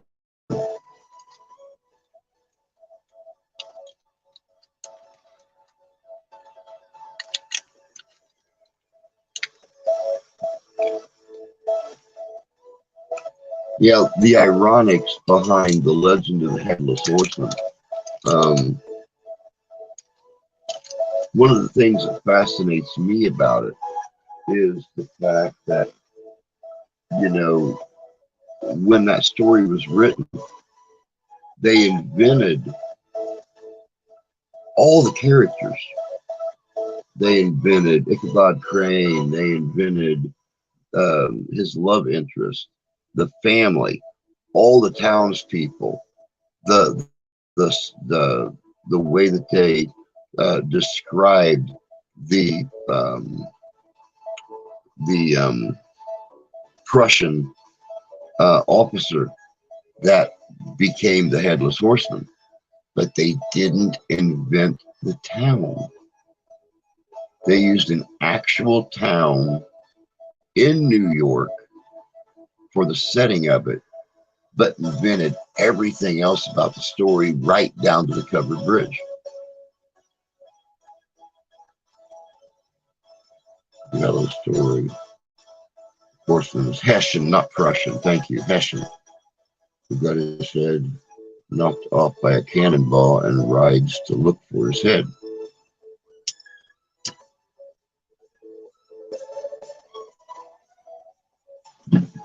Yeah, Hessian, not Prussian. Thank you.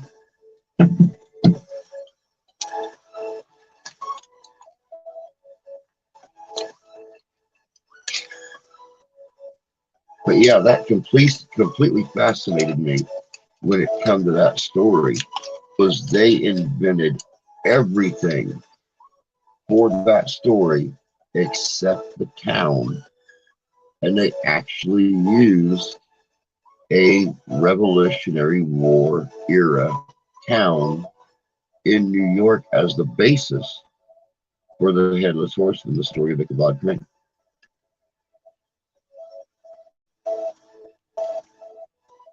Now, I didn't know about one from Texas. What's the one from Texas? I didn't know anything about that.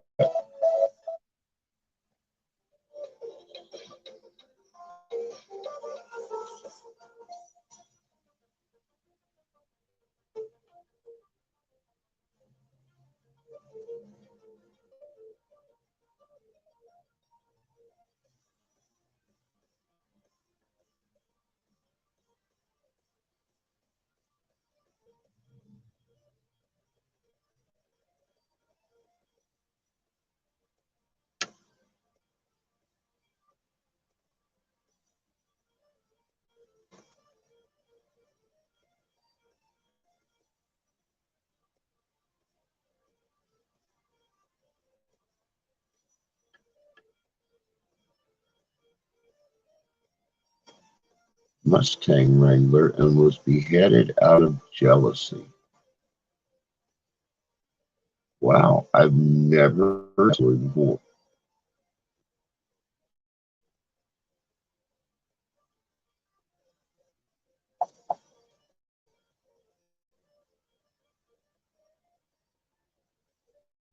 But he rode with his head tucked under one arm.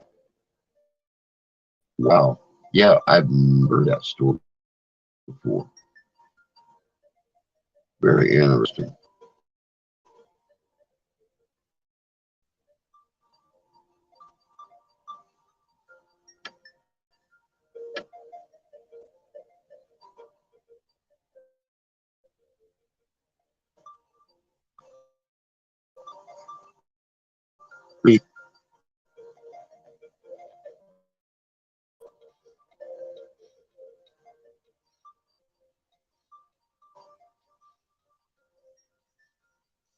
We're done in 3 hours, 25 minutes to go. I can't remember the author's name. It was called The Headless Horseman, A Strange Tale of Texas. Huh.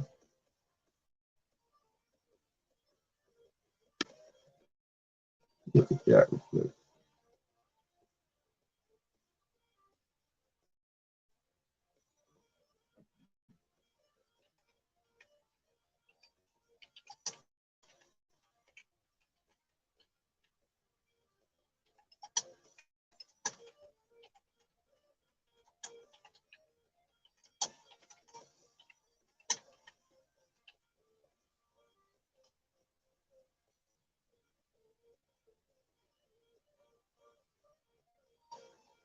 Thomas Maine Reed. Thomas Maine Reed. Goods or that Indian territory has everything: gunfights, love triangles, horses, cavalry, wild animals, and murder. Um,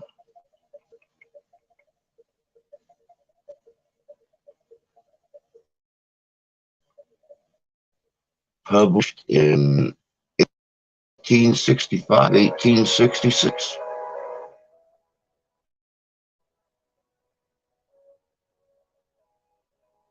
Let's see here. Is the Headless Horseman an American story? Washington Irving's 1820 tale of Headless Horseman who terrorizes the real-life village of Sleepy Hollow, one of America's first ghost stories and one of its scariest.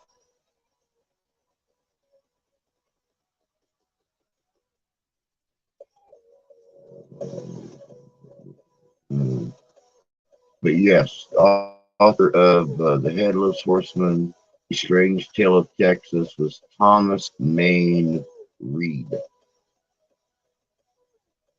I have to definitely look into that later. Very interesting. Came out after Washington Irving's novel. Oh yeah, come out about 100 years after Washington Irving's novel. Funny thing, Ichabod Crane was based on a real person, but he wasn't very timid. He was a decorated Army officer. Now, see, I've heard that before.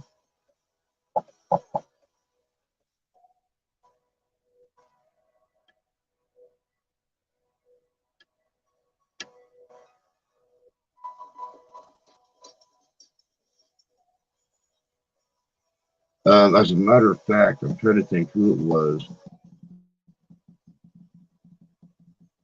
I can't think of the channel right now, but back in October, one of the larger, more popular exploring channels was in Sleepy Hollow, New York.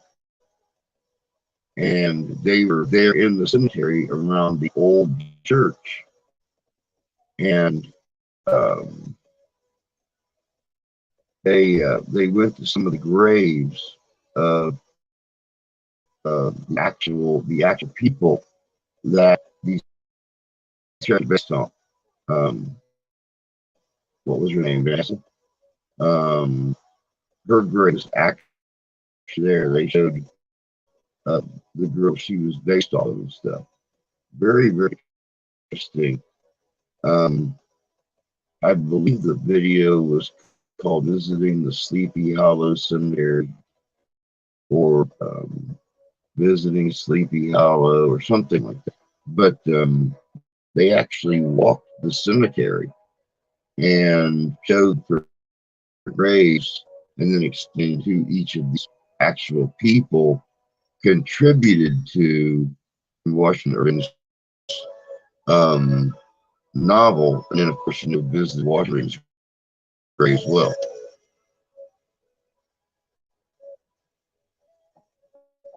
Which you actually can't get all the way up to grave, but yeah, Katrina Tassel is her name. But yeah, Sleepy Hollow definitely on my bucket list place to actually go and visit while I'm seeing enough to enjoy it.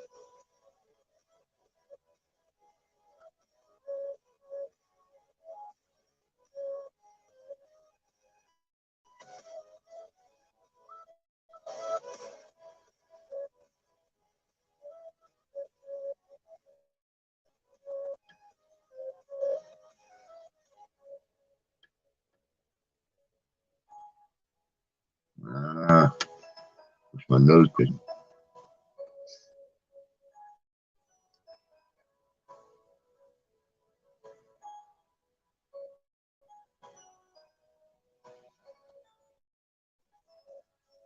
Here in 19 minutes, guys, we are going to officially be through 3/4 of this streak.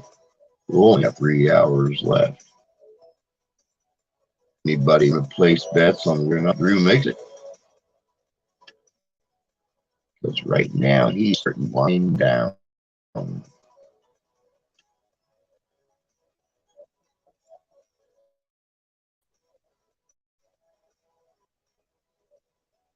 Yeah, I don't know, Kyle. I don't know either.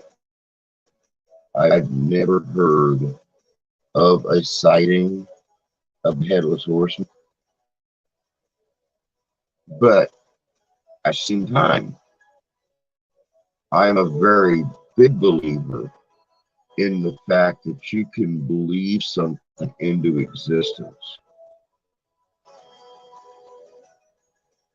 I believe that if you really believe that something is real, and enough people believe that something is real, it can become real. Maybe not a physical entity, but if you believe something, if you know that you're going to go camping and you have it set in your mind you are going to see something frightening and scary, and then you share this story with 10 friends, and you all go, um, keeping somebody out of that group, if not everybody, is going to hear or see something that really frightens them. That's what I mean by making it real. It's real here. I don't mean actually physically comes, an actual being, an actual creature, whatever. But you, I'm a very, it's a psychologically proven fact that if you believe that you're going to go somewhere and you're going to see an flying jet, or you're going to hear something that truly frightens you down to the core of your blood, it's going to happen because you made it actually exist up here. So thought forms. There you go. There you go. It's kind of like how modern doctors will explain wish magic. If you've dealt with witches and stuff in your life, I know that you've met someone who is good at wish magic. Now, I'll give you the perfect example of wish magic. I dated a girl one time who, this is somebody totally different. This is not the one from Indianapolis. I dated a girl one time whose mother believed herself to be a hereditary witch because her grandmother told her that she was descended from witches from Ireland. The girl that I dated at one point in time dated a guy who cheated on her. He asked her to marry her. She accepted, and then she found out he'd been cheating on her for months with multiple women. And her mother found out, the guy came over to pick her up and take her out. And the girl's mom looked at him and said, "We know what you've been up to. I hope you experience the pain and agony that you caused my daughter." And he was so afraid of her that it was just a couple days later, he's driving his car, got in an accident, and paralyzed himself from the waist down. He severed his spinal cord and he paralyzed himself from the hips down and spent the rest of his life in a wheelchair. All because she made the threat that You know, he had called her daughter emotional and physical pain, and it was just a couple days later.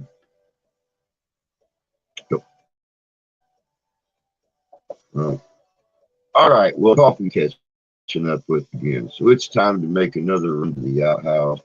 Once again, y'all just stay on nice each other. All right.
I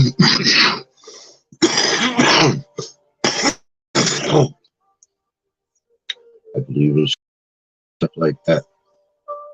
It is possible to be hereditary for the practice of generations. Yeah.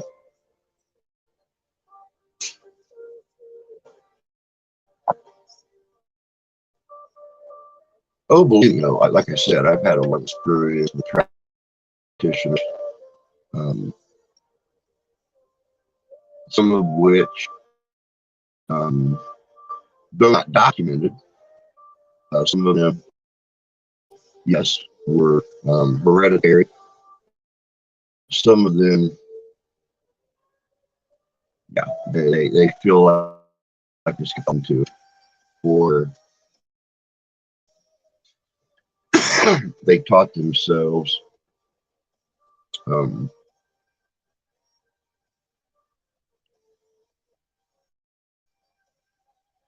I kind of sort of believe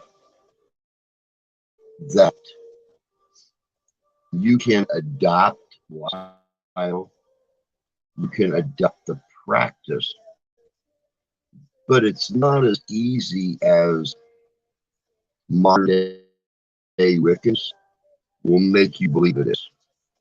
It's not all easy, and it takes years and years and years of learning and practicing.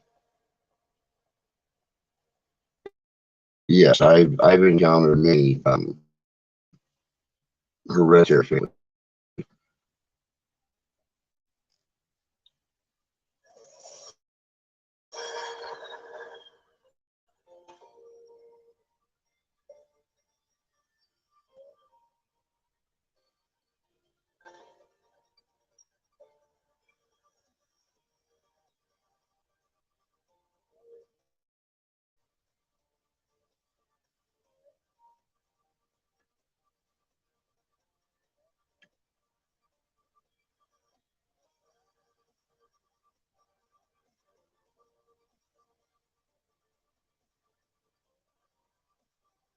Well, I wonder who else is going to pop back in sometime in the next 3 hours.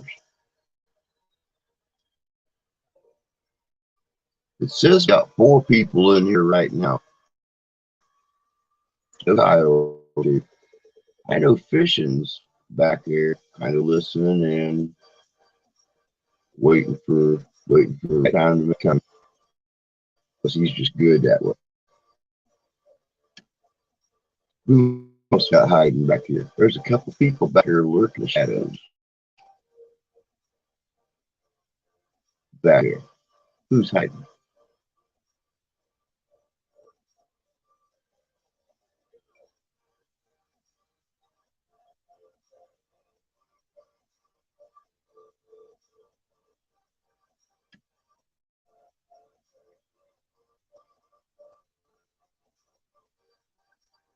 I'll say my vampire experience, my concern is that we turn into one myself somehow. She said I can turn, but I don't know. I can smell blood a little bit easier than before.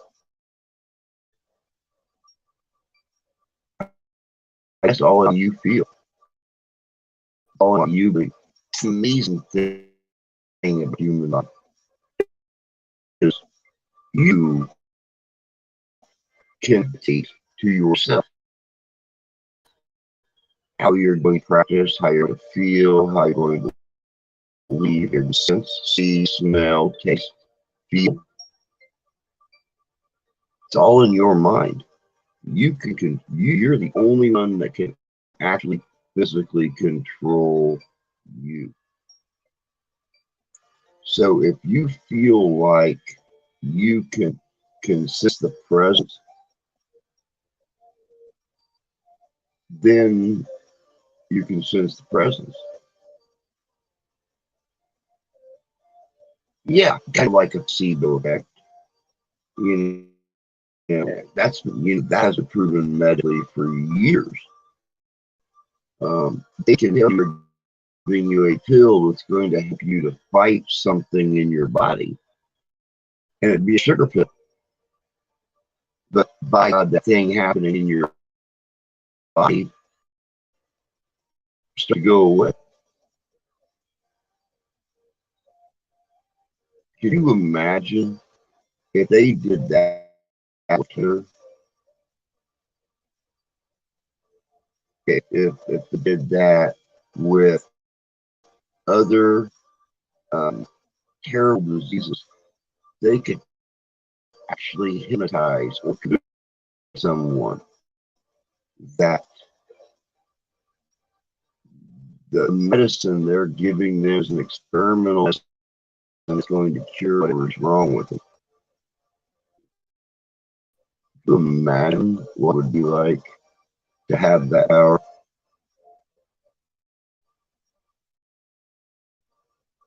To make cancer go away, to make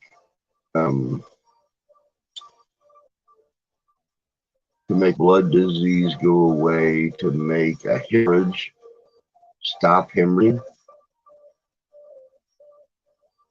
Wouldn't you question medicine?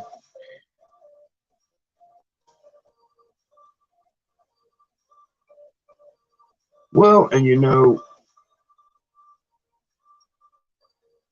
when you look at modern medicine the way it is, a lot of people believe that you need to have this medication or this treatment or something to help you. But it hasn't proven the placebo effect does work with certain people. Don't work with all people, but it works with certain people.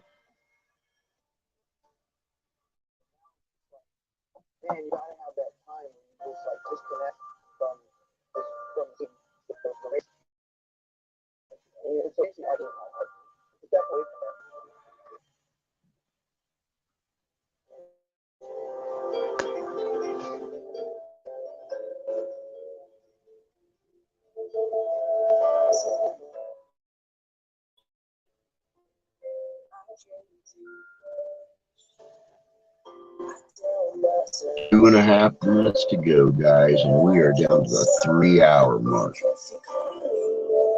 I think we're going to pull this off. I mean, unless I yawn 2 or 3 more times.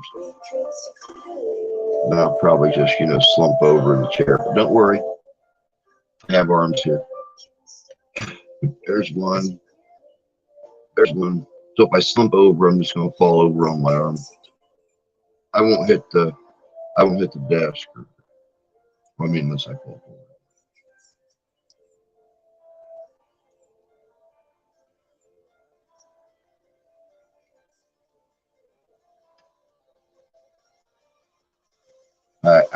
I don't want the wife to get up in the morning and come in here and find me, bleeding out on the carpet. She might get upset because we do not have any of the cleaning solution, the steam cleaner.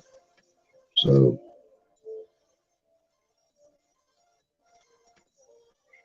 understand your caring woman.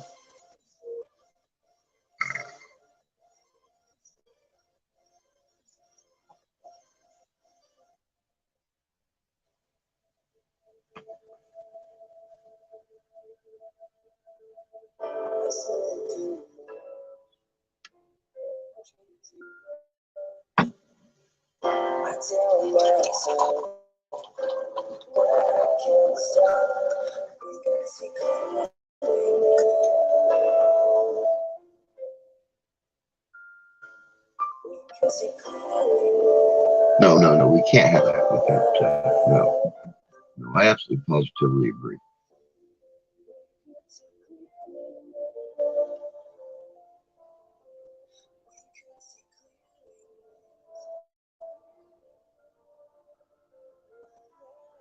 All right, well, we are still showing 4 people in here, but Kyle, you're the only one chatting right now.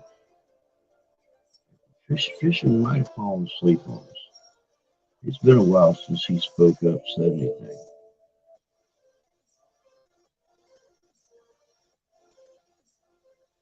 Of course, I don't know about those other 2, but hey, they are views. I don't care if they talk all evening. They are views.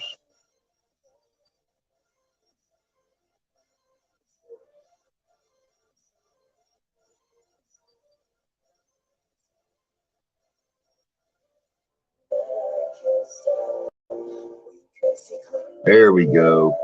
3 a.m. We officially have 3 hours remaining. We are at the 3/4 mark on this stream. And like I said so many times last night, I can't think of a better way to usher out the old year and ring in the new than sitting back and chatting with all you guys. Okay, that works, Kyle. Just whenever you get tired, man. Whenever you get tired, I'll sit up here and ramble the rest of the time until somebody pops up, says hi, comes in to check on me, something. Oh, now we are showing 5 in here. Oh, no, back down 4 now. I scared away one. Whatever you want to do, my friend. Whatever you want to do.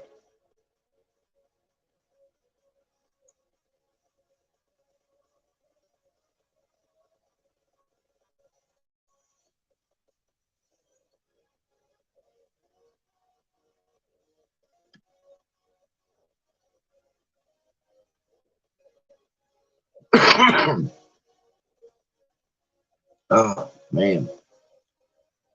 We've made it 3/4 of the way. Of course, like I said, here in 5 hours, we will have Sunday's video. It's already been on the upload, or already been uploaded. It is set to go public at 8 a.m. Depending upon how I feel tomorrow night and how fast I go back to sleep. Well, wait, today's officially Sunday. So depending upon how I feel tonight, when it's actually bedtime, will probably directly influence whether or not I'm on Monday morning. But I will be on Monday evening because I know we're going to do some trivia on Monday evening. So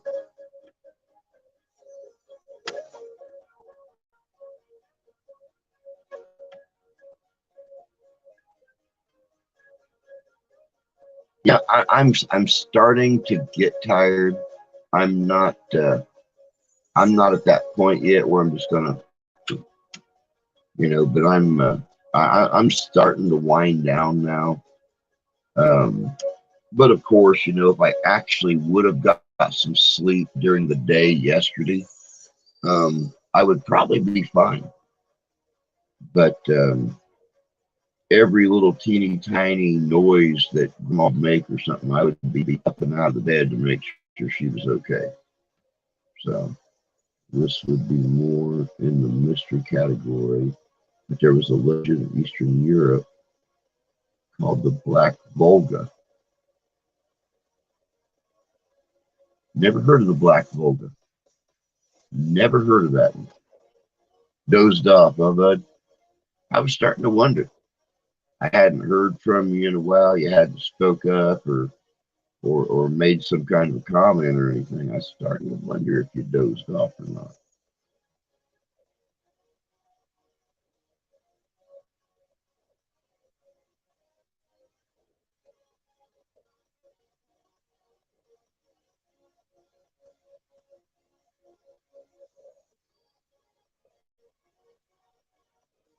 Fourth yawn.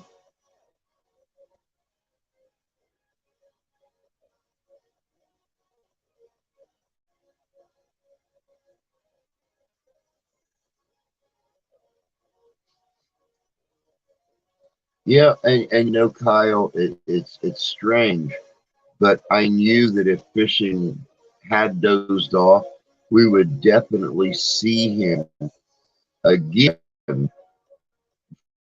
for the stream. He has never failed me.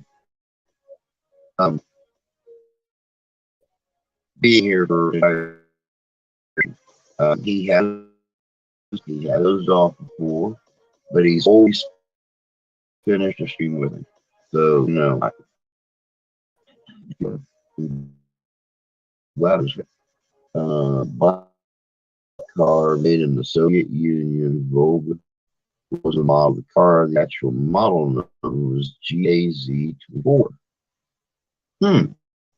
Never heard that story before. No, of course, I've heard stories of haunted cars, haunted trucks. There's, of course, the legends of those desolate mountain roads where you'll be driving down the road and you'll see a truck come at you, and as the truck passes you, you'll turn around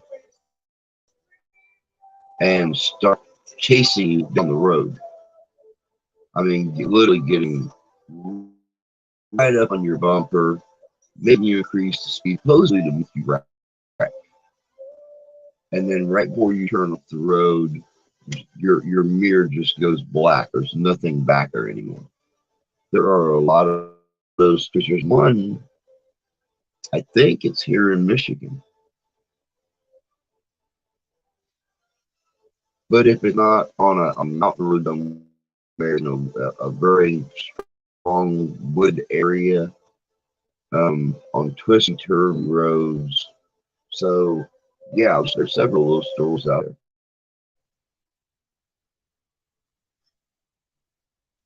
Let me see here. You've given me another something to look at.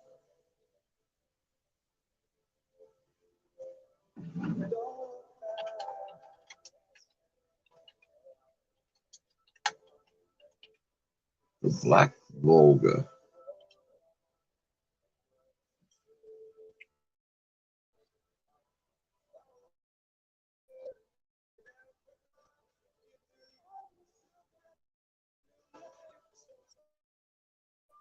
Black Volga refers to legend widespread in Poland, Romania, Hungary, Russia, Belarus, Ukraine, Greece, and Mongolia, mainly in the 1960s and 70s. The legend refers to black gas 21 or gas 24 that was allegedly used to abduct and murder people. Let's see what it says over here. They actually made a movie about it in 1973 called The Black Volga. Film details the terror that a small town in Poland experienced during a wave of abductions throughout the 60s and 70s. Rumors persisted about children's vanishing being contributed to the whole.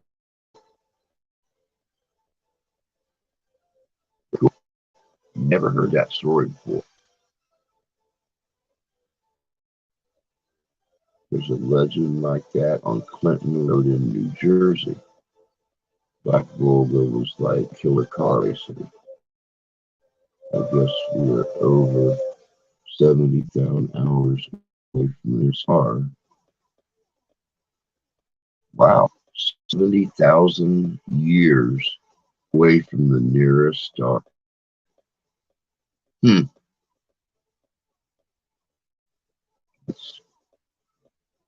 That's incredible.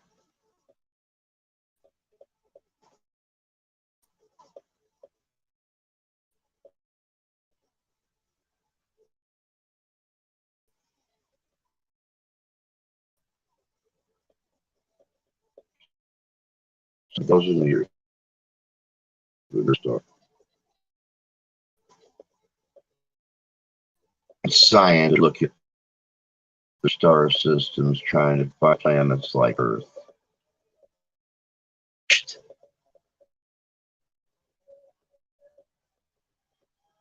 Let's see here. A generation is 20 years. There are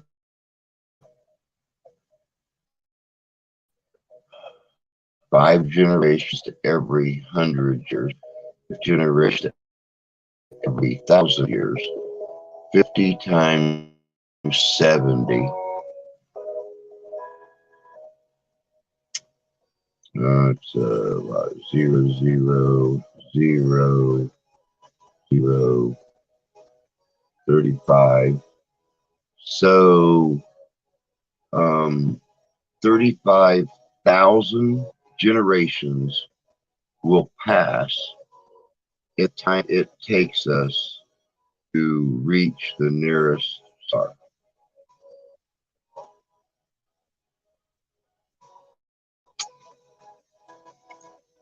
How the heck do people from over 7,000 years ago see this?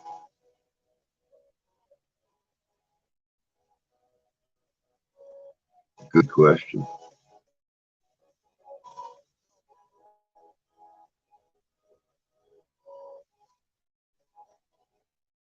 Well, don't forget too that light or radio waves actually will stream at light speed. And light speed is what, 2,970,000 miles per second. So you figure that by now, if somebody on a planet around that nearest star is capable of receiving our radio transmissions, video transmissions, they are just now seeing the beginning of the live stream that we started 9 hours ago.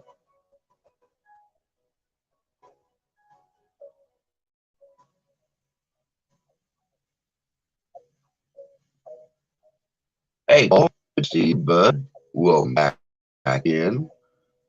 Glad you made it back. Now, my question is, the hell are you doing at 3 o'clock in the morning?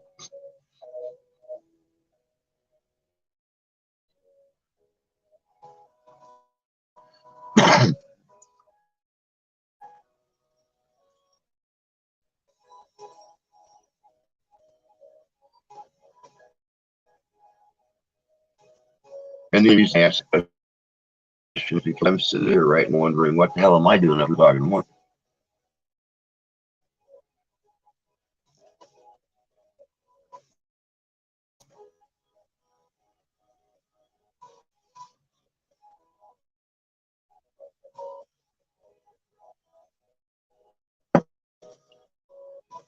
But you know, I guarantee by 5 minutes after 6, I'm going to be out cold. The wife getting up in the morning, in the tub, getting dressed, turning on the light, putting in closing drawers, isn't going to phase me.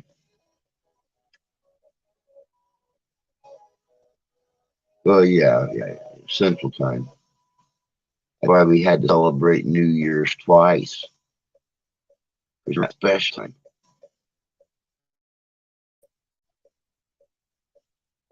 Yeah, Tyler from Midwest here comes alive.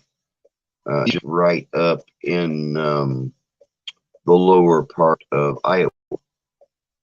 He actually travels down Missouri quite a bit.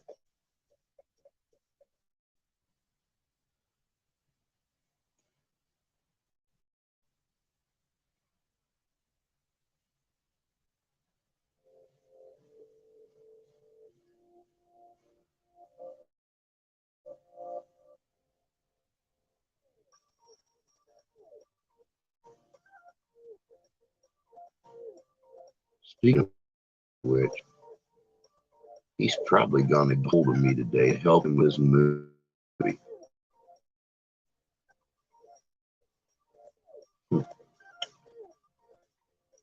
Coffee time. Man, when hasn't it been coffee time the last 9 hours?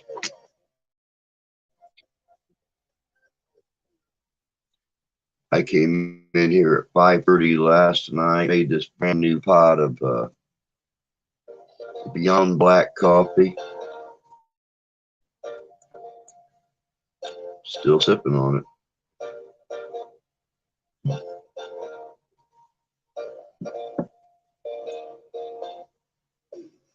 My window is open all the way.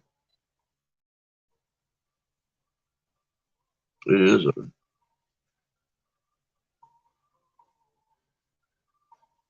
Then again, I don't close my windows because if I do, everything in here would probably melt or burn up because of how hot we keep the house around. Right now, I've got my vents completely closed off and covered in here, and the windows open all the way. I don't have a fan on because we're sitting, 33 degrees right now. But yeah, windows open.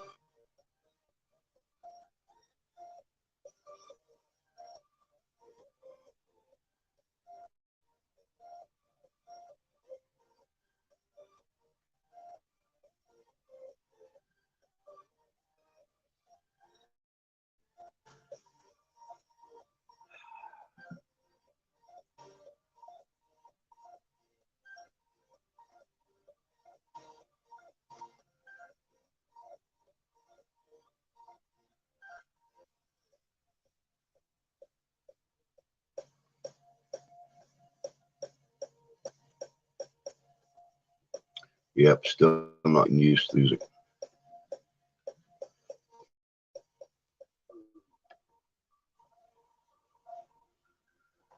What do we got? 3:17, 2 hours and 43 minutes. We got this.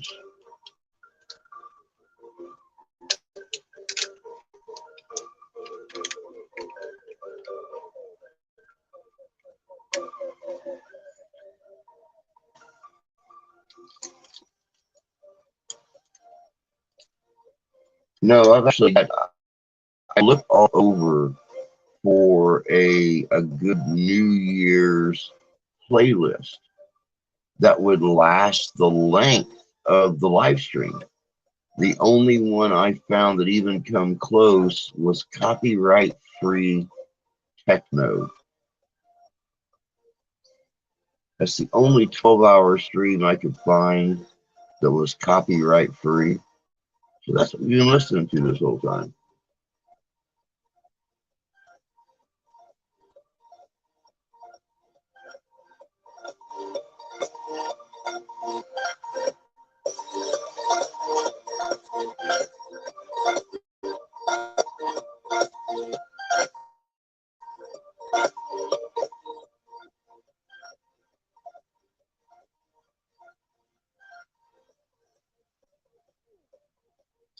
Definitely not elevating.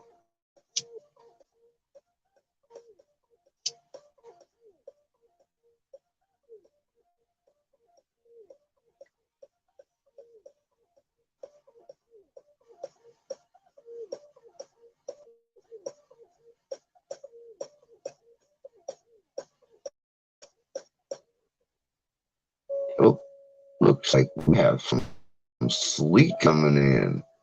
Just come across my screens. Sleet off and on. At first glance at it, I thought it said sleet off and on. That's when you know you're starting to get tired. And your computer is telling you to sleep off and on.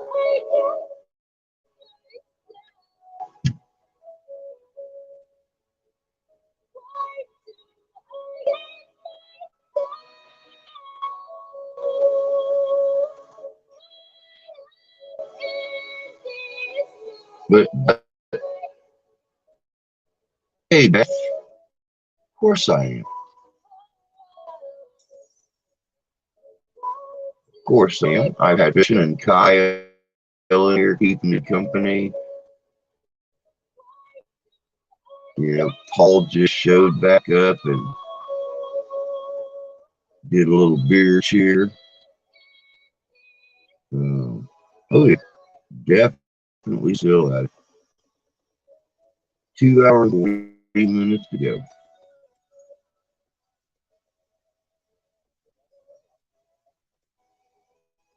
Kirby Road. Why does that sound familiar? I may have heard the story at one time or other. What's the legend behind that one, Kyle?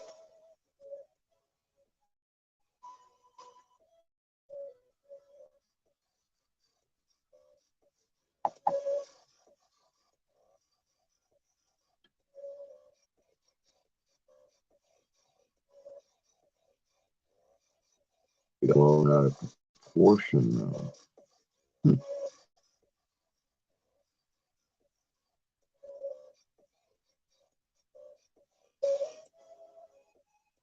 Now, see, I believe North Carolina, either North Carolina or Virginia, is where I heard the story of the haunted road I was talking about earlier with the white truck that follows close behind him and vanishes right before you turn the road.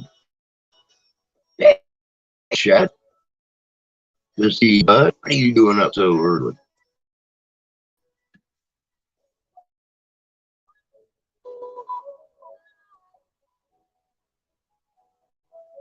Drew is still at it. I got 2 hours and 38 minutes left.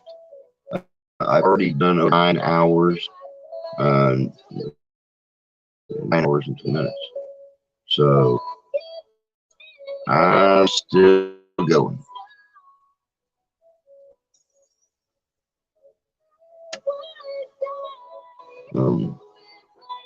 Decided a tragic accident, which a young girl died in a car accident.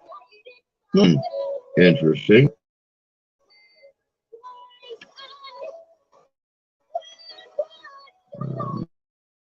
Pre-Noah's Ark, people years old. Yeah, according to the Bible, that's exactly what happened. 7, 8, 900 years. I believe there was actually one or two mentioned in the Bible lived over 1,000 years. Okay, that is North Carolina. I wasn't sure. I knew it was a mountain state. There are several states that have haunted vehicle legends and stuff like that. That one in particular with a white pickup truck that passes you, and you never actually see the truck turn around, but it's like in a second or 2 seconds, you see the taillights go black and headlights come on, and it's right on you. It follows you at higher speed, trying to get you wreck. But then, right as you get to the end of the road, if you make it to the end of the road and get ready to turn, right as you start to turn, the mirror behind you goes black, and you don't hear the truck, you don't see the truck, nothing anymore. Yeah, lay down.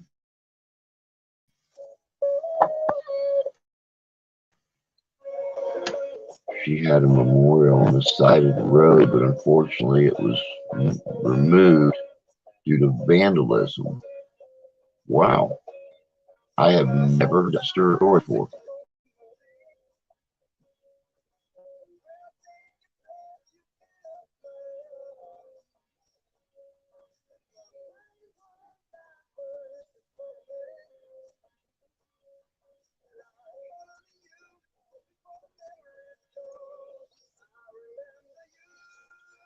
Beth, did you doing live streams and stuff? I have not seen anything from you pop up in months.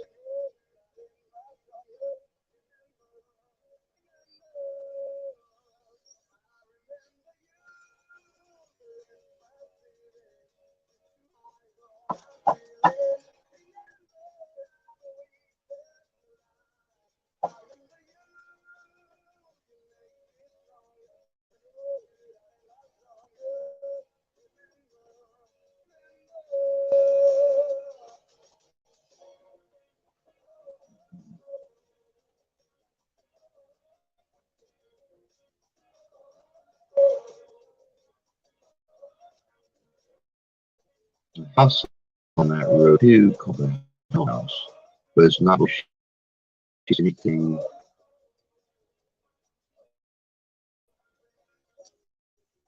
to do with it.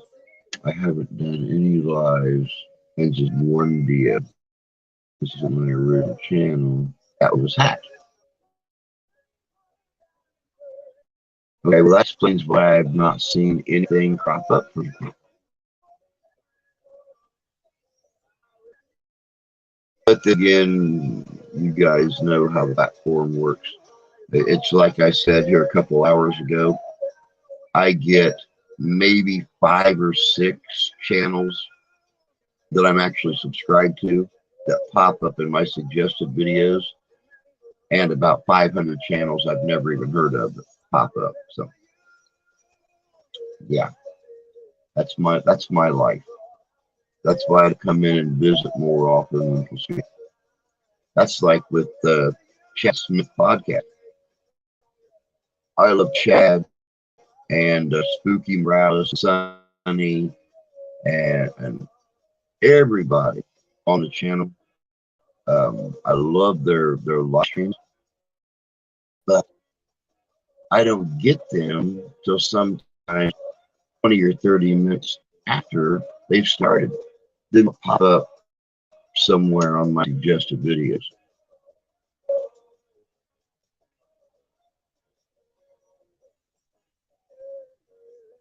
That's why I'm very seldom ever there at the beginning of a podcast, because I don't even know how left to on for 20 or 30 minutes.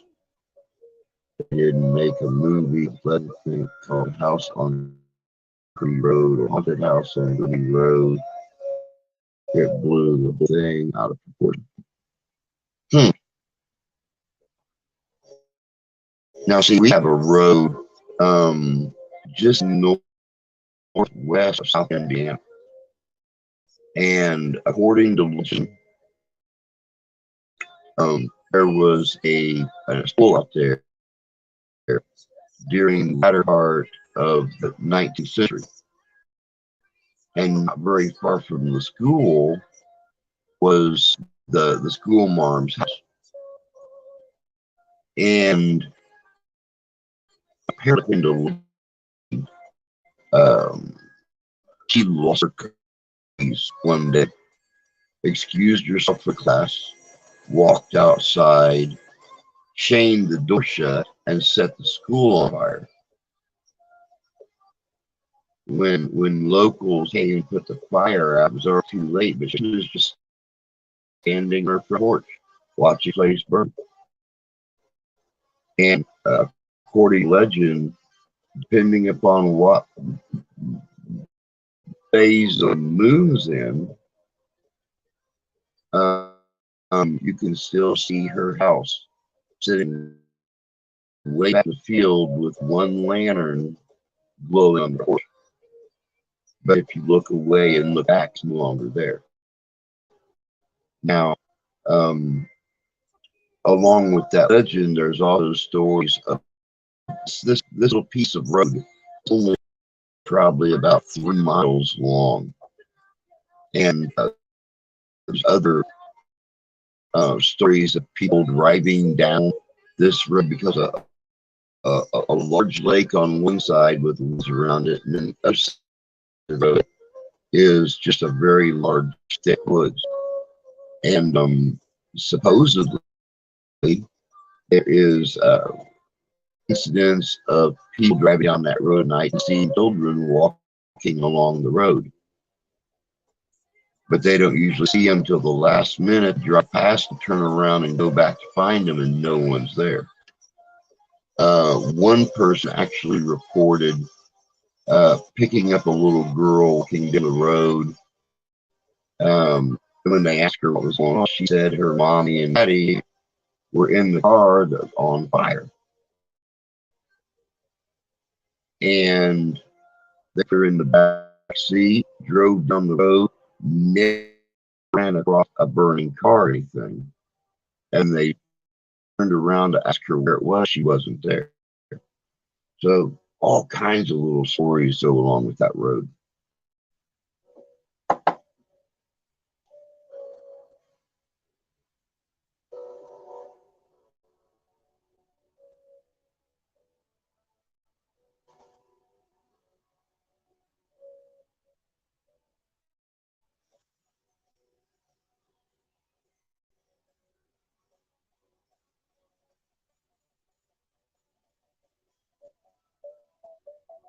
So I hope everybody had an enjoyable New Year's. Whether you spend it with us, spend on another channel, or just at home, reflecting on the last year and everything you like to accomplish this year. I hope it was wonderful run to 2023 and beginning for wonderful things for all of us.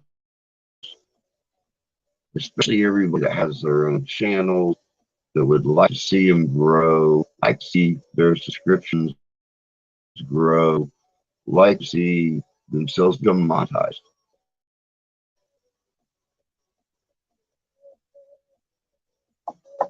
That's my hope prayer for 2023 is to keep growing.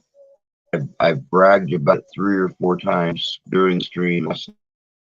I have, we have on up 34 members in the month of December. 3 of them just joined yesterday.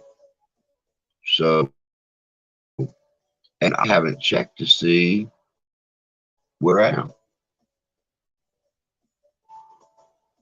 Let's go up here. Let's be creative for a second. There's that. There's that.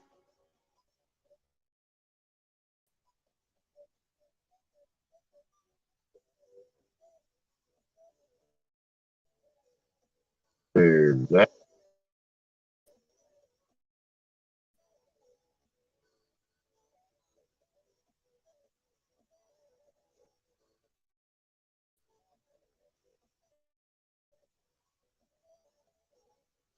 Oh, we lost one.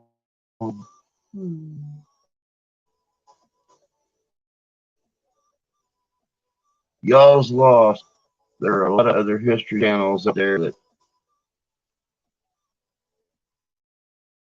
got more fluff to fill than Bear.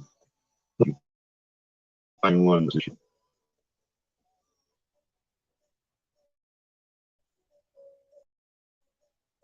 Was the road there? Was an actual fatal crash on that people had things to make it seem scarier. And that just seems disrespectful, in my opinion. I agree. I agree. The fact that somebody or somebodies lost their lives in an accident there is bad enough. I mean, even if it was a quick death, what were those people thinking at that last moment? Especially if it was a child or a woman with child or anything like that. What were those people thinking at that last moment? You don't need to embellish stories like that to make them scarier. I know folks do stuff like that, but I just think people should respect the dead. I mean, even ghost hunters are respectful for the most part. Yeah. Yeah, most of the time when we go out to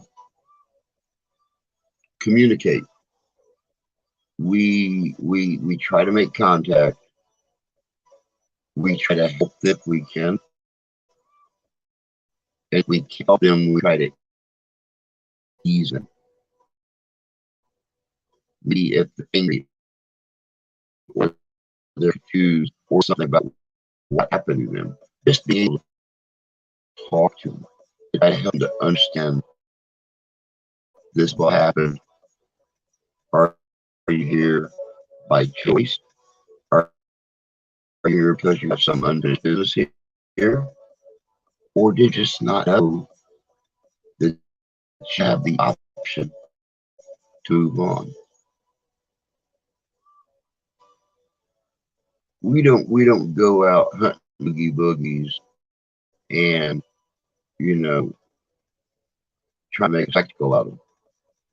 Be that's disrespectful.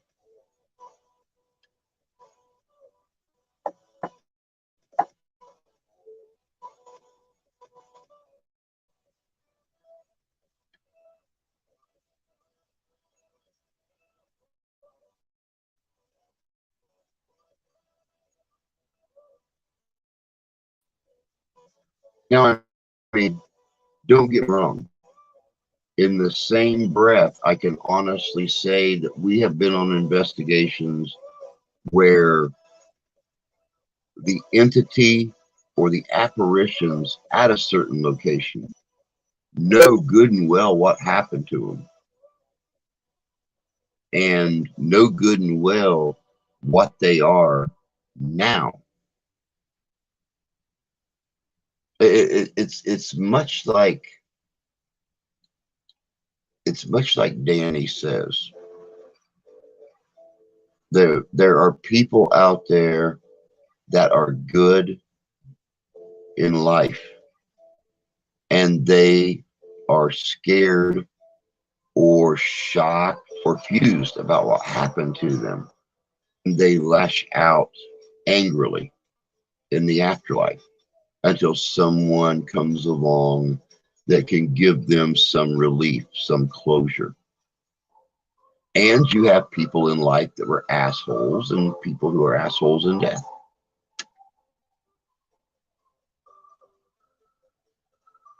I don't know how many times he has told us that when we ran across an entity or something that in the station.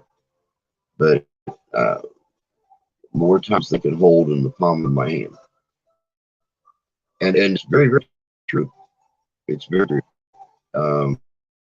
Other stories, well, I did the Window Saloon earlier this year.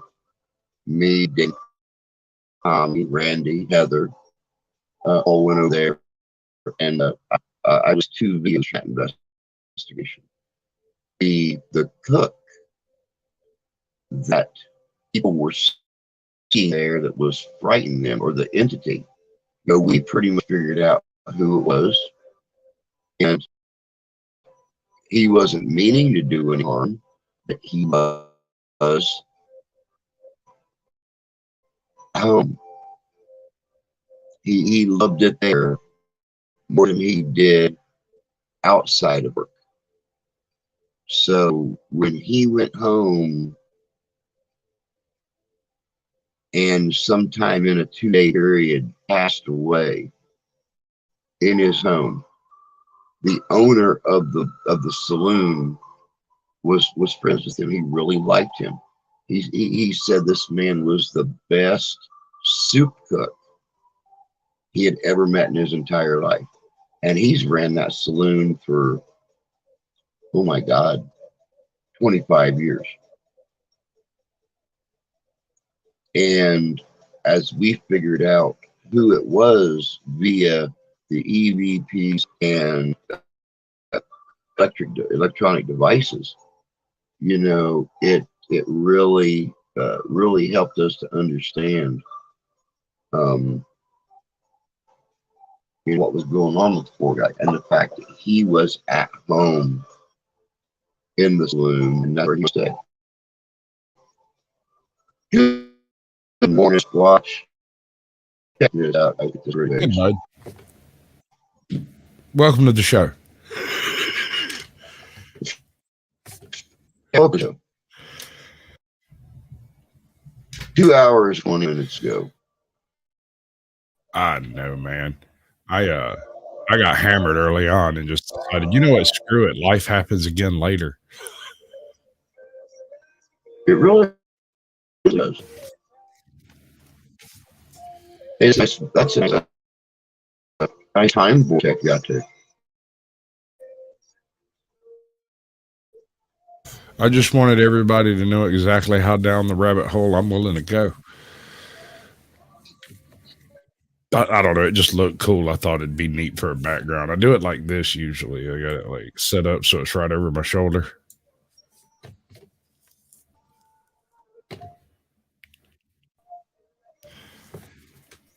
I always wish I had some kind of projector more things I like that.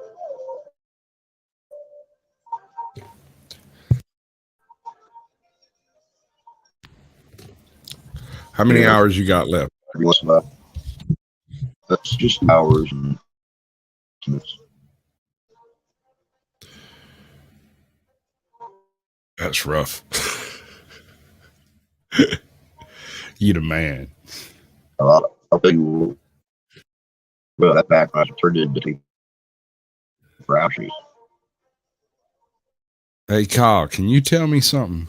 Is his mic clipping out for YouTube or just me?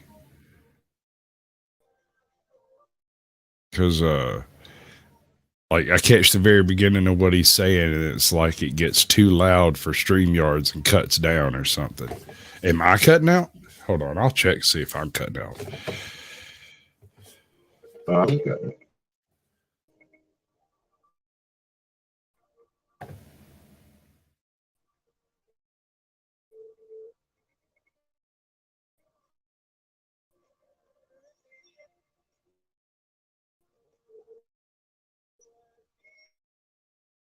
That just goes well too.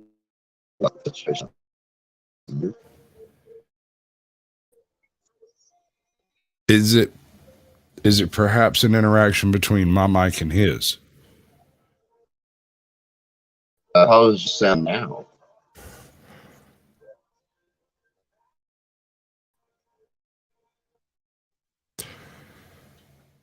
That's entirely your connection, I think.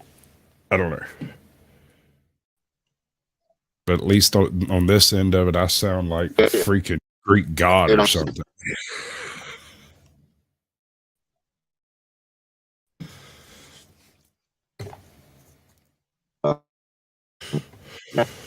I got a few things I did that I wanted to show you. We'll check it out. It's almost totally original. Sure. Go for it. All right. So somebody asked me to do a reading, and I thought it was the weirdest thing ever, which maybe I shouldn't have, because my kids have always loved to have me read to them. Even my baby mama's neighbor's kid would find out that I was reading to my kids and would immediately come over to my baby mama's house to spend the night, like on a Tuesday, because Sasquatch is coming to read. And it never crossed my mind that's what I should do with my channel.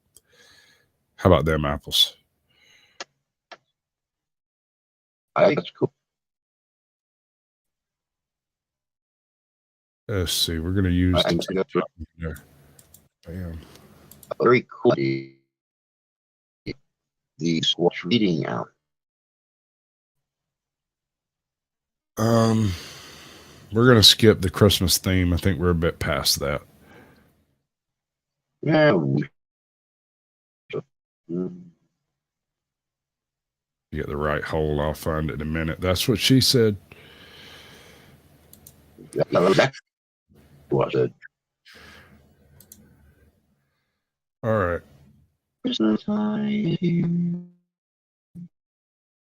Considering the very first thing I did was this horrendous God's Own Drunk version, I kind of want somebody. Yeah, no, that's what everybody tells me. Actually, my most requested reading has been romance novels. People are sending me excerpts they want me to read for them.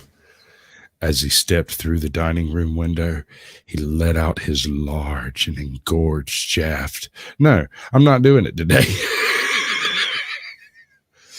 Oh, crap. You know what you need is a follow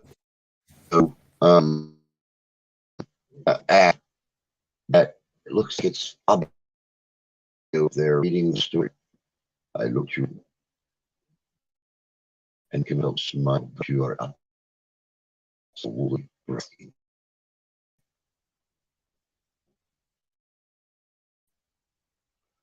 Okay. I was checking to see if I had any kind of echoes running around in your system from your sound, but it looks clean as a whistle, except that it's terrible. I don't know. That's you know, one of my big things for this year is being so much used equipment here. You know, everything from my gimbal and everything, and the microphones, the headphones, other headphones, they're all used. So that's like one of the big things here is being new, fresh out of the box, never been spit on. I'm pretty sure you could check the grime on my laptop with a dipstick. You might be able to scrape it off the screen because it's from hours and hours of sitting here absent-mindedly popping open drinks and sneezing and coughing and stuff. There's like a camouflage of bogeys on my screen. Camouflage of bogeys. You guys heard? Certain turn of phrase there, huh? When you go squat, have to say hand tablet right there to grab a first. Your finger must sit to You want to roll that beautiful bead footage? Let's see what we got. roll that bead. So put 'em up. I forget about that. The Road Not Taken by Robert Frost. Two roads diverged in a yellow wood, and sorry I could not travel both. Be one traveler, long I stood, and looked down one as far as I could to where it bent in the undergrowth. Then took the other as just as fair, and having perhaps the better claim, because it was grassy and wanted wear, though as for that, the passing there had warned them really about the same.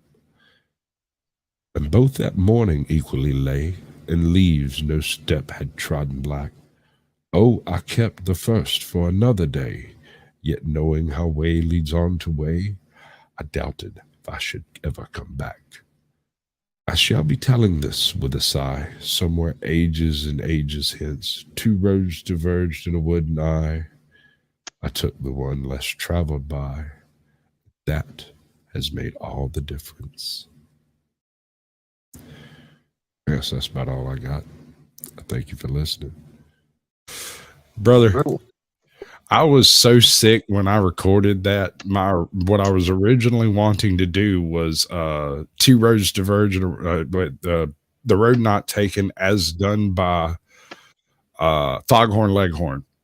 But I was so sick every time I said, I say, I'd hack up another loogie. And I finally just gave up and did just a raw reading and then edited out all the, all that shit. That's wow.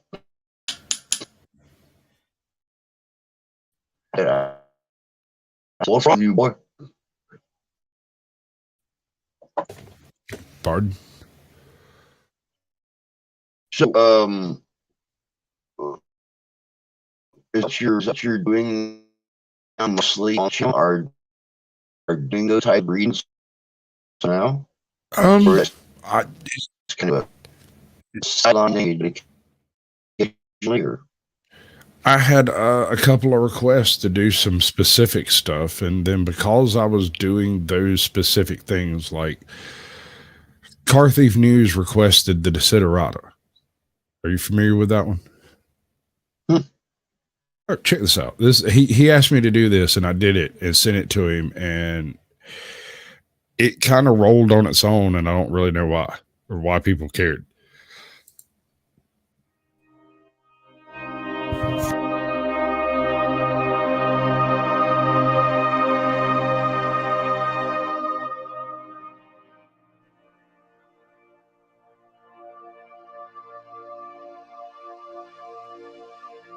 Desiderata, words for life. Go placidly amid the noise and haste, and remember what peace there may be in silence. As far as possible, without surrender, be on good terms with all persons. Speak your truth quietly and clearly, and listen to others, even the dull and the ignorant. They too have their story. Avoid loud and aggressive persons. They are vexations to the spirit. If you compare yourself with others, you may become vain and bitter, for always there will be greater and lesser persons than yourself. Enjoy your achievements as well as your plans. Keep interested in your own career, however humble. It is a real possession in the changing fortunes of time. Exercise caution in your business affairs, for the world is full of trickery. But let this not blind you to what virtue there is. Many persons strive for high ideals. Everywhere, life is full of heroism. Be yourself, especially do not feign affection. Neither be cynical about love, for in the face of all aridity and disenchantment, it is as perennial as the grass. Take kindly to the counsel of years, gracefully surrendering the things of youth. Nurture strength of spirit to shield you in sudden misfortune. But do not distress yourself with dark imaginings. Many fears are born of fatigue and loneliness. Beyond a wholesome discipline, be gentle with yourself. You are a child of the universe, no less than trees and stars. You have a right to be here, and whether or not it is clear to you, no doubt, the universe is unfolding as it should. Therefore, be at peace with God, whatever you conceive him to be, and whatever your labors and aspirations, in the noise and confusion of life, keep peace within your soul. With all its sham and drudgery and broken dreams, it is still a beautiful world.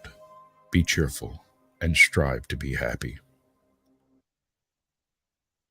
Right? I mean, right? Right. Absolutely. Very cool. I like that. All right, so you've been operating on this for the past 10 hours. Have you done any restart since you started it up? The only issue I had is about about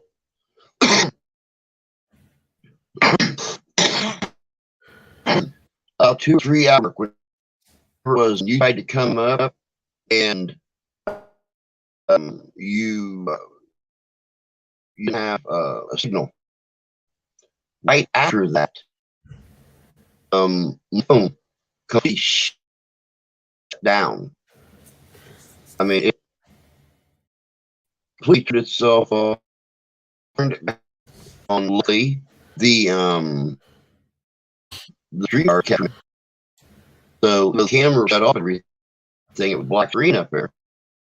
But when we came back, I got back as far as over. It was still broadcasting. So, but other than that, no, I've had no to do with it. Okay. Well, I have a particularly long reading if you would like to run a shutdown, start everything back up. I can keep everything up and moving until you get back. Well, I'm fine. Okay. I'm fine. No issues.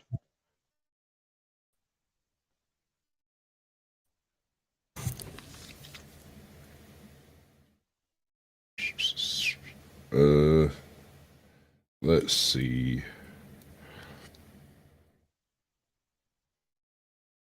What got stuck at the bottom? Nothing. Okay. Okay, the shooting of Dan McGrew or the cremation of Sam McGee?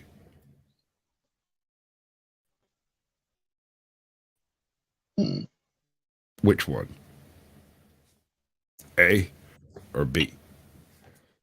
We'll go with shooting McGrew. Done deal, dude. The shooting of Dan McGrew by Robert Service. Hold on, before I start, this is the one where my editor broke.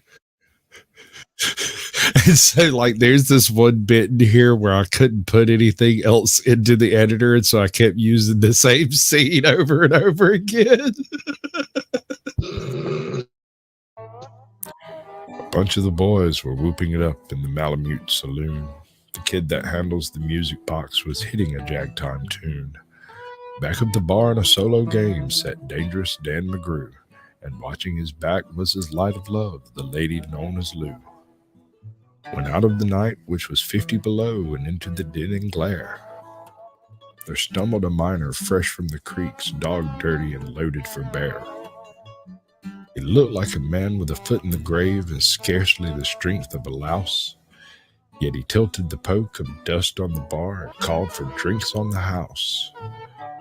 There was none who could place the stranger's face, though we searched ourselves for a clue.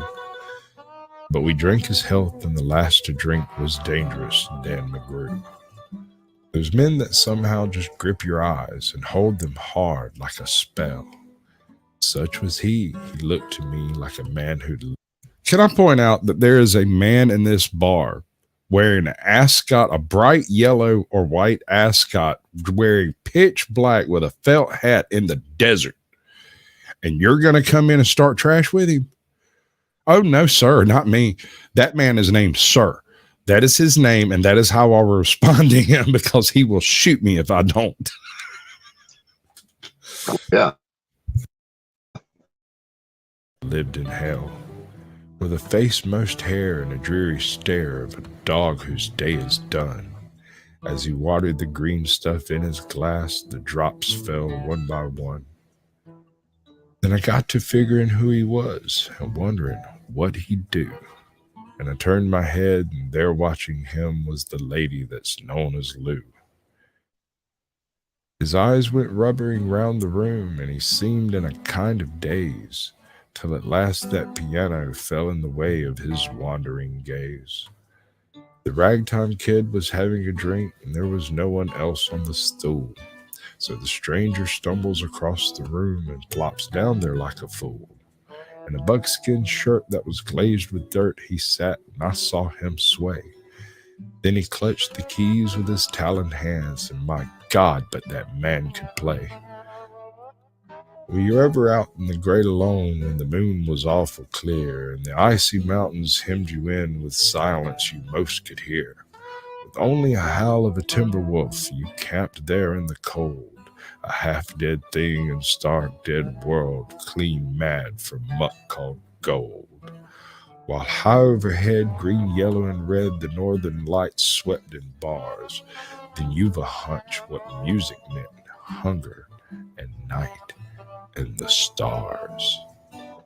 And hunger not of the belly kind that's banished with bacon and beans, but the gnawing hunger of a lonely man for a home and all that it means, for fireside far from the cares that are four walls and a roof above, but oh so crammed full of cozy joy and crowned with a woman's love, a woman dearer than all the world and true as heaven is true. God, how ghastly she looks through her rouge, the lady that's known as Lou. Then on a sudden the music changed, so soft you could scarce hear, but you felt that your life had been looted clean of all that it once held dear, that someone had stolen the woman you loved, that her love was a devil's lie, that your guts were gone and the best for you was to crawl away and die. 'Twas the crowning cry of a heart's despair, it thrilled you through and through. I guess I'll make it a spread misery, said dangerous Dan McGrew. The music almost died away, then it burst like a pent-up flood, and it seemed to say, repay, repay, my eyes were blind with blood. The thought came back of an ancient wrong, it stung like a frozen lash, and the lust awoke to kill, then the music stopped with a crash. And the stranger turned, and his eyes they burned in a most peculiar way. In a buckskin shirt that was glazed with dirt, he sat, and I saw him sway. Then his lips went in a kind of grin, and he spoke, his voice was calm. And boys, says he, you don't know me, none of you care a damn, but I want to state my words are straight, I'll bet my poke they're true, that one of you is a hound of hell, and that one is Dan McGrew. Then I ducked my head, and the lights went out, and two guns blazed in the dark, and a woman screamed, and the lights went up, and two men lay stiff and stark. Pitched on his head, pumped full of lead, was dangerous Dan McGrew, while the man from the creeks lay clutched to the breast of that lady that's known as Lou. These are the simple facts of the case, I guess I ought to know. They say that the stranger was crazed with hooch, and I'm not denying it's so. I'm not so wise as the lawyer guys, but strictly between us two, the woman that kissed him and pinched his poke was that lady that's known as Lou. Well, thank you all. Now have a good evening. Wow. So, like, I started doing that one, and damn it, and my editor broke. It had that bit of a recorded old movie stuck in it, and it would not. It would not I would import some other bit and it would just be the same track again for some weird reason. So after I fought with it for like a week, I finally said, you know what? Apparently it just wants to have this video done. That is one of the most viewed videos on my channel now. Wow.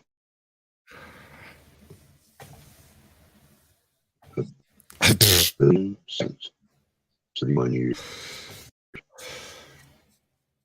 Wow. That's a cool vision. I didn't know that.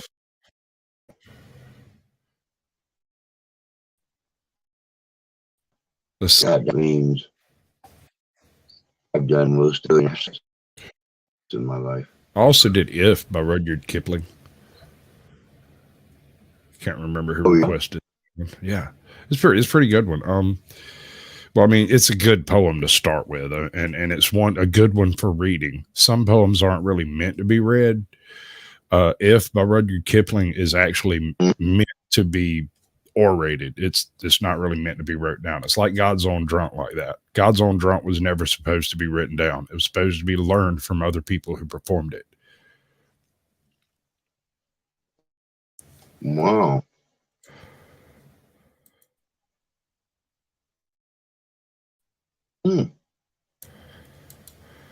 All right.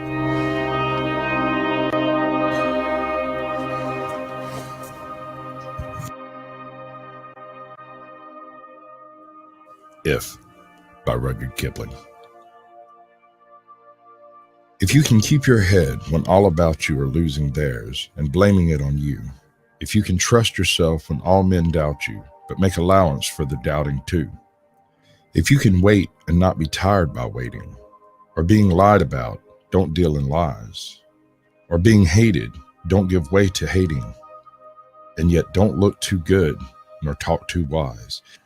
If you can dream and not make dreams your master, if you can think and not make thoughts your aim, if you can meet with triumph and disaster and treat those two impostors just the same, if you can bear to hear the truth you've spoken, twisted by knaves to make a trap for fools, or watch the things you have gave your life to broken and stoop and build them up with worn out tools, if you can make one heap of all your winnings and risk it on one turn of pitch and toss, and lose and start again at your beginning and never breathe a word about the loss.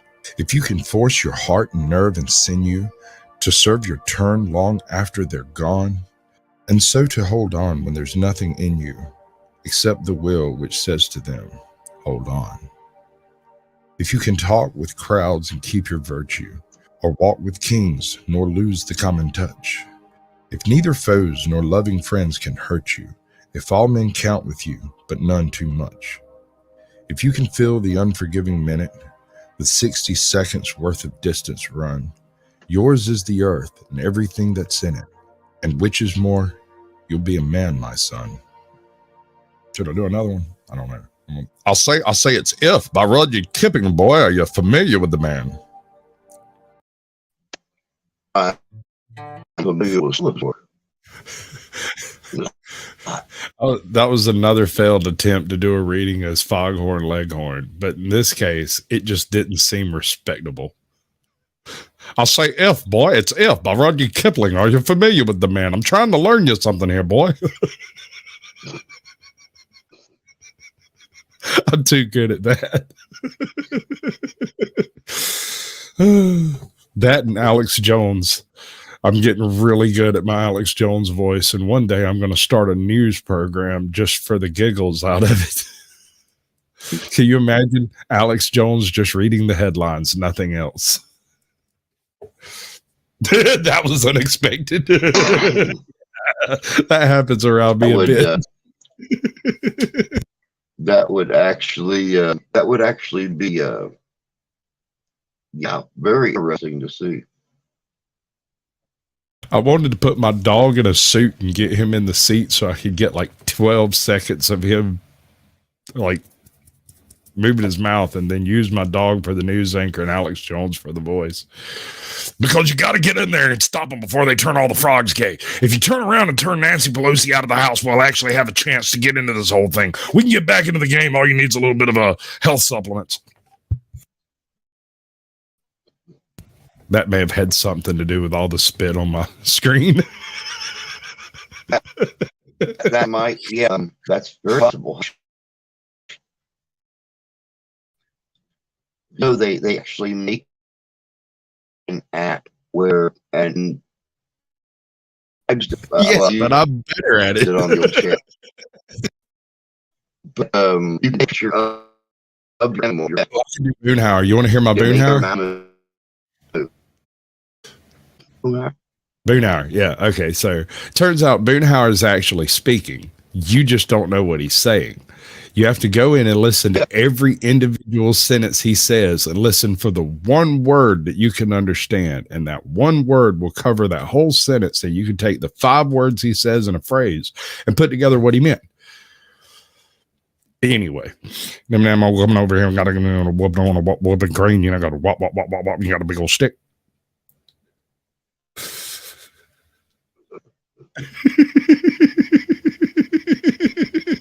You don't see it coming, do you? just seconds. It does. I'll say, boy, you got to get over there and get Alex. I see you got Alex Jones on this mic. You'll know everything you need to know, Jim. Yeah, that sounded like Alex Jones. Close your eyes; it's even better. I used to grab the mic in like supermarkets and stuff, and I'd grab it and be like, "The part you didn't know is everybody in here is starting to turn gay like all the frogs. If you keep buying from this location." I'd just go at it until they made me stop and kick me out.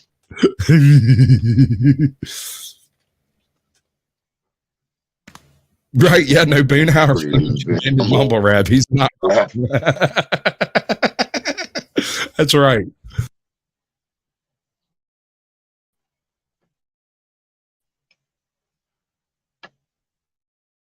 Oh man! So what else you got hidden in there? I got God's Own Drunk.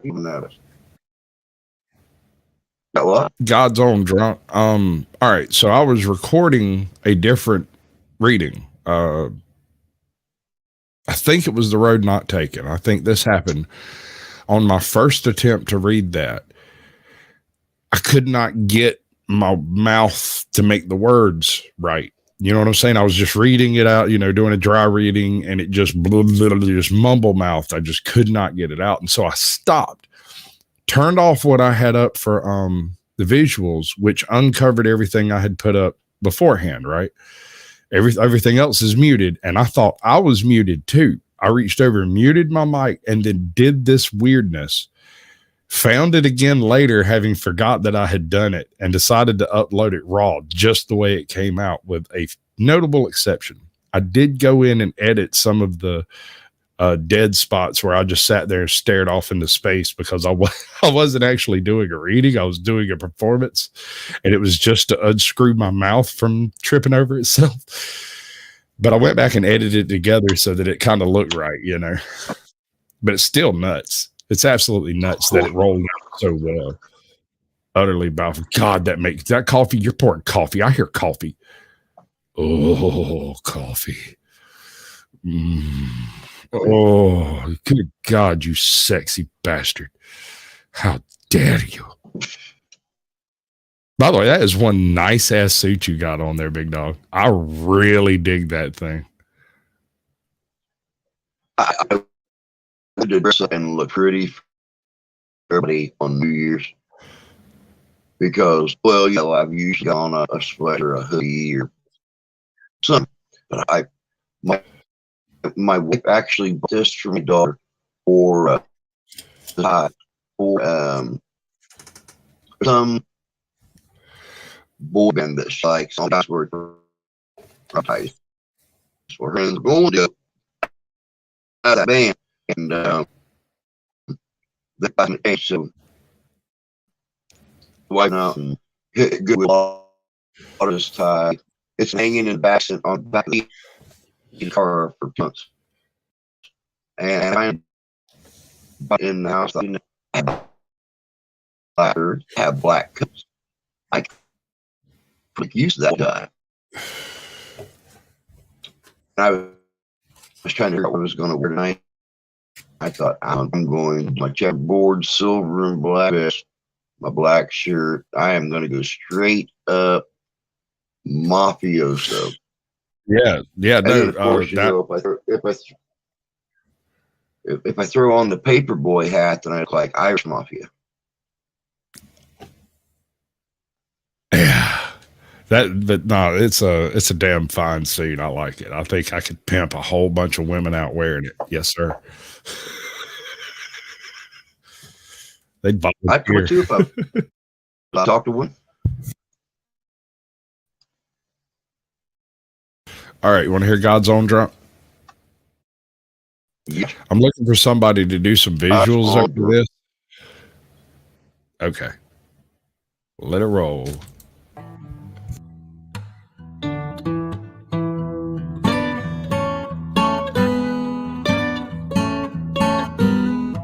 I'd like to explain to y'all before, I ain't no drinking man. I tried it once and it got me highly irregular and I swore I'd never do it again. But I promised my brother-in-law that I'd go up and watch his still while he went into town to vote. It was right up on the mountain where the map said it'd be, my friend. Let me tell you one thing, though. This wasn't no ordinary still. See, it stood up on that mountainside like a huge golden oak.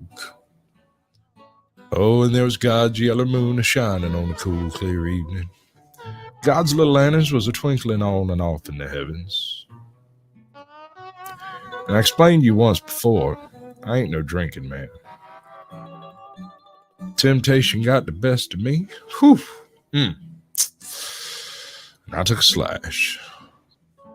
Man, that yellow whiskey running down my throat like honeydew wine water, and I took another slash. Took another and another and another, and before I knew it, down one whole jug of that mess commenced to get hot flashes. Had goose pimples running up and down my body, and a feeling came over me like something I'd never experienced before.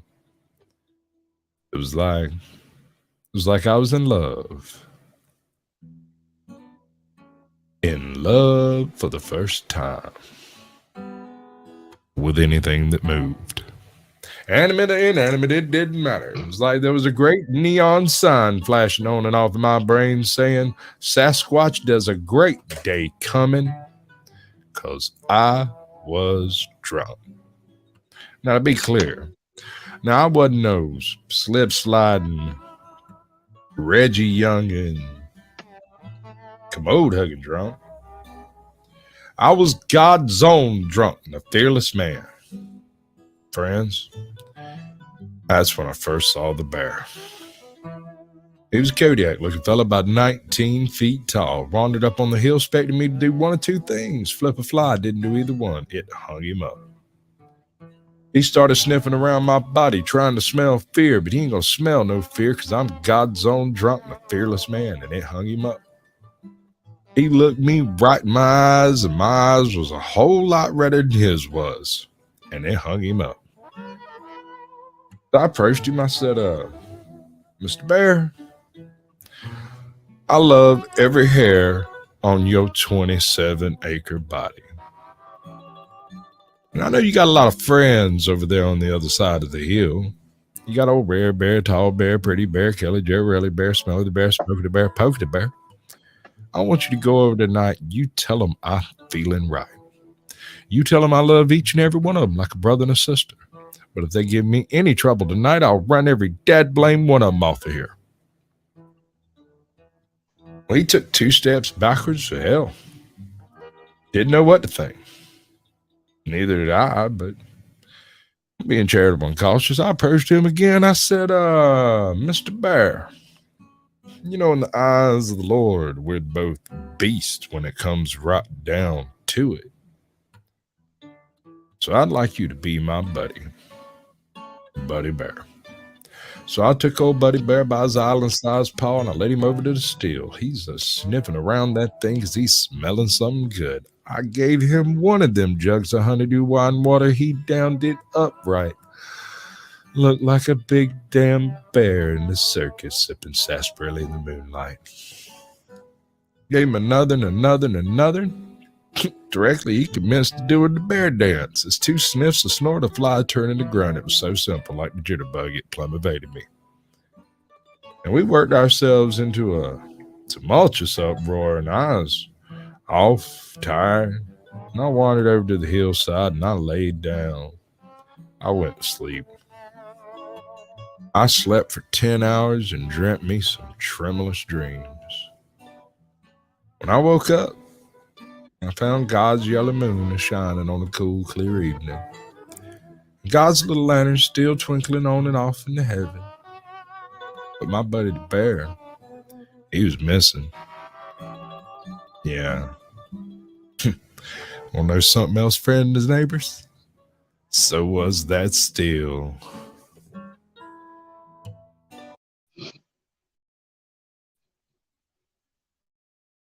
How's that for a slice of rolled gold, baby?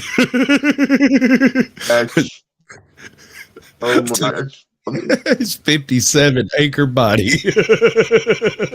An island-sized paw. How big was that bear? Oh, big bear. That was a big bear. 19 feet tall, 47-acre body with island-sized paw. He's a big boy. Like an orange. Absolutely. Because the bear was 18 feet tall, about a mile and a half wide, which means that's what you probably should weigh.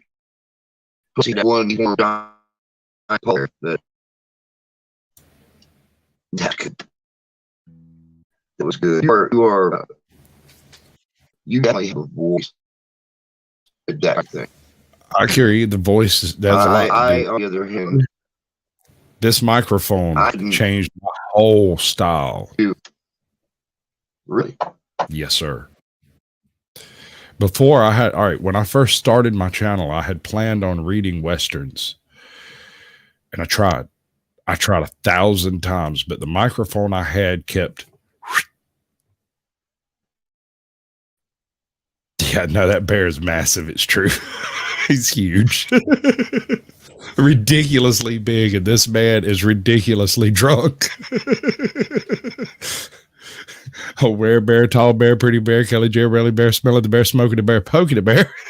You can tell all of them. I'll just run them all off this mountain. I don't care. That's what I'm talking about, right? I don't know about having the ability to just like that. I could not fast enough to my old TVI. I cannot think fast enough to be able to orate something. So yeah, I definitely do, because I could not do it. I do it. I get it. I wind it in my half hit, and it's ever get it. I'm earlier, and I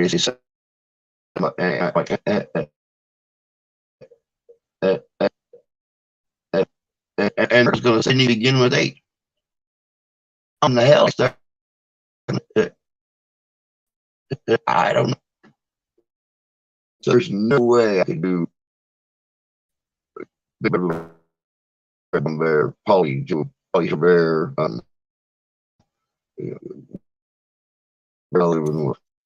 It's just a learned ability. Jimmy Buffett did a version of it, and it was the only tape I had in 1994. Living and Dying in 3/4 time. I learned every word on that freaking album because it was stuck in the tape deck of my truck for like 2 years. So he was a Kodiak-looking fella, about 19 feet tall. Wandered up on the hill, expected me to do one of 2 things. Flip a fly, didn't do either one. It hung him up. He started sniffing around my body, trying to smell fear, but he ain't going to smell no fear because I'm God's own drunk and a fearless man, and it hung him up. He looked me right in my eyes, and my eyes was a lot redder than his was. It hung him up. It's just a thing, man. I mean, I don't know. Okay, I appreciate it. Yeah, I got the cremation of Sam McGee over here so I can stop being embarrassed. Okay, well, let's just say that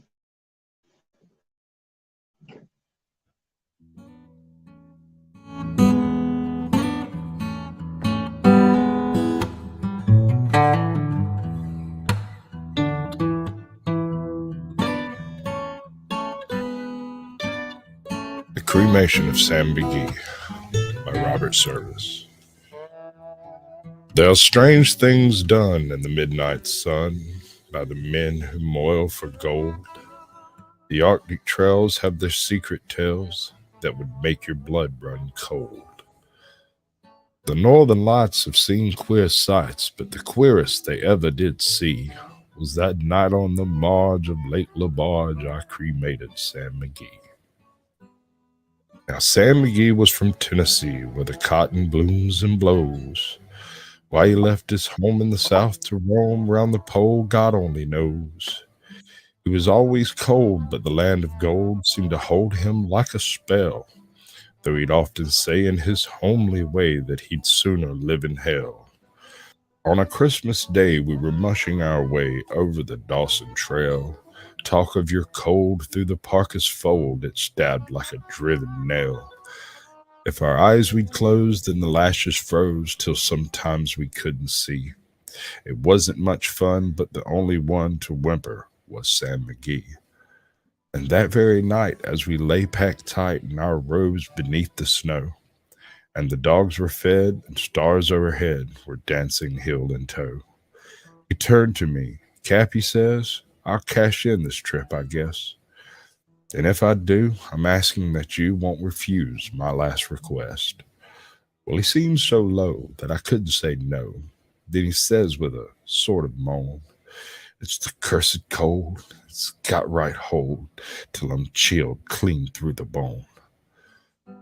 Yet 'tain't being dead, it's my awful dread of the icy grave that pains. So I want you to swear, foul or fair, you'll cremate my last remains. A pal's last need is a thing to heed, so I swore I would not fail. And we started on that streak of dawn, but God, he looked ghastly pale. He crouched on the sleigh and he raved all day of his home down in Tennessee. And before nightfall, a corpse was all that was left of Sam McGee. There wasn't a breath in that land of death. I hurried hard driven, with a corpse half hid that I couldn't get rid because of a promise given. It was lashed to the sleigh and it seemed to say, you may tax your brawn and brains, but you promised true and it's up to you to cremate those last remains. Now a promise made is a debt unpaid, and the trail has its own stern code. In the days to come, though my lips were numb, in my heart how I cursed that load. In the long, long night by the lone firelight, while the huskies round in a ring howled out their woes to the homeless snows, oh God, how I loathed the thing. And every day that quiet clay seemed to heavy and heavier grow. And on I went, though the dogs were spent and the grub was getting low. The trail was bad and I felt half mad, but I swore I would not give in. And I'd often sing to that hateful thing, and it hearkened me with a grin.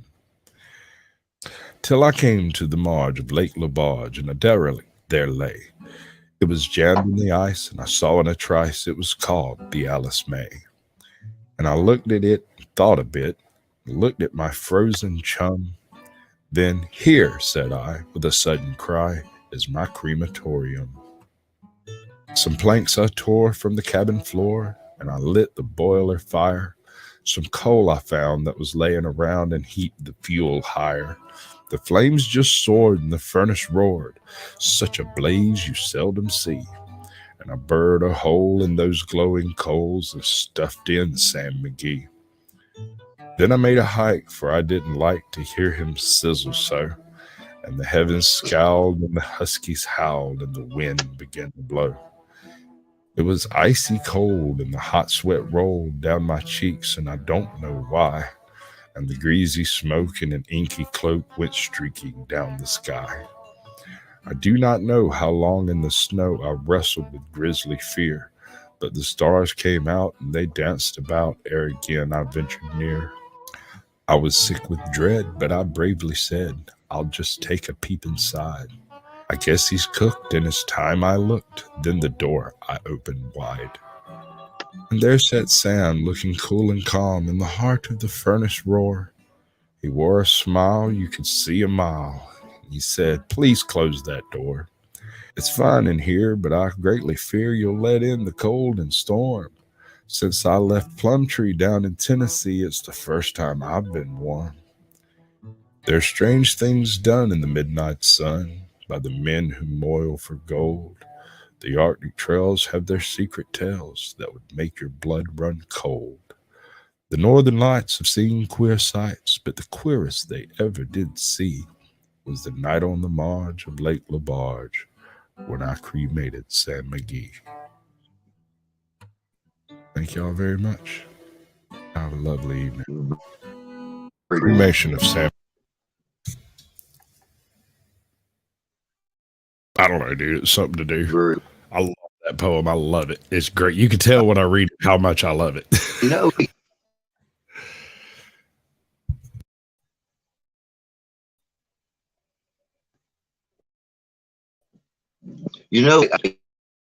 I just realized messing up between here and computing that the more I grew up in,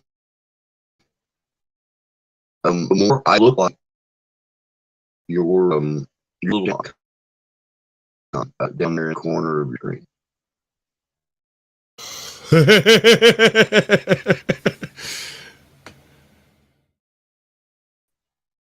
Because, I was saying this morning that I'm trying my on here, and I've got to get a wife with the little crazy kissing her. And then I realized, no, I'm just like a white in the corner of his ears.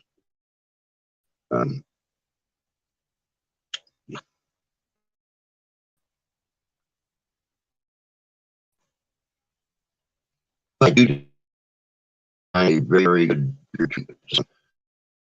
So when this does grow, we can put curling in it. Actually, but the sand turtles are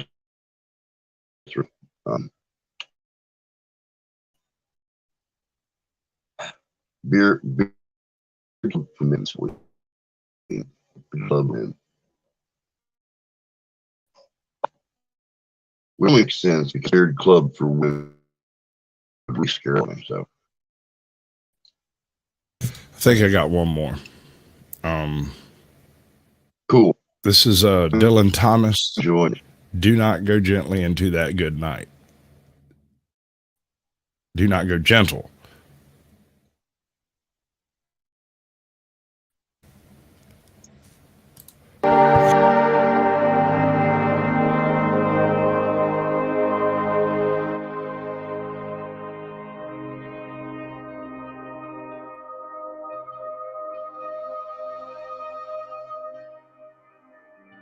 The microphone. There we go. Do not go gentle into that good night by Dylan Thomas.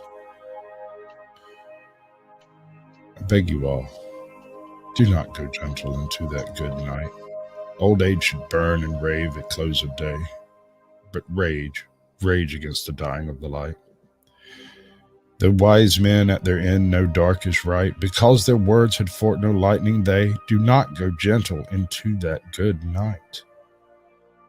Good men the last wave by crying bright, their frailties might have danced in a green bay, rage against the dying of the light.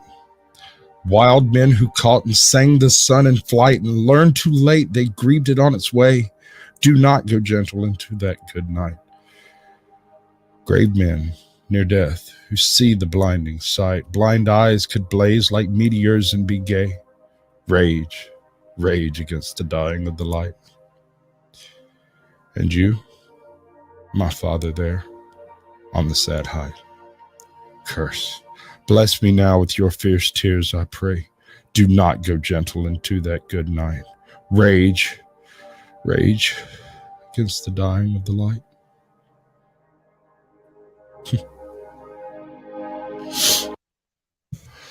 Yeah, something like that. Oh, Very cool. I mean, it was something to do. I really like. Oh yeah. I like I got a voice for him. So happy New Year's to Helena. I hope it's all a good start for you. When you back to the States. Stop it. Stop it. I should Stop it. Sorry. Trying to fix it. It's still running. How? What's running? Not taken by Robert No. Frost with a sigh. No. Two roads This is diverged not in the good. middle of Stop the it. Quit it. Something quit. I'm sorry. I think I got it. Maybe. Okay, yeah, I got it. Okay, go ahead. I'm sorry. Doing very well. Doing very well. Only have about 7 minutes left, and I go to bed. And now it's 6 o'clock last night, so we're at we're at a 9.5 hours right now. I don't know where we're at. 5, 6. We are at 10.5 hours right now. Hey, bud, I'm going to go get me a cup of coffee. You have sold me some coffee. I seen it working on you, and now I want it to be working on me like a street walking hooker at 4 a.m. I'll be right back. Okay. And the Winchester Building now. It was an awesome day. That was one of the best investigations. I've been a long time. I love Winchester.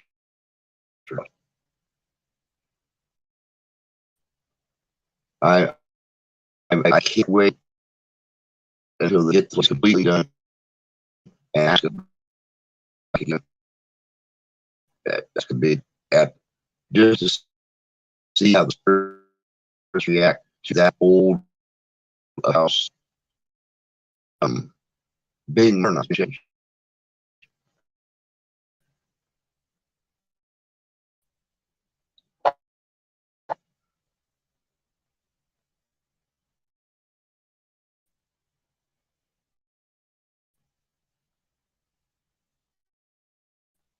Yeah, well, we have sleep going on right now, so not we have cloud cover interfering with our Wi-Fi signal and signal, transmit signal, but we know got sleep. So it's just one more thing under it.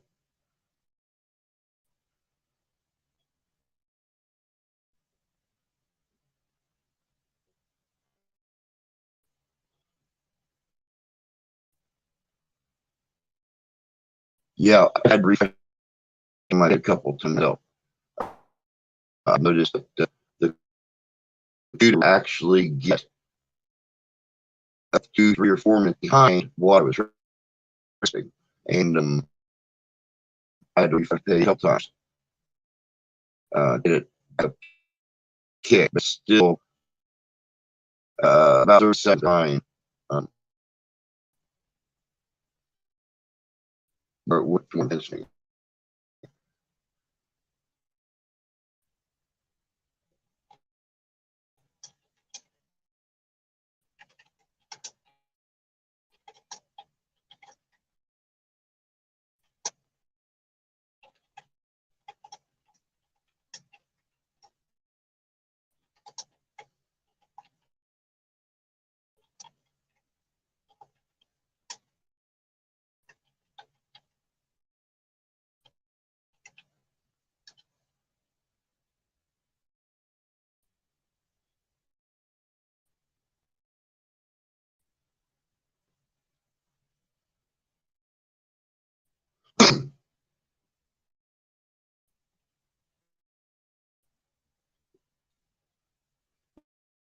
But also to find out too that hard lagging is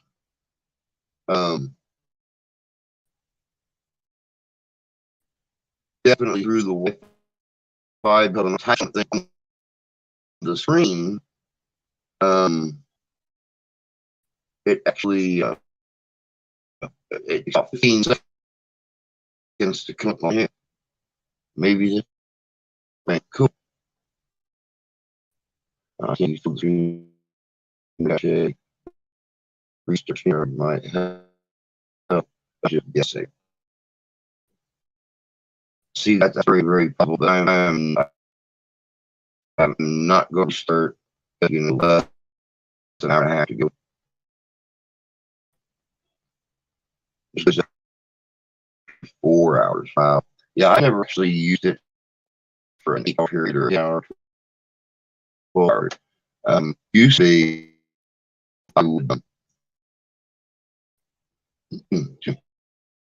I would only do 55-minute periods because YouTube have a policy that only count to 8 hours of live streaming towards YouTube. So I'd always shut down 6 hours and 5 minutes and restart it. Oh yeah. So last slide. All right, and you go get some rest. You might to yeah, I was there for you and you go on and get some rest and show you. You guys, you need to go make a run rig. Hopefully, last one night. And oh, you're going to speech.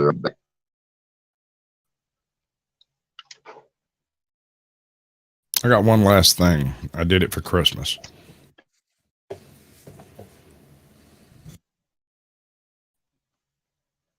From St. Nicholas. I'll say a visit from St. Nicholas. I'll say it's a visit from St. Nicholas. A visit from St. Nicholas. A visit from Santa Claus. 'Twas the night before Christmas, when all through the house not a creature was stirring, not even a mouse. The stockings were hung by the chimney with care, in hopes that St. Nicholas would soon be there. The children were nestled all snug in their beds, while visions of sugar plums danced in their heads. And Mama in her kerchief, and I in my cap, had just settled down for a nice winter's nap. When out upon the lawn there arose such a clatter, I sprang from my bed to see what was the matter. Away to the window I flew like a flash, tore open the shutters and threw up the sash. The moon on the breast of the new-fallen snow gave the luster of midday to the objects below. When what to my wandering eyes should appear but a miniature sleigh and 8 tiny reindeer. With a little old driver so lively and quick, I knew in a moment it must be St. Nick. More rapid than eagles his coursers they came, and he whistled and shouted and called them by name. Now Dasher, now Dancer, now Prancer and Vixen. On Comet, on Cupid, on Donder and Blitzen. To the top of the porch, to the top of the wall. Now dash away, dash away, dash away all. As dry leaves that before the wild hurricane fly, when they meet with an obstacle mount to the sky. So up to the house the coursers they flew, with the sleigh full of toys and St. Nicholas too. And then in a twinkling I heard on the roof the prancing and pawing of each little hoof. As I drew in my head and was turning around, down the chimney St. Nicholas came with a bound. He was dressed all in fur from his head to his foot, and his clothes were all tarnished with ashes and soot. A bundle of toys he had flung on his back, and he looked like a peddler just opening his pack. His eyes how they twinkled, his dimples how merry, his cheeks were like roses, his nose like a cherry. His droll little mouth was drawn up like a bow, and the beard on his chin was as white as the snow. The stump of a pipe he held tight in his teeth, and the smoke it encircled his head like a wreath. He had a broad face and a little round belly that shook when he laughed like a bowl full of jelly. He was chubby and plump, a right jolly old elf, and I laughed when I saw him in spite of myself. A wink of his eye and a twist of his head soon gave me to know I had nothing to dread. He spoke not a word, but went straight to his work, and filled all the stockings, then turned with a jerk. And laying his finger aside of his nose, and giving a nod, up the chimney he rose. He sprang to his sleigh, to his team gave a whistle, and away they all flew like a down of thistle. But I heard him exclaim ere he drove out of sight, Merry Christmas to all, and to all a good night. I guess that's about the best I got. Merry Christmas, Happy New Year, Happy Hanukkah, Merry Kwanzaa, Happy Flying Spaghetti Monster. I hope y'all all enjoyed it. Have a good evening. And this concludes our broadcast day.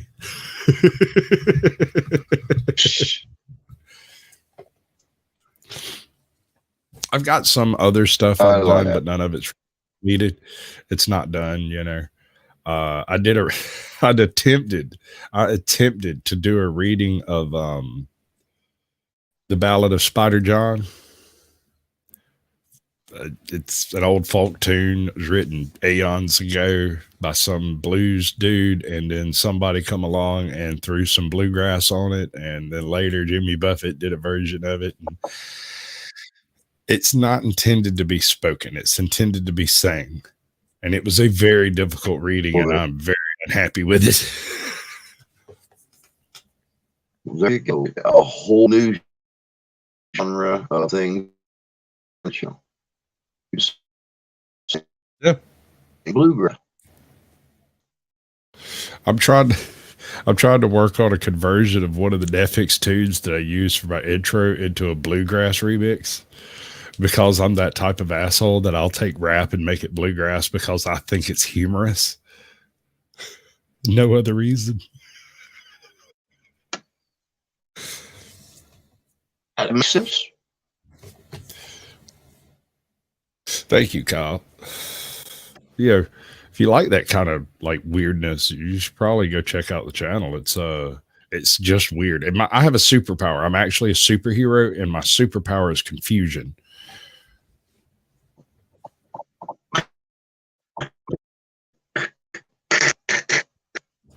For some reason, me showing up in a room causes everyone else to not know what the hell's going on, and I don't know why. It happens when I'm talking to cops. It happens when I'm trying to order a pizza. It happens anytime I'm involved. My wife won't even let me touch the phone because the last time I did, Caucasian Sasquatch got a roof on his house. Turns out, if you name your Google account after your YouTube, your name is then that. I receive letters from my bank asking questions about a strange individual known as Caucasian Sasquatch. And quite often I tell them I have no idea what the hell they're talking about. I don't know what you mean. Here's another good one. Caucasian. Exactly. What do you mean? What'd you call me? My pops had a birthday a couple of months ago, and the sheriff of our county went to the birthday party. And the very first thing my pops did was go talk to him. He needs to talk to you. And he come over, he's like, well, what can I do for you? I said, you ever heard of swatting? Yeah. He started looking at me real funny. I said, no, calm down. I'm a YouTuber. I do live streams, and eventually someone is going to try to swat me. And when that happens, I want you to do me a little favor, tiny little thing. You have my personal number. You are programmed into my phone. Call me. I'll let you in. We can do everything, but it has to be off the books. If you come into my house by force, I will interview every single one of you. Y'all will all be famous. So just call me. We can go for a walk around the whole place. It'll be just fine. And I'll just interview you about what's going on. Do not bring 30 SWAT guys to my house. That's just way too much clout for me to handle at one time. I will be interviewing them. They will be trying to put me in cuffs, and I will be putting a camera in everybody's face. It's going down that way. Do not do that to yourself. Million subscribers by the next morning, I guarantee you. I'm gonna look that man straight in his face and ask him. I'm gonna ask him straight to his face how he felt when he threw the heart of the ocean back in the water. Can you see it though? I've known this man since we rode the bus together. I'm not impressed by his sheriff's badge. See, a few years ago when SWAT was getting big on early platforms, I actually talked to four people in town. Our 2 guys are one that got in the scene. And I told him, I said, all grew up here. Pretty much everybody here, if you didn't go to school my way, you knew my way. And they're saying on social media outlets, of course, we'll call it footballers and things that these guys just reckless family. And I told him, okay, all right. So I'm very open on, if anybody calls you things like that, and the chief just started laughing. It's like, dude, I've known your wife for probably 29 of 30 years. I know damn good and well if you call your house, it's going to be to protect you for her. As you forget, not only did I go to school with your wife, I was the first time beating the crap out of her baby's daddy because he wanted to go to the bar and hanging out with her and his newborn son. And this guy's like, taller than she is, and came on the floor and made him cry a little. So if we call your house, we're going to come to your house for her. And it's okay, cool. I never worry about it. Worry about being swatted, not swatted. They all know I actually have a real ammunition now. It's a bank. So yeah. Besides that, could you imagine what an 1889 shotgun would feel like being moved from okay? I straight told him, wouldn't be pretty. I've got my Yugo right over here off of camera, and I got my Makarov right behind me off of camera. Do not kick in my door and then scream police. Make damn sure I know it's the police before you come in. Don't do that to yourself. So many bullets. So many bullets. I'm not making a threat. I'm just saying, with no information, someone kicking in my door leaks. He springs leaks all over the place and does not make it much further than the threshold. And with the gear I'm running, I don't give a shit about your goddamn fucking plate. Fuck that thing. Put a hole clean through it. I don't care. My point being, go ahead. My point being, it's not my responsibility to keep your officers safe. It's your responsibility to be safe when you come on my property. And kicking my door in is not safe. It's not. It's true. But the old police here has some steps around over God here. And here 4 years ago, and I told him, he was the one they called her, and I was sitting out there with him. He walked out of the paper and learned down looking at all of my weapons and stuff I hanging up. And he looked at me, somebody would be stupid to bring in your house. Between swords and knives, the throwing knives, tomahawks, a battle axe, somebody would be complete to break in here. I said to you ever get a domestication call with this grocery bags, don't know about that. I promise you that right now I will do my best to keep them alive. But I guarantee you the first thing that's out my door to the front door is lighting out. Then I'm going to swing and to Claymore.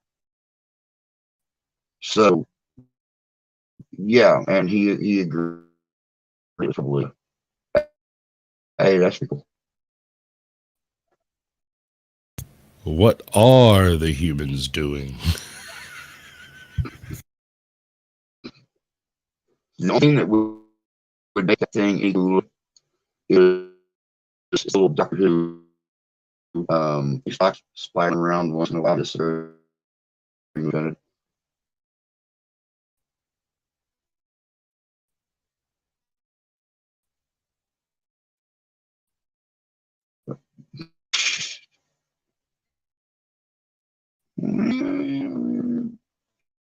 I meant to do that. I did. It looked really good.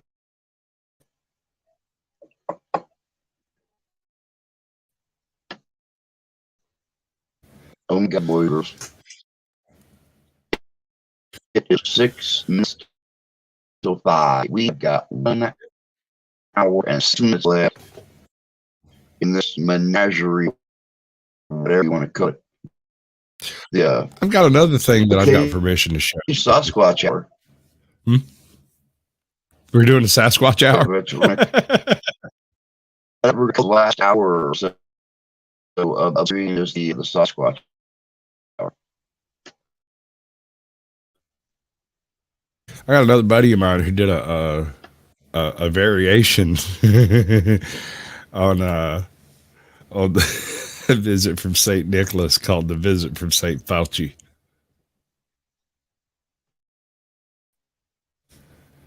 Hello, my love.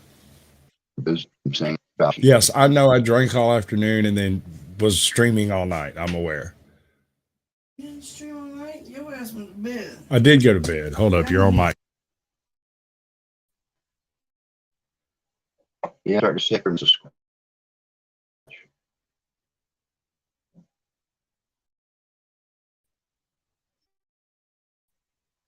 somebody in trouble. Somebody in trouble. Boo.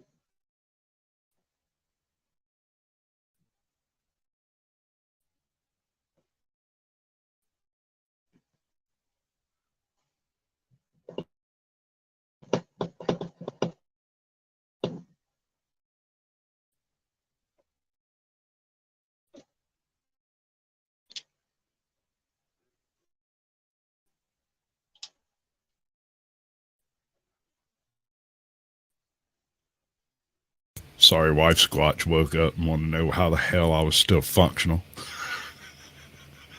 What are you doing? Who are you talking to? Why are you up? It's New Year's morning and he's doing a 12-hour stream and I'm going to sit here until he's done because I know how the tail end sucks so bad.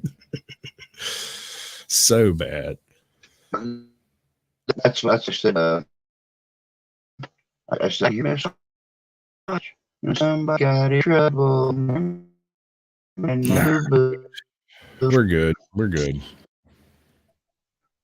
Trying to get the link so folks can find it.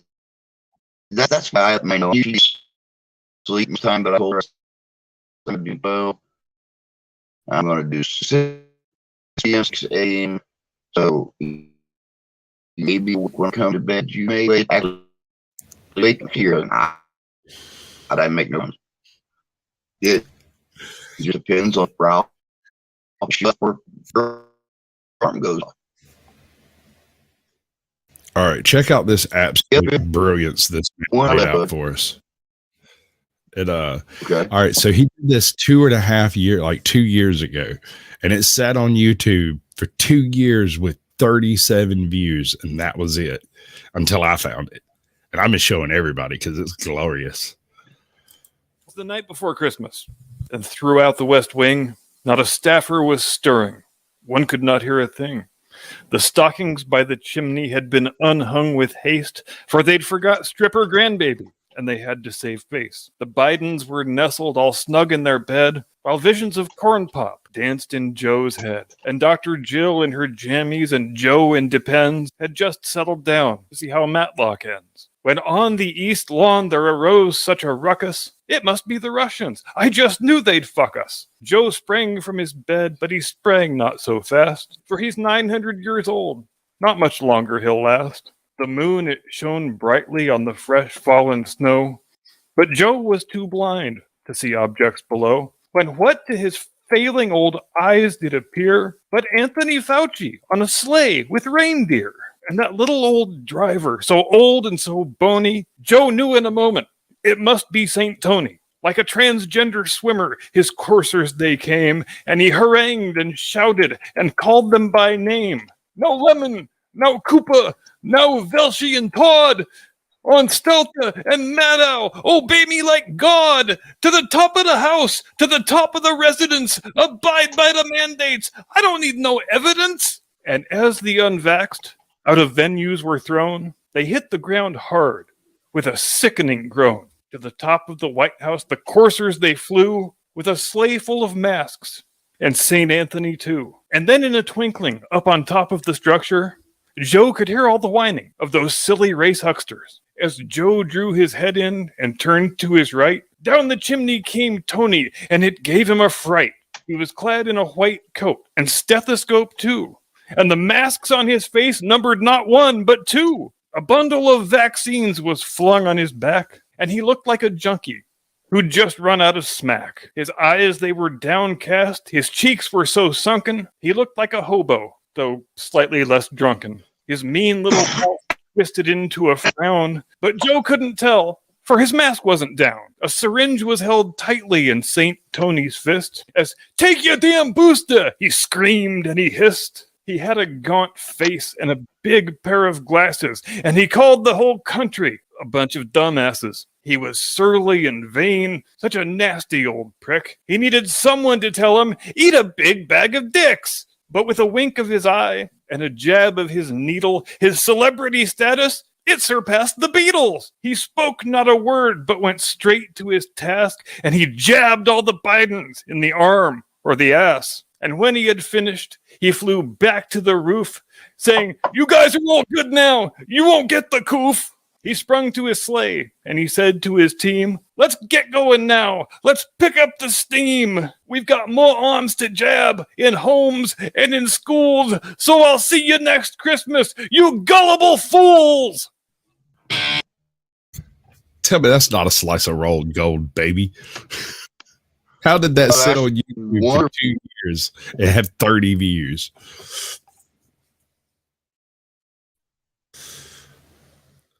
That is absolutely wonderful. I love it. God, it's so good. He also did a COVID Carol. He came in this year and did a sequel to it.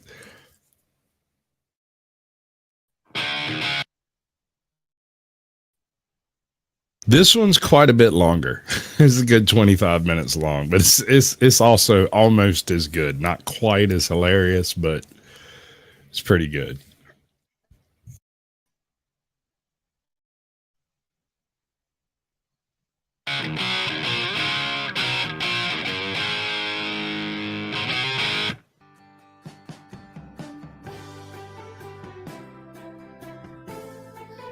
Once upon a time, upon a Christmas Eve old, Tony Fauci sat busy in his home office.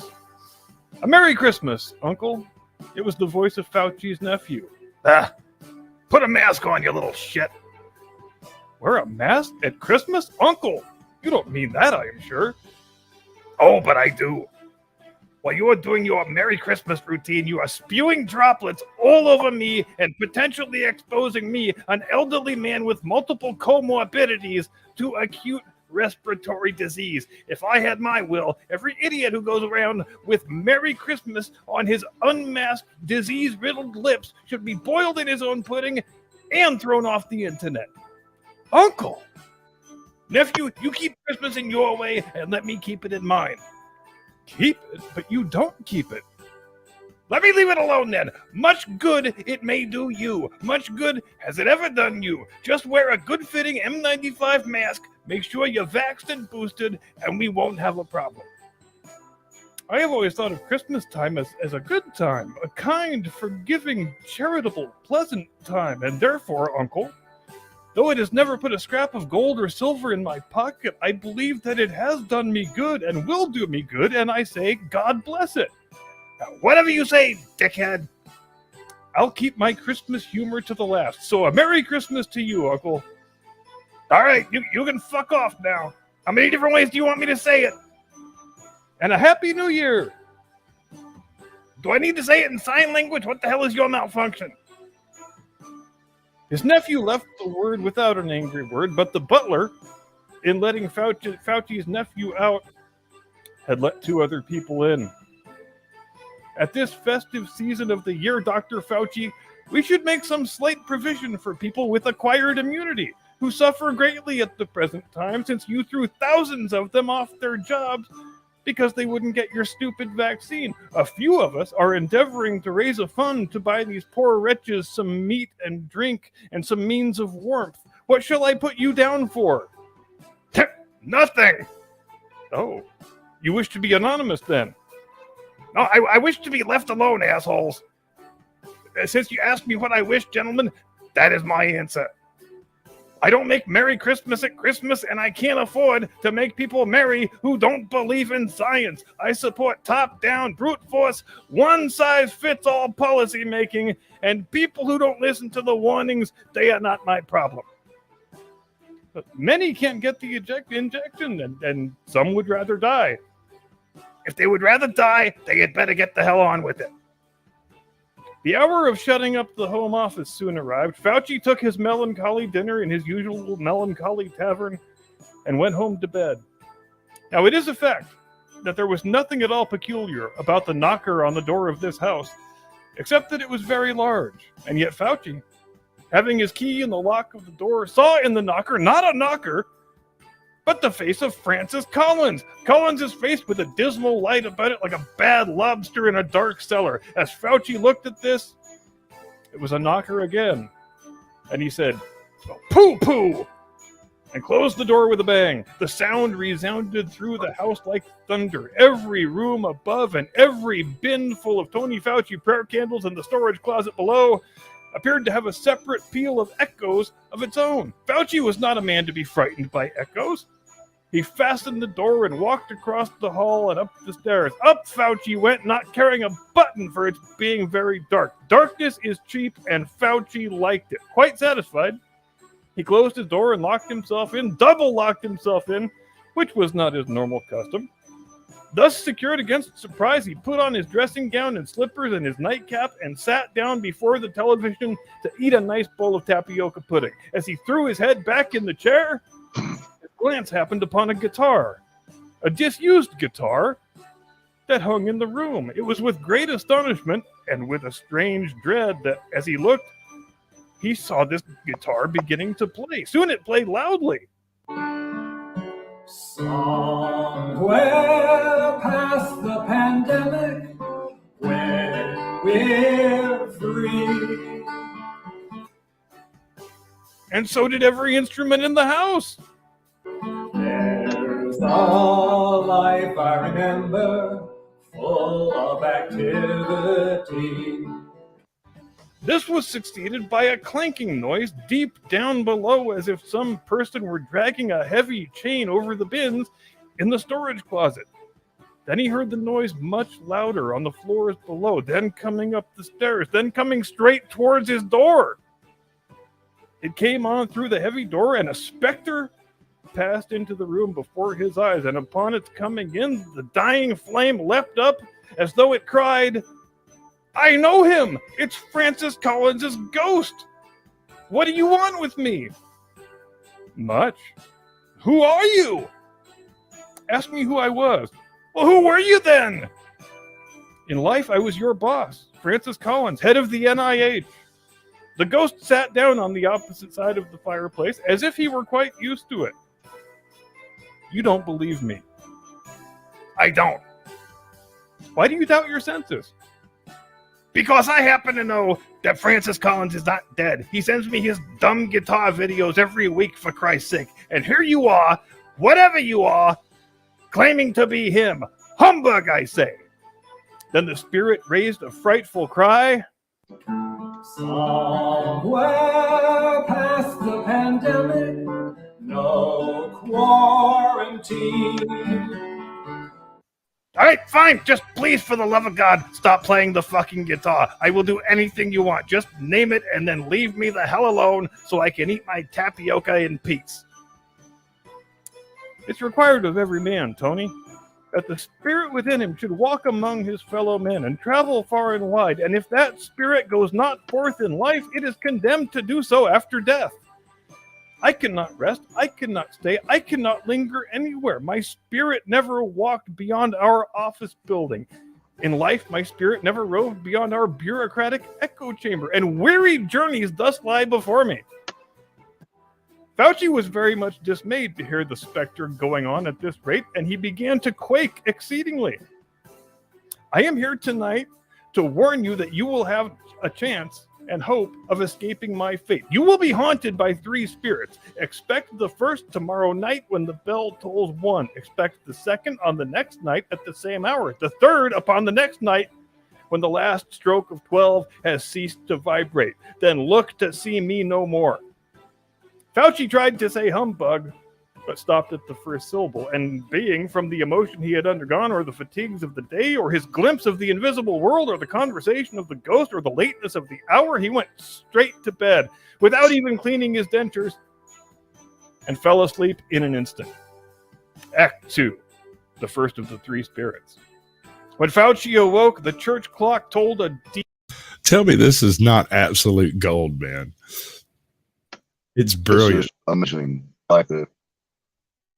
He did the whole thing by himself. Like, I'd heard that first bit, the first thing I showed you, and I was like, "Why don't you do shit like that every year?" He's like, "Well, I thought about it." I was like, "Do something. Fuck, I don't care. I'm gonna read this thing. You do anything. We'll get together and do one together. It'll be great."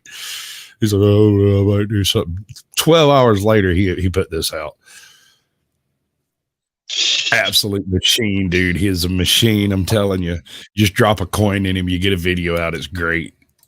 Deep, dull, hollow, melancholy 1. Light flashed up in the room upon the instant, and the curtains of his bed were drawn aside by a strange figure, a woman, with a shrill, cackling laugh. "Are you the spirit, madam, whose coming was foretold to me?" "I am." "Who and what are you?" "I am the ghost of Christmas incompetence." As the words were spoken, they passed through the wall and stood in the busy thoroughfares of a city. It was made plain enough by the dressing of the buildings that here, too, it was Christmas time. The ghost stopped at a certain clinic door and asked Fauci if he knew it.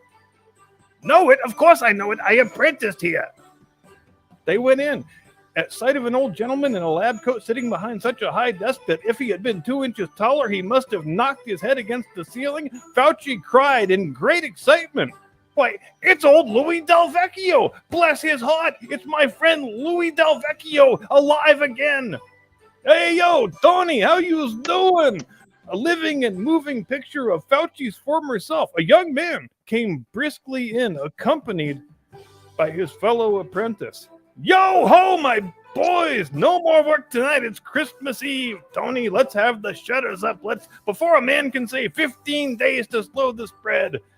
Clear away, my lads, and let's have lots of room here. Clear away. There was nothing they wouldn't have cleared away or couldn't have cleared away. With old Louis Del Vecchio looking on, and it was done in a minute. The warehouse was as snug and warm and dry and bright a ballroom as you would desire to see upon a winter's night. In came a DJ with a laptop and went up to the lofty desk and made an orchestra of it and tuned like 50 stomach aches. In came Mrs. Louis Del Vecchio with one vast smile. In came the three Miss Louis Del Vecchios, beaming and lovable. In they all came, one after another, some shyly, some boldly, some gracefully, some awkwardly, some pushing, some pulling. In they all came anyhow and everyhow. Away they all went, 20 couple at once, hands half round and back again the other way, down the middle and up again, round and round, old top couple always turning in the wrong place.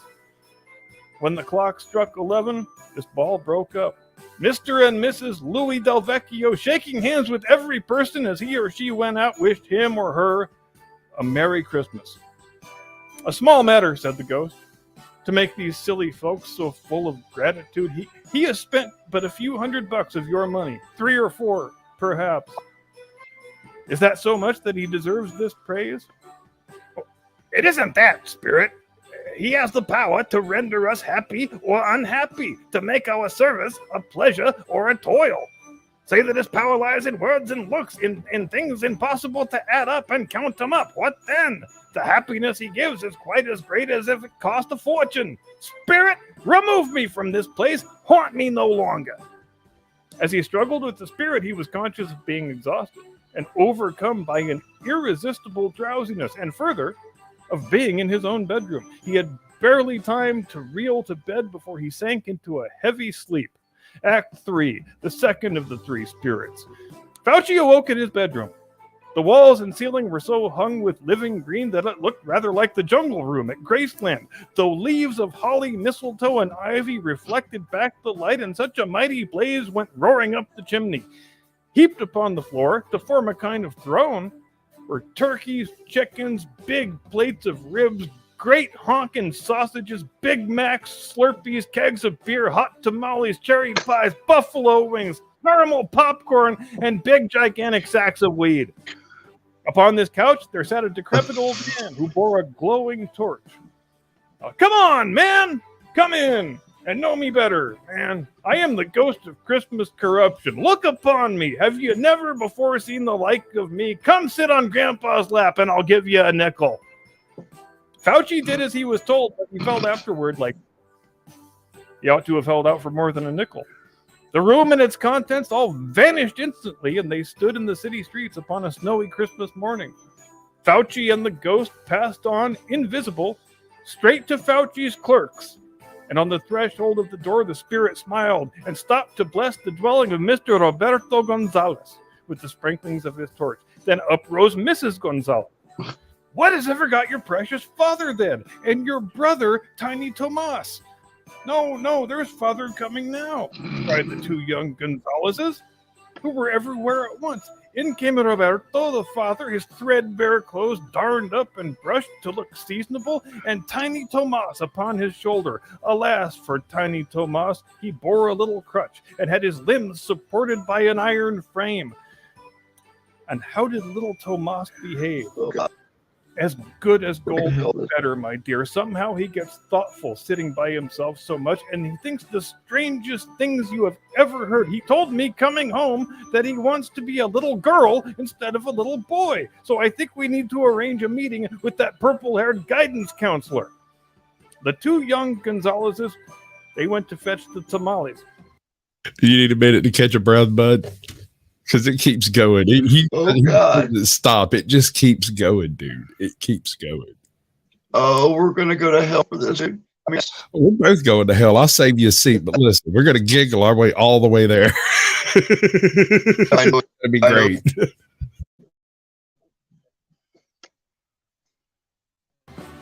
which they soon returned with in high procession. Mrs. Gonzalez made the hot sauce ready beforehand in a little saucepan, piping hot. Master Pedro pressed the tortillas with incredible vigor. Magdalena sweetened up the empanadas. Consuelo dusted the hot plates. Roberto took Tiny Tomas beside him into a tiny corner at a table. The two young Gonzalezes set chairs for everybody, not forgetting themselves, and crammed spoons into their mouths lest they should shriek for the tamales before their turn came to be helped. At last the dishes were set on, and grace it was said. It was succeeded by a breathless pause as Mrs. Gonzalez, looking slowly all along the carving knife, prepared to plunge it into the platter of delicious tamales. But when she did, and when the long-expected gush of stuffing issued forth, one murmur of delight arose all round the board, and even Tiny Tomas, excited by the two young Gonzalezes, beat on the table with the handle of his knife and feebly cried, "Hurrah!" But now, the plates being changed by Magdalena, Mrs. Gonzalez left the room alone to take up the empanadas and to bring them in. Mrs. Gonzalez entered, smiling proudly with the empanadas, so crispy and firm, blazing in half a quart of ignited tequila and with a sprig of Christmas holly stuck in the top. Oh, what a wonderful empanada. It's like a symphony in your mouth. This is the happiest I have been since Dr. Fauci fired me for refusing the COVID jab. At last the dinner was all done, the cloth was cleared, the hearth was swept, and the fire made up. Then all the Gonzalez family drew round the hearth, while the chestnuts on the fire sputtered and crackled noisily. They were happy, grateful, pleased with one another, and contented with the time. And when they faded and looked happier yet in the bright sprinklings of the spirit's torch at parting, Fauci had his eye upon them, and especially on Tiny Tomas, until the last. But the whole scene passed off, and he and the spirit were again upon their travels. Much they saw, and far they went, and many homes they visited, but always with a happy end. Suddenly, as they stood together in an open place, the bell struck 12. Fauci looked about him for the ghost, but saw it no more. As the last stroke ceased to vibrate, he remembered the prediction of old Francis Collins, and lifting up his eyes, he beheld a solemn phantom, draped and hooded, coming like a mist along the ground towards him. Act 4, the last of the spirits. The ghost of Christmas accountability? I fear you more than any specter I have yet seen, and I can't help noticing you bear a troubling resemblance to Senator Rand Paul. But you do seem a lot less loquacious than him. Will you not speak to me?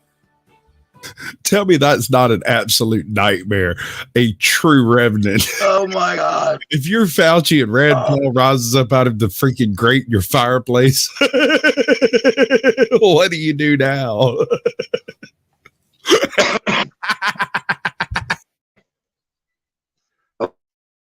Oh my God, he could.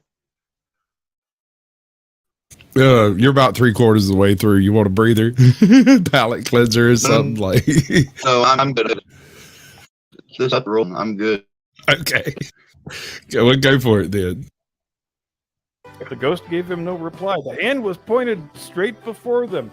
Well, lead on, lead on. The night is waning fast, and it is precious time to me, I know. So lead on, spirit. They scarcely seemed to enter the city, for the city rather seemed to spring up about them. But there they were, in the heart of it, amongst the healthcare providers. The spirit stopped beside one little knot of public health bureaucrats. Observing that the hand was pointed to them, Fauci advanced to listen to their talk. I don't know much about it either way. I only know he's dead. Well, when did he die? Last night, I believe. But was he vaxxed and boosted? I haven't heard, really. I can't say. Perhaps he was. He didn't tell me. That's all I know. The scene had changed, and now he almost touched a bare, uncurtained bed. A pale light rising in the outer air fell straight upon this bed, and on it, unwatched, unwept, uncared for, was the body of this unknown man. Spirit? Let me see some tenderness connected with a death, or this dark chamber. Spirit will be forever present to me. The ghost conducted him to poor Roberto Gonzalez's house, the dwelling he had visited before, and found the mother and the children seated around the fire. Quiet, very quiet. The noisy little Gonzalezes were as still as statues in one corner and sat looking up at Pedro, who had a book before him. The mother and her daughters were engaged in needlework, but surely they were very quiet. The mother laid her work upon the table and put her hand up to her face. Oh, the color hurts my eyes. They're better now again. It makes them weak working by this candlelight. But that's all we have since the nice climate change people took away our electricity. And I wouldn't show weak eyes to your father when he comes home for the world. It must be near his time. Past it, rather. But I think he has walked a little slower than he used to these last few evenings, Mother. I have known him to walk with tiny Tomas upon his shoulder, very fast indeed. But he was very light to carry, and his father loved him so that it was no trouble at all. And there is your father at the door. She hurried out to meet him, and Roberto came in. His negra modelo was ready for him, and they all tried who should help him to it the most. Then the two young Gonzalezes got upon his knees and laid each child a little cheek against his face, as if they said, "Don't mind it, Father. Don't be grieved. Soon they'll lift the vax mandate, and you can go back to work." Roberto was very cheerful with them and spoke pleasantly to all the family. He looked at the work upon the table and praised Mrs. Gonzalez and the girls. "Oh, you went today then, Roberto?" "Yes, my dear, I did. I wish you could have gone. It would have done you good to see how green a place it is. But you'll see it often. I promised him that I would walk there on a Sunday, my dear, dear little child." "Spectre, something informs me that our parting moment is at hand. I know it, but I know not how. Tell me what a man that was with the covered face whom we saw lying dead." The ghost of Christmas accountability conveyed him to a dismal, wretched, ruinous churchyard. The spirit stood amongst the graves and pointed down to one. Fauci crept toward it, trembling as he went, and following the finger read upon the stone of the neglected grave his own name, Dr. Anthony Fauci. "Am I that man who lay upon the bed? No, spirit, this can't be right. I am not the man I was. I will not be that man again. Why show me this if I am past all hope? Assure me that I yet may change these shadows you have shown me by an altered life. I will honor Christmas in my heart, and I will try to keep it all the year. I will lift all the vax mandates. I will never again make anybody wear a stupid obedience muzzle on their face. Oh, Spirit, tell me I may sponge away the writing on this stone." Holding up his hands in one last prayer to have his fate reversed, he saw an alteration in the phantom's hood and dress. It shrunk, collapsed, and dwindled down into a bedpost. Yes, and the bedpost was his own. The bed was his own. The room was his own. Best and happiest of all, the time before him was his own to make amends in. He checked his smartphone, and the alert sounds were the sweetest thing to ever fill his ears. Running to the window, he opened it and put out his head. No fog, no mist, no night. Clear, bright, stirring, golden day. "What is today?" cried Fauci, calling downward to a boy in Sunday clothes. "Huh? I say, what day is it today, my fine fellow?" "Well, today? Why, it's Christmas Day." "It's Christmas Day. I haven't missed it. Hello, my fine fellow. I say, do you know that tamale shop in the next street but one over on the corner?" "Well, yes, sir. I should hope I do." "Ah, an intelligent boy. A remarkable boy. Do you know whether they've sold that mega tamale platter in the front window? Not the little platter, but the big son of a bitch." The one that's as big as me, you mean?" "Yeah, what a delightful boy. It's a pleasure to talk to him. Yes, my dear boy, that is the one I mean." "Well, it's still sitting there now, I believe, sir." "It is? Go run along and buy it." "No, I am not in earnest. Go and buy it and tell them to bring it here that I may give them the direction on whence to convey it. Come back with the man and I'll give you $20. Come back with him in less than 5 minutes and I will give you $50. The boy was off like a shot. I'll send it to Roberto Gonzalez's. He shan't know who sends it. It's twice the size of Tiny Tomas. Fauci dressed himself all in his best and at last got out into the streets. The people were by this time pouring forth as he had seen them with the ghost of Christmas corruption. And walking with his hands behind him, Fauci regarded everyone with a delightful smile. He looked so irresistibly pleasant, in a word, that 3 or 4 good-humored vagrants said, "Good morning, sir. A Merry Christmas to you." He was early at the office next morning. If he could only be there first and catch Roberto Gonzalez walking by. The clock struck 9, but there was no Roberto. 1:15, no Roberto. Roberto was fully 18 minutes and a half behind his normal time. Roberto's hat was off as Fauci bid him to enter. "Roberto, I am pleased to say I've had a change of heart, and I've decided to lift the vax mandate, and you can have your job back. I no longer hate you for being a filthy, disobedient scofflaw who refuses to follow expert medical advice." Well, that's a delightful bit of news, sir. Thank you very much indeed. So you're grateful, huh? Yeah, I think you are. Step this way, if you please. Now, I tell you what, my friend, I am not going to stand for this sort of thing any longer, and therefore, I am about to raise your salary. Roberto trembled. "Feliz Navidad, Roberto," said Fauci as he clapped him on the back. "A Felicia Navidad, my good fellow, than I have given you for many a year.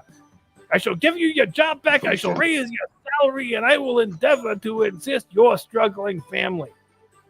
But Fauci was better than his word. He did it all, and infinitely more. And to Tiny Tomas, who did not die, he was like a favorite uncle, a Tio Tony, if you will. He became as good a friend, as good a public health bureaucrat, and as good a man as was known in the city of Washington, which could be considered damning a man with faint praise, so I guess let's just move on. Some people laughed to see the alteration in him, but they couldn't tell they were laughing because they all had stupid masks on. But his own heart laughed, and that was quite enough for him. And it was always said of him forever after that he's a fairly nice guy, but he will murder you in a heartbeat if you're standing between him and a live television camera. May that be truly said of us and all of us. And so, as Tiny Tomas observed, God bless us, everyone.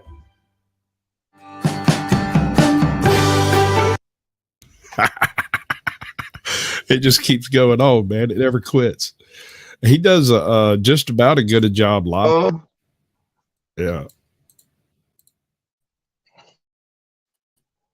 Oh. Yeah, no, that'll hurt you. It's too much. We got halfway through the second, and I swear, her hammer and chisel in a stone was 4 letters being carved to that stone, and I believe it was D-R-E, and I don't know if the last one was W or not, but yeah, there's a observed face somewhere. Hell, Visit.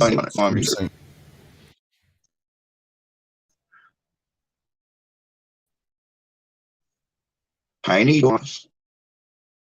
Tiny Tomas. Get the biggest tamale platter in the window. It's twice the size of Tiny Tomas.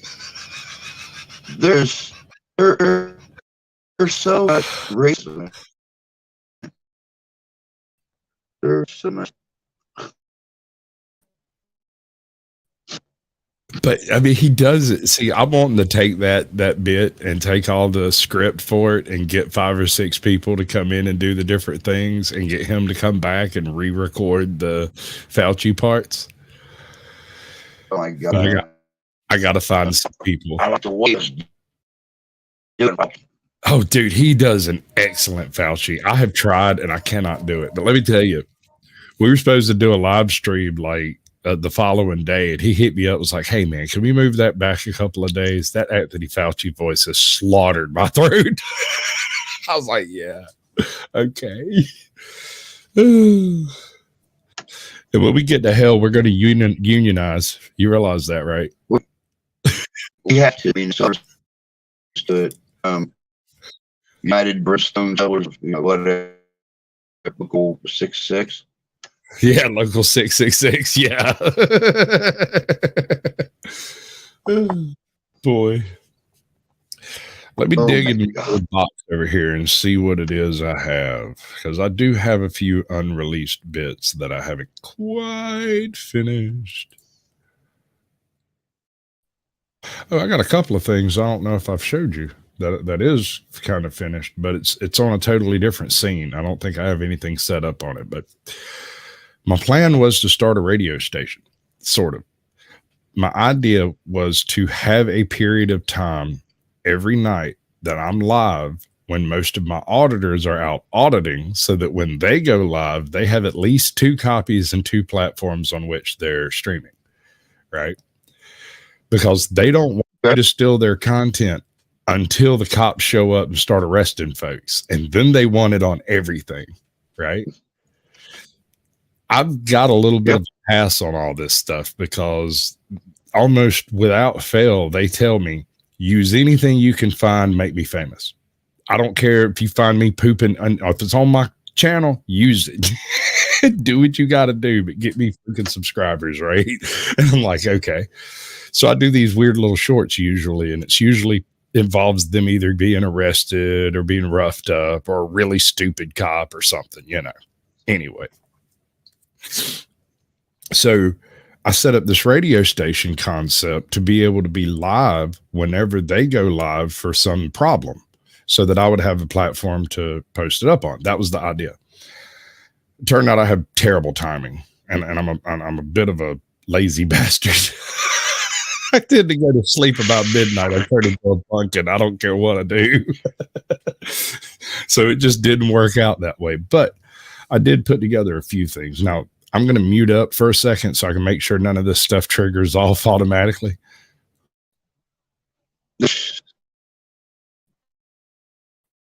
Those ways to it, doing the radio things. I think it was all the motivation of my parents. Can you hear that? I needed every year because I had a paper radio. Okay. I don't hear anything. Cool beans. All right. I can't get access to my camera on this end, but I think I can trigger the sounds. So when I started the radio station, the idea behind it was I had a whole stack of copyright free music, and then I looped in some other things like this.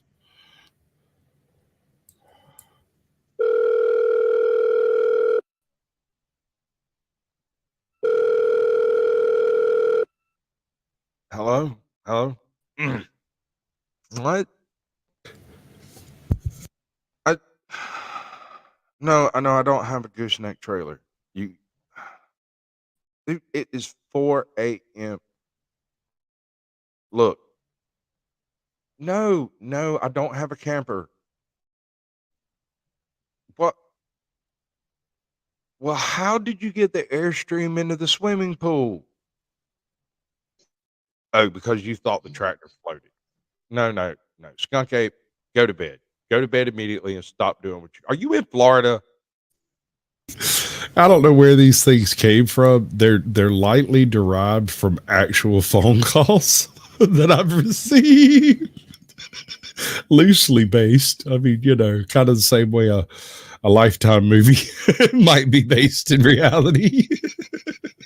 Please tell them that somebody did not actually you're all streaming in the simple.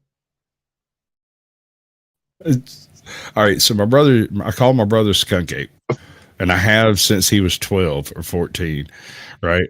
I adopted the name Sasquatch after the fact, which is hilarious to me and tickles the hell out of him that he's been Skunk Ape since he was 12, since I could say the word Skunk Ape.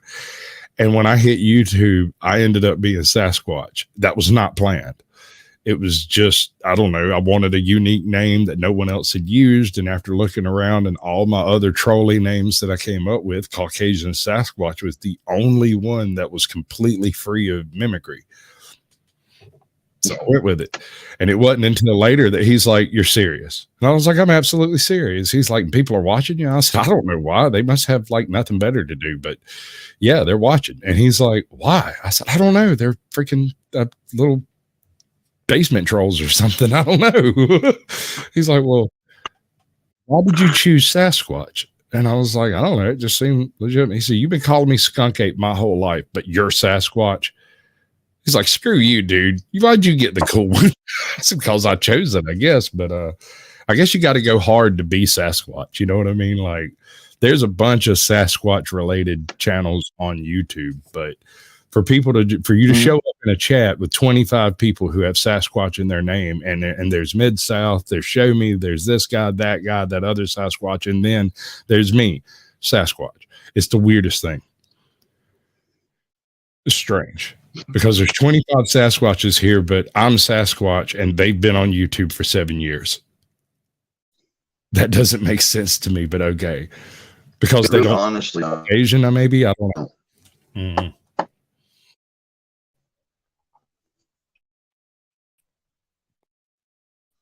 Wait for it. You're watching Sasquatch Radio. I'm starting to run out of things to say because I'm bored. Oh, this is a good one. This is a real good one. Okay, so many years ago, I bought a concrete truck, and it got parked out there at the swamp. And I mean, it runs and everything, but it's full of concrete, so you really can't do anything with it. And I got a phone call one night while I was out of town working, and it was about someone had hot-wired the concrete truck and tried to take it mud bogging. It's not a good mud bogging vehicle. It's full of concrete. So on another event, I get a phone call saying that someone had hot-wired the concrete truck and tried to take it to go pick somebody up and ran out of gas or something, and that they had made it as far as I-16 before running out of gas. And I was like, why are y'all driving a full concrete truck around? That is like as inefficient as the universe gets. That's like begging for entropy. What are you doing? Anyway, so I combined several phone calls I've actually received about the damn thing into one little blurb, and this is what came out.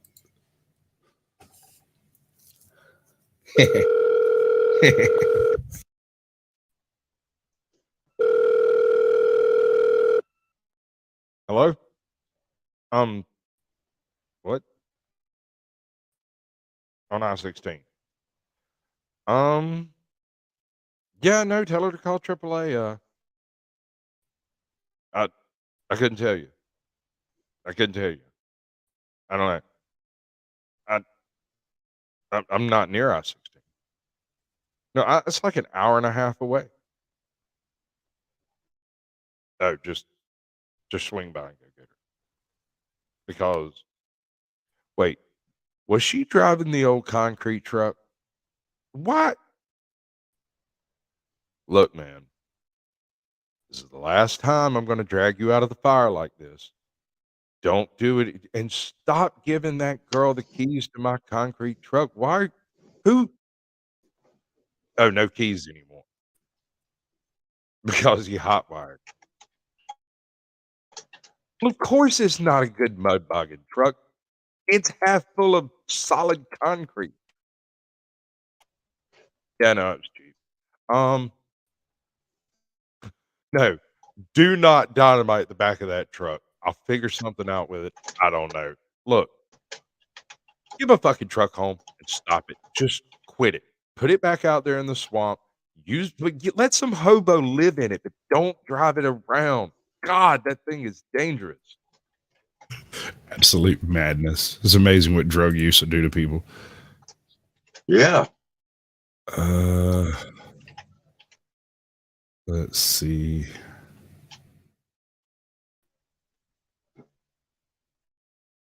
I don't think I have any more of them actually loaded in. Give me a second. Let me go dig around, see if I can find the rest of them. Okay.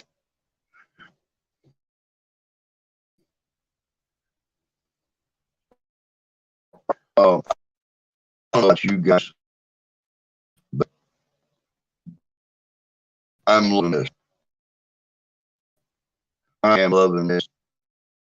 He is indeed when it comes to some education, and I'm still full of stories on the channel. That's done.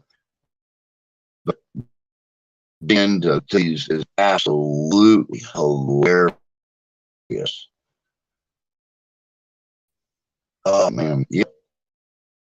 I'm 18 minutes left, guys.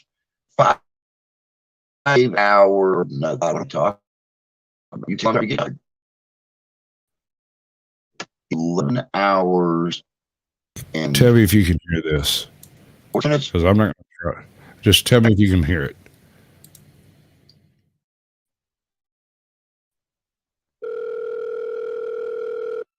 Yes. Okay, cool.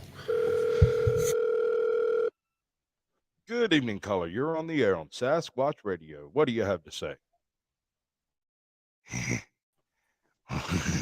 Sasquatch, I'm coming to get you.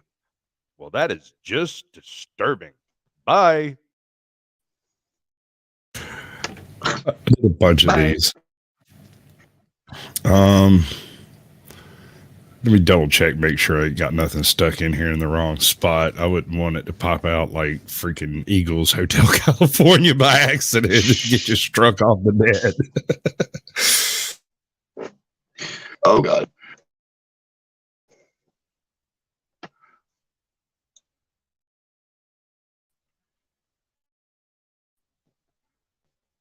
See, I personally love the way that you throw these game cuts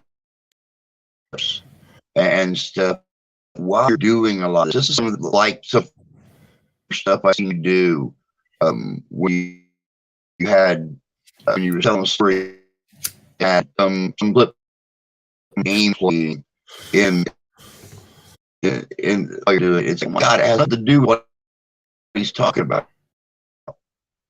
So yeah, but I mean, it gives you something for your eyes to play with while your ears are listening to whatever's going on. You don't really have to pay attention to either side, but it's kind of hypnotic.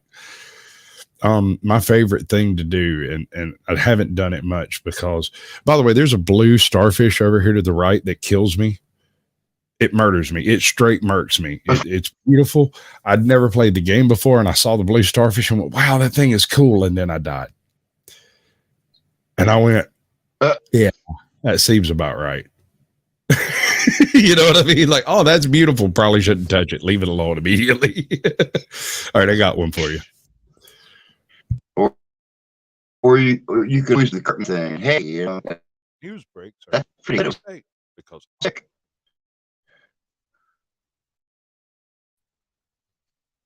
All right, try that again. These are all real low because I was using my old mic, and these are the kinds of sound problems I was working with, and that's why I haven't included them in anything.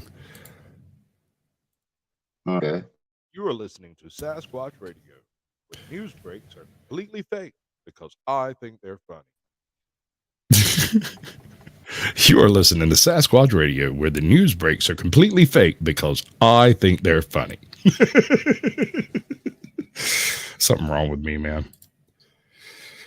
But it works. It can be worse than eating Christmas Eve when I was in those commercials out of all the videos.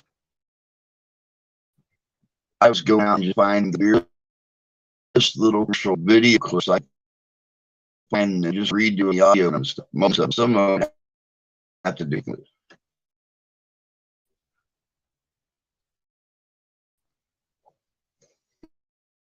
From America. Here's a good one. I wish this one had worked. I'm gonna have to go back and redo this one because it's pretty good. Check it out. Ladies and gentlemen, welcome to Sasquatch Radio, where the news is fake, the jokes are bad, and no one really knows what I'm talking about. There's something wrong with me, dude. I'm convinced. Okay. It's a fun something.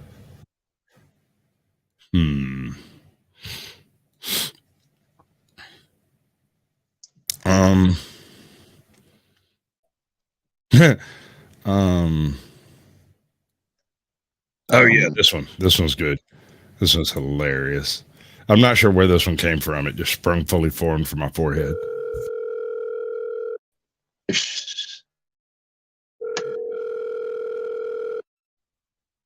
Hello? Oh, hey, Lorenzo, what's up? Yeah? Oh, she did. And she left you at the bar. A rugby team. Look, man, when you're dating a younger chick, sometimes they get these wild hairs. You just kind of got to roll with the flow or get over it or leave her or whatever you're going to do. Reno. What the fuck are you doing in Reno? You're supposed to have some sound effects on my. Mary. Dude, she's a call girl. No, you didn't just meet her online. She straight stalked you, dude. No, she. How much is bail? Just. I don't. I'll talk to my lawyer. Just don't call back.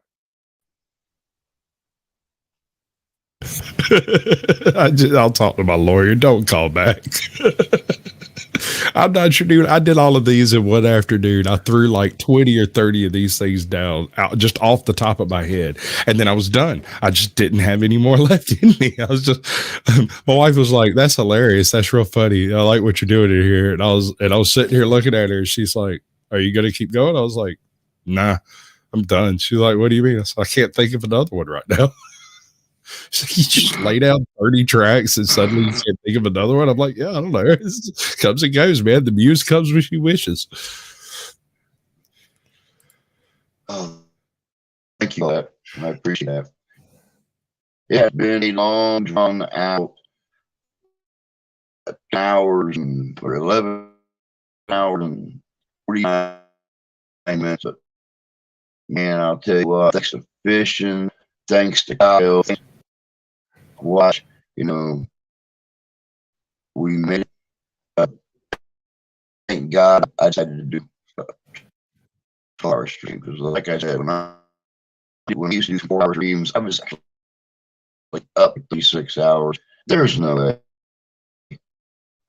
There's no way. After 2 nights this week, I combined an hour actually nights, and well, total 3 nights and a nap yesterday. I've got a total of 8 hours, 3 days.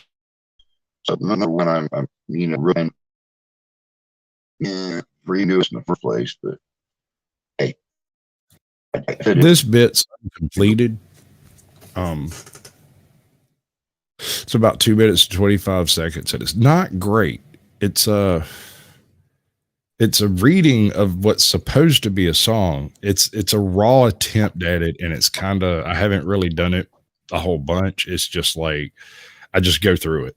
So there might still be some mistakes and mispronunciations and stuff like that in there, but it's like I said, it's unfinished. Let me see if I can throw this in right quick. Because it's real pretty. Let's see. Yeah, that'll work. Real pretty. It's real pretty. I'm real happy with the media player. That's right. All right. And then we do this number. Because I went and hunted me down a nice pretty scene, right? You see that? Let's see if this works. Yeah. Ballad of Spider John. I'm in between freights, and I sure would be obliged if I could share your company. I'm on my way to nowhere. Been running from my past, running from things I used to be. Now, I know my words might sound strange to you. If you wait till this song is sung, my story's told, you might come to understand why I'm old and bent, and the devil's been running out of time. And I long ago held a royal flush in my hand. I was a supermarket fool. I was a roll the bank, a stool pigeon, robbing my hometown. Thought I'd lost the blues. Yes, I thought I'd paid my dues.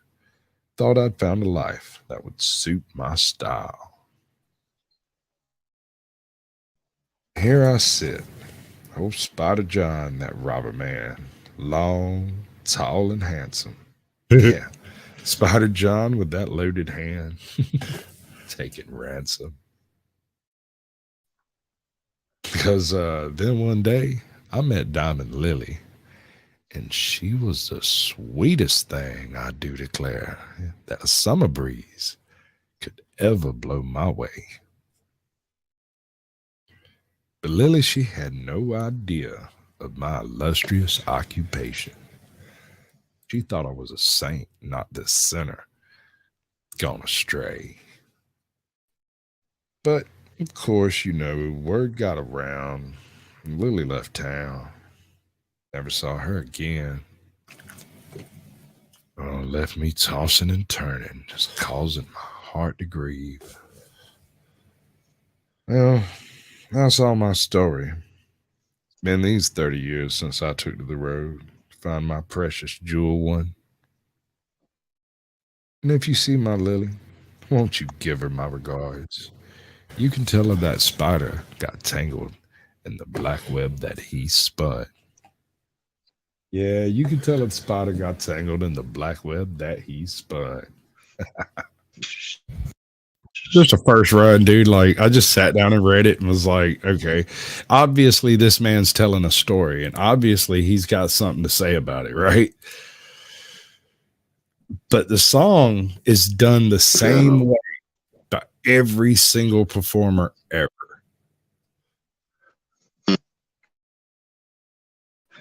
They run the body quick. I lose this. We got to sled, and I can't anymore. One of the fun things being a diabetic.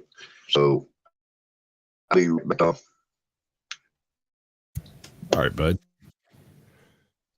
Let's see what else I've got up my old freaking. Ooh. Oh. Oh.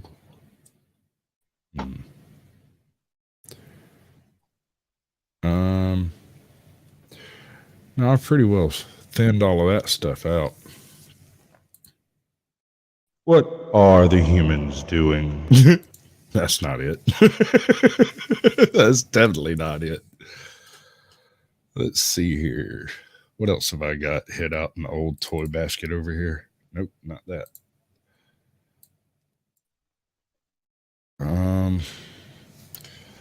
Got Desiderata, Don't Go Quiet, God's on Drunk. I think I've done all of that, all of this. Rugby's been covered. Hey, Skunk 81. Let's see. Let me mute it.